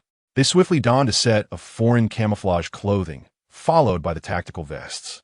In unison, the four of them reached behind their waists and drew out specially crafted 92-style handguns, inserting them into their tactical vests. Subsequently, they made a quick motion with their right arms at their lower backs. In a fleeting blur, a glinting Huiyao military dagger appeared in their hands. However, rather than sheathing the daggers in their vests, they tore open their collars and directly placed the sharp blades against their forearms. Each then slung a Type 5 submachine gun across their backs and inserted 3 additional magazines into their vests. Finally, they retrieved 3 grenades, tear gas canisters, and flashbangs, placing them into their tactical vests before standing upright with a package of parachutes in hand. Nearby, Wei Hang observed them transform into their combat attire, feeling a profound sense of awe at their newfound, solemn demeanor. Yet, Xiao Lin paid no heed to his astonishment. He looked at the time again and coldly remarked, 28 seconds, not bad. He then raised his gaze towards the four, suddenly commanding in a stern voice, collectively, fall in. As his words echoed, Li Bing, Zhang Feng, and Chun Ming swiftly aligned horizontally, standing upright in place. They all slightly raised their heads, their eyes cold and piercing, exuding an aura of lethal intent. Their mission for the night was to infiltrate the Hongling building, locate the whereabouts of the group of monkeys, and annihilate them all, while simultaneously uncovering the 10 core executives of Hongling Venture Capital and extracting information about their key projects and the shadowy figure behind Guang Province. Did you all understand? Understood. As time quietly slipped away, dusk began to envelop the city's steel forest like a swelling tide. The dazzling neon lights began to awaken, twinkling joyfully like the eyes of an innocent child. The lively and joyous atmosphere seemed to extend an invitation of delight to the people, silently proclaiming that the true spectacle of this opulent metropolis, steeped in the scent of money, was just beginning to unfold. As the clock struck 10 near the Hongling building, in a somewhat worn black Volkswagen Jetta, Xiao Lin and the others observed with cold expressions as young men and women in suits emerged from the building's entrance. Approximately 15 minutes passed. Upon seeing the last office worker depart in the distance, Xiao Lin suddenly opened the car door, crouched low, and darted out swiftly. Action! With his command, Li Bing and the others similarly opened their doors, following suit with steely expressions as they surged forward. The 4 figures, resembling phantoms in the night, hastily sprinted along the shadows cast upon the pavement, racing towards the dimly lit corner of the left side of the Red Ridge building. Xiao Lin glanced around before swiftly raising his head to survey the towering wall, which loomed several hundred meters above. Suddenly, he raised his hand in a knife-like gesture and made 2 swift cuts through the air. As his signal resonated, the 4 individuals bent their bodies in preparation. Then, with a powerful thrust of their legs, they leapt into the air. They firmly grasped the narrow gap between 2 panes of glass on the wall, their bodies adhering to the surface like spiders. With unwavering determination, they secured themselves against the wall, the sole of their left combat boot wedged tightly in the vertical crevice, serving as a point of support for their lower bodies. They then raised their right foot, placing it on the horizontal gap held by their fingers. With a sudden, forceful push, they propelled themselves towards a gap in a pane of glass situated over a meter above them. Utilizing the strength of their 8 fingers, they stabilized their bodies. Then once more pressed their left foot into a vertical crevice for additional support. In this manner, the 4 managed to cling to the glass wall without any equipment. Chapter 70.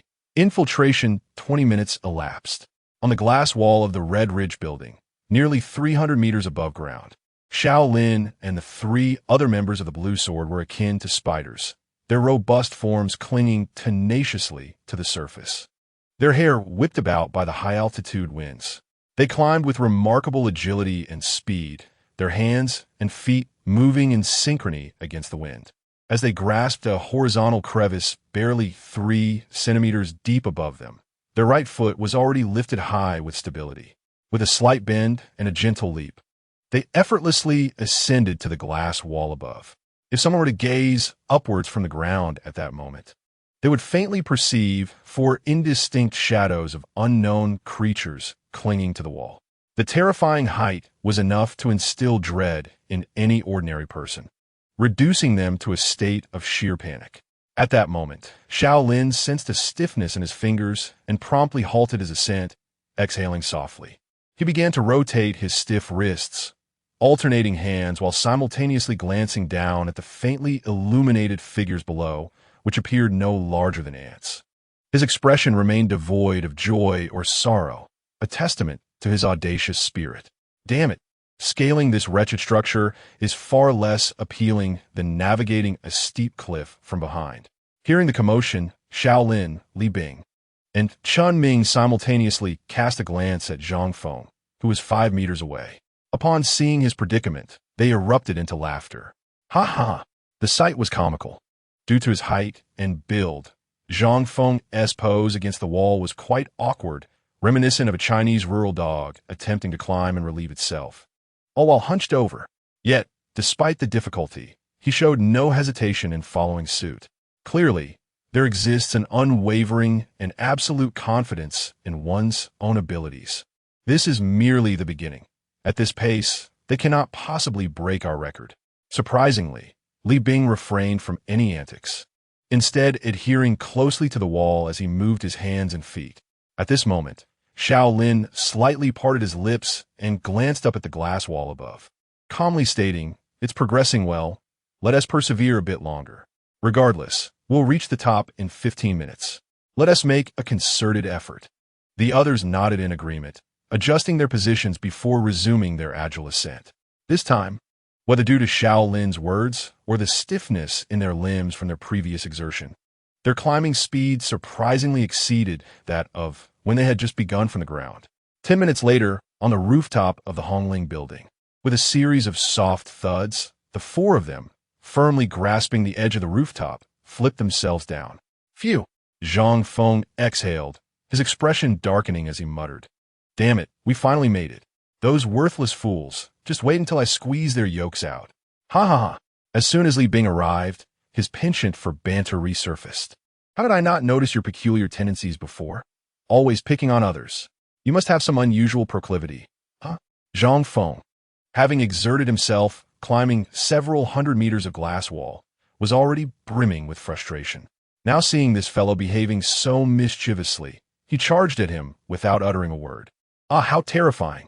Li Bing appeared unfazed, quickly darting behind Xiao Lin, grinning at Zhang Feng, who was glaring at him. His expression was as cheeky as could be. "Damn it, I can't hold back any longer." However, Xiao Lin, also annoyed by Li Bing's antics, abruptly turned and seized him tightly, shouting, "T-Rex, go after him." "Damn it, Li Bing, you're done for today?" Zhang Feng grinned fiercely and lunged forward, suddenly extending a large hand to grab him. "Oh, T-Rex, you bastard!" Ha ha ha! Chun Ming refrained from intervening, merely enjoying the spectacle with laughter. 2 minutes later, this farcical scene hastily concluded. At that moment, Xiao Lin swiftly drew his submachine gun from his back, gripping it tightly. His demeanor abruptly turned serious as he bent slightly and made a slicing motion with his hand. Observing this, the 3 immediately drew their weapons, closely following his lead. However, for some unknown reason, Li Bing's expression was quite forlorn, and his gait seemed to subtly favor his legs, with him frequently inhaling sharply. It was unclear what had transpired moments before. As the 4 reached the rooftop, Xiao Lin seemed to hear something. His right hand quickly left the gun, forming a tight fist. The 3 halted abruptly, their expressions sharpening. Just then, voices of 2 men conversing could be heard from the floor below. As the footsteps drew nearer, Xiao Lin cautiously began to move silently towards the next level. As he swiftly descended to the corner of the hallway, the sound he heard was barely 3 meters away. In an instant, he darted out. Accompanying him was another member of the Blue Sword, Chun Ming. Meanwhile, 2 young men clad in red security uniforms from Hongling Venture had just completed their patrol of the floor and were contemplating a brief respite in the restroom. However, just as they were engaged in conversation, they were suddenly confronted by 2 armed men. Before they could utter a word of confusion, Xiao Lin and Chun Ming sprang forth, each clamping a hand over one of the men's mouths. They forcefully dragged the 2 into a nearby restroom. Simultaneously, Zhang Feng and Li Bing, radiating an icy demeanor, emerged from their concealment. Armed with submachine guns, they positioned themselves on either side of the restroom door, vigilant against any sound from the corridor outside. Inside the restroom, upon dragging their captives in, Xiao Lin and Chun Ming promptly pinned them to the ground. At that moment, Chun Ming tightly covered one man's mouth with his left hand, his expression cold as he raised his right arm with a sudden jerk. The next instant, a glinting tiger-toothed military knife appeared in his grasp, firmly pressed against the chest of the terrified youth beneath him. The atmosphere shifted dramatically, emanating an intense chill. I ask, you answer. Remember, do not make a sound. Otherwise, you will not wish to witness what follows. The youth, trembling in fear, nodded vigorously, his eyes wide with dread. Though he was a security guard for the organization, facing armed assailants left him no room for trickery. After all, he was here to work, not to sacrifice himself.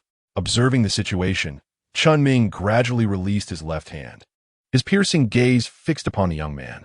Do you know who the 10 core executives within your organization are? The youth, overwhelmed by the gravity of the moment, stammered in terror. I don't know. I am just an ordinary security guard. Sensing his sincerity, Chun Ming exchanged a glance with Xiao Lin before inquiring further. Are there any special locations or individuals within this building?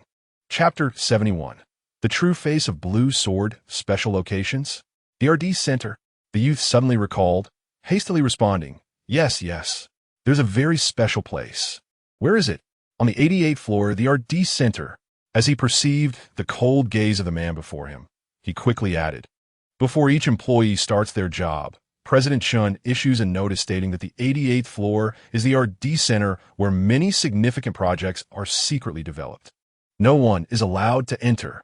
If caught, they will be held accountable for stealing corporate trade secrets. Chun Ming narrowed his eyes and pressed further. Who is this President Chun? He is our president, Chun.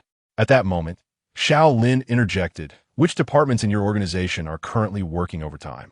The youth replied, Aside from us 8 security guards on night duty, everyone else is already clocked out. Upon witnessing the scene, Chun Ming and Xiao Lin exchanged a glance, then abruptly seized the young man's body, raising their hands to deliver a forceful strike to the back of his neck. Despite the muted whimpers of fear emanating from their captive, Xiao Lin remained unfazed, delivering another blow that rendered him unconscious. Earlier, when they had arrived, I had counted the floors. There were a total of 96 in the Red Ridge building. With a flicker of excitement in his eyes, Chun Ming looked at Xiao Lin, a faint glimmer of bloodlust momentarily flashing within. Should they charge directly or proceed stealthily? With a wicked grin, Xiao Lin declared, Since the staff have vacated, let's make our descent through the stairwell. With that, Xiao Lin was the first to draw his weapon and dash out, swiftly descending the staircase. Chun Ming and the others followed closely, crouching low. Moments later, they reached the 89th floor. The 4 of them, in the midst of their rapid descent, suddenly halted, an ominous wave of murderous intent surging through them.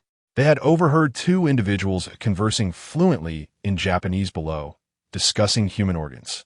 Crouched in place, they exchanged glances, with Li Bing's eyes narrowing as he spoke in a low voice, Japanese. What the hell? Zhang Feng, listening intently to the brazen dialogue from below, grimaced with fury. These scoundrels dare to enter our territory to abduct human organs. Chun Ming furrowed his brow. Aren't those monkeys from that nation? Why are these Japanese swine involved? What is going on? We could just capture one and find out everything. A surge of bloodlust flickered in Xiao Lin's eyes as he signaled to Li Bing. Understanding immediately, Li Bing positioned himself by the corner of the staircase, then whistled sharply. Hey! A scathing remark in Japanese echoed up the staircase. Didn't that yellow-skinned pig instruct us not to let anyone up? Go check. As the sound of approaching footsteps grew nearer, Xiao Lin and Li Bing pressed against the wall, silently calculating the distance. After 2 breaths, their expressions turned icy. In unison, they raised their hands and lunged toward the necks of the 2 tall, slender men who had just peeked around the corner. However, in that instant, the 2 men's eyes widened in alarm, their bodies instinctively crouching to evade Xiao Lin and Li Bing's grasp. Reacting with lightning speed, Both Xiao Lin and Li Bing narrowed their eyes, swiftly adjusting their hands to seize one man by the shoulder. With a powerful motion, they spun around, flinging the two men violently against the staircase. Bang! Crack! The sharp sounds of breaking bones resonated as the two tall men were rendered unconscious by the force of the impact. But then Li Bing, observing the scoundrel sprawled on the steps, noticed a thick, crimson pool of blood seeping from beneath his head. Frowning, he crouched down, pressing his hand against the carotid artery of the Japanese thug. The next moment, he cursed coldly, "Damn it, you really are lucky." Dead? Xiao Lin glanced at him, and upon receiving a nod from Li Bing, his face displayed a hint of resignation, devoid of any further emotion. With a single strike, this Japanese soldier was brutally dispatched by Li Bing. At that moment, Chun Ming, devoid of any emotional fluctuation, suddenly stepped past the two men. He crouched at the entrance of the corridor, swiftly scanning the entirety of the 88th floor. Upon confirming that no one else was present in the corridor, he turned to Xiao Lin and shook his head. Observing this, Zhang Feng abruptly slung his firearm to his side. Then, with a vigorous motion of his right arm, he drew out a tiger-toothed military knife and crouched down next to another unconscious Japanese soldier. His eyes narrowed as he positioned the knife against the soldier's left thigh, plunging it down with ferocity. Before the soldier could even awaken from his pain, Zhang Feng seized his neck with his left hand, yanking him upwards with tremendous force. Witnessing the soldier's face contort as he struggled for breath, Zhang Feng gradually eased his grip. However, he suddenly yanked the knife free from the soldier's thigh. As the soldier emitted a pained wail, Zhang Feng glared coldly and, in fluent Japanese, spoke in a voice as frigid as ice. "You will answer my questions. Should your responses fail to satisfy me, I will carve you into a mere stick of flesh." The soldier, feeling the grip on his neck loosening, looked at Zhang Feng, who took a measured breath. But the moment turned grim as the soldier, with a contorted face, prepared to shout a curse you. Before he could finish, Zhang Feng unleashed a fierce expletive, and an overwhelming aura of murderous intent surged forth. Without a moment's hesitation, he raised the sharp military knife high and struck downwards with brutal force at the soldier's left knee. The clang of metal against concrete resonated sharply. Zhang Feng's knife had cleaved through the soldier's knee, striking the steps below. In an instant, crimson blood gushed from the wound, filling the air with an overpowering scent of iron. The soldier's eyes widened in horror as he felt an excruciating pain radiate from his left leg, realizing he had lost all sensation in his lower leg. Overwhelmed by an indescribable agony, he yearned to scream, yet Zhang Feng's grip on his throat was like a vice, rendering him utterly voiceless. At that moment, with a stoic expression, Zhang Feng raised the bloodied knife once more, indifferent to the crimson liquid streaming down his arm. The depths of his eyes were filled with a ravenous thirst for blood as he regarded the soldier as nothing more than livestock awaiting slaughter. "You have 4 chances left. I can make this a leisurely affair," he said, as the soldier's pale face glistened with cold sweat, his eyes wide with terror. Any semblance of nobility had been completely crushed in the presence of this merciless devil who would not hesitate to mutilate a foe at the slightest provocation. Chapter 72. Assault. As he witnessed the soldier's pleas for mercy, Zhang Feng's raised hand paused momentarily. "You will answer my questions. Remember, do not attempt any tricks. Otherwise, you shall suffer more than death itself." The Japanese man nodded vigorously, his face a mask of terror, devoid of any semblance of the samurai spirit. Zhang Feng smirked disdainfully, suddenly pressing his military blade against the man's neck. "Tell me, who are you, and why are you here?" The Japanese man's complexion grew increasingly pale. Feeling the sticky warmth of blood soaking through his lower body, he grimaced against the searing pain radiating from his legs and stammered, I am Ichiro Murata, tasked with accompanying my captain to Hongling Investment to oversee the transportation of organs." Zhang Feng narrowed his eyes, his expression impassive as he inquired further. "What organization are you part of? How many of you have come? And what weapons do you possess? What is your purpose within the borders of Wagwa?" Ichiro Murata shot him a fleeting glance. "Huh?" Zhang Feng abruptly raised his hand, his eyes wide with intensity. "Yamaguchi Gumi, We are members of the Yamaguchi Gumi, 9 in total, all armed with Eagle 556-16 assault rifles. As he spoke, Ichiro Murata anxiously regarded him. Our leader has a partnership with Hongling Investment. They provide us with various human organs, and in return, we supply them with firearms manufacturing technology. Occasionally, we assist them in capturing individuals. We're your members now. In the dissection room, Zhang Feng's gaze turned icy, and he shifted his tone. Tell me, do you have any collaboration with the country over there? Ichiro Murata's expression shifted. What do you mean? Should I continue, or will you speak? Without waiting for him to finish, Zhang Feng grinned menacingly and slowly raised his hand. I'll tell you. Ichiro Murata's face turned ashen as he hastily divulged everything he knew. The country over there has a partnership with Hongling Investment, but they only require labor. Typically, once we identify high-quality organs, we extract and cold store them, then proceed to dismember the bodies if their health does not meet the standards. The people from that country will take the individuals back, compelling them to work in poppy fields and mining operations. Zhang Feng immediately grasped his implication. In essence, one side sought organs while the other demanded free labor, correct? Yes. How do you transport the organs and individuals? At this, Zhang Feng lowered his head, fixating intently on the man's eyes. Tell me, is there someone in Shunsher who operates in the shadows for you? Ichiro Murata's eyes quivered. Sensing the perilous aura emanating from the man before him, he quickly revealed, yes, it's Fan Hong Zhang from Shunsher. Typically, we transport the organs and individuals via waterways from the east suburb dock. That area has already been arranged by him. How many people from that country have arrived? And what weapons do they possess? Where are they now? Ichiro Murata inhaled deeply. Trembling slightly as he spoke, they dispatched a special operations team this time, consisting of 15 individuals. Currently, they are at the east suburb dock overseeing the shipment of our goods, ensuring nothing goes awry. As for the weapons, Ichiro Murata cast another fearful glance at Zhang Feng, nervously adding, due to the drug production in that country, many often perish from health complications, resulting in a significant shortage of personnel. The collaboration with Hongling Chuangtou is held in high regard, equipping the special agent team with weapons that meet the standards of an elite task force. In other words, Zhang Feng coldly scrutinized him once more, confirming that a national elite task force was stationed at the Dongjiao Wharf, tasked with overseeing the goods, and that their weaponry adhered to the specifications of special forces. Indeed. Yes, boss. Zhang Feng responded in Mandarin, casting a profound gaze at Xiao Lin, a glimmer of icy murderous intent manifesting in his eyes. Take him home. Xiao Lin coldly shot a glance at Ichiro Murata, his own murderous aura rivaling that of Zhang Feng. Those who dare to offend my country shall face the wrath of the blue sword. Upon hearing this, Zhang Feng turned his head towards Ichiro Murata, a sinister smile suddenly gracing his lips. Remember this in your next life. Never dare to set foot on my homeland again. As he spoke, Zhang Feng abruptly raised his right arm, the camouflage fabric of his sleeve billowing.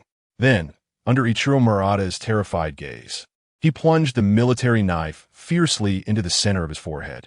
A soft sound echoed, resembling the slicing of leather, as the blade embedded itself entirely into Murata's brow, leaving only the handle exposed. A spray of thick crimson blood instantly splattered across Zhang Feng's face. Bathed in the dim light of the corridor, his smile resembled that of a demon from hell, exuding an eerie terror. Trash! He wiped his face and spat at Ichiro Murata. Withdrawing his knife, he turned to Xiao Lin, his eyes brimming with cold intensity. Boss, shall we storm in directly? There are a total of 9. 2 are dead here, leaving 7 inside. Li Bing cracked his neck, producing a series of crisp sounds. Damn, that is not enough to go around. Chun Ming smirked wickedly. He then grasped the 5 grenades hanging at his side, his body suddenly coiling with terrifying explosive energy. Don't worry, didn't this trash say so? Xiao Lin similarly crouched down, weapon in hand, letting out a cold laugh. This is merely the appetizer. The main feast awaits us at the Dongjiao Wharf. With that, his expression turned frigid, and he abruptly dashed forward. Action! Li Bing quickly followed suit, leaping toward a set of double doors on the 88th floor, where the words research room were inscribed. Without a shred of hesitation, he raised his weapon and kicked the door with force, swiftly taking cover behind the wall beside the entrance. His face remained impassive, even whistling a lively tune. Bang! The double doors flew open at his kick, followed by a furious shout from within. Baka! Who the hell? Zhang Feng surged into action, his imposing figure pressing tightly against the opposite wall. He swiftly brushed against his tactical vest and retrieved a hand grenade, biting off the safety pin. Listening to the approaching footsteps, he silently counted to 4 before hurling the grenade inside without a glance. No need for flashbangs. The very next moment, as the grenade landed, an earth-shattering explosion erupted. In an instant, Li Bing dashed inside. Upon entering the research room, his body's memory function activated to its fullest. Despite having lost a significant portion of his arm to the explosion, a corpulent pig, on the brink of death, swiftly darted behind a filing cabinet. Chapter 73. Fury. Almost immediately, 3 pairs of hurried footsteps echoed, prompting him to instinctively hide behind the cabinet, over 2 meters tall.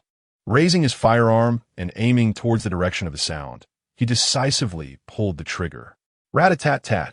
The horrifying rate of fire from the submachine gun, heralding the arrival of death, resounded. In an instant, 3 members of the Yamaguchi-gumi, who had just emerged from a room, were caught off guard. Their bodies, resembling targets, absorbed the bullets fired by Li Bing entirely. Damn it, Li Bing, leave me a couple. Zhang Feng roared in anger, his massive form bursting through the entrance only to witness the 3 trashy individuals collapsing to the ground, blood spilling from their mouths. Without a moment's hesitation, he retrieved the last 2 grenades, placing them in his mouth and biting down simultaneously. He charged towards the doorway from which the 3 enemies had emerged, stepping over their lifeless bodies as his hands instinctively followed his gaze. In a swift motion, he hurled the grenades into the room at 2 shadowy figures that had just entered his line of sight, raising their 16 assault rifles. Boom! Boom! The explosions erupted suddenly, and in the next moment, Xiao Lin and Ming disregarded the debris and chaos within the room, lunging inside. They spotted a tall, gaunt man, his legs blown off, writhing in agony on the floor. Together, they raised their submachine guns to his forehead and squeezed the triggers mercilessly. Tat-tat-tat-tat. In an instant, the 2 terrifying tongues of flame obliterated the unfortunate man's head. Within 3 seconds, after both Xiao Lin and Ming had unleashed a full magazine, the man's skull resembled a shattered honeycomb, utterly destroyed. A pungent aroma of gunpowder mingling with the scent of blood immediately filled the room. At that moment, Xiao Lin and Ming's cold gazes swiftly scanned their surroundings, their bodies tensed as their hands swept through the remnants, reloading their weapons. In less than 2 seconds, a fully loaded magazine was forcefully secured in place. Simultaneously, as the gunfire erupted, Li Bing and Zhang Feng had already tensed their bodies, commencing a thorough search of the entire research room. Prior to their action, the 4 had exchanged no words. Yet, during the operation, their cooperation was seamless, exhibiting an extraordinary level of synergy. After a brief encounter, the 7 members of the Yamaguchi-gumi had not even the chance to fire a shot before the battle concluded. The entire ordeal had taken less than 2 minutes. Boss! At that moment, Li Bing's voice rang out abruptly, prompting the others to instinctively draw their guns and rush towards the source of the sound. In the research room, a space furnished with 6 hospital beds, Li Bing, his expression dark, gazed at Xiao Lin and the others as they approached, coldly stating, "Look, damn it, these wretched scoundrels." The 3 followed his pointed finger, and upon closer inspection, they beheld 6 Chinese individuals lying on the beds, 4 men and 2 women. What incited their fury was the sight before them. The 6 individuals had been utterly transformed into lifeless corpses. A deep gash, evidently inflicted by a sharp instrument, extended from their necks down to their lower abdomens. The flesh had been cruelly sliced open, exposing the gory red insides. Furthermore, the 5 vital organs within had vanished without a trace, presenting a gruesome tableau that was both horrifying and grotesque. It was a sight that could chill the very marrow of one's bones. Nearby, within a chemical waste barrel towering over a meter high, fragments of flesh and bone, not yet entirely dissolved by the corrosive agents, were starkly visible. "Damn it!" Zhang Feng exclaimed in fury, delivering a violent kick to a wall of the room. The tempered glass shattered, raining down shards onto the floor, as a palpable aura of murderous intent surged around him. "Boss, should we storm Fuso directly? By heavens, I am determined to obliterate their Yamaguchi group. Boss, the superiors have given us specific instructions. Our mission time frame is, in fact, indefinite." Li Bing replied, his expression grim, his icy gaze seemingly capable of piercing through one's very soul. At that moment, Chun Ming stepped forward, his face as cold as ice, radiating a fierce resolve. "Boss, since there may be new strategic considerations from above, why not seize this opportunity to orchestrate a significant operation? Let us rally the brothers and charge forth. First, annihilating the overseas bases collaborating with Fuso and Guo and Hongling Ventures. Then we can devise a plan to eliminate David and his associates altogether." Recalling the words of the venerable patriarch, Xiao Lin's expression turned solemn. If the trajectory of the brothers' actions was to be predicted accurately, the entire Blue Sword Special Forces would undoubtedly face expulsion from military service for engaging in cross-border operations. In such a scenario, the Blue Sword would be unshackled from regulations, exactly the outcome the patriarch desired. As for the matter of expulsion, after a moment as contemplation, Xiao Lin found himself less agitated than before. If this was indeed a new stratagem devised by the two old men, even if Blue Sword were to be expelled, they would surely be summoned back to the military under a different identity. He had witnessed enough of such extraordinary circumstances before. However, just as he furrowed his brow in thought, a panicked voice suddenly echoed from outside the research room. "It must be in there. Let us go in and investigate together." Xiao Lin shook off his musings, suppressing his inner thoughts, and exchanged a knowing glance with Li Bing. Li Bing immediately understood, crouching low and darting outside with his weapon in hand. As he approached the outer hall of the research room, he unexpectedly collided with 6 young men clad in security uniforms. Without allowing them a moment to express their alarm, Li Bing smirked coldly and lunged forward like a cheetah. In the blink of an eye, he found himself before the 6, swiftly crouching to unleash a fierce kick to the heels of 3 of them. Following through with a fluid spin, he then sprang up and struck the necks of the remaining 3 with a decisive blow. As the 3 security guards fell limply to the ground, the initial trio that Li Bing had dispatched with a swift kick clutched their ankles in pain. Observing this, Li Bing approached with an impassive expression, delivering another forceful strike to the nape of each guard.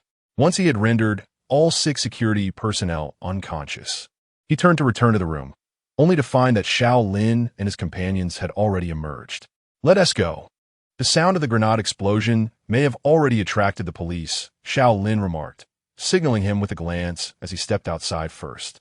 Li Bing remained silent, his face stern as he leisurely followed alongside his leader, the 4 of them heading towards the rooftop. Upon reaching the rooftop, they immediately climbed over the parapet. Gazing down at the illuminated area nearly 500 meters below, the minuscule figures, smaller than ants, were buffeted by the strong wind, yet the 4 maintained their composure. Chapter 74. Changing weapons. At that moment, Chun Ming seemed to spot something. Pointing towards a main road below where a line of red and blue lights flashed urgently from approaching vehicles. With a grin, he said, "Boss, do you think we'll land right in the midst of that police encirclement?" "We'll find out once we jump," Xiao Lin replied with a smirk. However, the next instant, he unexpectedly leaped into the dusky abyss from a height of 400 to 500 meters. "Woo!" Li Bing shouted with exhilaration, following suit without a moment's hesitation. "Damn, this show-off!" Zhang Feng laughed, cursing lightly before he and Chun Ming simultaneously spread their arms and jumped as well. In the night sky, over 100 meters above ground, Xiao Lin felt the fierce wind whipping against his face and broke into a broad smile, his face alight with palpable excitement and visible delight. As he plummeted closer to the ground, nearly 100 meters down, he calmly reached behind him and pulled forcefully on the wing parachute strapped to his back. Whoosh! In an instant, A nearly 4-meter-wide parachute unfurled above him, drastically slowing his descent. Seeing this, Li Bing and the others quickly followed suit, activating their parachutes to reduce their falling speed. Soon, as Xiao Lin approached the ground, he tightened his legs and began to glide down gently. Upon making contact with the earth, he pulled forward with force, taking a couple of swift steps before finding his footing. Just as Li Bing and the others landed, a sleek black Mercedes-Benz G63 sped towards them from a short distance away, executing a flawless drift to halt 3 meters in front of Xiao Lin. As the window rolled down, Wei Hang flashed a grin at Xiao Lin, saying, "Get in, boss." "All right," Xiao Lin nodded, bending down to stow his parachute in the passenger seat before removing the parachute pack from his back. Moments later, as Li Bing and the others joined him in the vehicle, Wei Hang pressed the accelerator, swiftly driving them away from the chaotic scene. On the road, Wei Hang glanced at Xiao Lin and inquired, "Boss, have you grasped the situation?" "Yes," Xiao Lin replied. Xiao Lin acknowledged and recounted the previous events, then stated, "Let's first return to change our weapons before heading to the east suburban dock. I fear that if we delay, that pack of worthless monkeys might receive news and flee." "Understood." Wei Hang ceased his idle chatter and pressed the accelerator to the floor. At that moment, Xiao Lin appeared to have a sudden thought and turned to Wei Hang with a serious expression. "By the way, you need not follow me back. Simply report all the circumstances here. Also, keep an eye on their attitudes. I need to ascertain from my father's forthcoming arrangements whether the old master and those two are indeed plotting something new. If so, my 12 brothers and I may soon unite once more to strike back. Is there any new development?" Wei Hang inquired, nodding, unable to restrain his curiosity. "It remains uncertain. Once confirmed, you'll be informed." Hearing this, Wei Hang felt a twinge of helplessness. Yet he understood that if the boss chose not to divulge something, even a mightiest force would not compel him to utter a single word. Half an hour later, the group returned to the National Security Bureau's armory. As Xiao Lin approached the armory door, he raised his hand to check his tactical watch and barked, 3 minutes, move swiftly." "Understood." Li Bing, Zhang Feng, and Chun Ming responded sharply, immediately following Xiao Lin into the armory. The four exuded an aura akin to that of a drawn sword, cold and piercing. Before long, in less than 3 minutes, they emerged from various positions within the armory, racing toward the entrance. Wei Hang, standing outside, heard their footsteps and turned to see them, his brow furrowing in sudden concern. To his astonishment, the four were laden with an array of weaponry. Xiao Lin had a Type 2037, 62mm precision sniper rifle slung across his back, while a Type 191-5, 8mm assault rifle hung from his chest. Li Bing and Chun Ming were similarly equipped, each bearing a Type 191 assault rifle on their backs. Yet each also secured a Type 171-12, 7mm heavy machine gun in front of them. Their powerful arms cradled 2 boxes of ammunition, each belt thicker than an adult's finger. It was evident that they were poised to assume the terrifying role of heavy gunners in the impending battle. However, even with this armament, they seemed somewhat overshadowed by Zhang Feng. This behemoth bore a Type 191 assault rifle at the front, yet on his back rested 3 man-portable Stinger missiles, while he firmly grasped a missile launcher in his hands. One could easily envision the chaos that would ensue should he pull the trigger on that device. The enemy would undoubtedly be scattered in an instant, along with their laughable cover. Xiao Lin cast a glance at the trio's gear and commanded coldly, "Let us move." With that, he strode out of the armory, heading towards a van. "Understood." Upon hearing this, Li Bing and the others promptly followed suit. Despite the heavy loads they bore, the sound of their vigorous footsteps resonated with determination. It is evident that the burden they bear is far from reaching their physical limits. In fact, it seems remarkably effortless. The 4 individuals exchanged no words as Li Bing casually tossed the ammunition box into the vehicle's compartment and promptly took his place in the driver's seat. Once he noticed that everyone had boarded, he pressed the accelerator to the floor, launching the vehicle forward with great speed. Observing this, Wei Hang gradually regained his composure.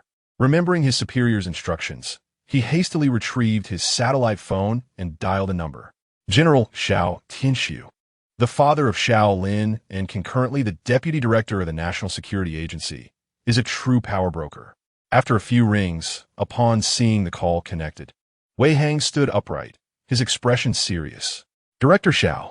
On the other end, Xiao Tianxiu chuckled lightly and replied, "It's just the two of us now. There's no need for such formality." "Understood, Uncle Xiao." Wei Hang scratched his head and chuckled in return. "Is there new information from the Shenzhen area that prompted this late-night call?" "Indeed." Wei Hang reiterated the situation as described by Xiao Lin and continued. "Our leader has already departed with arms. You are saying that not only is there a national special operations team involved, but the Yamaguchi Gumi from Japan is also in on this, and that it is all orchestrated by Fan Hongzhang?" As for Fan Hongzhang's position, it was unclear whether Xiao Tianxiu failed to catch it or simply chose not to elaborate further. "Correct." Wei Hang nodded solemnly, recalling his leader's earlier admonition. He discreetly scrutinized Uncle Zhao's tone and any subsequent arrangements he might make. "I will return your call shortly." However, Xiao Tianxiu abruptly ended the call without further ado. What was going on? Wei Hang found himself momentarily perplexed. Under normal circumstances, despite the fact that the other party belonged to a national special forces unit, Xiao Tianxiu's rank would certainly empower him to make immediate arrangements regarding this matter. Why then, had he suddenly hung up? Did he need to consult a superior? His grandfather? Or perhaps the elder in his leader's family? Or those two others? Damn, why is everyone becoming so enigmatic? Wei Hang pondered, muttering softly to himself. He had once believed his intelligence was sufficiently high, yet now he felt like a fool. Time passed swiftly, and 10 minutes later, as Wei Hang remained standing in place, he suddenly felt his phone vibrate. Glancing at it, he quickly answered, "Uncle Xiao." The other party wasted no time. Speaking in a grave tone, Xiao Hang, after their return, "You are to convey to Xiao Lin that regarding Fan Hongzhang, after deliberation, the supervisory office has appointed a dedicated individual to oversee this review task. That person will investigate Fan Hongzhang along with those behind him, relieving him from any involvement in this matter. There is now an even more pressing mission to be assigned to them. His grandfather has commanded the remaining members of the Blue Sword Special Forces to immediately set out to rendezvous with him. Furthermore, this mission requires them to resolve all issues in Shenzhen. Moreover, it is imperative to utterly dismantle the headquarters associated with Hongling Chuantou within the territories of these two factions. Concurrently, please convey 2 messages to the Venerable Elder.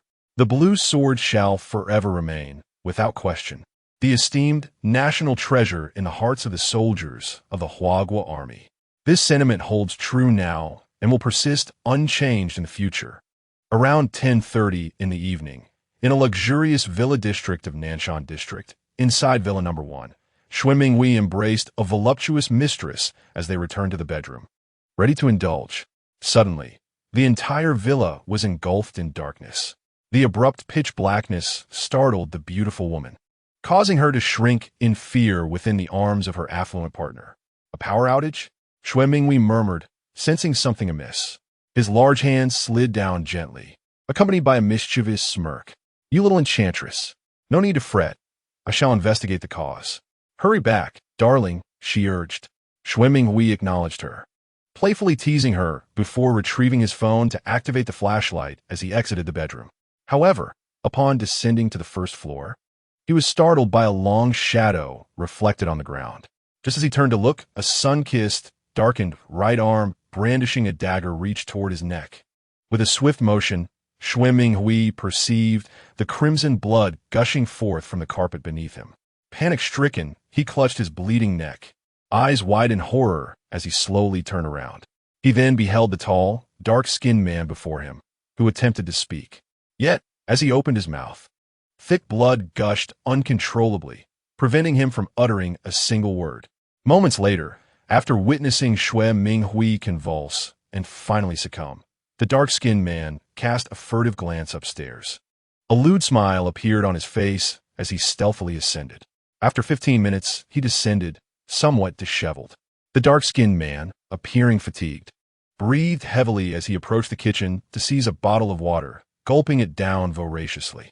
He then carelessly discarded it, retrieved his phone, and dialed a number. After a prolonged wait, the call was answered by a youthful voice. "What's the situation?" The dark-skinned man smirked coldly revealing a hint of disdain. After a brief pause, he spoke in hesitant Mandarin, tinged with impatience. "Brother Zhang, please convey to Mr. Qi that I have fulfilled all his requests. Therefore, I urge him to promptly honor the commitments made to us. Our productivity has become critically insufficient. Rest assured, the number in this batch will surely meet your satisfaction." "Oh, how many?" the dark-skinned man inquired skeptically. "Nearly 100. Upon hearing this, the dark-skinned man paused, then a grin broke across his face. "It seems our future collaboration will undoubtedly become even more enjoyable." "Indeed, we share that sentiment."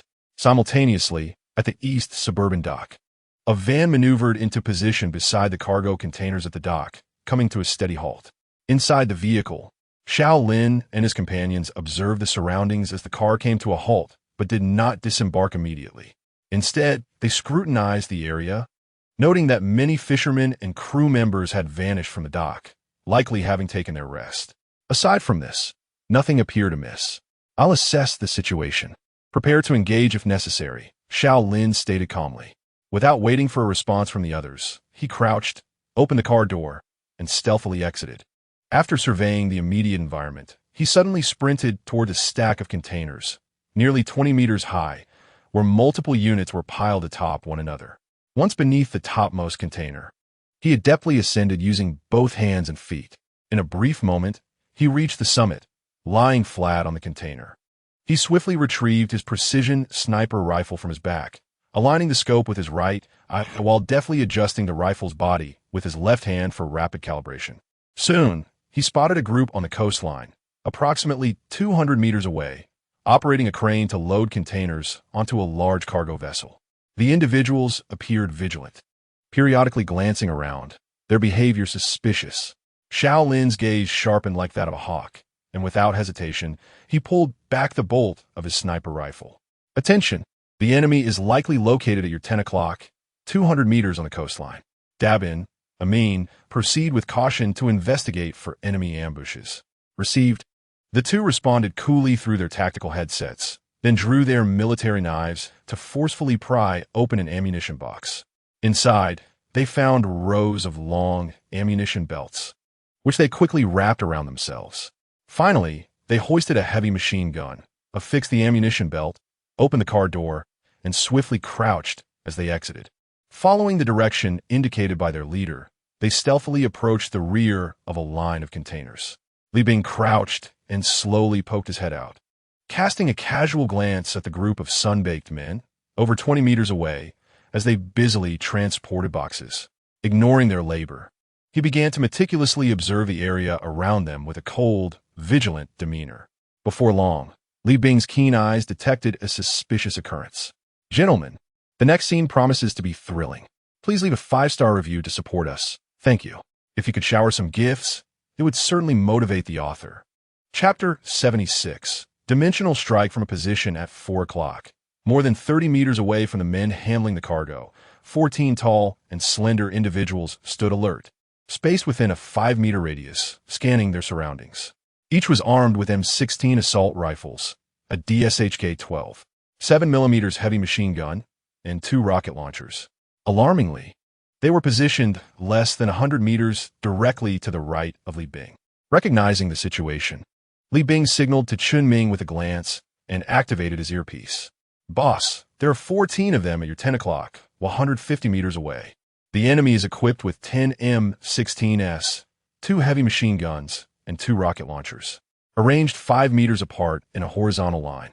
They appear to be surveilling a group of cargo handlers. Their identities have been confirmed. They were indeed agents from the National Special Operations Team. Not far away." Xiao Lin gently tapped his earpiece without uttering a word.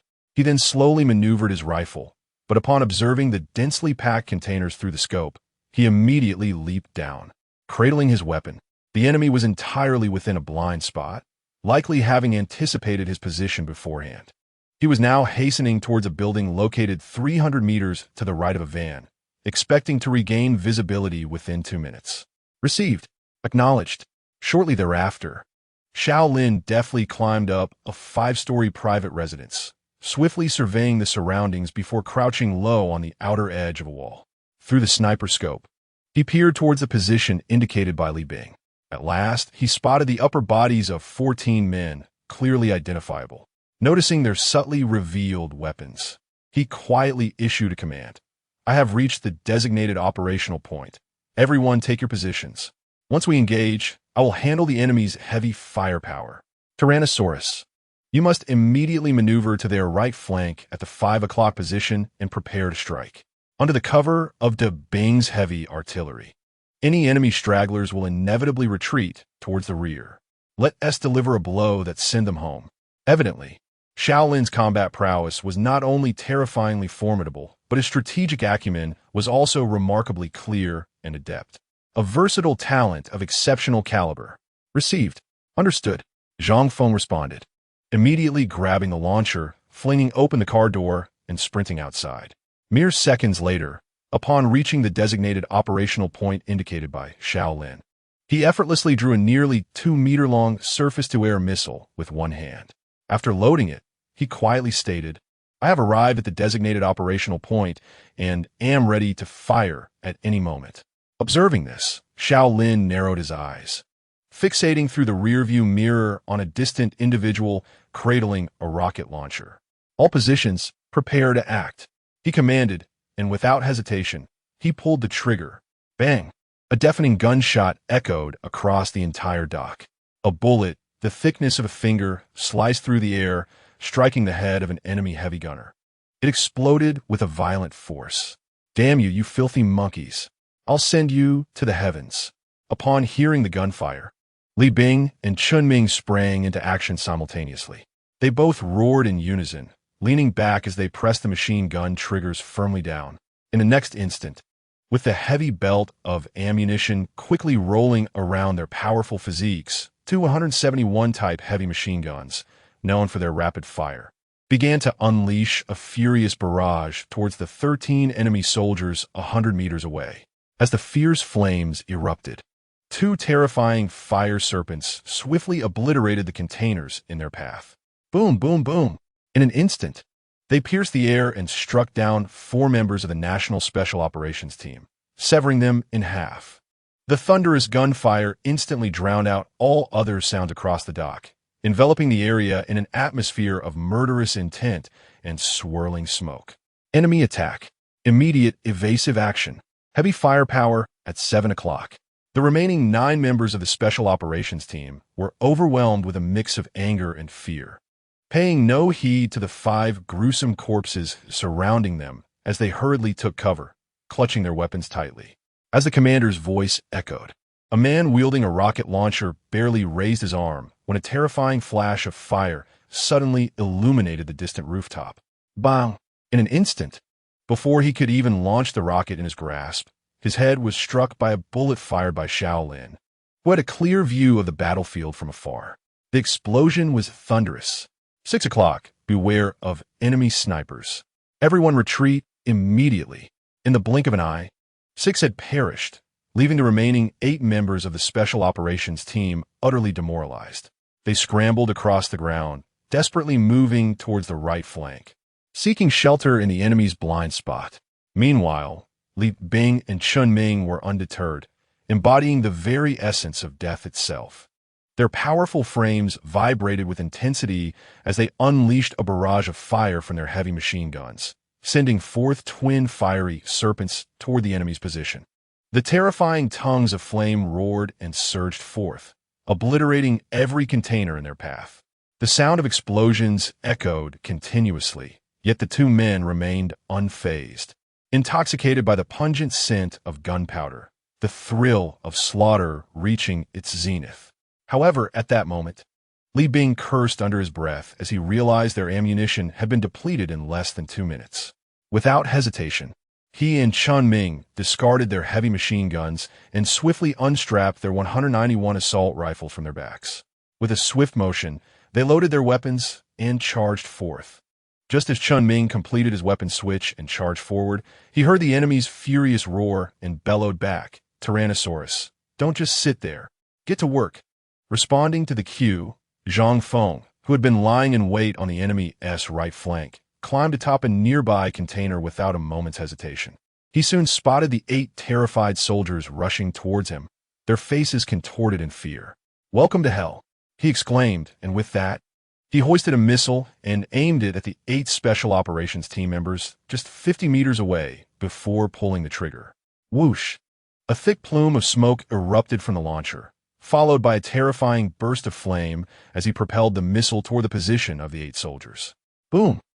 In a flash, a thunderous roar reverberated across the docks, followed by a wave of scorching heat and debris that rapidly expanded from the point of detonation, scattering in all directions.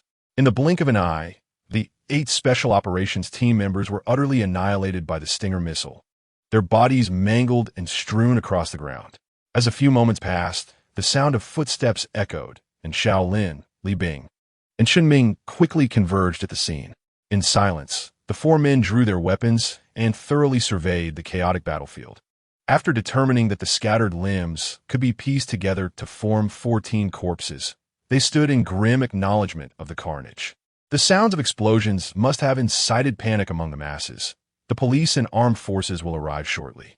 We should withdraw and leave the subsequent matters to Hongzi to handle, Xiao Lin hurriedly exclaimed, his pace unrelenting as he rushed towards a van. Understood. The 3 responded quietly, closely following Xiao Lin without hesitation. Soon, the 4 were back inside the van, and Li Bing pressed the accelerator to the floor, propelling the modified vehicle away in haste. They swiftly vanished from the suffocating and bloody scene. Chapter 77. The impending storm half an hour later at the underground base of the National Security Bureau. With a swift motion, Xiao Lin flung open the car door and jumped out. Beside him, Wei Hang, who had been waiting anxiously, rushed forward, inquiring about the situation. One managed to escape the scene. Xiao Lin replied, his expression grave. "You need to call the Discipline Inspection Commission immediately and have them send someone over to assist us in detaining Fan Hongzhang. We must interrogate him to ascertain whether he is indeed connected to Qi Chunyu. If it turns out to be that old fellow, contact the supervisory office and request immediate personnel to handle the situation. Those who deserve punishment must be judged, and those who warrant death must be executed.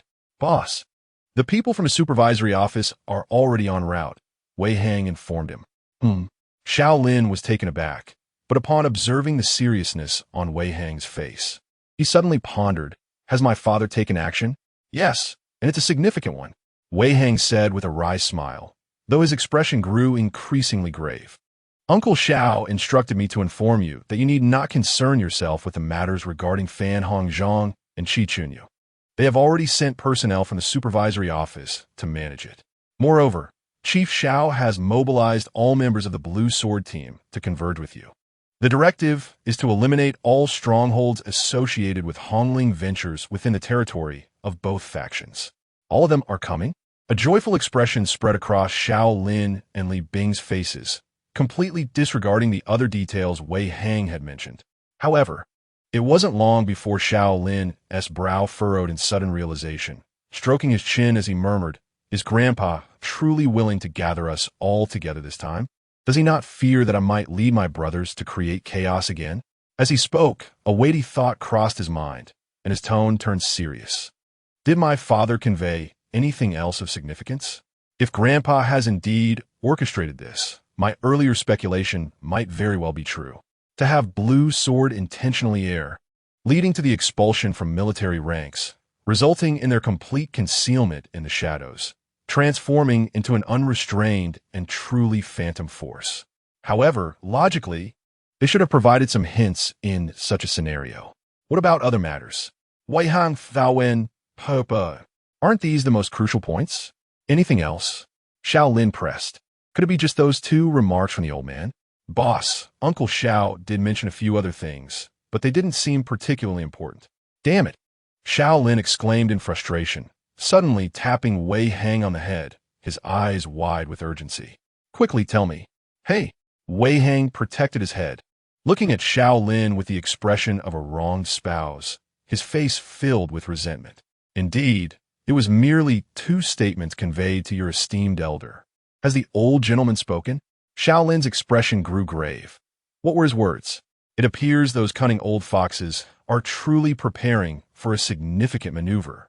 Wei Hang noticed the elder was about to strike his forehead and quickly retreated, exclaiming that the blue sword is the nation's vital instrument for the entire army. Now, and in the future. After all, it was just 2 words of encouragement. Upon hearing this, Xiao Lin remained silent, his serious gaze suddenly fixating on Li Bing and the others. At that moment, the unspoken understanding among them became strikingly apparent. Observing the elder's somber demeanor, Li Bing seemed to recall something, his complexion shifting dramatically. Yet, before he could voice his thoughts, Zhang Feng's trembling voice urgently interjected. "Elder, could it be that the higher-ups genuinely intend to?" Zhang Feng did not finish his sentence, but his countenance turned exceedingly grim, even pallid. "What is happening?" Sensing something amiss, Wei Hang hurried over. Xiao Lin disregarded him, standing still with a furrowed brow, his mind racing with thoughts. Once the blue sword assembles, he would undoubtedly lead his comrades across the border. What might transpire, then, was beyond even his own predictions. However, one thing was certain: typically, to command the blue sword, one must receive direct orders from his grandfather to those 2 individuals, securing the necessary documentation before executing any planned missions. Yet this time, his grandfather had not provided him with any official decree, and the orders were conveyed through an unprecedented intermediary method.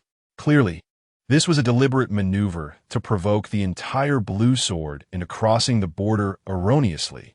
More importantly, as far as he was aware, any soldiers engaging in cross-border operations would ultimately face a military tribunal, resulting in their immediate dismissal from service, without exception, although he had witnessed a few rare exceptions.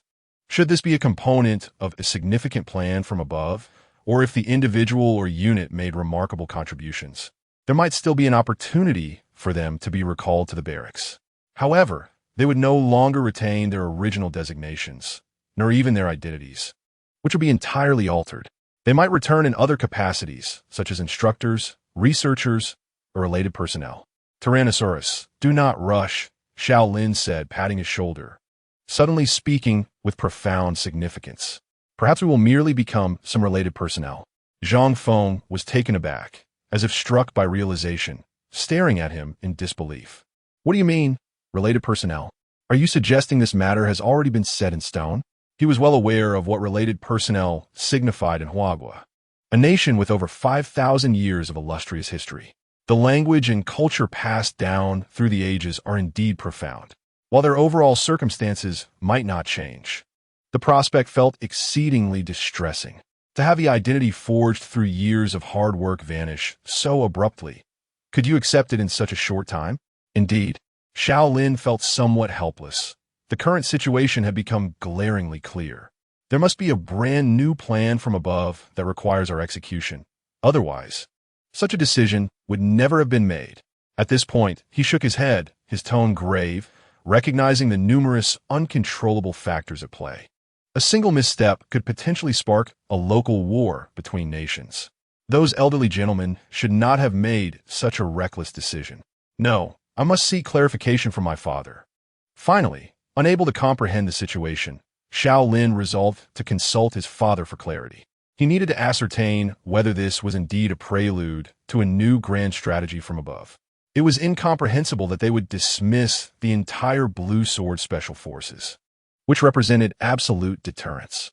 Such an action would not only severely impact the morale of the entire military of Hua country, but could also lead to a dramatic decline in its international military deterrent capability. If events truly developed in this direction, the military, economy, and overall progress of Hua country would undoubtedly face serious obstruction. The extensive ramifications of such a convergence would not be trivial. The chapter in the deep market is nearing its conclusion. This segment serves as both the origin and a crucial step in the grand plan involving the two elders and the old patriarch.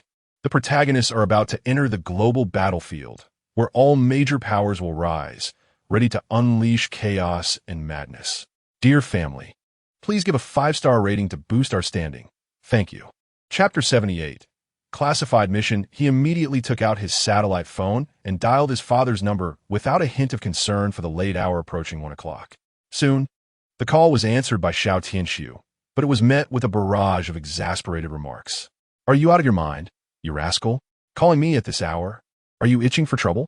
Xiao Lin, anticipating such a response, had already held the satellite phone at a distance before the call connected. Even so, he could still hear his father's scolding. Chuckling lightly, Xiao Lin retorted, "Well, you didn't inform me of the plan, so I had to come to you for clarification." "You guessed that, did you?" Over the phone, Xiao Tianchu's tone gradually shifted to a more serious demeanor, albeit tinged with a hint of exasperation. "You're cunning. Just like me." Xiao Lin couldn't help but roll his eyes. "If you want to praise yourself, just say it directly. Enough chit-chat. I need to get some sleep."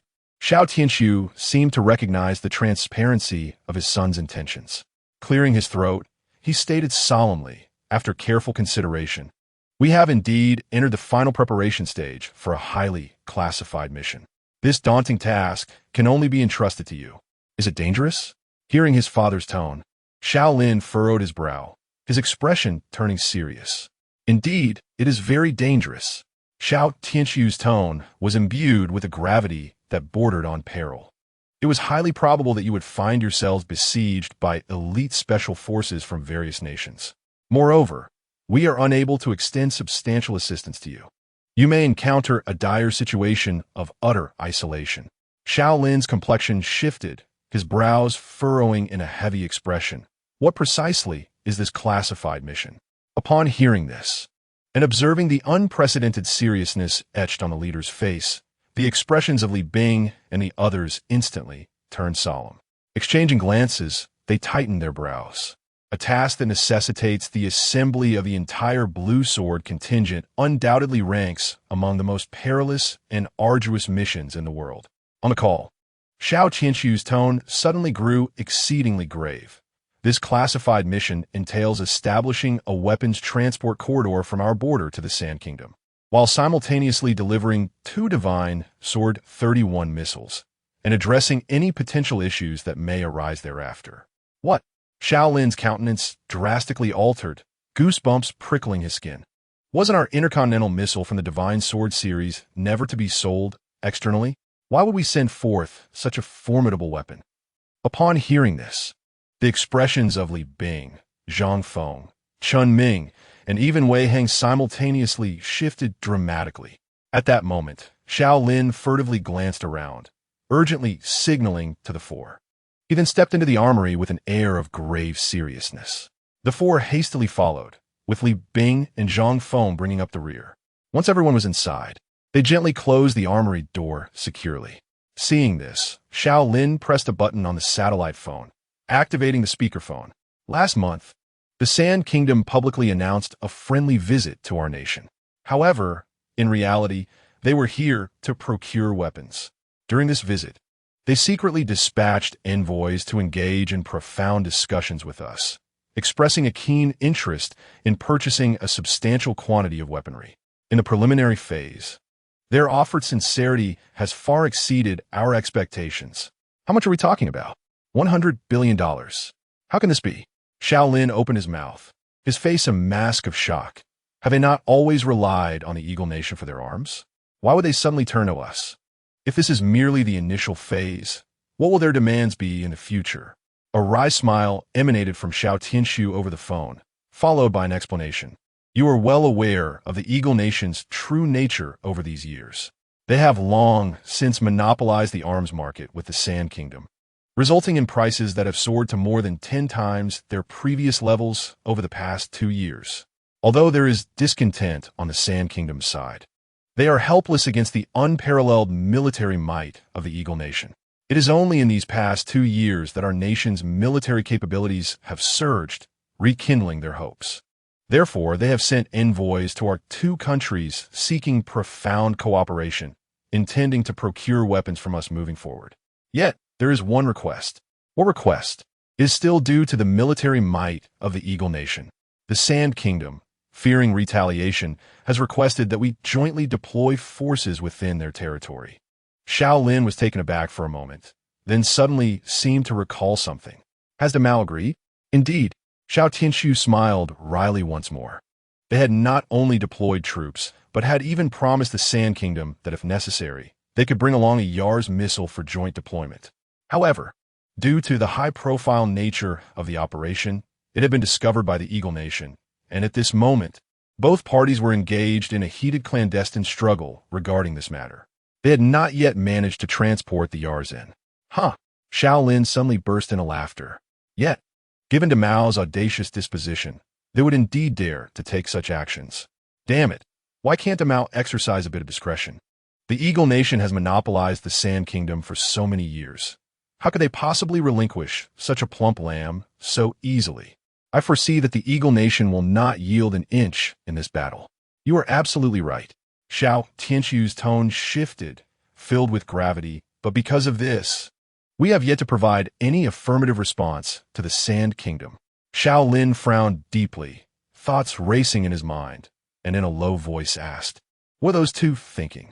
"That is exactly what I wanted to address." Xiao Tianqiu paused, then spoke solemnly. "As you know, we have no precedent for stationing troops abroad.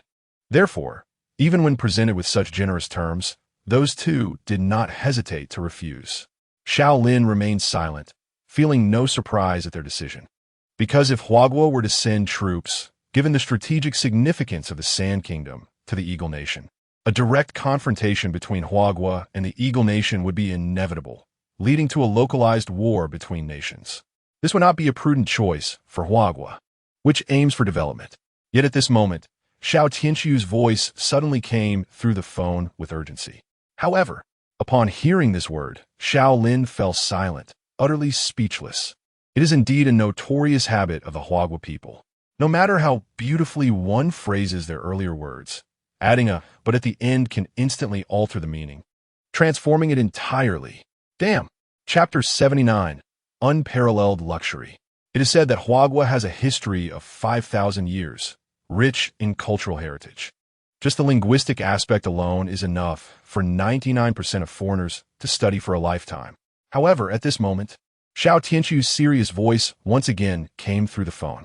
After our in-depth discussions and considering various long-term aspects related to the development of international allies, we may not send troops to the Sand Kingdom, but we intend to open up the situation there in an entirely new manner.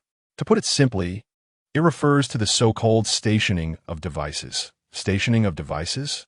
Xiao Lin was taken aback, exchanging glances with Li Bing and the others. What does that mean? As the name suggests, it means deploying our Shenzhen series of intercontinental missiles, specifically the Shenzhen 31, to the Sand Kingdom. Firstly, it is to establish international friendship with the Sand Kingdom, laying a solid foundation for future deep cooperation. Secondly, it is naturally to employ the Shenzhen 31 as a deterrent against the Eagle Nation. What is the magnitude of their subsequent weapon procurement?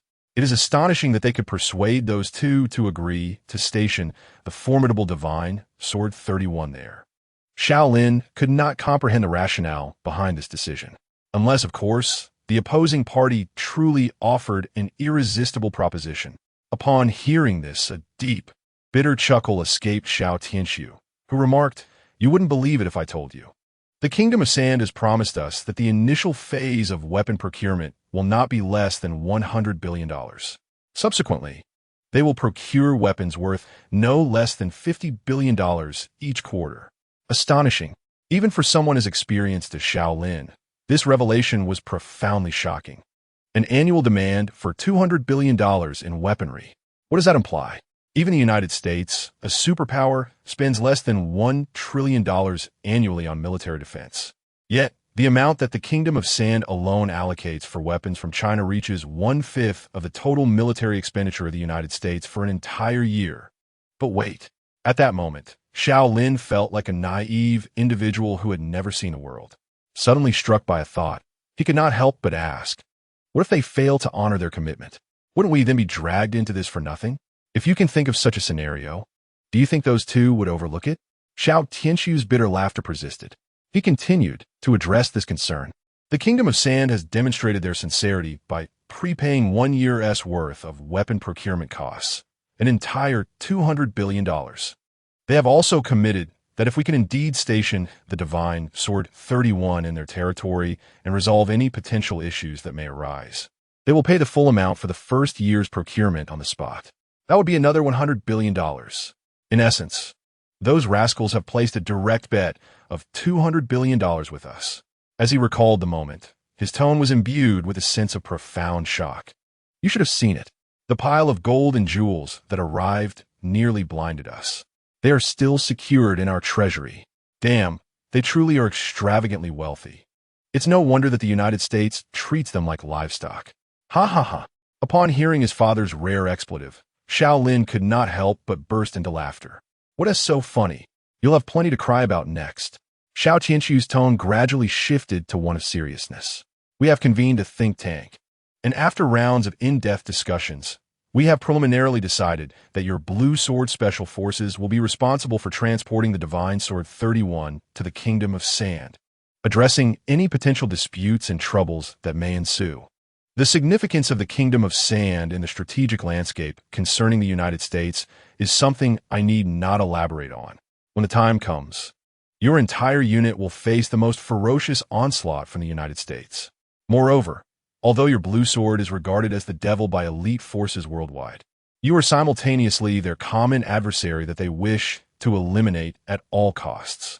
From the moment you step beyond our borders, given the pragmatic style of the seasoned individuals within the Eagle Nation's Red Star building, it is certain they will exhaust every means to incite all factions around the globe that harbor animosity towards you, uniting in a relentless hunt for your demise.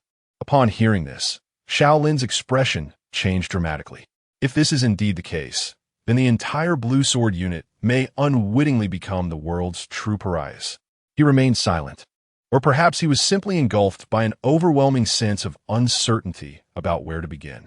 Turning to Li Bing and the others, he noticed their faces were equally somber, brows furrowed in silence. However, as he listened to the unsettling quiet on the line, Xiao Qianqiu's increasingly grave voice pierced through once more, delivering nothing but disheartening news. Xiao Lin, there is something I must forewarn you. You are aware of the numerous military strategic bases deployed by the Eagle Nation near the Desert Kingdom. Should we send reinforcements, it will be tantamount to declaring war. A localized conflict between our two nations would inevitably erupt, leading to dire consequences that no one can fathom.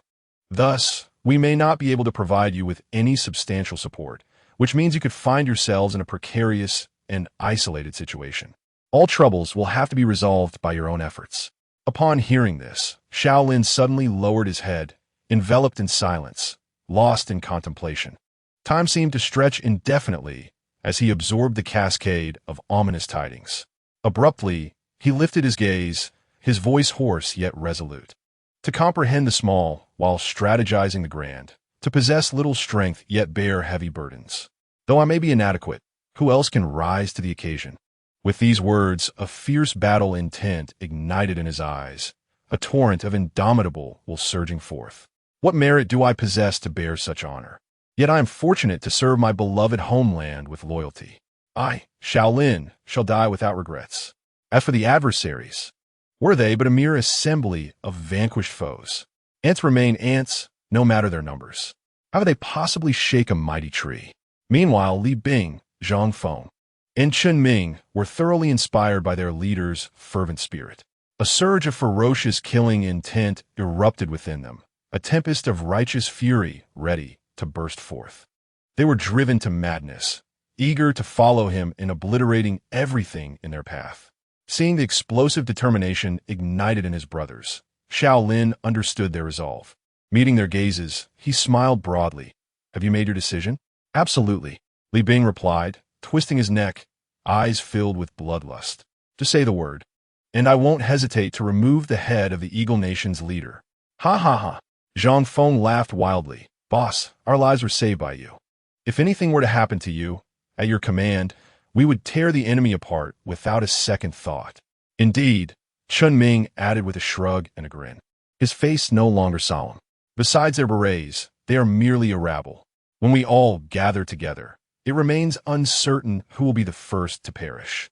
Chapter 80. High-Intensity Physical Training. Huh. Xiao Lin laughed heartily, clenched his fists, and struck the air with a serious expression. Thank you, brothers. You're spouting nonsense. Li Bing retorted with a chuckle, as he and Zhang Feng, along with Chen Ming, raised their fists to collide forcefully with him. Xiao Lin exhaled lightly before addressing the phone with a solemn tone. When does the mission commence? After a brief silence, the heavy voice of Xiao Tianshu resonated. Tomorrow, all members of the Blue Sword will assemble. Following that, we will embark on a mission in the Deep City to eliminate the key figures of the Yamaguchi-gumi and dismantle the stronghold related to the Hongling investment organ case. Subsequently, we will shift our focus to the country and obliterate the armed forces of the largest drug lord, Wei Rong, along with all the opium fields there. At that time, we will use your cross-border operations as a pretext to expel you all. We will publicly declare that you have been sent to a military tribunal and imprisoned. This strategy aims to completely evade the scrutiny of seasoned spies from various nations, reducing their vigilance to a minimum. It will also ensure the complete confidentiality of your mission's whereabouts, enhancing your security. Thus, once you are dismissed, this highly confidential mission will swiftly commence. How many men does this drug lord Wei Rong command? At that moment, Xiao Lin was no longer concerned about whether he and his comrades would be expelled from military service. He understood that since this was an exceedingly vital component of a top-secret mission, Blue Sword would ultimately return in a different capacity and form. Just then, Xiao Tianshu's voice returned. Nearly 5,000 men, but these armed forces lack combat effectiveness. Many have been forcibly conscripted by him. Specifically, after you gather tomorrow, we will hold a video conference to brief you on all the details of this mission. Understood. After the call ended, Xiao Lin's sharp command rang out. Starting tomorrow morning. Within 2 days, all members of Blue Sword must adjust their states to peak condition. Understood. The following day, before dawn, 997-998-999-1000, switch to the next set. In a spacious private apartment arranged by Wei Hang, the 4 members of Blue Sword, having slept for less than 2 hours, were bare-chested, rapidly performing handstands against the wall. Below their faces lay a half-soaked pack of tissues, drenched in sweat. Notably, their exposed torsos were riddled with numerous alarming wounds. Knife cuts, gunshot wounds, burn marks, and more. Even Xiao Lin and Zhang Feng bore a grotesque scar nearly half a meter long across their chests. Additionally, Li Bing and Chun Ming had several healed bullet holes on their backs, the trajectories of which suggested they were perilously close to their hearts. In groups of 4, they performed their exercises in sets of 1,000, transitioning swiftly without any pause. It is evident from this that the explosive power within these 4 individuals must be formidable, and their endurance is undoubtedly substantial. After 2 hours, panting heavily, the 4 completed their final set of exercises, rising to catch their breath. At this moment, the pack of tissues on the ground was completely soaked, and even their trousers bore varying degrees of dampness, as if they had just emerged from water. Let us go. Without any hesitation, Xiao Lin swiftly donned the clothing he had discarded and dashed out of the apartment, followed closely by the other 3. Together, they made their way to the edge of an artificial lake, where they commenced a brisk run around the water's perimeter, uninterrupted. Unconstrained by any sense of time, they ran tirelessly until a phone call interrupted them. It was only then that Xiao Lin began to slow his pace, ultimately coming to a halt, breathing heavily. As he retrieved the satellite phone from his thoroughly soaked trousers, he realized it was nearly noon. Astonishingly, they had been running for almost 5 hours. Noticing an unknown number on the screen, Xiao Lin gestured to his companions before promptly answering the call. "Boss, where are you?" A voice filled with excitement erupted from the other end. "Huh, are you all there?" Xiao Lin, while leading the others and stretching their legs, could not help but laugh upon hearing the voice. "Damn it, you should have arrived by now." That rascal Xiao Tian caused quite a stir on the train, catching a bunch of thieves and nearly causing chaos. We had to deal with the police, which delayed us a bit. "Boss, you need to give him a good scolding." However, before he could finish, another voice chimed in urgently. "You're talking as if you, Wei Zheng, didn't he get involved at all? Don't listen to this fool." "Boss." "Ha ha ha." Li Bing, overhearing the exchange, chimed in cheekily. "Oh, you're finished now, Xiao Tian, for delaying the operation. Hey, are you itching for fight again? De Bing, do you want me and Tyrannosaurus to come after you? What are you even talking about?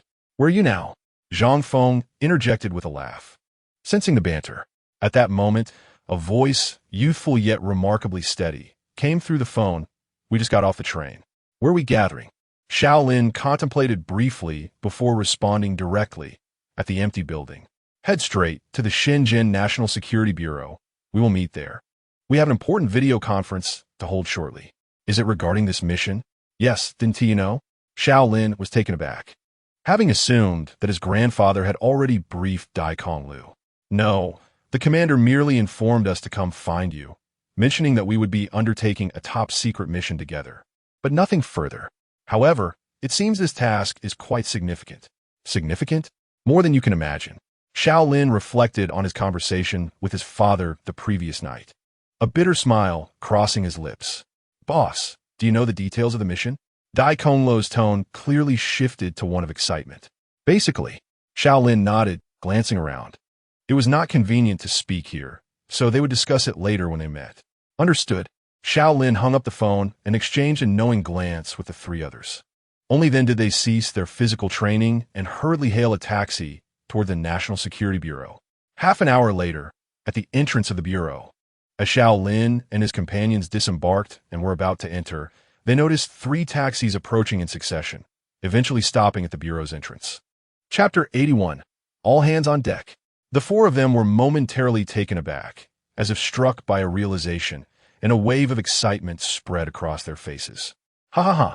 At that moment, amidst the laughter, the car doors swung open, revealing a tall, muscular young man clad in military camouflage, who rushed toward Xiao Lin with open arms, exclaiming, "Dear leader, we have arrived." Upon witnessing this, Li Bing and Zhang Feng exchanged glances, their smiles broadening as they swiftly moved to flank Xiao Lin. Seeing the unguarded young man approach, the duo suddenly launched a swift kick aimed at his lower abdomen. Ouch! What are you trying to do, you two? Are you trying to incapacitate me? The young man's expression sharpened instantly, yet he continued to chatter incessantly. Noticing the incoming kicks, his muscles tensed, and he coiled like a leopard, preparing to spring. He quickly raised his hands to grasp their ankles, letting out a deep, beast-like growl from his throat. With a powerful retraction of his right foot, he attempted to throw Li Bing and Zhang Feng aside with force. Unfazed by being hurled, the two maintained their composure, tightening their bodies mid-air to retaliate with a fierce kick aimed at his chest. "You gotta be kidding me," the young man exclaimed, retracting his hands and bracing himself, arching his back to gather strength as he unleashed a punch towards their combat boots. Bang! Bang! The sound resonated with a dull thud. The young man's formidable physique staggered backward 3 steps before he stomped his right foot firmly on the ground to regain his balance. Meanwhile, Li Bing and Zhang Feng, struck by the young man's powerful punches, felt an immense force surge through them. Instinctively, they slapped the ground with their hands, flipping backward and landing gracefully. Once they regained their footing, they dusted off their hands, their faces beaming with smiles. At that moment, as the young man approached with a grin, Li Bing playfully draped an arm over his shoulder, teasing, "Not bad, Xiao Tian, this time you didn't get knocked down by us." Clearly, the young man was one of the members of the Blue Sword, Shan Xiao Tian. "Get off me!" Shan Xiao Tian glared at him, promptly shrugging off the hand on his shoulder. Hearing this, he scoffed, "I've been wary of you 2 rascals for a while. Now move aside."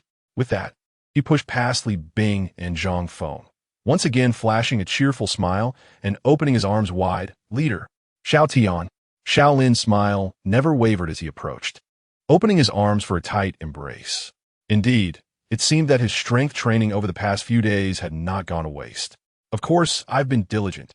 Dun Xiaotian grinned. This lad's chatter seemed incessant as he turned to confront Zhang Feng, exclaiming, "Damn it, Tyrannosaurus, when did you join forces with the soldiers? You even took me down?" Zhang Feng cast him a sidelong glance, responding in a low voice, "What do you mean by join forces? I'm merely testing whether you've been slacking off behind the boss's back." "Hey, when have you ever seen me slack off?" Just as Dan Xiaotian finished his retort, a voice chimed in, "I have." He was taken aback, as if he had stumbled upon something astonishing. Turning to the group of 8 who had just arrived, he exclaimed, "Whoa, Konglu, when did you transform like this? Wow, you've begun to learn bad habits." Laughter erupted among the 12 brothers who had gathered together. Amused by his words, Dai Konglu chose to ignore him, well aware that engaging with Dan Xiaotian would lead to an endless stream of banter. "Boss, Kong Lu greeted with a warm embrace. Deputy Captain Dai, Kong Lu. Boss. A member named Wei Zhang called out. Boss. Another member, Wang Yang, chimed in. Xiao Wu. From Shui Wu. Another member. Liang. From Zhao Liang. Jin Qian, followed by Yang Long and Sun Ping. Thus, the Ghost Special Forces Unit, Blue Sword, which instilled fear in elite forces worldwide, had fully assembled. Each member embraced Xiao Lin tightly, their faces alight with excitement. For they understood that the congregation of Blue Sword signified a significant mission awaiting their prowess. Boss, what is the mission this time? After a brief moment of revelry, Daikong Lu inquired. Let us discuss it inside, Xiao Lin replied, casting a glance around before signaling to his comrades.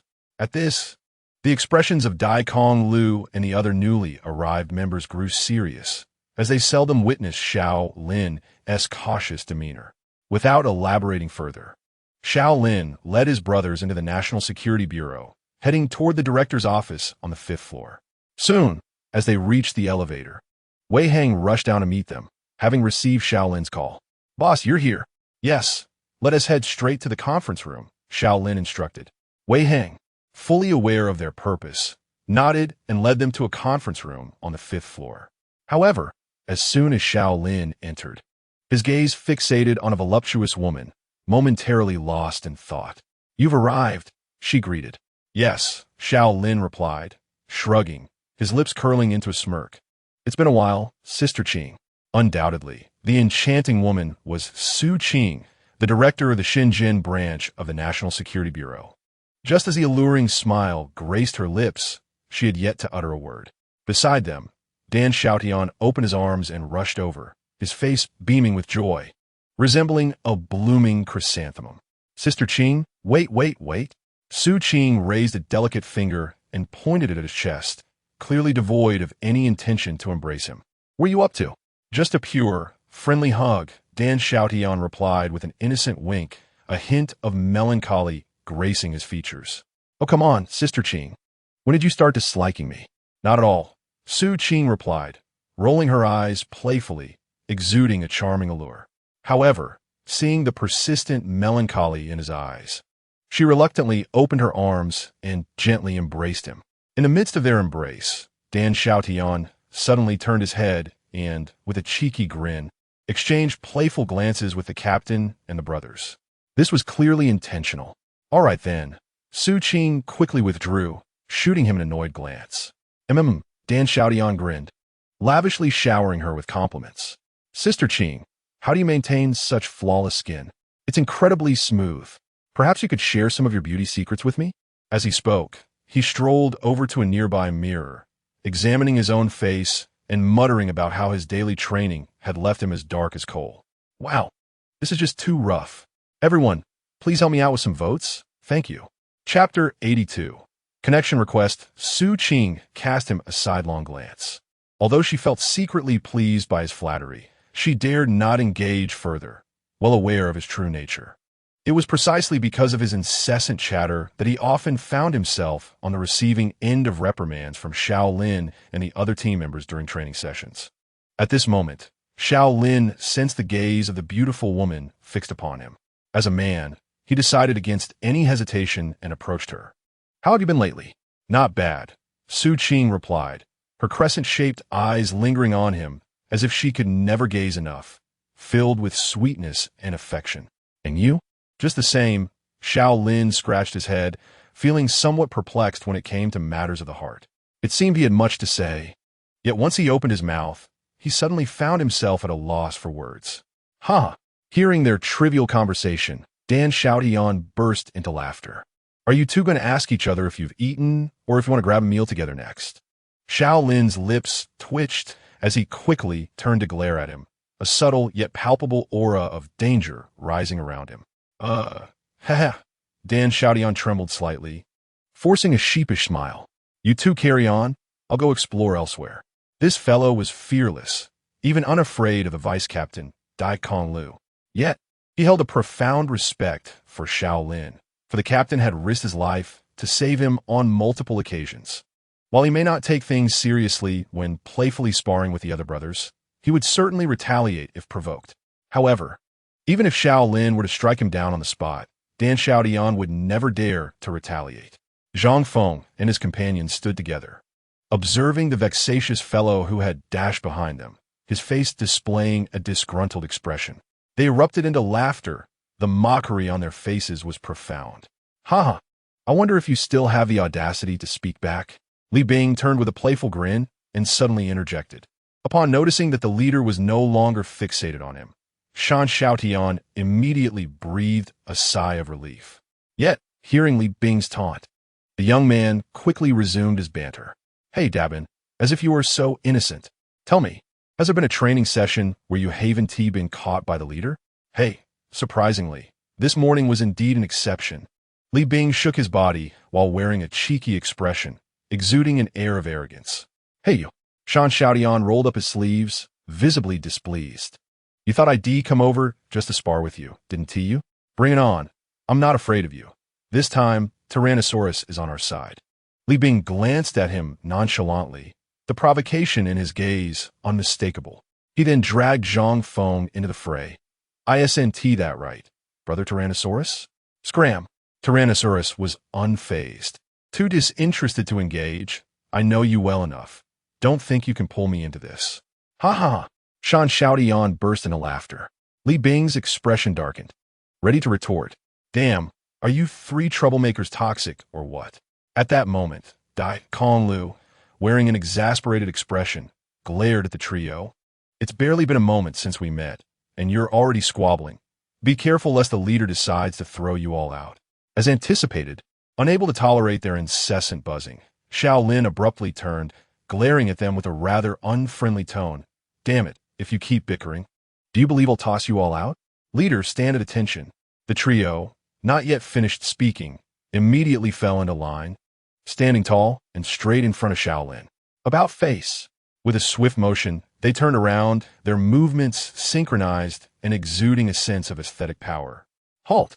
The brothers, observing their punishment for military posture, could no longer contain their laughter. Finally, some peace and quiet. Dai Konglu glanced at the trio with a hint of a headache, his tone expressing resignation. Although he served as the vice captain, he rarely exerted authority. While he might not be able to command the brothers in trivial matters, in significant situations, they would invariably heed his words when Xiao Lin was absent. Thus, many times, the composed Dai Konglu found himself led astray by these three rascals, resulting in complete chaos. Su Qing's cheeks flushed as she witnessed this scene. Casting a captivating glance at the trio, Xiao Lin shook his head, feeling a bit of a headache, and chose not to engage with them further. Turning around, he noticed the beautiful woman's blushing cheeks and suddenly found himself entranced. Observing this, Su Qing's lips curled into a charming smile, and she shyly shot him a glance. "Hee!" Xiao Lin chuckled awkwardly, quickly regaining his composure. To be fair, Sister Qing is truly stunning. Su Qing felt a surge of delight within, but recalling something, she hastily returned to her senses. Her exquisite face gradually turned serious. Indeed, Uncle Xiao had called earlier. "The video conference will commence promptly at 1 o'clock. Let us prepare ourselves in advance. Let us take our seats directly, for there is little to prepare." Xiao Lin nodded. He had already gleaned the general details of this highly confidential mission the previous night. As for the specifics, the two elderly gentlemen in the meeting would naturally address them. Su Qing, however, dared not be so casual. She shot a glance at Wei Hang, signaling him, "Hang, you will be responsible for taking the minutes of this meeting, which includes 15 participants." "No problem," Wei Hang replied immediately, having been engaged in a low conversation with Wei Zhong. "Everyone, please take your seats," Xiao Lin announced, seating himself at the head of the long wooden table in the conference room. As his words echoed, members of the Blue Sword team promptly sat down, their postures erect, hands resting steadily upon their thighs. Even Li Bing and his companions abandoned their standing posture and hurriedly took their seats with solemnity. Xiao Lin glanced at his tactical watch and noted that it was already 12:49. He then nodded to Su Qing, indicating Sister Qing. "Please initiate the connection with the other side." "Understood," Su Qing replied without hesitation, taking her place at his left and beginning to operate her laptop. At that moment, A group of agents armed with 191 assault rifles burst in, swiftly sealing all the windows in the conference room before darting out to secure the door completely. With a series of sounds echoing as the bolts were drawn, 20 frontline agents assumed a 3-meter guard stance, effectively sealing off the entire meeting room. Even the area below the National Security Building was similarly occupied by armed agents. The expressions of everyone present were filled with intensity, their eyes scanning the surroundings with vigilance. The connection has been established, and the meeting is about to begin, Su Qing announced solemnly, then gestured for everyone to direct their attention to a large screen within the conference room. Xiao Lin, seated at the head, lifted his gaze, his countenance now imbued with cold solemnity, devoid of any distraction. Chapter 83. The Confidential Meeting, Part 1. At that moment, as he first glimpsed the screen illuminating, he beheld a spacious inner chamber where a dazzling red 5-pointed star caught his eye. Instantly, he stood up, facing the 2 elders beneath the star, and commanded in a serious tone, "Everyone rise." With a swift motion, all present stood and turned to face the screen, their expressions focused and grave. "Salute." With a resounding echo, the 15 individuals executed a fluid and precise military salute, flawless in execution. On the video, the 2 elders sat with their meticulously combed silver hair, their gazes filled with approval as they looked upon Xiao Lin and the other 14, a gentle smile gracing their faces. Observing their solemn salute, the elders seated at the forefront nodded, and a voice resonated with profound authority. "The ceremony is complete." "Yes," Xiao Lin responded sharply, his piercing gaze sweeping the room, commanding, "Everyone sit." Received. The 14 individuals raised their voices in unison before taking their seats alongside Xiao Lin. As soon as they settled down, Xiao Lin lifted his gaze to scrutinize the video. Within the spacious inner chamber, 2 elderly men occupied the center behind a long wooden table. To their left sat the esteemed patriarch of their family, followed closely by his grandfather, General Xiao Zhangwo, commander of the Central Theater Command, along with 4 other theater commanders. On the right side of the 2 elders sat the director of the National Security Bureau, General Wei Huaimin, followed by his father, Lieutenant General Xiao Tianxiu, deputy director of the National Security Bureau, and the chiefs of the 5 major theaters. It was evident that everyone present was a significant figure whose mere presence could prompt the immediate enactment of new policies in the nation. At that moment, the elderly man in the vice chair suddenly smiled faintly and pointed a finger at Xiao Lin, chastising him lightly. "It's not even 1 o'clock yet, but I already know you couldn't resist connecting early." Despite the reprimand, it was clear to everyone that there was no malice in the elder's tone. Xiao Lin chuckled in response, his previously solemn demeanor easing back into his familiar levity. "Li Lao, I'm merely responding proactively to the organization's call, striving to provide a prompt answer. You can't be too harsh on us. Be serious." Xiao Zhangwo interjected with a frown, admonishing in a cold tone. "This is a top-secret meeting. What else with the frivolity?" "Ha!" The elder in the chair raised a hand to halt the proceedings, a gentle smile gracing his face. "Jiangua, this rascalesque character is simply like that. As long as he maintains a sense of propriety, there's no need for such rigidity. Moreover, our military could benefit from more iron-willed soldiers like those from the Blue Sword Brigade. Only in this way can our forces grow ever stronger, and our military spirit become ever more solidified." Xiao Zhangwo fell silent, his expression returning to its usual composure. After all, he was merely putting on a show. As the elder had mentioned, one must possess both attitude and restraint. Those who could attend such a meeting were undoubtedly individuals of great acumen. Xiao Lin was well aware of his grandfather's intentions. Upon hearing the elder's words, Xiao Lin rose abruptly, his demeanor turning serious as he declared, "Rest assured, I, Xiao Lin, will not forget my original intentions. I shall lead the Blue Sword Brigade to thwart any schemes from enemy nations that dare to provoke our great country, and we will purge all who dare to invade." "You little rascal," the elder chuckled, "there's no need for such grand proclamations. Sit down."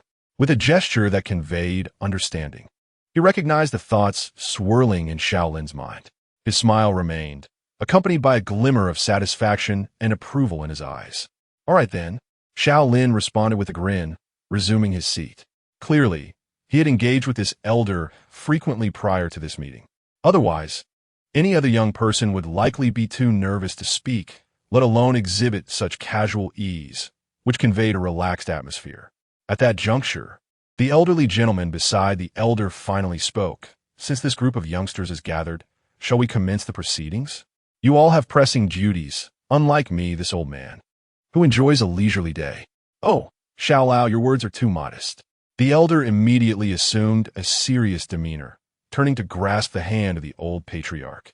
Without your arduous contributions, how could our nation have attained such prosperity? He remarked. We must continue to look forward. The patriarch, with a bitter smile, waved his hand and gently patted the elder's hand, choosing silence. Very well. The elder nodded, releasing his grip and turning his gaze to another elder beside him. Let us commence.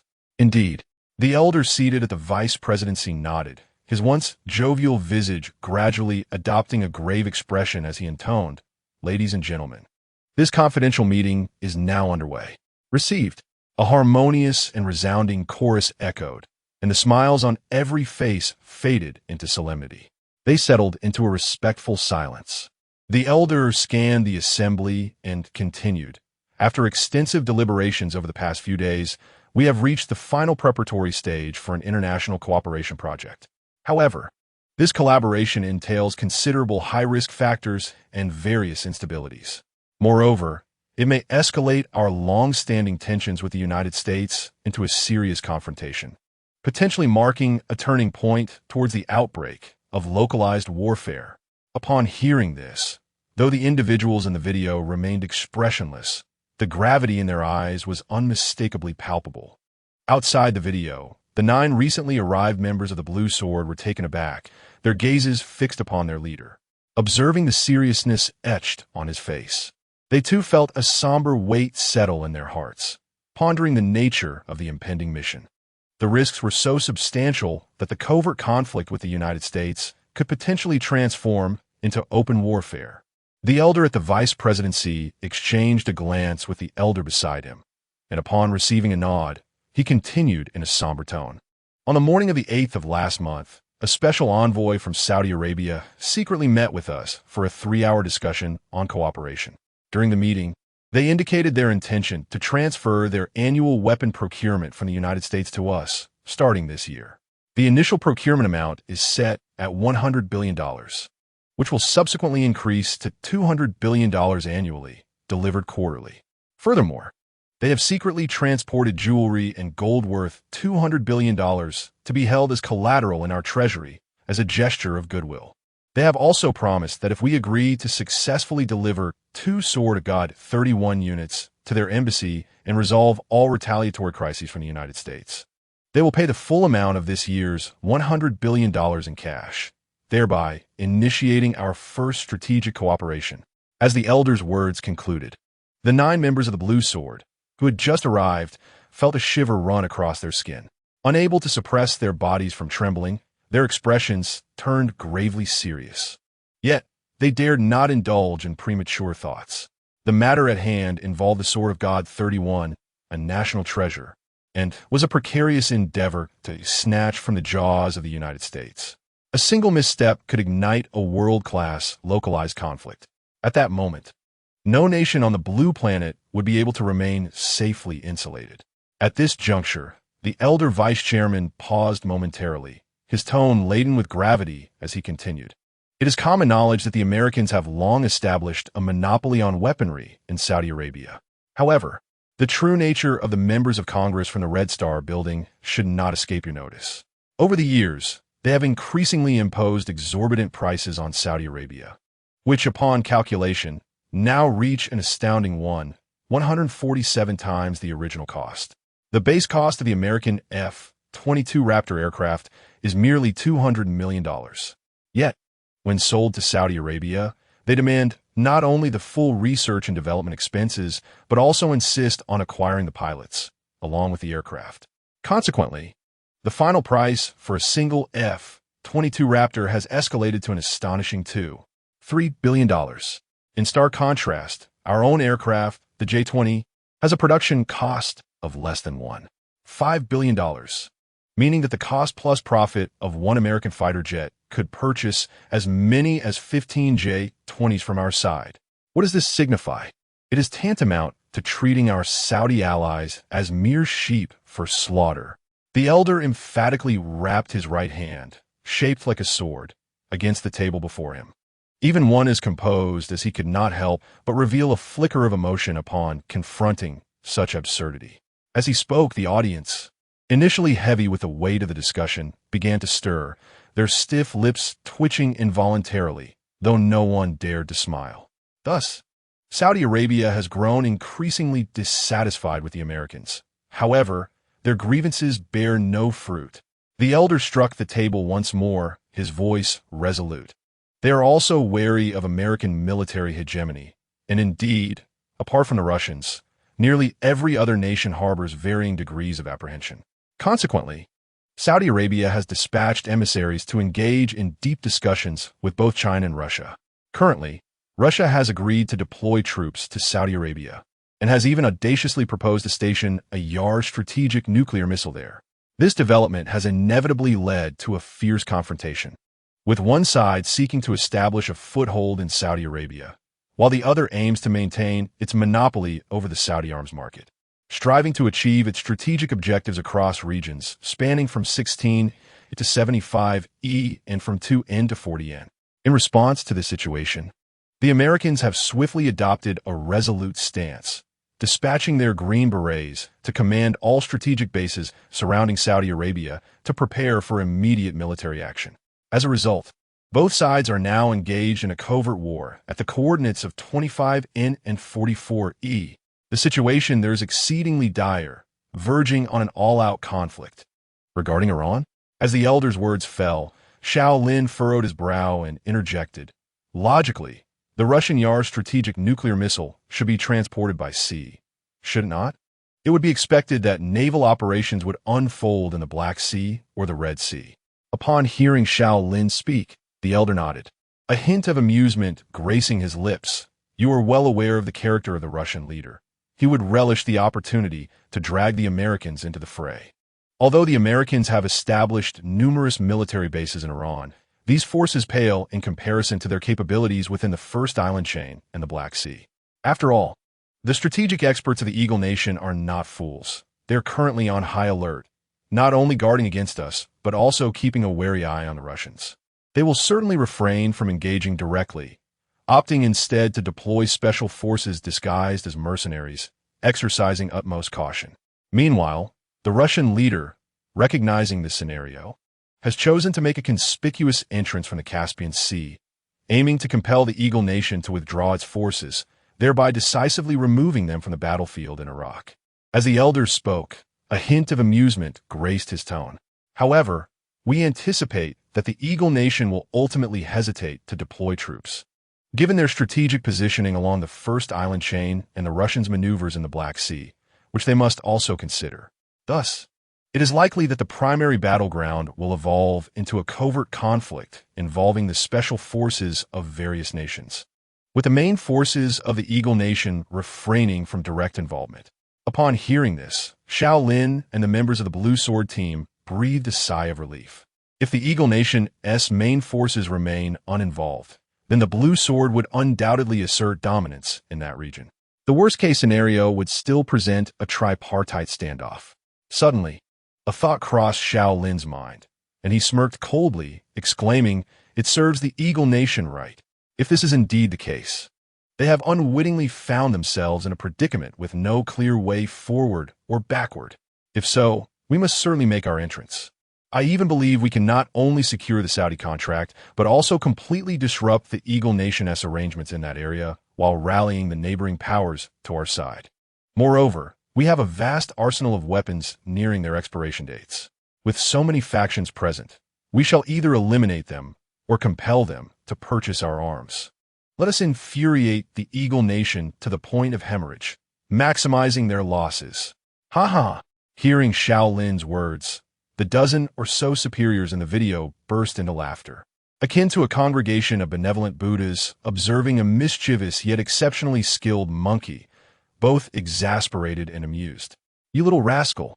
exclaimed Xiao Jiangwo, his eyes twinkling with mirth. Yet he admonished, "The Russian leader is also vying for his share. I fear you are attempting to starve this tiger to death. Are you not concerned that the Eagle Nation might send troops to ensure you remain trapped in that land?" "That cannot be." Xiao Lin shrugged, his face radiating confidence. "As soon as they dare to deploy forces, we will coordinate with the Russians to advance simultaneously in the first island chain and the Black Sea." At this juncture, Xiao Lin's gaze turned icy. He raised his right hand, striking the table forcefully like a sword, declaring, "Moreover, I will thoroughly disrupt all powers and their strategic layouts between latitude 12N to 40N and longitude 16E to 75E.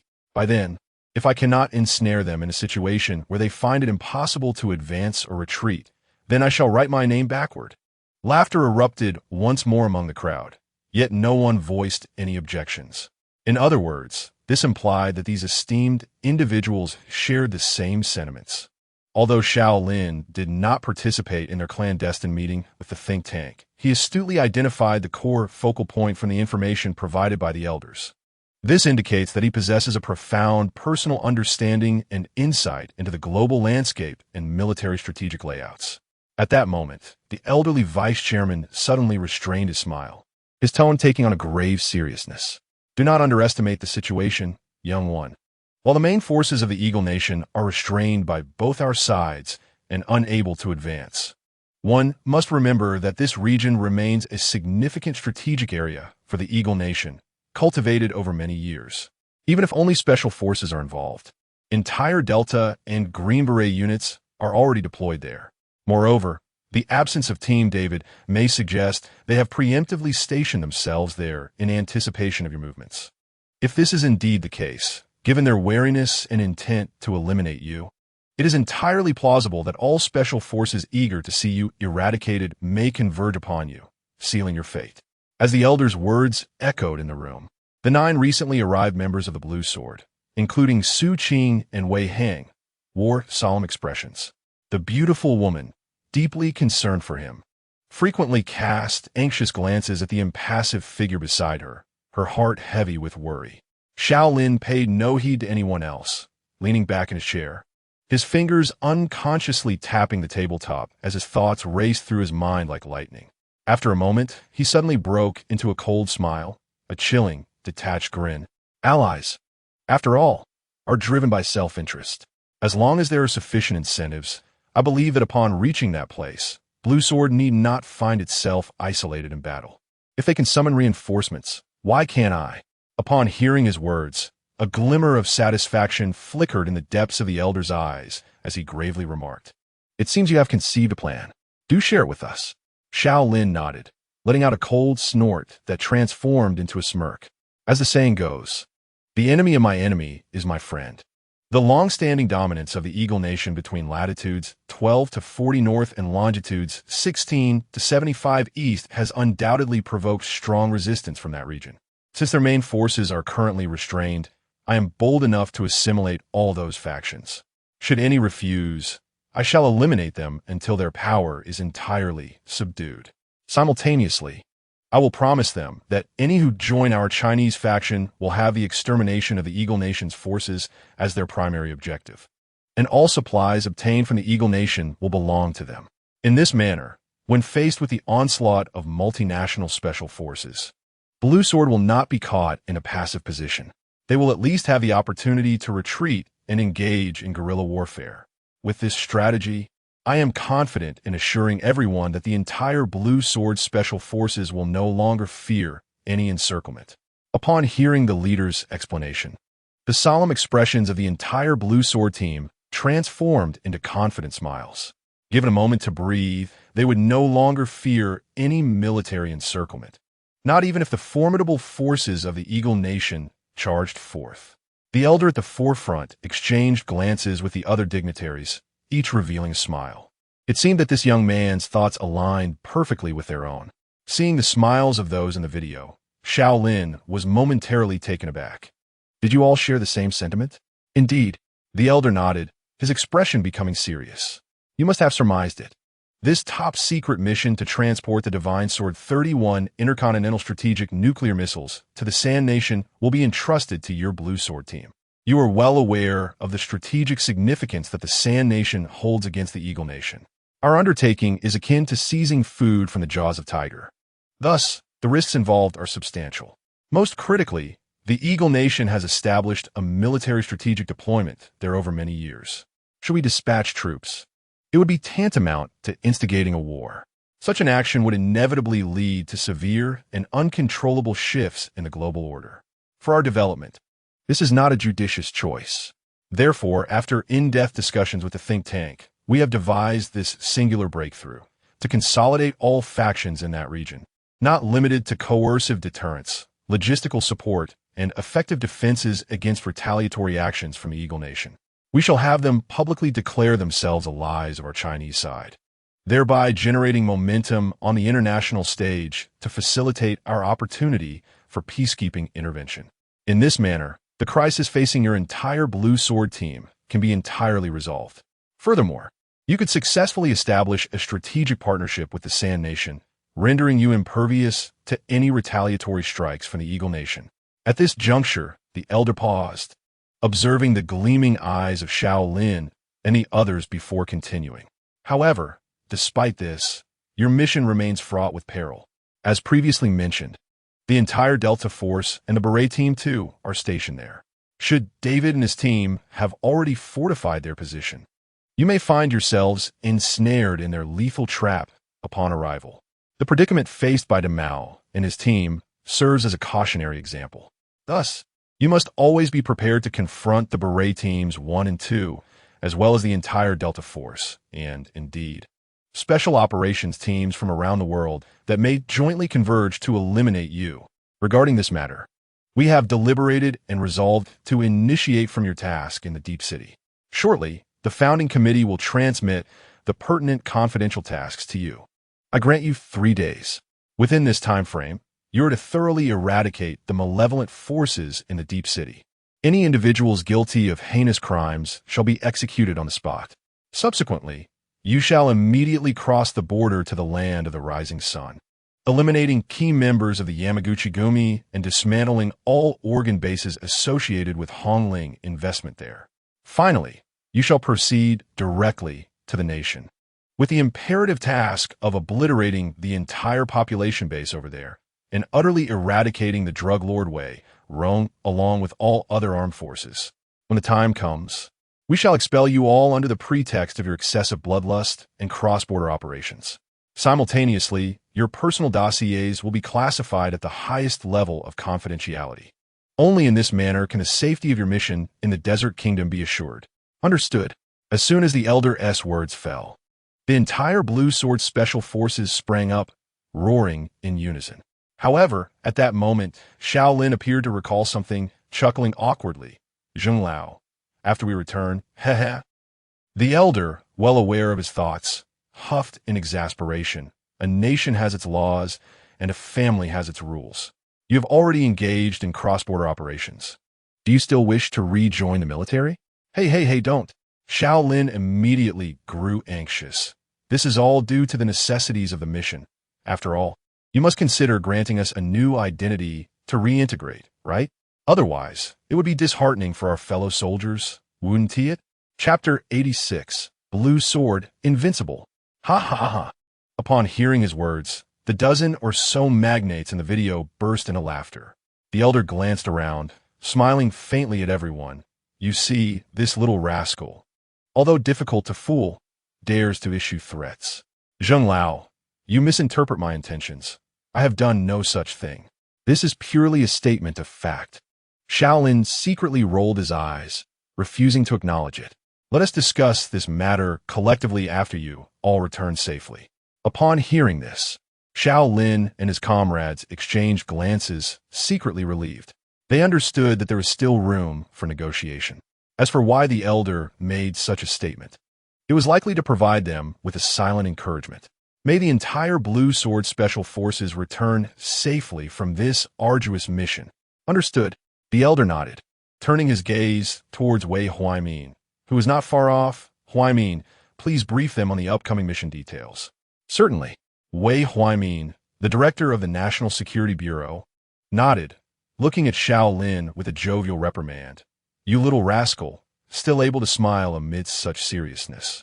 Comrade Wei Huaimin, how can you scold someone in such a serious meeting? Be careful, or I might report you to Zheng Lao. Just as Xiao Lin finished speaking, Wei Hang beside him suddenly cleared his throat twice, lowering his head, his face flushed with suppressed laughter. You little rascal. Wei Huaimin laughed heartily, unfazed, pointing a finger at him as if wielding a sword. Your skills are impressive, but your mouth is far too irreverent. As he spoke, he glanced at his grandson, who was bowing his head in the screen, and with a noticeably appreciative tone, he continued, However, we owe much to you. If it weren't for you keeping an eye on these rascals, I fear they would dare to reach for the heavens. Not at all. Outside the screen, Wei Hang murmured softly, too afraid to speak loudly. He certainly did not want to provoke the elder. Otherwise, he would surely find himself confined to the small dark room upon returning home. Haha, old Wei, speaking of that. Upon hearing Wei Huaimin's words, Commander Wu Guoyang of the Southern Theater Command let out a hearty laugh, exclaiming, Indeed, we old fellows owe a debt of gratitude to that little rascal. He continued, As for my own little troublemaker, confining him to a dark room is far less effective than a single word from this impudent boy. The commander of the Eastern Theater couldn't help but chuckle bitterly, remarking, Sometimes I suspect that Xiao Lin has given them some sort of potion. My own child even dares to argue with me on his behalf. You have to admit, chimed in the commander of the Northern Theater. My little one was insistent on coming to Shenzhen as soon as he heard Xiao Lin was there. If it weren't for my strict prohibitions, he would have rushed over without hesitation. Hearing the exasperation in their voices, Xiao Lin erupted into laughter, declaring, And this is what they call a generation gap. Besides, who told you to spoil them so? He added, People need discipline. A mistake should be met with a firm hand. If you treated them like my grandfather treated me, I would have been met with a belt for every misstep. Just imagine, would they dare to cause trouble then? Having said that, he cast a sidelong glance at Xiao Jiangwo, his expression tinged with a hint of melancholy. Xiao Jiangwo, sensing the gaze, shot him a sharp look, though his eyes sparkled with mirth. Xiao Lin, however, merely shrugged, unperturbed. He had grown accustomed to such discipline in his youth. Having acquired skills in his adulthood, he felt no fear of his grandfather. Yet, he couldn't deny that his grandfather's strictness had shaped him. Without it, he might have become nothing more than a troublesome street brawler. Soon after, Wei Huaimin cleared his throat and resumed speaking now. Let us discuss the missions concerning the two factions in Fusang. According to intelligence reports, the leader of the Yamaguchi-gumi is named Aikir Fujiwara. Not only is he the head of the Yamaguchi-gumi, but he is also the son of a cabinet minister. Therefore, your task is to eliminate him and withdraw from Fusang immediately. Otherwise, you may find yourselves besieged by a significant force of the self-defense forces. As for Wei Rong from Gua, he is a ruthless individual. Ever since he eliminated the previous drug lord, Shinedo, he has been forcefully expanding his military, abducting strong young men to bolster his ranks. He is undoubtedly the foremost figure in the realm of narcotics within Gua. His army consists of approximately 5,500 men, all armed with AK-47s. While their combat capabilities may not be particularly formidable, they possess aircraft, armored vehicles, and rockets. Therefore, you must exercise caution to avoid any missteps during your operation. Lastly, upon entering the territories of these two factions, I will provide you with the contact information of our operatives. They will guide you to the core bases of both the Yamaguchi-gumi and Wei Rong's opium fields. Once you have successfully dismantled the key figures in their respective bases, your mission will be deemed complete. You are then to return immediately to commence the next highly classified task. Understanding the gravity of the mission, the members of the entire Blue Sword unit rose abruptly, issuing a unified, chilling command. Understood. We will ensure the completion of our tasks. Their fervor resonated with an intensity that shook the very air around them. At this moment, Xiao Tianxiu, who stood beside Wei Huaimin, suddenly spoke. Regarding this mission, you may fully unleash yourselves and boldly employ any brutal methods. The more chaos you create, the more credible our justification for your dismissal will be when the time comes. Only then will the individuals from Eagle Sauce and the seasoned spies embedded by various nations believe it. Do you understand? Upon hearing this, Xiao Lin and his team exchanged glances, each recognizing the intense bloodlust that flickered in the other's eyes. A smirk soon spread across their faces. In that case, we shall not hold back any longer. Observing this, the dozen or so dignitaries on the screen paused for a moment before, in unison, directing their gazes towards the elder seated at the forefront, as if awaiting his concluding remarks. The elder, aware of their intentions, turned to Xiao Lin and solemnly stated, "Xiao Lin, although we cannot offer you much assistance for this mission, rest assured that, at a critical moment, we will secretly dispatch a special operations team to provide you with urgent support. Remember, no matter when or where, your Blue Sword Special Forces will always be regarded as the treasured weapon of our nation by the soldiers of Huagua, the soul of the military. Understood? Do you have confidence in completing the mission? Even if we were to bleed our last drop, the entire Blue Sword team guarantees the completion of the task." Excellent. The elder's tone was grave as he exchanged glances with those beside him. In the next moment, the dozen dignitaries, along with Xiao Lin's elder, suddenly rose to their feet, all solemnly gazing at the 13 members of the Blue Sword Special Forces. "Tell us, what is the slogan of Blue Sword?" Upon hearing this, the faces of the entire Blue Sword team turned icy, a palpable aura of ferocious killing intent swiftly enveloping the entire conference room. In the next instant, a voice filled with cold, murderous intent erupted from Xiao Lin's lips, roaring, "Blue Sword." As their leader spoke, the 12 members of Blue Sword stood at attention, and a thunderous roar reverberated through the conference room, echoing for a long time. "Invincible." With that declaration, Xiao Lin raised his right arm, and, collectively, they saluted. "Well done, Blue Sword, truly deserving of being the treasured weapon of our Huagua." A voice filled with solemnity suddenly resonated from a screen. Following this, the elder and all the standing dignitaries slowly raised their hands in a solemn salute towards the 13 members of Blue Sword. "Huagua will certainly take pride in having soldiers like you, Blue Sword, who are loyal and fearless to the organization, sworn to protect our homeland unto death." Chapter 87. Emotional 2 hours later, as the screen went completely black, Xiao Lin stood up and stretched. "Since we need not concern ourselves with the matters of Fan Hongzhong and Qi Chunyan, let us eliminate all the companies under Hongling Investments thugs. Those deserving of death shall be dealt with, and those to be buried shall be buried." "How's he?" "Yes, boss." Wei Hang replied, looking at him. "Send me the list of all the thugs from Hongling Investment in several districts." Xiao Lin narrowed his eyes, his expression growing cold. "They're merely a bunch of garbage. It won't take 3 days." As he spoke, glancing at his brothers beside him, he suggested, "Let's split up and eliminate all these strongholds within a day. Then we can go out and enjoy ourselves." "Hee, I've been waiting for your words, boss." Dan Xiaotian replied with a cheeky grin, showing no signs of concern for the task ahead. "Understood." Wei Hang nodded, turning to exit the meeting room. Half an hour later, having obtained the list, Xiao Lin memorized all the addresses and declared, "There are 9 districts left. We'll form pairs. Each group will be responsible for 2 districts, and we'll charge straight in. Kong Lu, you and Xiaotian will be a pair." "Good." "Dabin, Baolong, you 2 are a pair." "Received." "Amin, Yangzi, you 2 are a pair." "Understood." "Xiaowu, Aoyang, you 2 are a pair." "Acknowledged." "Jin Xian, Yang Long, you 2 will be a pair." "No problem." "Sun Ping, Wei Zheng, you 2 are a pair." "I'll go solo and take charge of Pingshan District. The rest of you can choose as you wish." Without hesitation, Xiao Lin issued his orders and headed toward the weapons depot. "Alin." At the sound of his name, Xiao Lin abruptly halted. "Hee." Dan Xiaotian cast a sidelong glance at the beautiful woman approaching the boss, grinning. "Boss, you needn't go.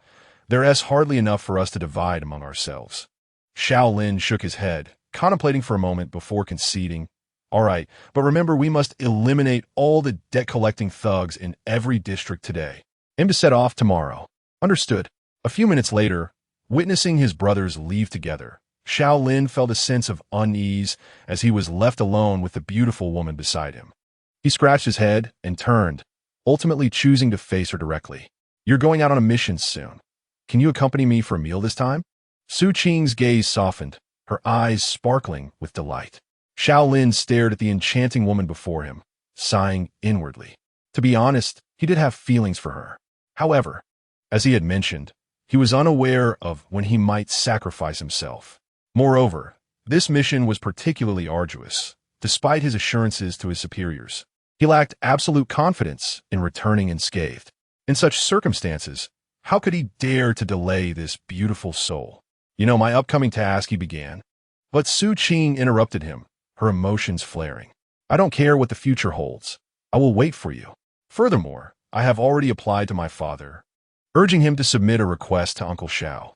Once this matter in Shenzhen concludes, I will be transferred to serve as an international intelligence officer. At that time, I will do everything I can to provide you with all the intelligence you desire." "You're becoming an international intelligence officer?" Xiao Lin furrowed his brow, for the first time acutely aware of her concern for him. Sister Qing had always held a mid-level leadership position in national security. If she were to become an international intelligence officer, not only would she struggle with the extreme environments, but her striking appearance would likely attract foreign agents the moment she stepped into another country. "No way, absolutely not." Xiao Lin's brow knitted tightly, his tone resolute with no hint of hesitation. "I want to allow my father to approve old Su's application. You should give up on that idea. The old man, Su, truly perplexes me. As an international intelligence officer, does he not comprehend the perilous environments involved? How could he allow his precious daughter to embark on such a reckless venture? This is utterly nonsensical. You cannot do this." Suin exclaimed valiantly, tugging at his arm in desperation. "I am determined to go, and it is not my father's fault. It is I who insisted vehemently. Why must you be so obstinate?" Upon witnessing the beautiful woman before him, resembling a forlorn little girl, Xiao Lin let out a deep sigh, secretly acknowledging that it was impossible not to feel compassion. "You are well aware of the risks I face during my missions. I am not worth your concern. I declare that I am worth it." The enchanting woman could no longer maintain her composure.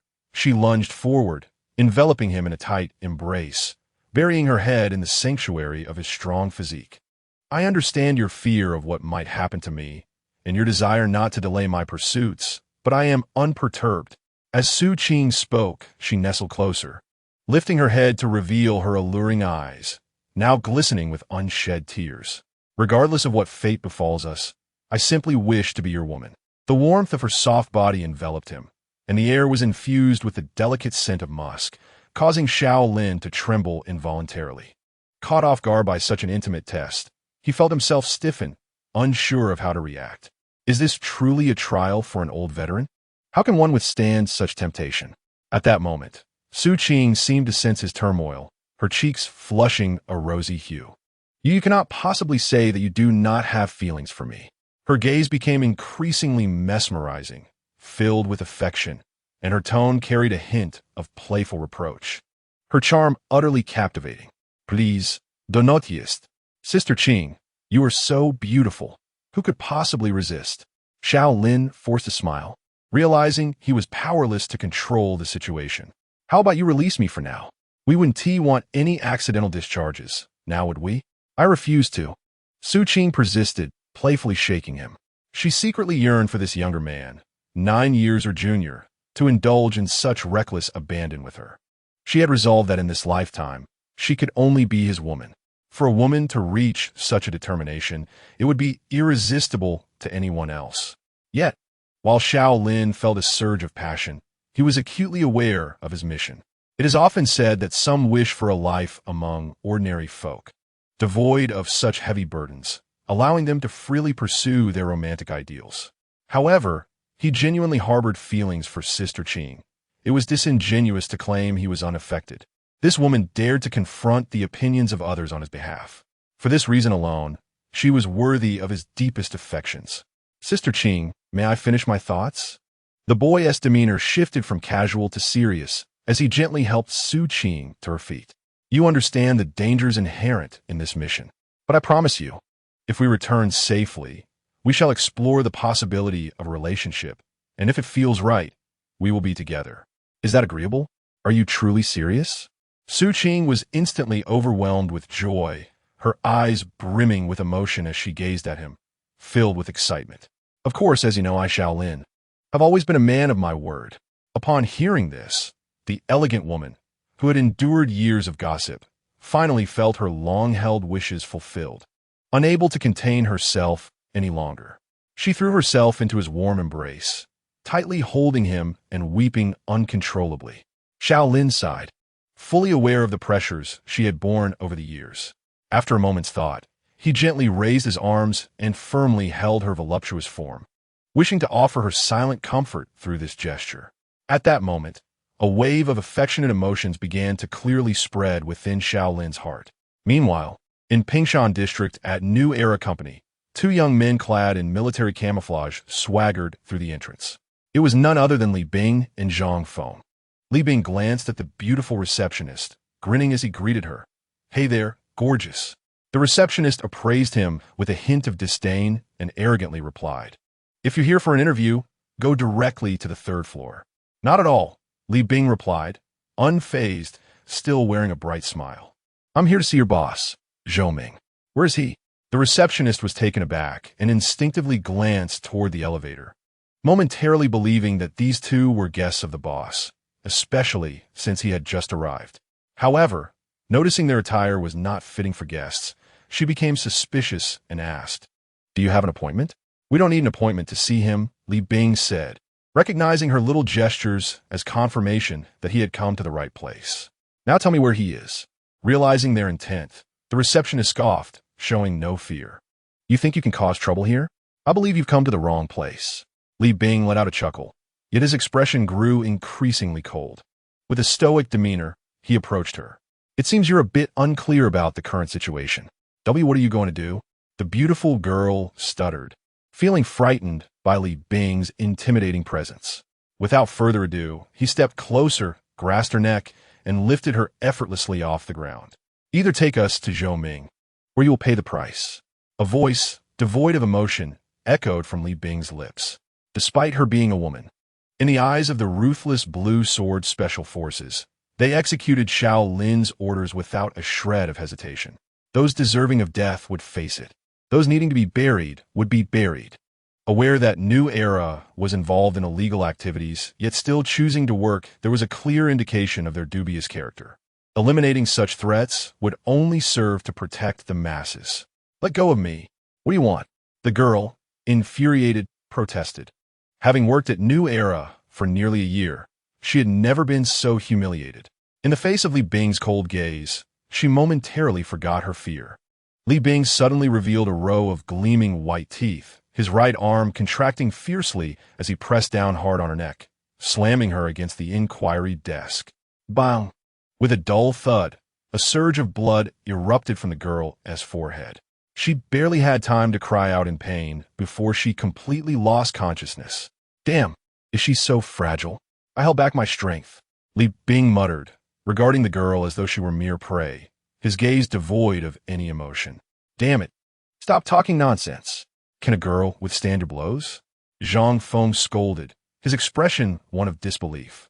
Yet, he immediately approached, raising his fist to control his strength before striking directly at the girl's abdomen. The girl, who had fainted from the pain, was jolted awake again by Zhang Feng's blow. Overwhelmed by the excruciating pain in her forehead and stomach, she burst into tears and wailed. "Damn it! If you scream again, I'll crush your windpipe." Zhang Feng shot her a cold glare, his towering figure resembling that of a beast.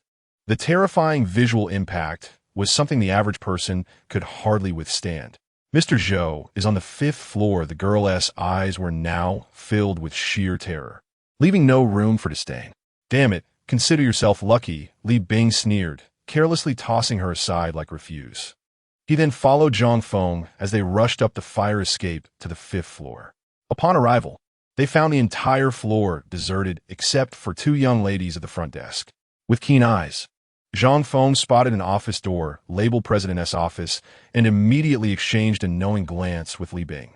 Li Bing, visibly annoyed, glared at him without regard for the situation and cursed, "Damn it, can't you just go over there?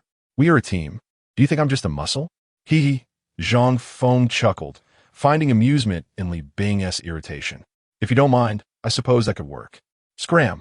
The two began playfully shoving each other, completely unconcerned about being on someone else's territory. Soon, disregarding the front desk lady's protests, they boldly approached the president's office. Without hesitation, Zhang Feng kicked the door open with a resounding crash. A man in his 40s, with a stern and fierce countenance, came into view. Who are you? Zhou Ming immediately rose, scolding them. Sensing their menacing demeanor, he reached for his phone to call for help. Seeing this man still so audacious, Zhang Feng's temper flared. He lunged forward, seizing Zhou Ming by the throat, and coldly demanded, Zhou Ming, right? Tell me, where are your thugs hiding in Pingshan district? Who are you? Zhou Ming's face flushed red. Terror etched across his features as he looked at them. Why do people today love to talk so much? Zhang Feng's eyes gleamed ominously. He then viciously grabbed Zhou Ming's right hand and twisted it in the opposite direction. Crack, crack, crack. With a series of bone-snapping sounds, all four of Zhou Ming's fingers were bent at a 90-degree angle. Speak, or shall I continue? Zhang Feng's right hand suddenly exerted force, rendering his victim unable to scream or escape. Zhou Ming, realizing the formidable nature of his captor, immediately relented and divulged an address. Damn it! Zhang Feng recalled the heinous acts attributed to this individual in the dossier. Without hesitation, he pinned him to the ground and raised his right foot, delivering a crushing stomp to his skull. Chapter 89. The Contrast of Little Tian. Suddenly, a sharp crack resonated in the office as Zhang Feng's hardened combat boot smashed down on Zhou Ming's head, obliterating it instantly. Red blood mixed with white brain matter burst forth under pressure, splattering onto Li Bing's trousers nearby. Are you insane? I just stepped out. Li Bing glared at Zhang Feng, cursing vehemently. This man exhibited no signs of remorse for the gruesome sight before him. Who asked you to stand so close? Zhang Feng replied with a grin, turning to leave. Hurry up, stop dawdling like a coward. Hey, you think you're tough just because little Tian is here? Li Bing hastily followed suit, playfully engaging Zhang Feng once more. As Zhang Feng's bloodied footsteps stained the ground, the receptionist was utterly horrified, her eyes rolling back as she fainted. Meanwhile, Deputy Captain Dai, Kong Lu, and Little Tian arrived at Anbao District. Just then, a van came to a steady halt in front of Honda Technology Company. Little Tian leaped from the driver's seat, trailing closely behind Dai, Kong Lu with a mischievous grin. Boss, why didn't you let me team up with the Tyrannosaurus crew? It would be far more entertaining. He chuckled, casting a glance at Dai Kong Lu. Not that I'm saying you're boring or anything, but you do seem a bit dull, old Dai. Dai Kong Lu shot him a sidelong glance, striding directly into the company without uttering a word, completely dismissing him. Headache. Snipers truly can endure the solitude, Little Tian lamented, his shoulders drooping as he hurried to keep pace. As they reached the entrance, two overconfident youths swaggered out from the security booth, barking, "What are you two doing? Are you employees? Just walk in."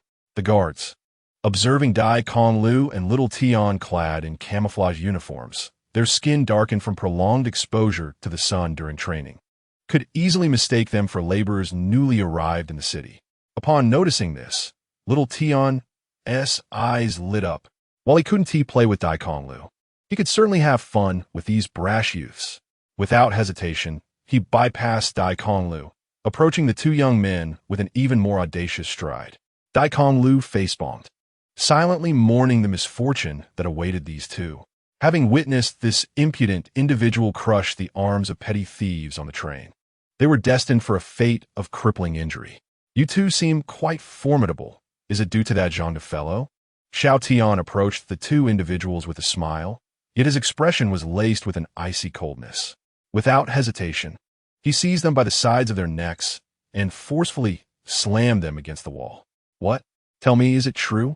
The two security guards found themselves bleeding profusely, their attempts to move thwarted by the iron grip of his hands, rendering them utterly immobile. In terror, they gazed at him, pleading for mercy. Big brother, I'm asking you a question. How do you call me big brother? Xiao Tian flashed a sinister smile, and upon noticing their evasive responses, he once again tightened his grip, smashing their heads against the wall with brutal force. Thud, thud. Two muffled groans echoed as the pair succumbed to unconsciousness. Unbelievable. Are they that fragile? Xiao Tian remarked, exasperated, as he released them, allowing their limp bodies to crumple to the ground. His expression turned cold as he lifted his foot and brutally stomped down on their legs. Crack! The sound of bones shattering filled the air as he crushed the thighs of the two youths. The excruciating pain of broken legs jolted them awake, and they instinctively clutched their limbs, howling in agony. Useless. Xiao Tian spat, delivering a kick to each of their heads, sending them crashing into the wall once more, rendering them unconscious again. After completing this brutal display, he paid no mind to their fate, casually wiping the blood from his shoes on their chests as he sauntered toward the company entrance, not even waiting for his deputy. Take it easy. Don't go slaughtering innocent people, Dai Kong Lu lamented, ultimately resigning himself to sit on a row of chairs in the lobby, allowing Xiao Tian to wreak havoc. Rest assured, Xiao Tian turned back, winking playfully as he waved his hand dismissively. Get lost, he bellowed with laughter, unconcerned as he approached the front desk. The young woman at the desk regarded him with disdain, but he showed her no mercy. Do you think you're so lofty? He stepped forward, gripping her throat and forcefully slamming her against the front desk. Bang! As he watched the strikingly beautiful woman bleed and scream in terror. The air of superiority she once held dissipated entirely. Still think you're lofty? He mocked, his gaze suddenly icy. Believe me, I can carve your face and display it on the street for all to see. Trash! With that, he slammed her head down once more. In an instant, a wave of murderous intent surged through Xiao Tian as he tightened his grip around the stunning woman's neck, silencing her cries. Which floor is Jean-De's office on? Speak, or I'll arrange a little makeover for you. The choice is yours. 5th floor, she gasped, terrified of the prospect of disfigurement. Damn it, who told you to answer so quickly? With a sudden glare, Xiao Tian forcefully slammed an individual against the edge of the table once more. As blood gushed forth, he callously released his grip on her neck, allowing her to crumple lifelessly to the floor. He then strolled into the elevator, ascending leisurely to the 5th floor. Nearby, Dai Konglu witnessed the scene and couldn't help but smile bitterly. Whether spoken of or not, the boy was bound to strike. It was no wonder she found herself at his mercy. Upon stepping out of the elevator on the 5th floor, Xiao Tian was met with two imposing figures clad in suits, who paused momentarily. Who are you? You cannot enter without Mr. Zhang's permission. One of them barked. How audacious! Do you think you have enough lives for me to extinguish? Xiao Tian replied with a grin, brimming with provocation. Recently, he had been honing his skills at the base, and with the approval of his superior, he felt an overwhelming urge to stir up trouble. Chapter 90. A brawl. No sooner had he spoken than he lunged forward, seizing the heads of the two men and colliding them forcefully together. Thud! Thud! Two muffled groans echoed as the formidable force rendered the two giants unconscious, causing them to collapse to the ground, their makeshift firearms clattering from their waists. Wow! Xiao Tian exclaimed dramatically, his excitement surging upon the sight of the firearms. Surely, they must be heinous criminals, he muttered to himself, casting a glance around. Noticing the absence of surveillance cameras, he boldly delivered a brutal kick to their foreheads. Crack! Crack!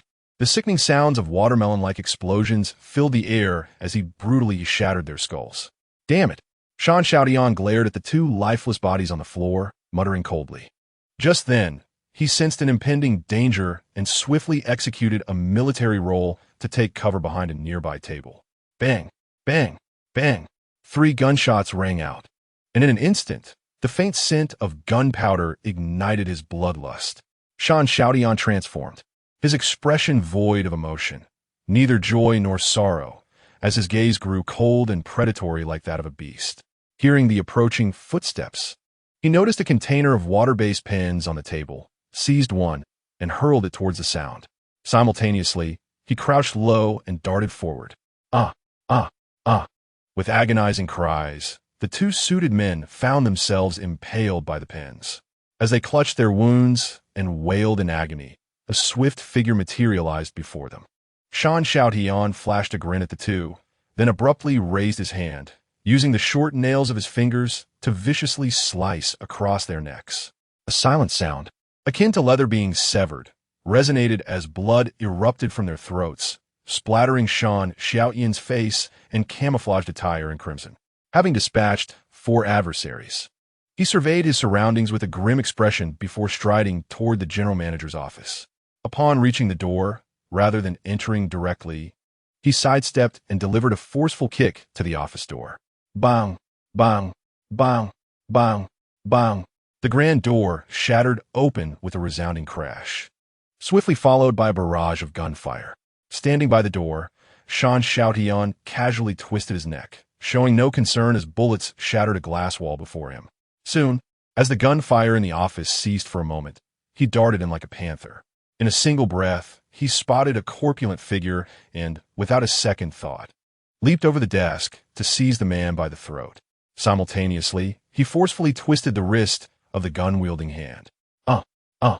Zhang Da's face contorted in terror as he realized his palm had been grotesquely twisted at a right angle.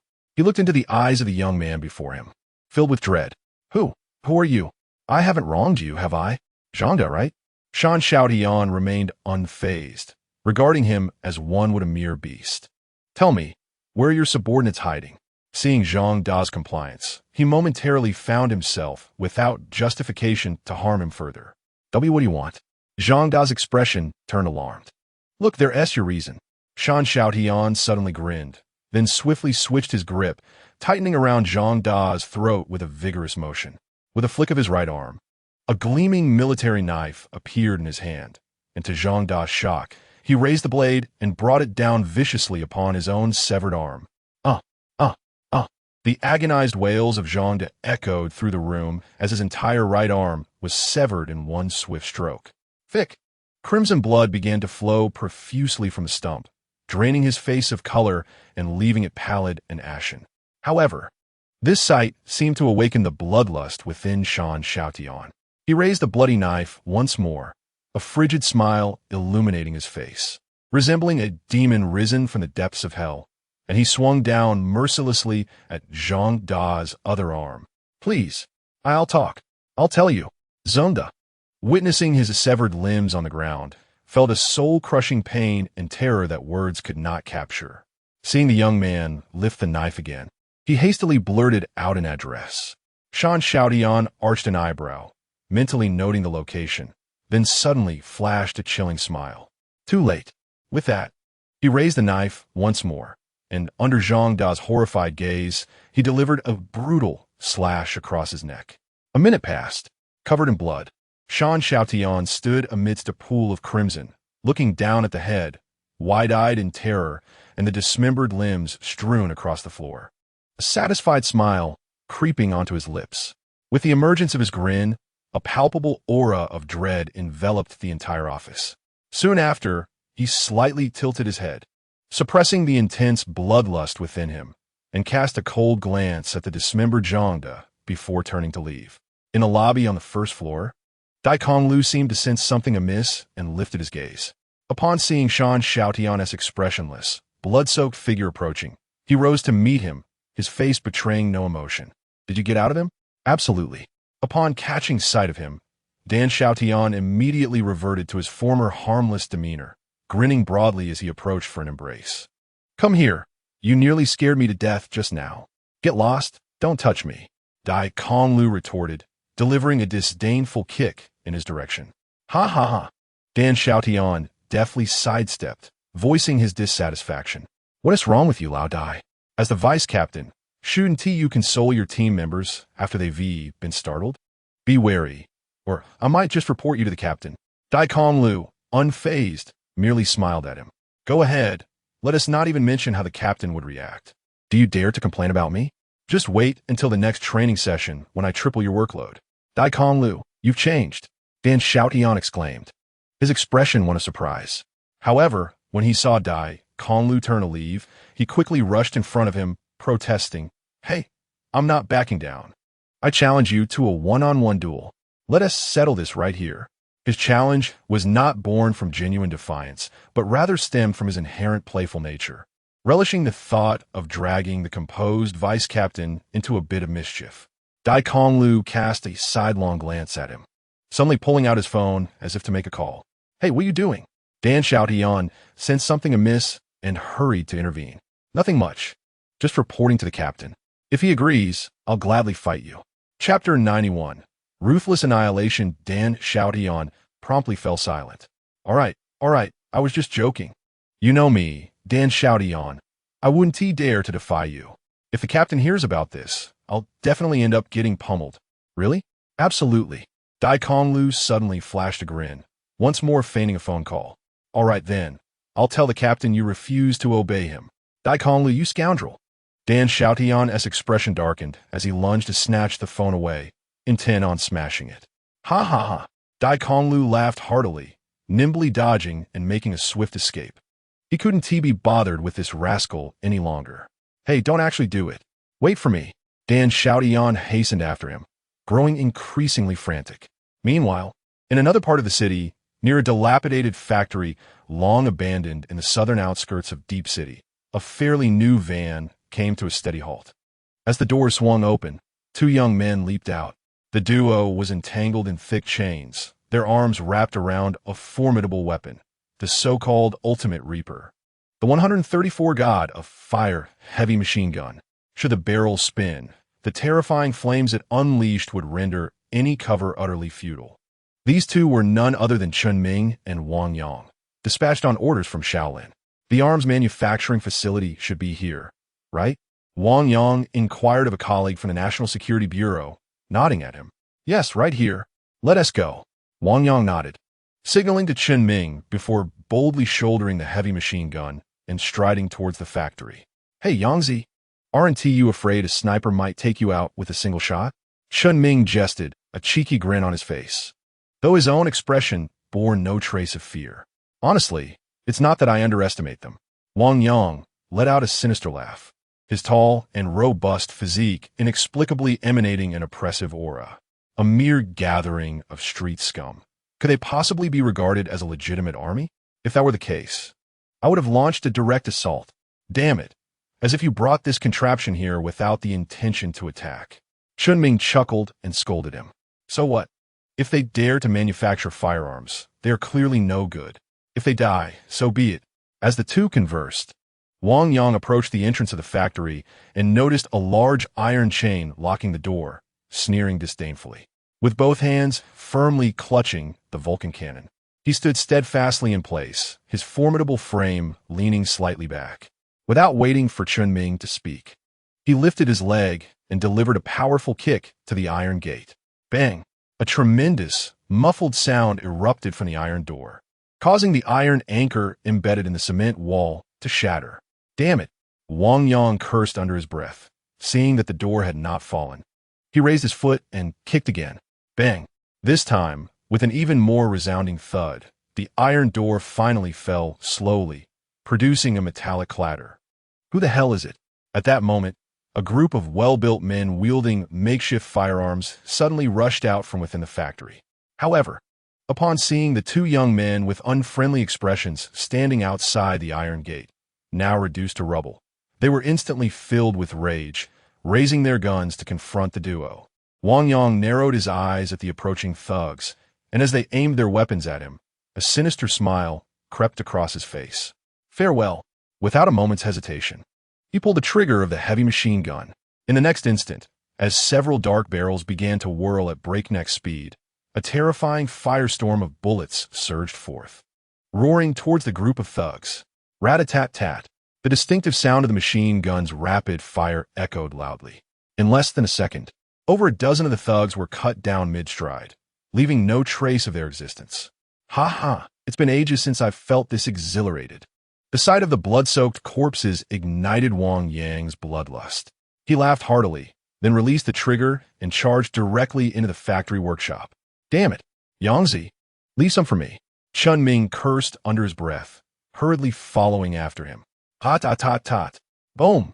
With the terrifying sounds of gunfire and explosions resonating, in less than 3 minutes, Wang Yang and Chun Ming emerged from the workshop, each wielding a Vulcan cannon and enveloped in a thick cloud of gunpowder smoke. The national security matter has been resolved. Wang Yang nonchalantly waved to the national security officer seated in the vehicle, urgently calling for others to come and clean up, lest they disturb the public. So soon? The national security officer rushed out of the vehicle, dialing his colleagues while sprinting towards the workshop. An illegal firearms factory quickly summoned the brothers to come. What for?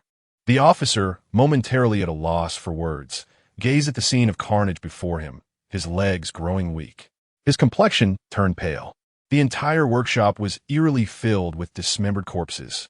There were severed hands and feet, some bodies utterly obliterated by gunfire, rendered unrecognizable, and even a pile of shattered heads. Upon witnessing the gruesome sight of the half-destroyed heads, with one eye wide open in terror, the individual was instantly paralyzed with fear.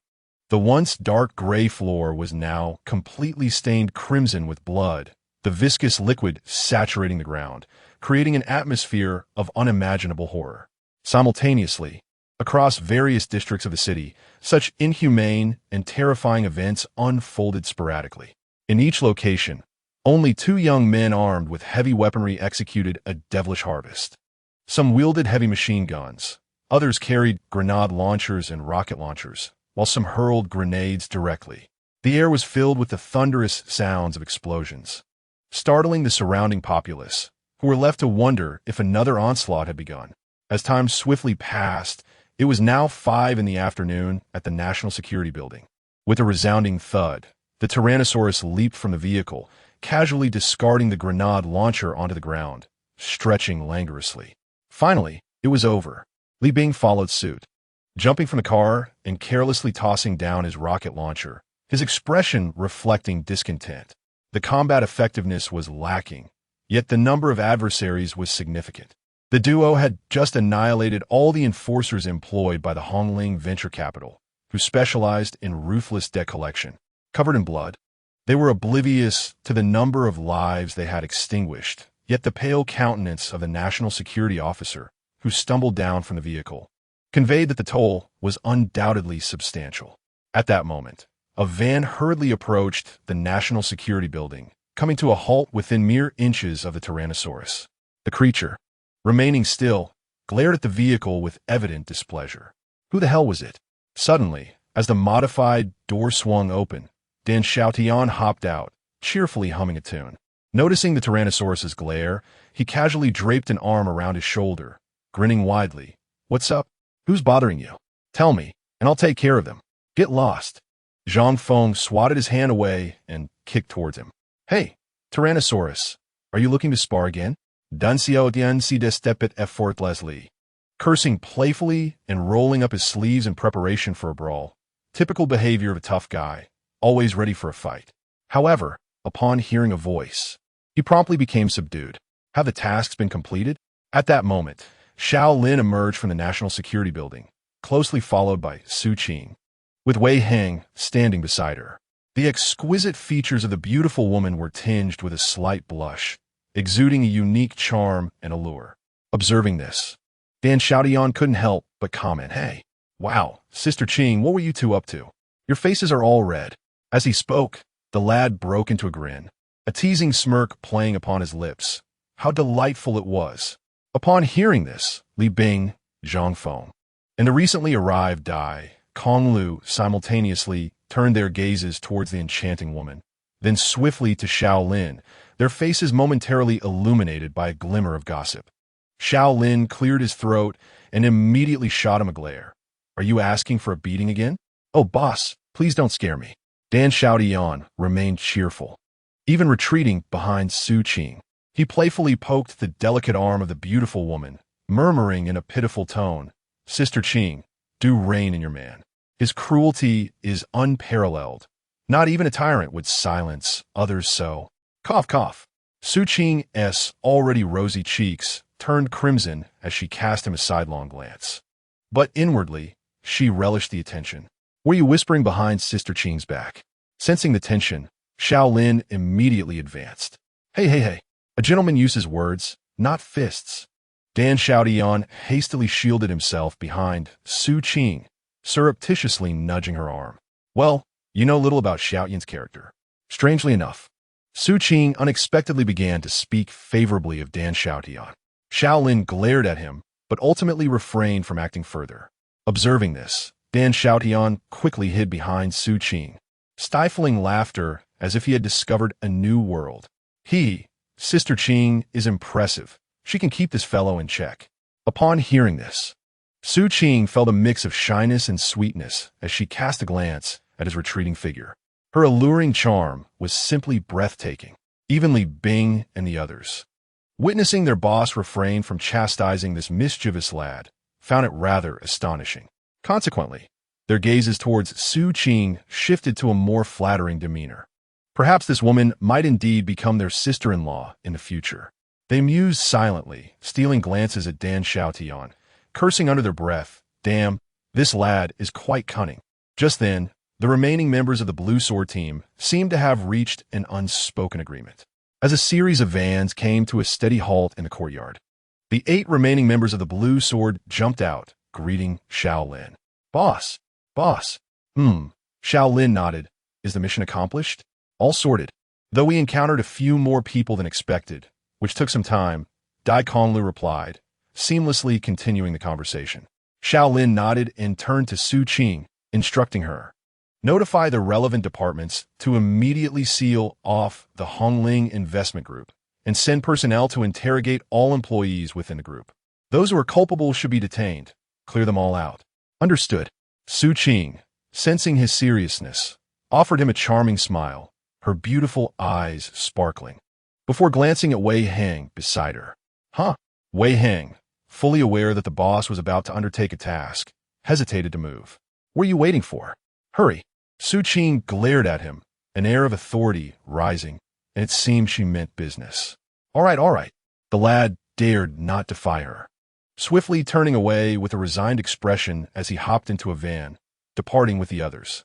Just as Wei Heng was about to drive out of the courtyard, Xiao Lin suddenly seemed to recall something.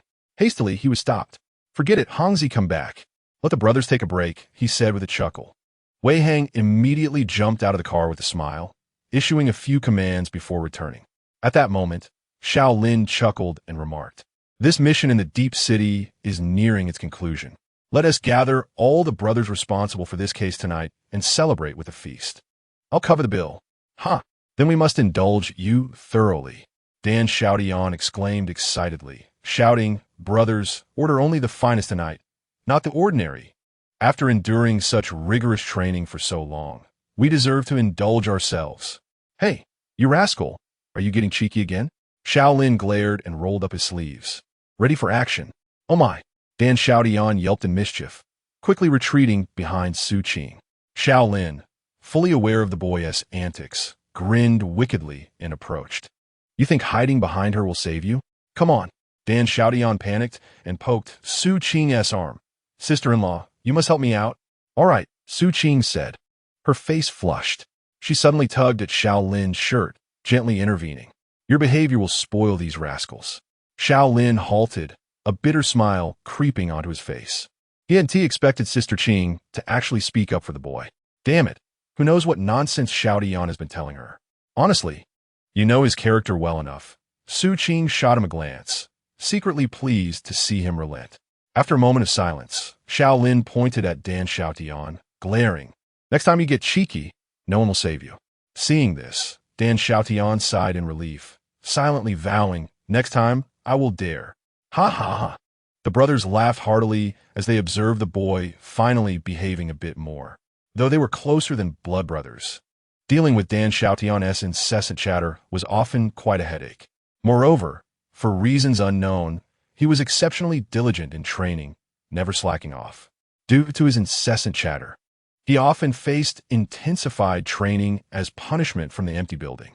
Thus, his individual combat skills ranked among the top 5 in the entire Blue Sword Special Forces. This was precisely what gave them headaches. Chapter 93. Number 1 Huafu as night fell at 8 o'clock in the Futian district at a luxurious high-end club unique to first-tier cities in Huagua. Number 1 Huafu. The entrance of the opulent hotel, radiating an aura of extravagance, was graced by a black Mercedes-Benz 63 leading a convoy of over 10 slightly used vans, along with a white Mercedes-Benz 260, which came to a steady stop at the welcoming gate. As the car doors swung open, Xiao Lin, Su Qing, and Wei Hang were the first to leap out. With a flurry of movement, the doors of the vans were pulled open, and the members of the empty building swiftly joined Xiao Lin's side. Following them were all the frontline members of the National Security Department who had been deployed recently. Lastly, from the white Mercedes, 4 individuals emerged: Sun Yang, Ma Chao, Li Zheng, and Yang Tao. Among these 4, Ma Chao undoubtedly stood out as the wealthiest. After all, the local landlord has assets amounting to nearly 10 million. Quite substantial indeed. Yet, this fellow, upon alighting from the vehicle, rushed to Xiao Lin's side, his eyes wide and surveying the surroundings. Resembling a young man who has just arrived in the city, his face a mask of astonishment. "Goodness, Lao Xiao, you truly are a big shot. I have heard that the #1 Huafu is the most elite hotel in Shenzhen. The expenses for a single night must reach into the millions. Moreover, we are quite a large group." Standing nearby, Shan Xiaotian initially cast a casual glance at the approaching individual. However, upon hearing this person refer to the boss, his demeanor shifted instantly. "Who are you?" Ma Chao, equally bewildered, mused that this person must be a friend of Xiao Lin. "Hello, I am Xiao Lin's brother, Ma Chao." "Brother?" Shan Xiaotian glanced at Xiao Lin, and upon seeing his nod, immediately embraced Ma Chao's shoulders as if they were long-lost siblings. You might not know this, but know what? A smug expression flitted across Shan Xiaotian's face. If my boss were to host a gathering at those budget hotels, he might indeed have to foot the bill. However, at the world's most exclusive private clubs and hotels, he hardly spent a dime. It's pure free dining. "What do you mean? A free meal?" Ma Chao's eyes widened as he shot a glance at Xiao Lin, skepticism written all over his face. "Goodness. Eating free at the #1 Huafu? Aren't you afraid of getting thrown out?" Even the people from Hongling Venture would not dare to cause a ruckus at the #1 Huafu. Xiao Lin, uninterested in their banter, noticed a young man in a top-tier custom leisure outfit striding towards him. The youth exuded an air of absolute confidence. His refined features bore a languid expression, as though he regarded everyone around him with indifference. However, upon spotting Xiao Lin, he immediately dashed over in excitement. "Damn it, boss. If you guys didn't come over soon, I would have called the chef to find you at the Goen building." "Xiao Wu." Xiao Lin greeted the youth with open arms for an embrace. "Wu Yang, where the hell have you been?" Observing Wu Yang rush over only to embrace the boss, "Macao esse irritation fled. Get lost. This is none of your business. Go do your own thing." Wu Yang waved him off, turning back to Xiao Lin with a cheerful smile. "If it weren't for the old man mentioning it after his meeting, I would have known you all were in Shenzhen. Let us go. Let us head inside. I've cleared the hotel for you." "Is that necessary? Your business can still go on as usual." Xiao Lin chuckled, feeling that such dramatics were unnecessary among brothers. Definitely next time." Wu Yang grinned, his tone dripping with insincerity. At that moment, Shan Xiaotian stepped forward and clasped Wu Yang's shoulder. "Xiao Wu, is the liquor ready? It's been ages since I've had a drink with you guys. The daily training has been quite the torment." "Brother Xiaotian." Wu Yang appeared to be in high spirits, beaming widely and casually. "It's just me here. Those rascals are all in Yanjing. And I didn't bother to inform them." "Hey, you rascal, still the same old charm." Laughter erupted between them. 2 gentlemen walked ahead, casually draping their arms over each other's shoulders, engaging in hushed, mischievous banter that exuded an air of lewdness. A crowd trailed behind them as they entered the opulent lobby of a grand hotel. Wu Yang raised his hand and elegantly gestured towards the neatly lined staff not far off, commanding them to bring forth the food and drinks. Suddenly, as if struck by a thought, he leaned in to whisper to Shan Xiaotian, "Should we call for some company? Do you wish to perish, or do I?" Shan Xiaotian shot him a sidelong glance, then discreetly turned to sneak a peek at Xiao Lin. "I must inform you, the boss has been acting somewhat strangely with Sister Qing. You'd best tread carefully tonight." "Really?" Wu Yang's expression shifted to one of surprise, and he couldn't help but turn to look at Su Qing. Upon witnessing this, Shan Xiaotian immediately closed his eyes in exasperation, slapping his forehead. Damn it. You are such a foolish ally. What are you two whispering about? Xiao Lin, noticing Wu Yang glance back, was well aware that the two rascals were discussing him. He stepped forward, raising his foot as if to kick them. Hey, boss, I wasn't talking about you. Shan shouted Yan without a second thought, abandoned Wu Yang and scampered to stand behind Su Qing. That fellow was just about to call for company, but I stopped him. Brother shouted Yan. You. Wu Yang shot him a glare, his eyes suddenly filled with clarity. As expected, the alluring curve of Su Qing's lips no longer smiled. Company? Xiao Lin kicked Wu Yang squarely in the rear, sending him stumbling, nearly falling flat on his face. I'll tell you this, if you don't behave, you'll eventually meet your demise at the hands of a woman. Did you hear that? Yes. Seeing the boss lose his temper, Wu Yang nodded vigorously, not daring to dissent. Once safe, he cast a resentful glance at Shan Xiaotian, resembling a bullied little wife.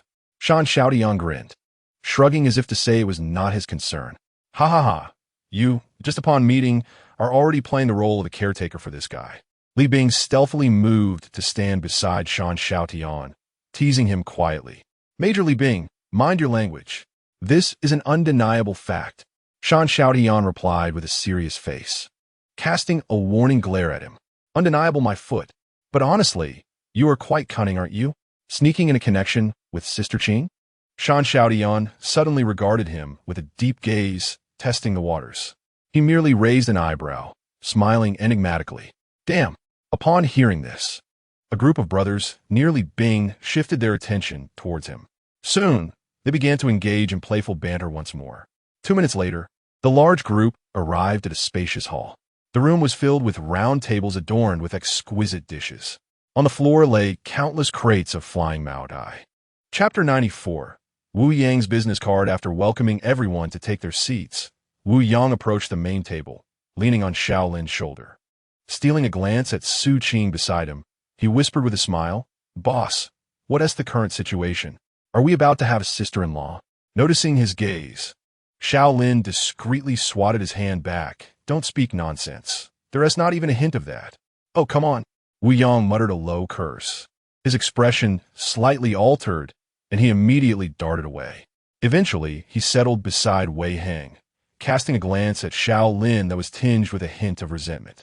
Huh? What did you say, you brat? Did you get into trouble again? Wei Heng chuckled, leaning closer to him for a moment before returning to his seat. I merely inquired about his relationship with Sister Qing.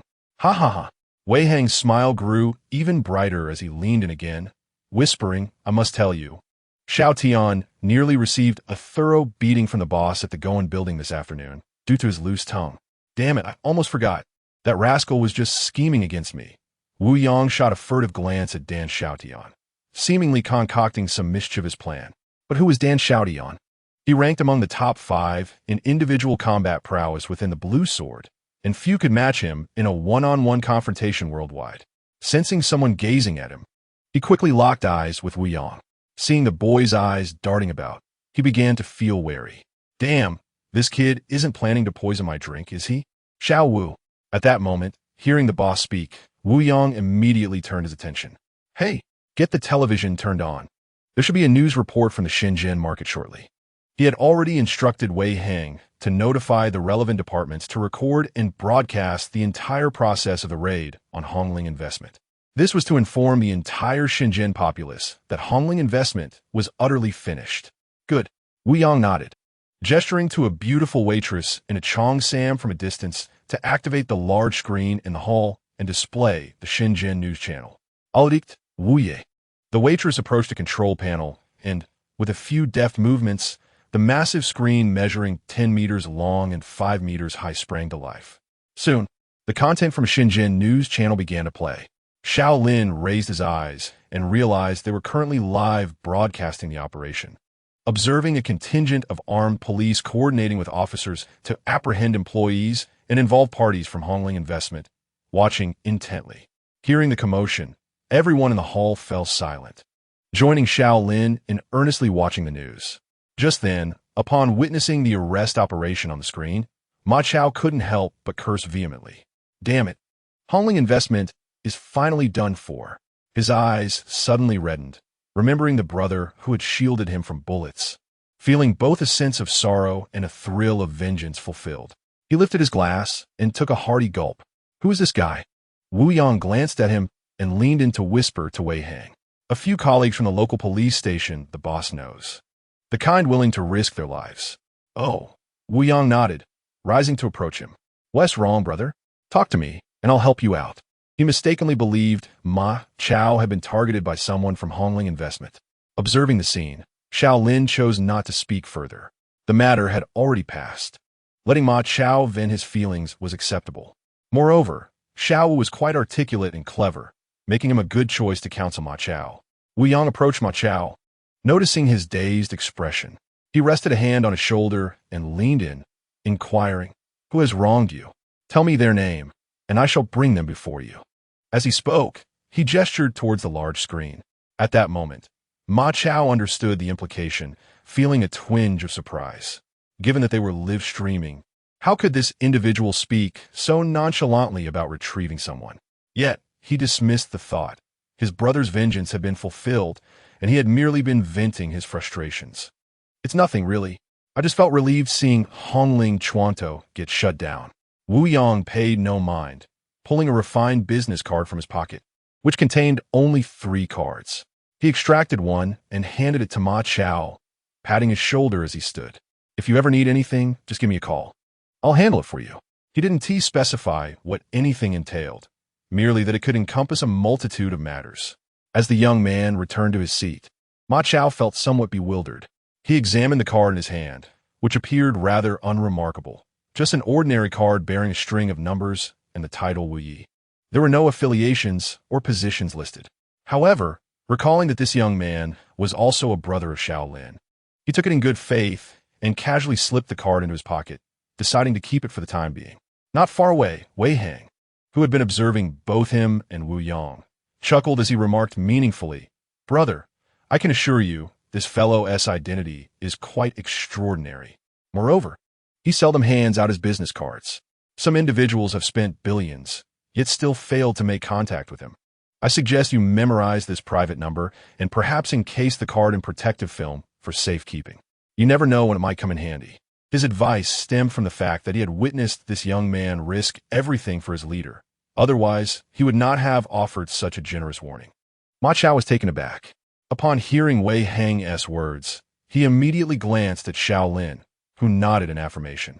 Hastily, he retrieved the card and scrutinized it once more. Then, cautiously wrapping it in a tissue, he placed it back in his pocket, occasionally checking to ensure it had not fallen out. Although he was unaware of Wu Ye's true status, he trusted Xiao Lin's judgment, believing there must be sound reasoning behind it.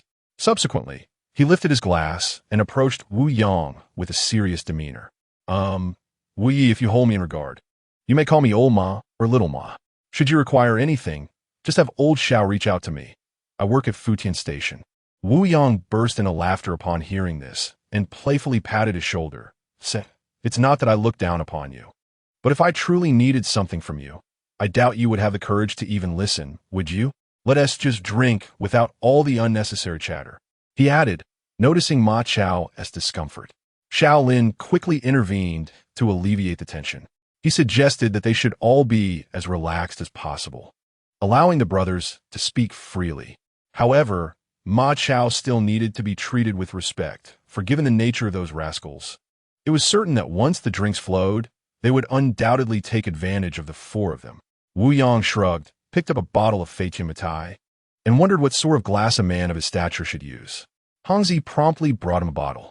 Wei Hang remained silent, opening a bottle of wine and handing it to Ma Chao. "Here, drink." Chapter 95, The Golden Medal of Immunity, Mr. Wu. Make yourself at home. I'll drink. At the mention of alcohol, Ma Chao instantly perked up, lifting the bottle and tilting his head back to gulp down the contents. "Ha ha!" Wu Yang chuckled at the boy's unpretentiousness, feeling a newfound respect for him. He too raised his bottle and joined in the revelry. As the two engaged in their spirited contest, Xiao Lin grinned widely, lifted his bottle, and stood up. Suddenly, he bent slightly, surveying all the brothers in the hall, and exclaimed, "Brothers, you've all worked hard during this time. Raise your bottles and drink. Anyone who backs down tonight is a coward." Cheers!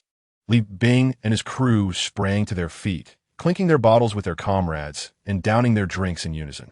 Instantly, the atmosphere surged, igniting a wild celebration. Half an hour later, Wu Yang, Dan Xiaotian, Li Bing, and Sun Yang were mingling when they learned that Sun Yang had just been promoted to the director of Futian. Wu Yang immediately seized another bottle of wine, exclaiming, "Why didn't you mention this sooner? Come on, let us keep drinking." Sun Yang chuckled wryly to himself, aware that he couldn't handle such quantities. Yet, faced with the exuberance of these three men, he steeled himself and raised his bottle, clinking it with theirs. Cheers! Before long, after downing half a bottle of Matai, both Sun Yang and Yang Tao could no longer hold their bottles, which fell to the ground as they collapsed into unconsciousness, slumped over their chairs in deep slumber. "Damn, are they that weak?" Dan Xiaotian remarked, slightly dissatisfied, and moved to pull the two of them up to continue. Meanwhile, Ma Chao quickly stepped in to shield them from more drinks. "Brothers, their tolerance isn't great. How about I join you instead?" Upon seeing Ma Chao's willingness, Dan Xiaotian exchanged glances with Li Bing and Wu Yang, and all three broke into innocent smiles. "Come, let us drink together." Dan Xiaotian promptly placed 2 boxes of Matai on the table and, noticing Ma Chao's desire to nibble on some food, immediately handed him a bottle of wine, saying, "What good is food without the aroma of wine? Let's drink up." Without giving Ma Chao a chance to respond, he clinked glasses with Li Bing and Wu Yang, and the three began to drink heartily. 2 of them were members of the Blue Sword team, while the other, like Xiao Lin, had grown up in an environment steeped in alcohol. For them, drinking was as natural as sipping water. It was evident that these 3 rascals were intent on incapacitating Ma Chao and his companions. Ma Chao felt his body stiffen. His mouth was already tingling from the alcohol, yet he was astonished that these 3 did not even pause for food. However, anyone familiar with drinking culture knows that in the face of such fervor, refusal was not an option. Steeling himself, Ma Chao raised his bottle and began to drink with determination. Not far away, Xiao Lin, Dai Konglu, and Wei Hang were locked in a fierce drinking contest, while Su Qing sat beside Xiao Lin, observing him. From time to time, she raised her elegant goblet, taking delicate sips of exquisite red wine, her enchanting eyes curving like crescent moons, exuding an air of nobility and grace. At that moment, Xiao Lin, who had just emerged victorious from a round of drinking with 2 individuals, failed to notice his favorite drinking partner, Dan Xiaotian. Seizing the opportunity, he cast a glance around and discovered that Dan Xiaotian, along with Dabin and Xiao Wu, was tormenting Ma Chao, which immediately elicited laughter from him. "Damn it, you rascals. Take it easy. Don't send him to the hospital." Dan Xiaotian, with a playful grin, teased the dazed Ma Chao. "This is just the beginning. This guy can hold his liquor, right?" Ma Chao's face flushed with embarrassment, and upon hearing this, he immediately rolled his tongue and nodded vigorously. "Of course. Old Xiao. I'm fine." Fearing that others might witness his embarrassment, he promptly grabbed a newly opened bottle of Matai, draped his arm around Dan Xiaotian's shoulder, and laughed. "Come on, brother. Let us drink." "Ha ha ha." Dan Xiaotian laughed heartily, and without a moment's hesitation, he poured the liquor into his mouth. "Damn." Xiao Lin cursed silently. Turning to the 2 individuals beside him, "You all continue having fun. I need to check on Ma Chao to ensure these 3 rascals don't send him to the hospital." After finishing his sentence, he patted the shoulder of another Blue Sword team member. "Yangzi, take care of them for me." "No problem," Wang Yang replied as he joined Shenming. And the 2 of them approached Dai Konglu, initiating yet another round of competition. Xiao Lin sat beside Ma Chao, urging him to take a seat. Observing Ma Chao beginning to sway with a dazed expression, he couldn't help but smile wryly. "What are you showing off for? You can't outdrink these rascals. Eat something to sober up." Relieved by Xiao Lin's intervention, Ma Chao let out a hearty belch and promptly began to wolf down the dishes before him. Noticing that Li Zheng still retained some awareness and hadn't completely passed out, he also encouraged him to eat, reassuring him that there was no rush. A few minutes later, seeing that the 2 appeared to be recovering, Xiao Lin suddenly smiled. "I'll be leaving Shenzhen the day after tomorrow."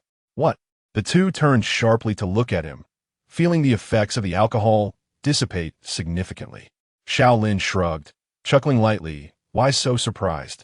I will eventually leave this place. Old Xiao, are you going to take a position elsewhere? Ma Chao, despite his reluctance to ask, couldn't hold back any longer. It was indeed rare to find such a brother in life. No, Xiao Lin shook his head, narrowing his eyes slightly. I'm going abroad for a while. Li Zheng murmured solemnly. Is there anything we can do for you before you go? Meanwhile, Wu Yang cast a sidelong glance at the two, his gaze contemplative. While their abilities might be lacking, their personalities were quite to his liking. Without waiting for the leader to speak, he smiled and said, Boss is going out for important matters. Just don't create any trouble, and that will be a great help to him. Focus on developing in Shenzhen. Whether you wish to venture into business or pursue a career in politics, it's all up to you. If there's anything you can't handle, just give me a call, and I'll sort it out for you. It's just a simple matter. Ma Chao and Li Zheng's expressions shifted in surprise. Wu Yang's words carried profound implications. If it were merely a matter of business, achieving what he claimed would undoubtedly indicate immense wealth on his part. However, if he could also navigate the political arena with such ease, there is but one conclusion to draw. The background of this young man is undeniably formidable. At this moment, Ma Chao finally formed a hazy yet distinct impression of Wei Hang's earlier remarks. Contemplating this, he gently touched the business card nestled in his pocket. To him, this card had transcended its role as a mere contact detail. It is no exaggeration to say that a business card from these powerful elites, provided one has not committed any egregious offenses, is akin to a get-out-of-jail-free card. Chapter 96. The beating in the late hours of the night, nearing 2 o'clock. A raucous celebration gradually neared its conclusion. The grand hall was now littered with individuals sprawled in various states of disarray. A glance around revealed that aside from the 13 members of the Blue Sword Special Forces, only Su Qing, Wei Hang, Wu Yang, and Wei Hang's comrade, Lu Bo from the elite field army, remained seated. Accompanying Wu Yang were 2 robust young men lingering nearby. Though these individuals still occupied their chairs, it was evident from their slurred speech that they were teetering on the brink of intoxication.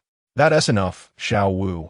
Let us have someone take these brothers back to their rooms. Xiao Lin, inebriated, cast a sweeping glance at his companions before signaling Wu Yang. Having spent the latter half of the evening drinking alongside the leader and the Blue Sword team, Wu Yang was at the precipice of collapse. Upon hearing the leader's command, he dared not speak, fearing he might vomit. Nodding, he beckoned to the 2 young men in black nearby. Fifth brother, Wu Yang embraced the shoulders of the two, a drunken grin spreading across his face. Good brothers, could you help me call the waiter to get these guys upstairs? Aye. The young man, with a resigned smile, gently patted his shoulder. You don't need to say anything, fifth brother. Just rest well, we'll handle the rest. Okay, good brothers. As soon as Wu Yang finished speaking, he could no longer maintain his composure and slumped over the table, fast asleep. Bang! At that moment, Wei Hang witnessed Wu Yang collapse and succumb to fatigue himself, resting his head on the table. Damn! Xiao Lin belched, chuckling at the sight of the two attempting to hold on. Rising to his feet, he turned his gaze to the 2 young men beside Wu Yang. He had noticed them earlier and surmised they were likely members of a unit under the command of General Wu Guoyang from the Southern Theater. The 2 young men, sensing someone observing them, followed his gaze and saw Xiao Lin staring intently. They hurried over to assist him, exuding a natural familiarity. Brother Xiao, no need, no need. Xiao Lin smiled broadly, feeling a familiar vibe from their approach. He warmly patted their shoulders. Good brothers, could you tell me your unit's designation? The 2 men suddenly stood at attention, facing Xiao Lin with a solemn military salute. In a commanding voice, they reported Southern Theater Command, Tiger Special Forces, Zhangcheng. Liang. It turned out to be those fierce jungle tigers. Xiao Lin, with a stern expression, exchanged glances with his brothers, beckoning everyone to rise and return the salute in unison. The instinctive ferocity emanating from the 13 men startled Zhang, Cheng, and Liang. After a moment of contemplation, the former asked gravely, Brother Xiao, I often hear Brother Wu speak of you. To be honest, I've never seen him show such respect and admiration for anyone. Could you tell us to which unit you belong? I'm afraid our unit's designation is classified at the national level, Xiao Lin replied without hesitation. However, Noticing the disappointment on their faces, he reconsidered. Since old Wu trusted them enough to assign them to protect little Wu, they must be reliable comrades. With a smile, he whispered, I can only tell you that the Southern Theater's sword special forces were once under our tutelage for a period. What? The two men's expressions turned to shock as the name of a unit every soldier aspired to serve and flashed vividly in their minds. Brother Xiao belonged to that so-called phantom unit, the Blue Sword, which struck fear into the hearts of elite special forces across the globe. Observing their astonished gazes, Xiao Lin shrugged nonchalantly and patted their shoulders, saying with gravity, I have said nothing, and you know nothing. Understood? Understood. Rest assured, Commander. Zhang Cheng responded promptly. As the closest guards under Commander Wu, they were naturally sworn to secrecy regarding such classified information. Very well. Xiao Lin nodded in satisfaction. Have these brothers moved upstairs, and ensure a room is prepared for us as well. Understood. We will complete the task. Shortly after, as he watched the two leave, Dan Xiaotian, emboldened by alcohol, suddenly blurted out, Boss, will you be sleeping with our brothers tonight or with Sister Qing? Coughing, Xiao Lin was caught off guard by the boy's words. Unable to resist glancing back, he found himself momentarily entranced by Su Qing's appearance. The beautiful woman, having indulged in a good amount of red wine, had a rosy glow on her already exquisite face, her enchanting eyes brimming with warmth and laughter as they gazed at him, presenting an inviting demeanor. The allure of her charm struck directly at his heart, leaving him somewhat spellbound. Ha ha ha! Dan Xiaotian, noticing the boss's infatuation, burst into laughter. Xiao Lin quickly snapped back to reality, cleared his throat, and turned to dash toward Dan Xiaotian, wearing an angry expression. My goodness, Sister Qing! Dan Xiaotian's face shifted, the effects of the alcohol fading as he instinctively sprinted around the round table towards Su Qing.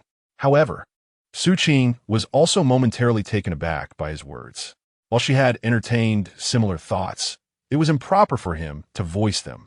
Thus, unusually, she refrained from interjecting, watching as Dan Xiaotian approached her. Just then, she suddenly sidestepped, allowing Xiao Lin, who was rushing over, to catch him instead. As death loomed, Shan Xiaoyan's desperate gaze fell upon Su Qing, their eyes locking in an intense moment. The elegant woman shrugged, her eyes sparkling with mirth, embodying an expression of playful helplessness as she observed the unfolding drama. Her allure was laced with a hint of mischief, rendering her stunningly beautiful. In the next instant, chaos erupted. Oh, boss. No, no, no. Ouch, that hurts. Ha ha ha. The brothers, witnessing the boy finally receiving his due punishment, lounged against the round table, reveling in the spectacle. Their faces radiated sheer delight. Hey, boss, don't punch my eyes out. My fission is falling, vous esme. Sister Qing, save me from this madness. 10 minutes later, Zhang Cheng and Li Yong entered with a waiter, only to discover a youth with swollen eyes, his nostrils stuffed with bloodied tissues, sitting in a disheveled state on the carpet, bickering with a group of young men around the table. His face was a portrait of indignation. The two were momentarily taken aback, perplexed by the scene that had unfolded in their absence. Chapter 97. Departure the following day at 3 in the afternoon. Wu Yang lay sprawled on his bed in nothing but red shorts. Suddenly, he raked his fingers through his hair and turned over. Sensing someone beside him, he instinctively reached out, pulling the figure closer, intent on resting his head against them. Damn it, who are you? Wei Hang. Groggily awakening to find Wu Yang attempting to snuggle up to him, retaliated with a swift kick. Damn! Wu Yang nearly toppled to the ground, fully alert now, his expression a mask of fury. Yet, upon seeing Wei Hang's enraged face, he froze. What the hell? What are you doing here? I wanted to ask you. Just got back from the city? Wei Hang rubbed the goosebumps on his arms and hastily jumped out of bed. Who the hell knew it was you? Wu Yang shook his slightly dazed head and sat up leisurely. He glanced at Wei Hang getting dressed. Where are you off to? I'm looking for the boss. Right? The boss is here too. Wait for me. I'm coming along. Wu Yang hurriedly donned his clothes and followed Wei Hang out of the luxurious presidential suite. Upon exiting, they spotted Zhang Cheng and Li Yong stationed at the door. Wu Yang inquired, Ah Cheng, which room is my boss in? Wu Ge, Zhang Cheng greeted. Brother Xiao and the others left quite early. They left. Wei Hang was taken aback, but they were all drunk together. Yes, they departed with Miss Su. With a shared look of realization, Wei Hang's expression shifted abruptly. Crap! Without further explanation, he took off running. Wu Yang quickly followed. What's going on? Where are you going? Back to the country. It's likely that the boss has already left. Damn! Wu Yang cursed under his breath as they raced to the hotel entrance, their pace unrelenting. He called out to the elegantly poised receptionist at the front desk, "Prepare a car for me immediately." In less than 3 minutes, the roar of an engine heralded the arrival of a sleek black Aston Martin, which came to a smooth halt at the entrance. Wu Yang pushed past the valet who had just emerged, exchanging a knowing glance with Wei Hang. "Get in." Wei Hang was unable to retrieve his own vehicle, and as soon as he took a seat, he experienced a sudden and intense sensation of being thrust back into his seat. Wu Yang pressed the accelerator to the floor, swiftly approaching an intersection. Noticing the red light ahead and 2 traffic policemen on duty, he astonishingly disregarded the signal and barreled through. "What the hell?" exclaimed one of the officers, hastily pulling out his radio to alert his colleagues at the intersection to intercept the vehicle. "Old Zhang, a black sports car just sped past your direction, running a red light. You must stop it immediately. Command Center. Command Center.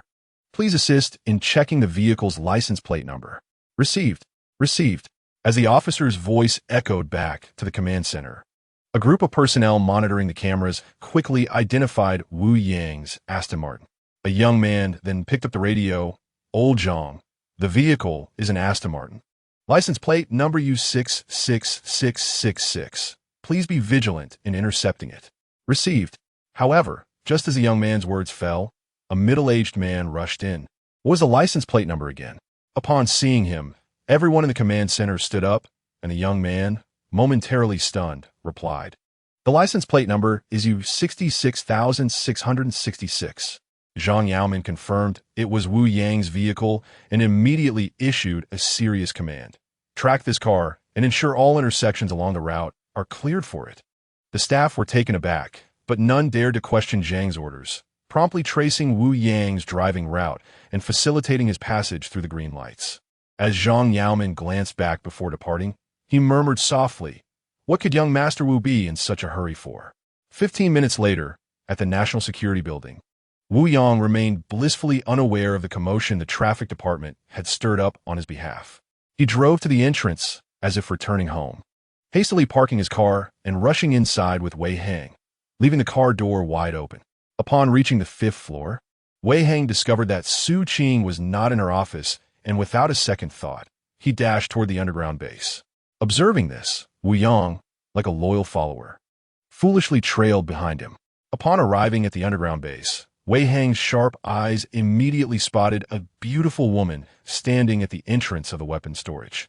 Seemingly lost in thought, "Sister Qing, where are the boss and the others?" Wei Hang inquired urgently as they approached her. Su Qing snapped back to reality, casting a faintly distracted glance at him, her demeanor indicating a clear lack of focus. "Sister Qing? They have already left." "Left?" Wei Hang and Wu Yang exchanged glances, each reading a palpable sense of disappointment and complexity in the other's eyes. At sea, on the deck of a large cargo ship headed straight for Fusang, Xiao Lin stood against the cool sea breeze, gazing distantly towards Fusang, his expression neutral and devoid of emotion. 12 members of the Blue Sword team stood behind him, occasionally engaging in playful banter, their noise giving the impression to outsiders that they were merely a group of impoverished individuals embarking on a leisurely trip to Fusang. Dong Xiaotian seemed to have completely forgotten the pain from the previous night, with the deck echoing with the shouts and laughter of him and Li Bing. As Dai Konglu observed his superior's silence, he stepped forward, draping an arm over his shoulder with a grin. "What's the matter? I promised Sister Qing that once this mission concludes, I would attempt to pursue a relationship with her," Xiao Lin replied. A fleeting glance from him elicited a bitter smile. Dai Konglu, momentarily taken aback, realized that his superior was referring to Sister Qing. He patted his shoulder, saying, "Honestly, you two should have been together long ago. Sister Qing has quietly sacrificed a great deal for you." "I am aware," Xiao Lin sighed, gazing into the azure expanse of the sea, his expression contemplative. However, we embark on each mission with the mindset that there is no escape route. Who knows when we might truly sacrifice ourselves? I constantly fear that I may let her down. Why overthink it? There will be a way when we reach the mountain, Daikon Lu's side, and return. Moreover, didn't T. Oljung mention that the main force of the Eagles won't be pressing forward this time? As long as we can dismantle the local power structures, even David and his crew will have no means to challenge us. Xiao Lin chuckled bitterly, suddenly cursing, "Damn it, I, Xiao Lin, have never feared anything in my life. Yet here I am, timid in matters of the heart." Boss, Dan Xiaotian and Li Bing, having engaged in a brief scuffle, rushed over to Xiao Lin. Upon hearing his words, they immediately sided with him, embracing his shoulders and offering comfort. This is classic. The more you care, the more you fear losing. We men must be resolute. Since you promised Sister Qing, just go with the flow. Besides, we've all seen how she's treated you over the years. Can you really bear to have her waiting indefinitely? Don't forget, Sister Qing isn't getting any younger.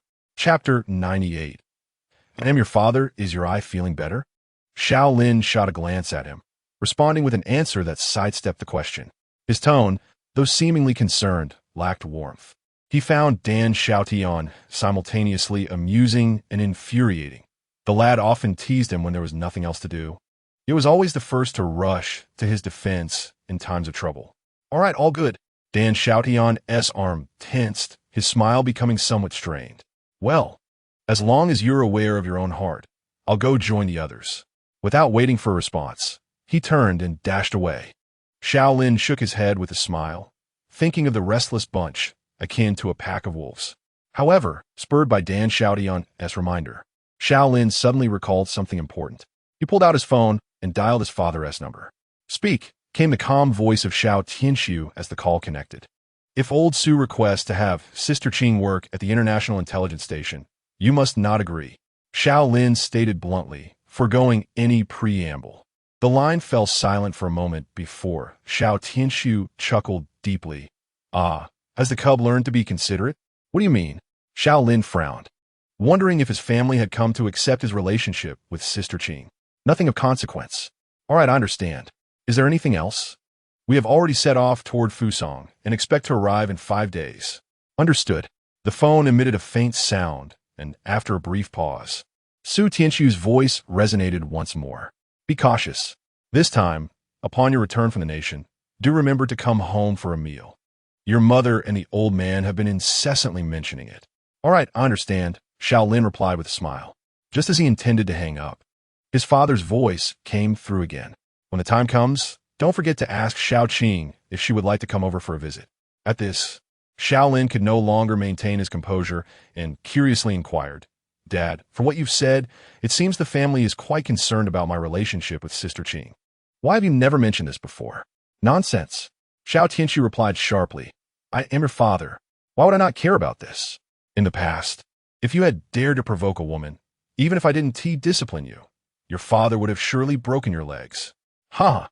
Xiao Lin chuckled lightly, dismissing his father's words. "So why the sudden concern now?"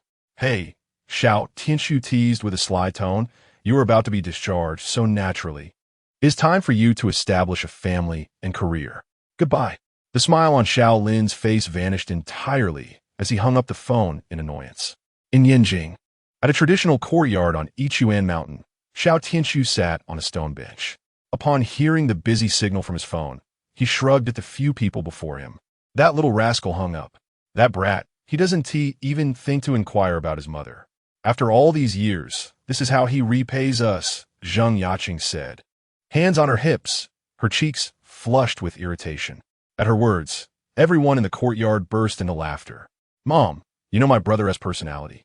Don't take it to heart." A charming young woman in her 20s, dressed in a white dress and with a tall, graceful figure, said as she embraced Zheng Yaqing. "You always defend your brother," Zheng Yaqing retorted playfully, lightly tapping the girl's forehead. "Not at all. I stand on your side," the girl replied with a grin. Xiao Jiangwo, sitting beside the elderly patriarch, suddenly asked, "Have they departed?" The powerful figure, seated next to the old man, did not dare to be as carefree as his daughter-in-law and granddaughter. Otherwise, he would surely face a scolding for his father. For the elder generation, family values and upbringing were of paramount importance. Any semblance of laxity was unacceptable. Only his daughter-in-law and that bold granddaughter dared to act so casually in front of the patriarch. Of course, his precious granddaughter, Xiao Yao, who served as the head of the cardiology department at Yanjing Hospital, was also entitled to such freedom. After all, she was protected by her brother, who was not only the apple of the family's eye, but also a gem in the eyes of the elite youth of Yanjing's 49 city. The reason was simple. Her brother was Xiao Lin, and her mother's surname was Zheng. They have already set out and are expected to arrive in Fusang in 5 days. Xiao Tianqiu sat upright, equally cautious not to overstep. It seemed that soon, his younger brothers would once again be embroiled in a bloodbath outside. A composed man in his 30s, dressed in a shirt, spoke solemnly. Whether in Fusang or the southern regions, it is high time we brought them back to their senses. The old patriarch narrowed his eyes, letting out a cold snort, his weathered gaze reflecting depths of experience and wisdom. Upon concluding his words, he raised his gaze to the young man who had spoken, a fleeting glimmer of satisfaction in his eyes. Xiao Qi, how's work been lately? Is everything proceeding smoothly? Xiao Qi nodded, his demeanor serious and composed, exuding a sense of solemnity. The comrades and the team coordinated seamlessly, and the projects were being implemented promptly and effectively, with no significant issues arising. Simultaneously, I have submitted an application, intending to descend to the grassroots early next year. The elderly gentleman nodded faintly, acknowledging, indeed, it is beneficial to engage with the people's sentiments. He continued, remember, once you go down, not only should you strive to assist them, but also be mindful of your attitude, ensuring that matters are handled well. Understood. At this juncture, Zheng Yaqing smiled and glanced at Xiao Qi, her eyes brimming with admiration. Old man, are you still concerned about Xiao Qi's capabilities? This lad is far more reliable than that little rascal Xiao Lin. Xiao Qi scratched his head, a wry smile forming on his lips. Aunt, your words are too much. I cannot bear such praise.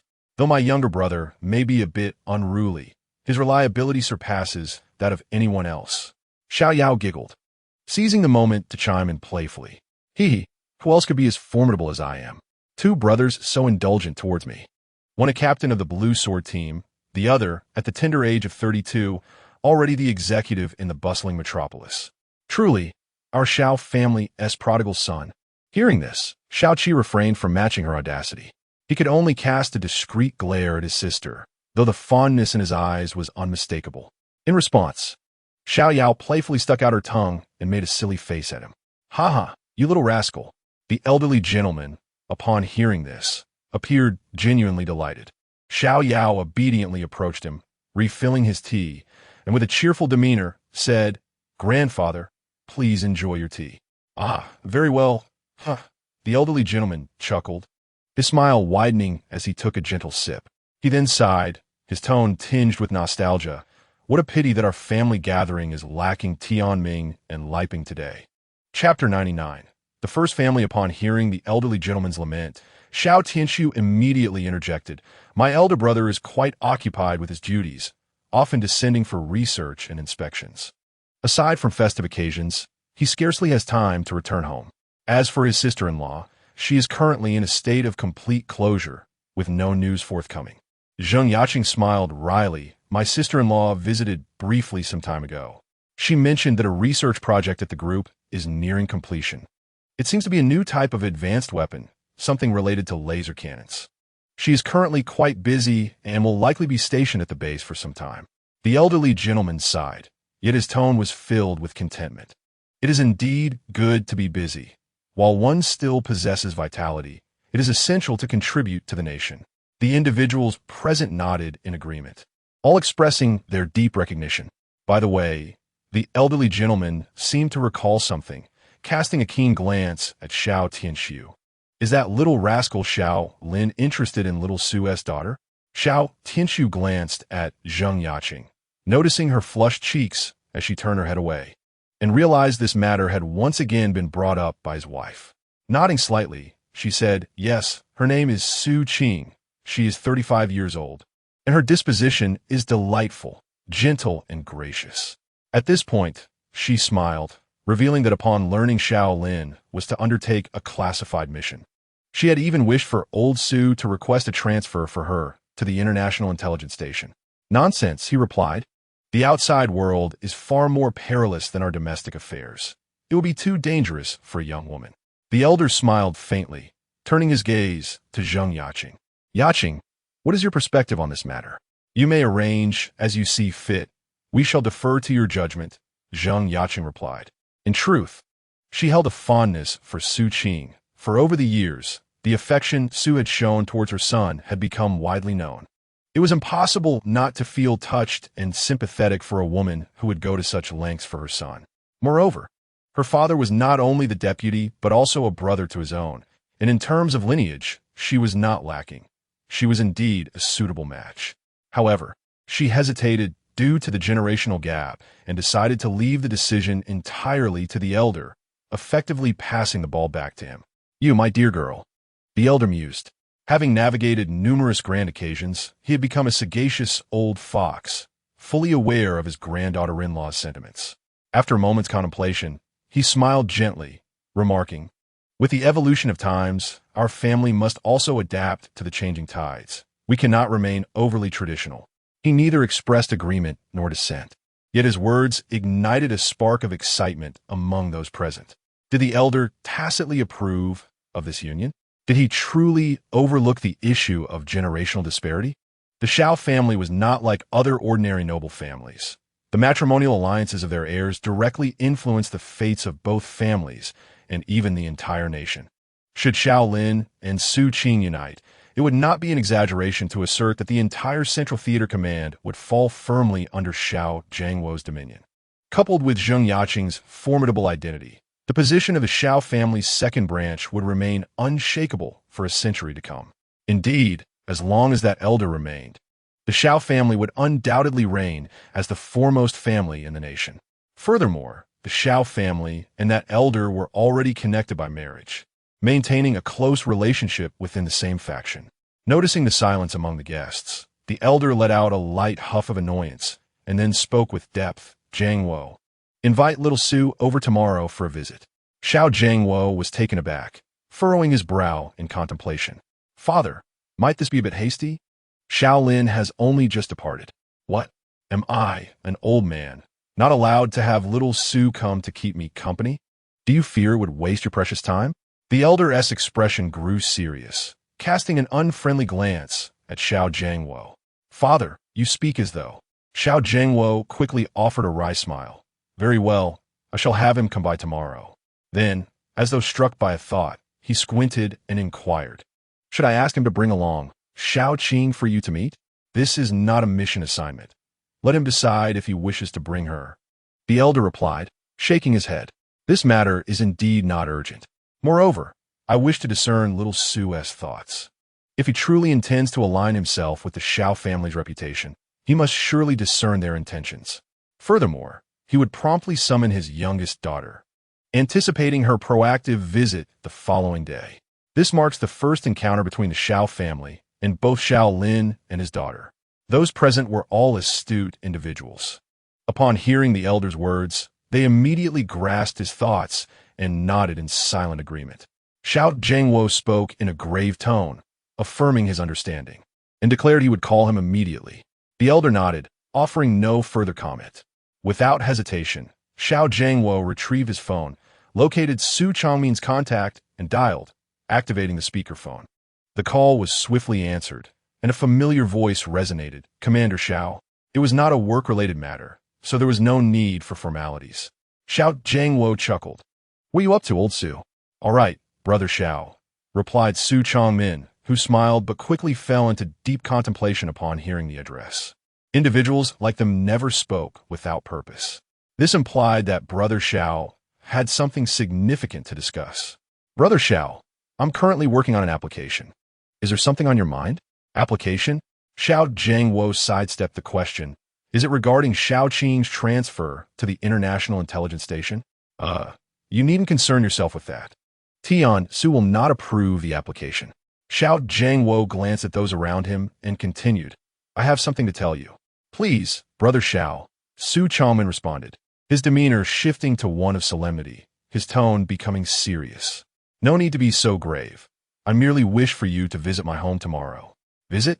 Su Changmin murmured, relieved, thinking it was a matter related to the military. However, a sudden realization struck him, and his expression changed. Wait a moment. You called specifically to invite me over for a casual visit? He then recalled Brother Zhao's earlier words. Could it be that they were discussing Xiao Qing?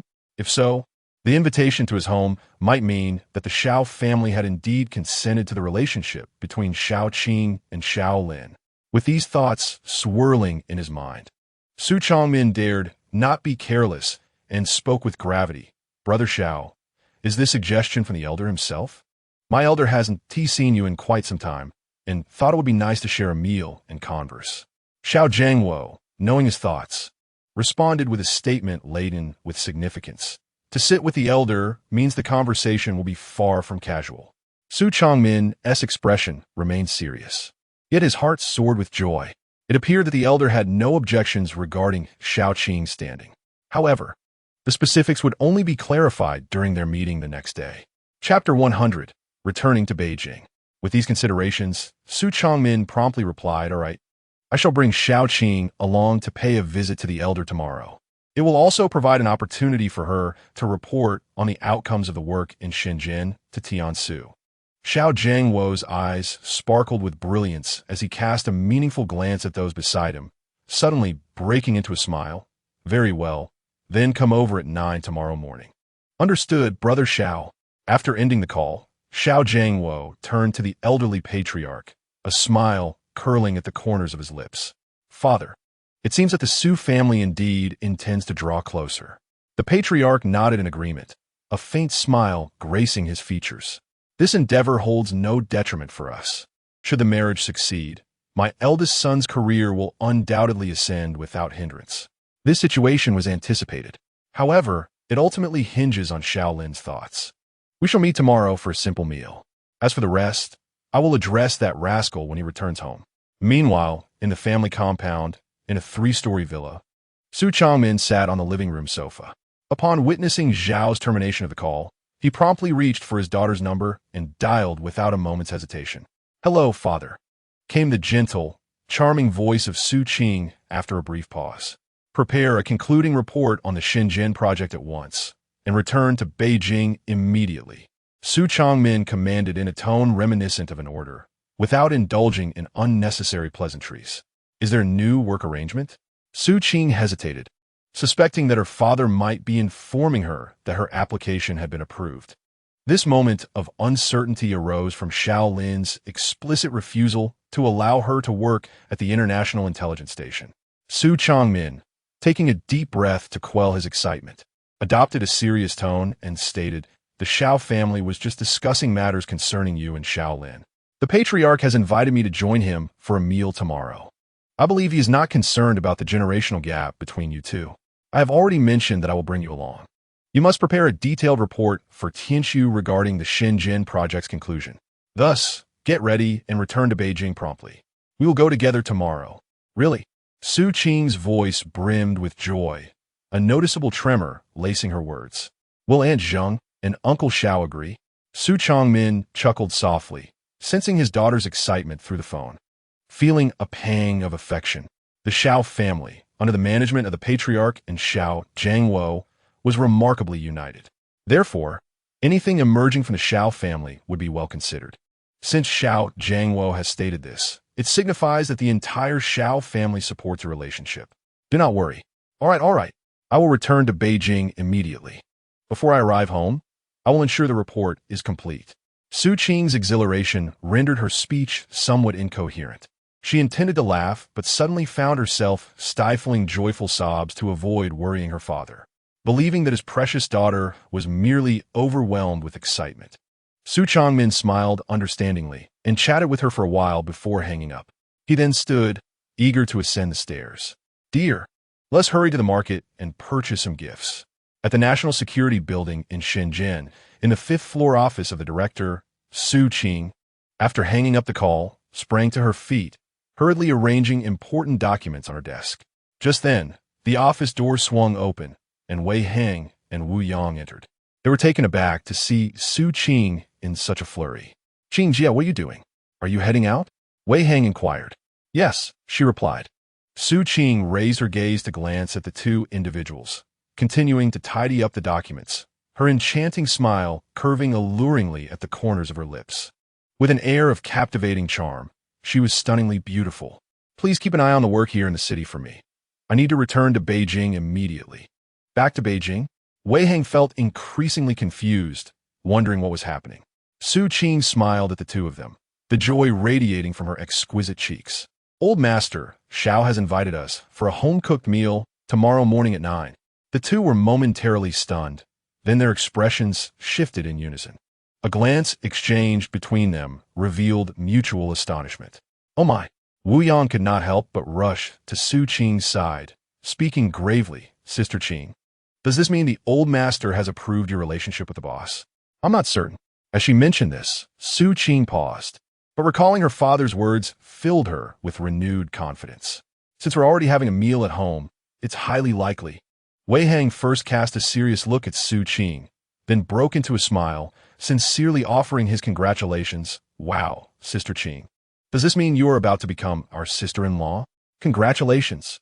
Su Qing shot him a sidelong glance, remaining silent. However, her alluring demeanor and the unmistakable twinkle in her eyes indicated that she was quite pleased by his words. "I don't have time to chat with you two. I must head back to Beijing immediately. Please handle the rest for me." "Don't worry, Sister Qing. You can leave the remaining tasks to me." Wei Heng replied with a firm nod. The invitation to the Xiao family banquet was not something everyone could enjoy. It was indeed of utmost importance. "All right then, thank you." Su Qing did not linger, expressing her gratitude with a smile before excitedly exiting the office. She promptly arranged for a flight and headed straight to the airport, boarding without even a minute's delay. A night passed in silence. Time flew by, and the following morning arrived. At the Xiao family estate, aside from Xiao Jiangwo's eldest son, the influential Xiao Tianming, his wife Chun Liping, the chairwoman of the Huatian Military Industry Group, and Xiao Lin, who was away on a mission. All the core members were present at home. The courtyard buzzed with activity. In one of the rooms, Xiao Yao observed her mother polishing a delicate, radiant jade bracelet and burst into laughter. "Mom, we're just here for a simple meal. Why do you make it seem like you're meeting your daughter-in-law for the first time?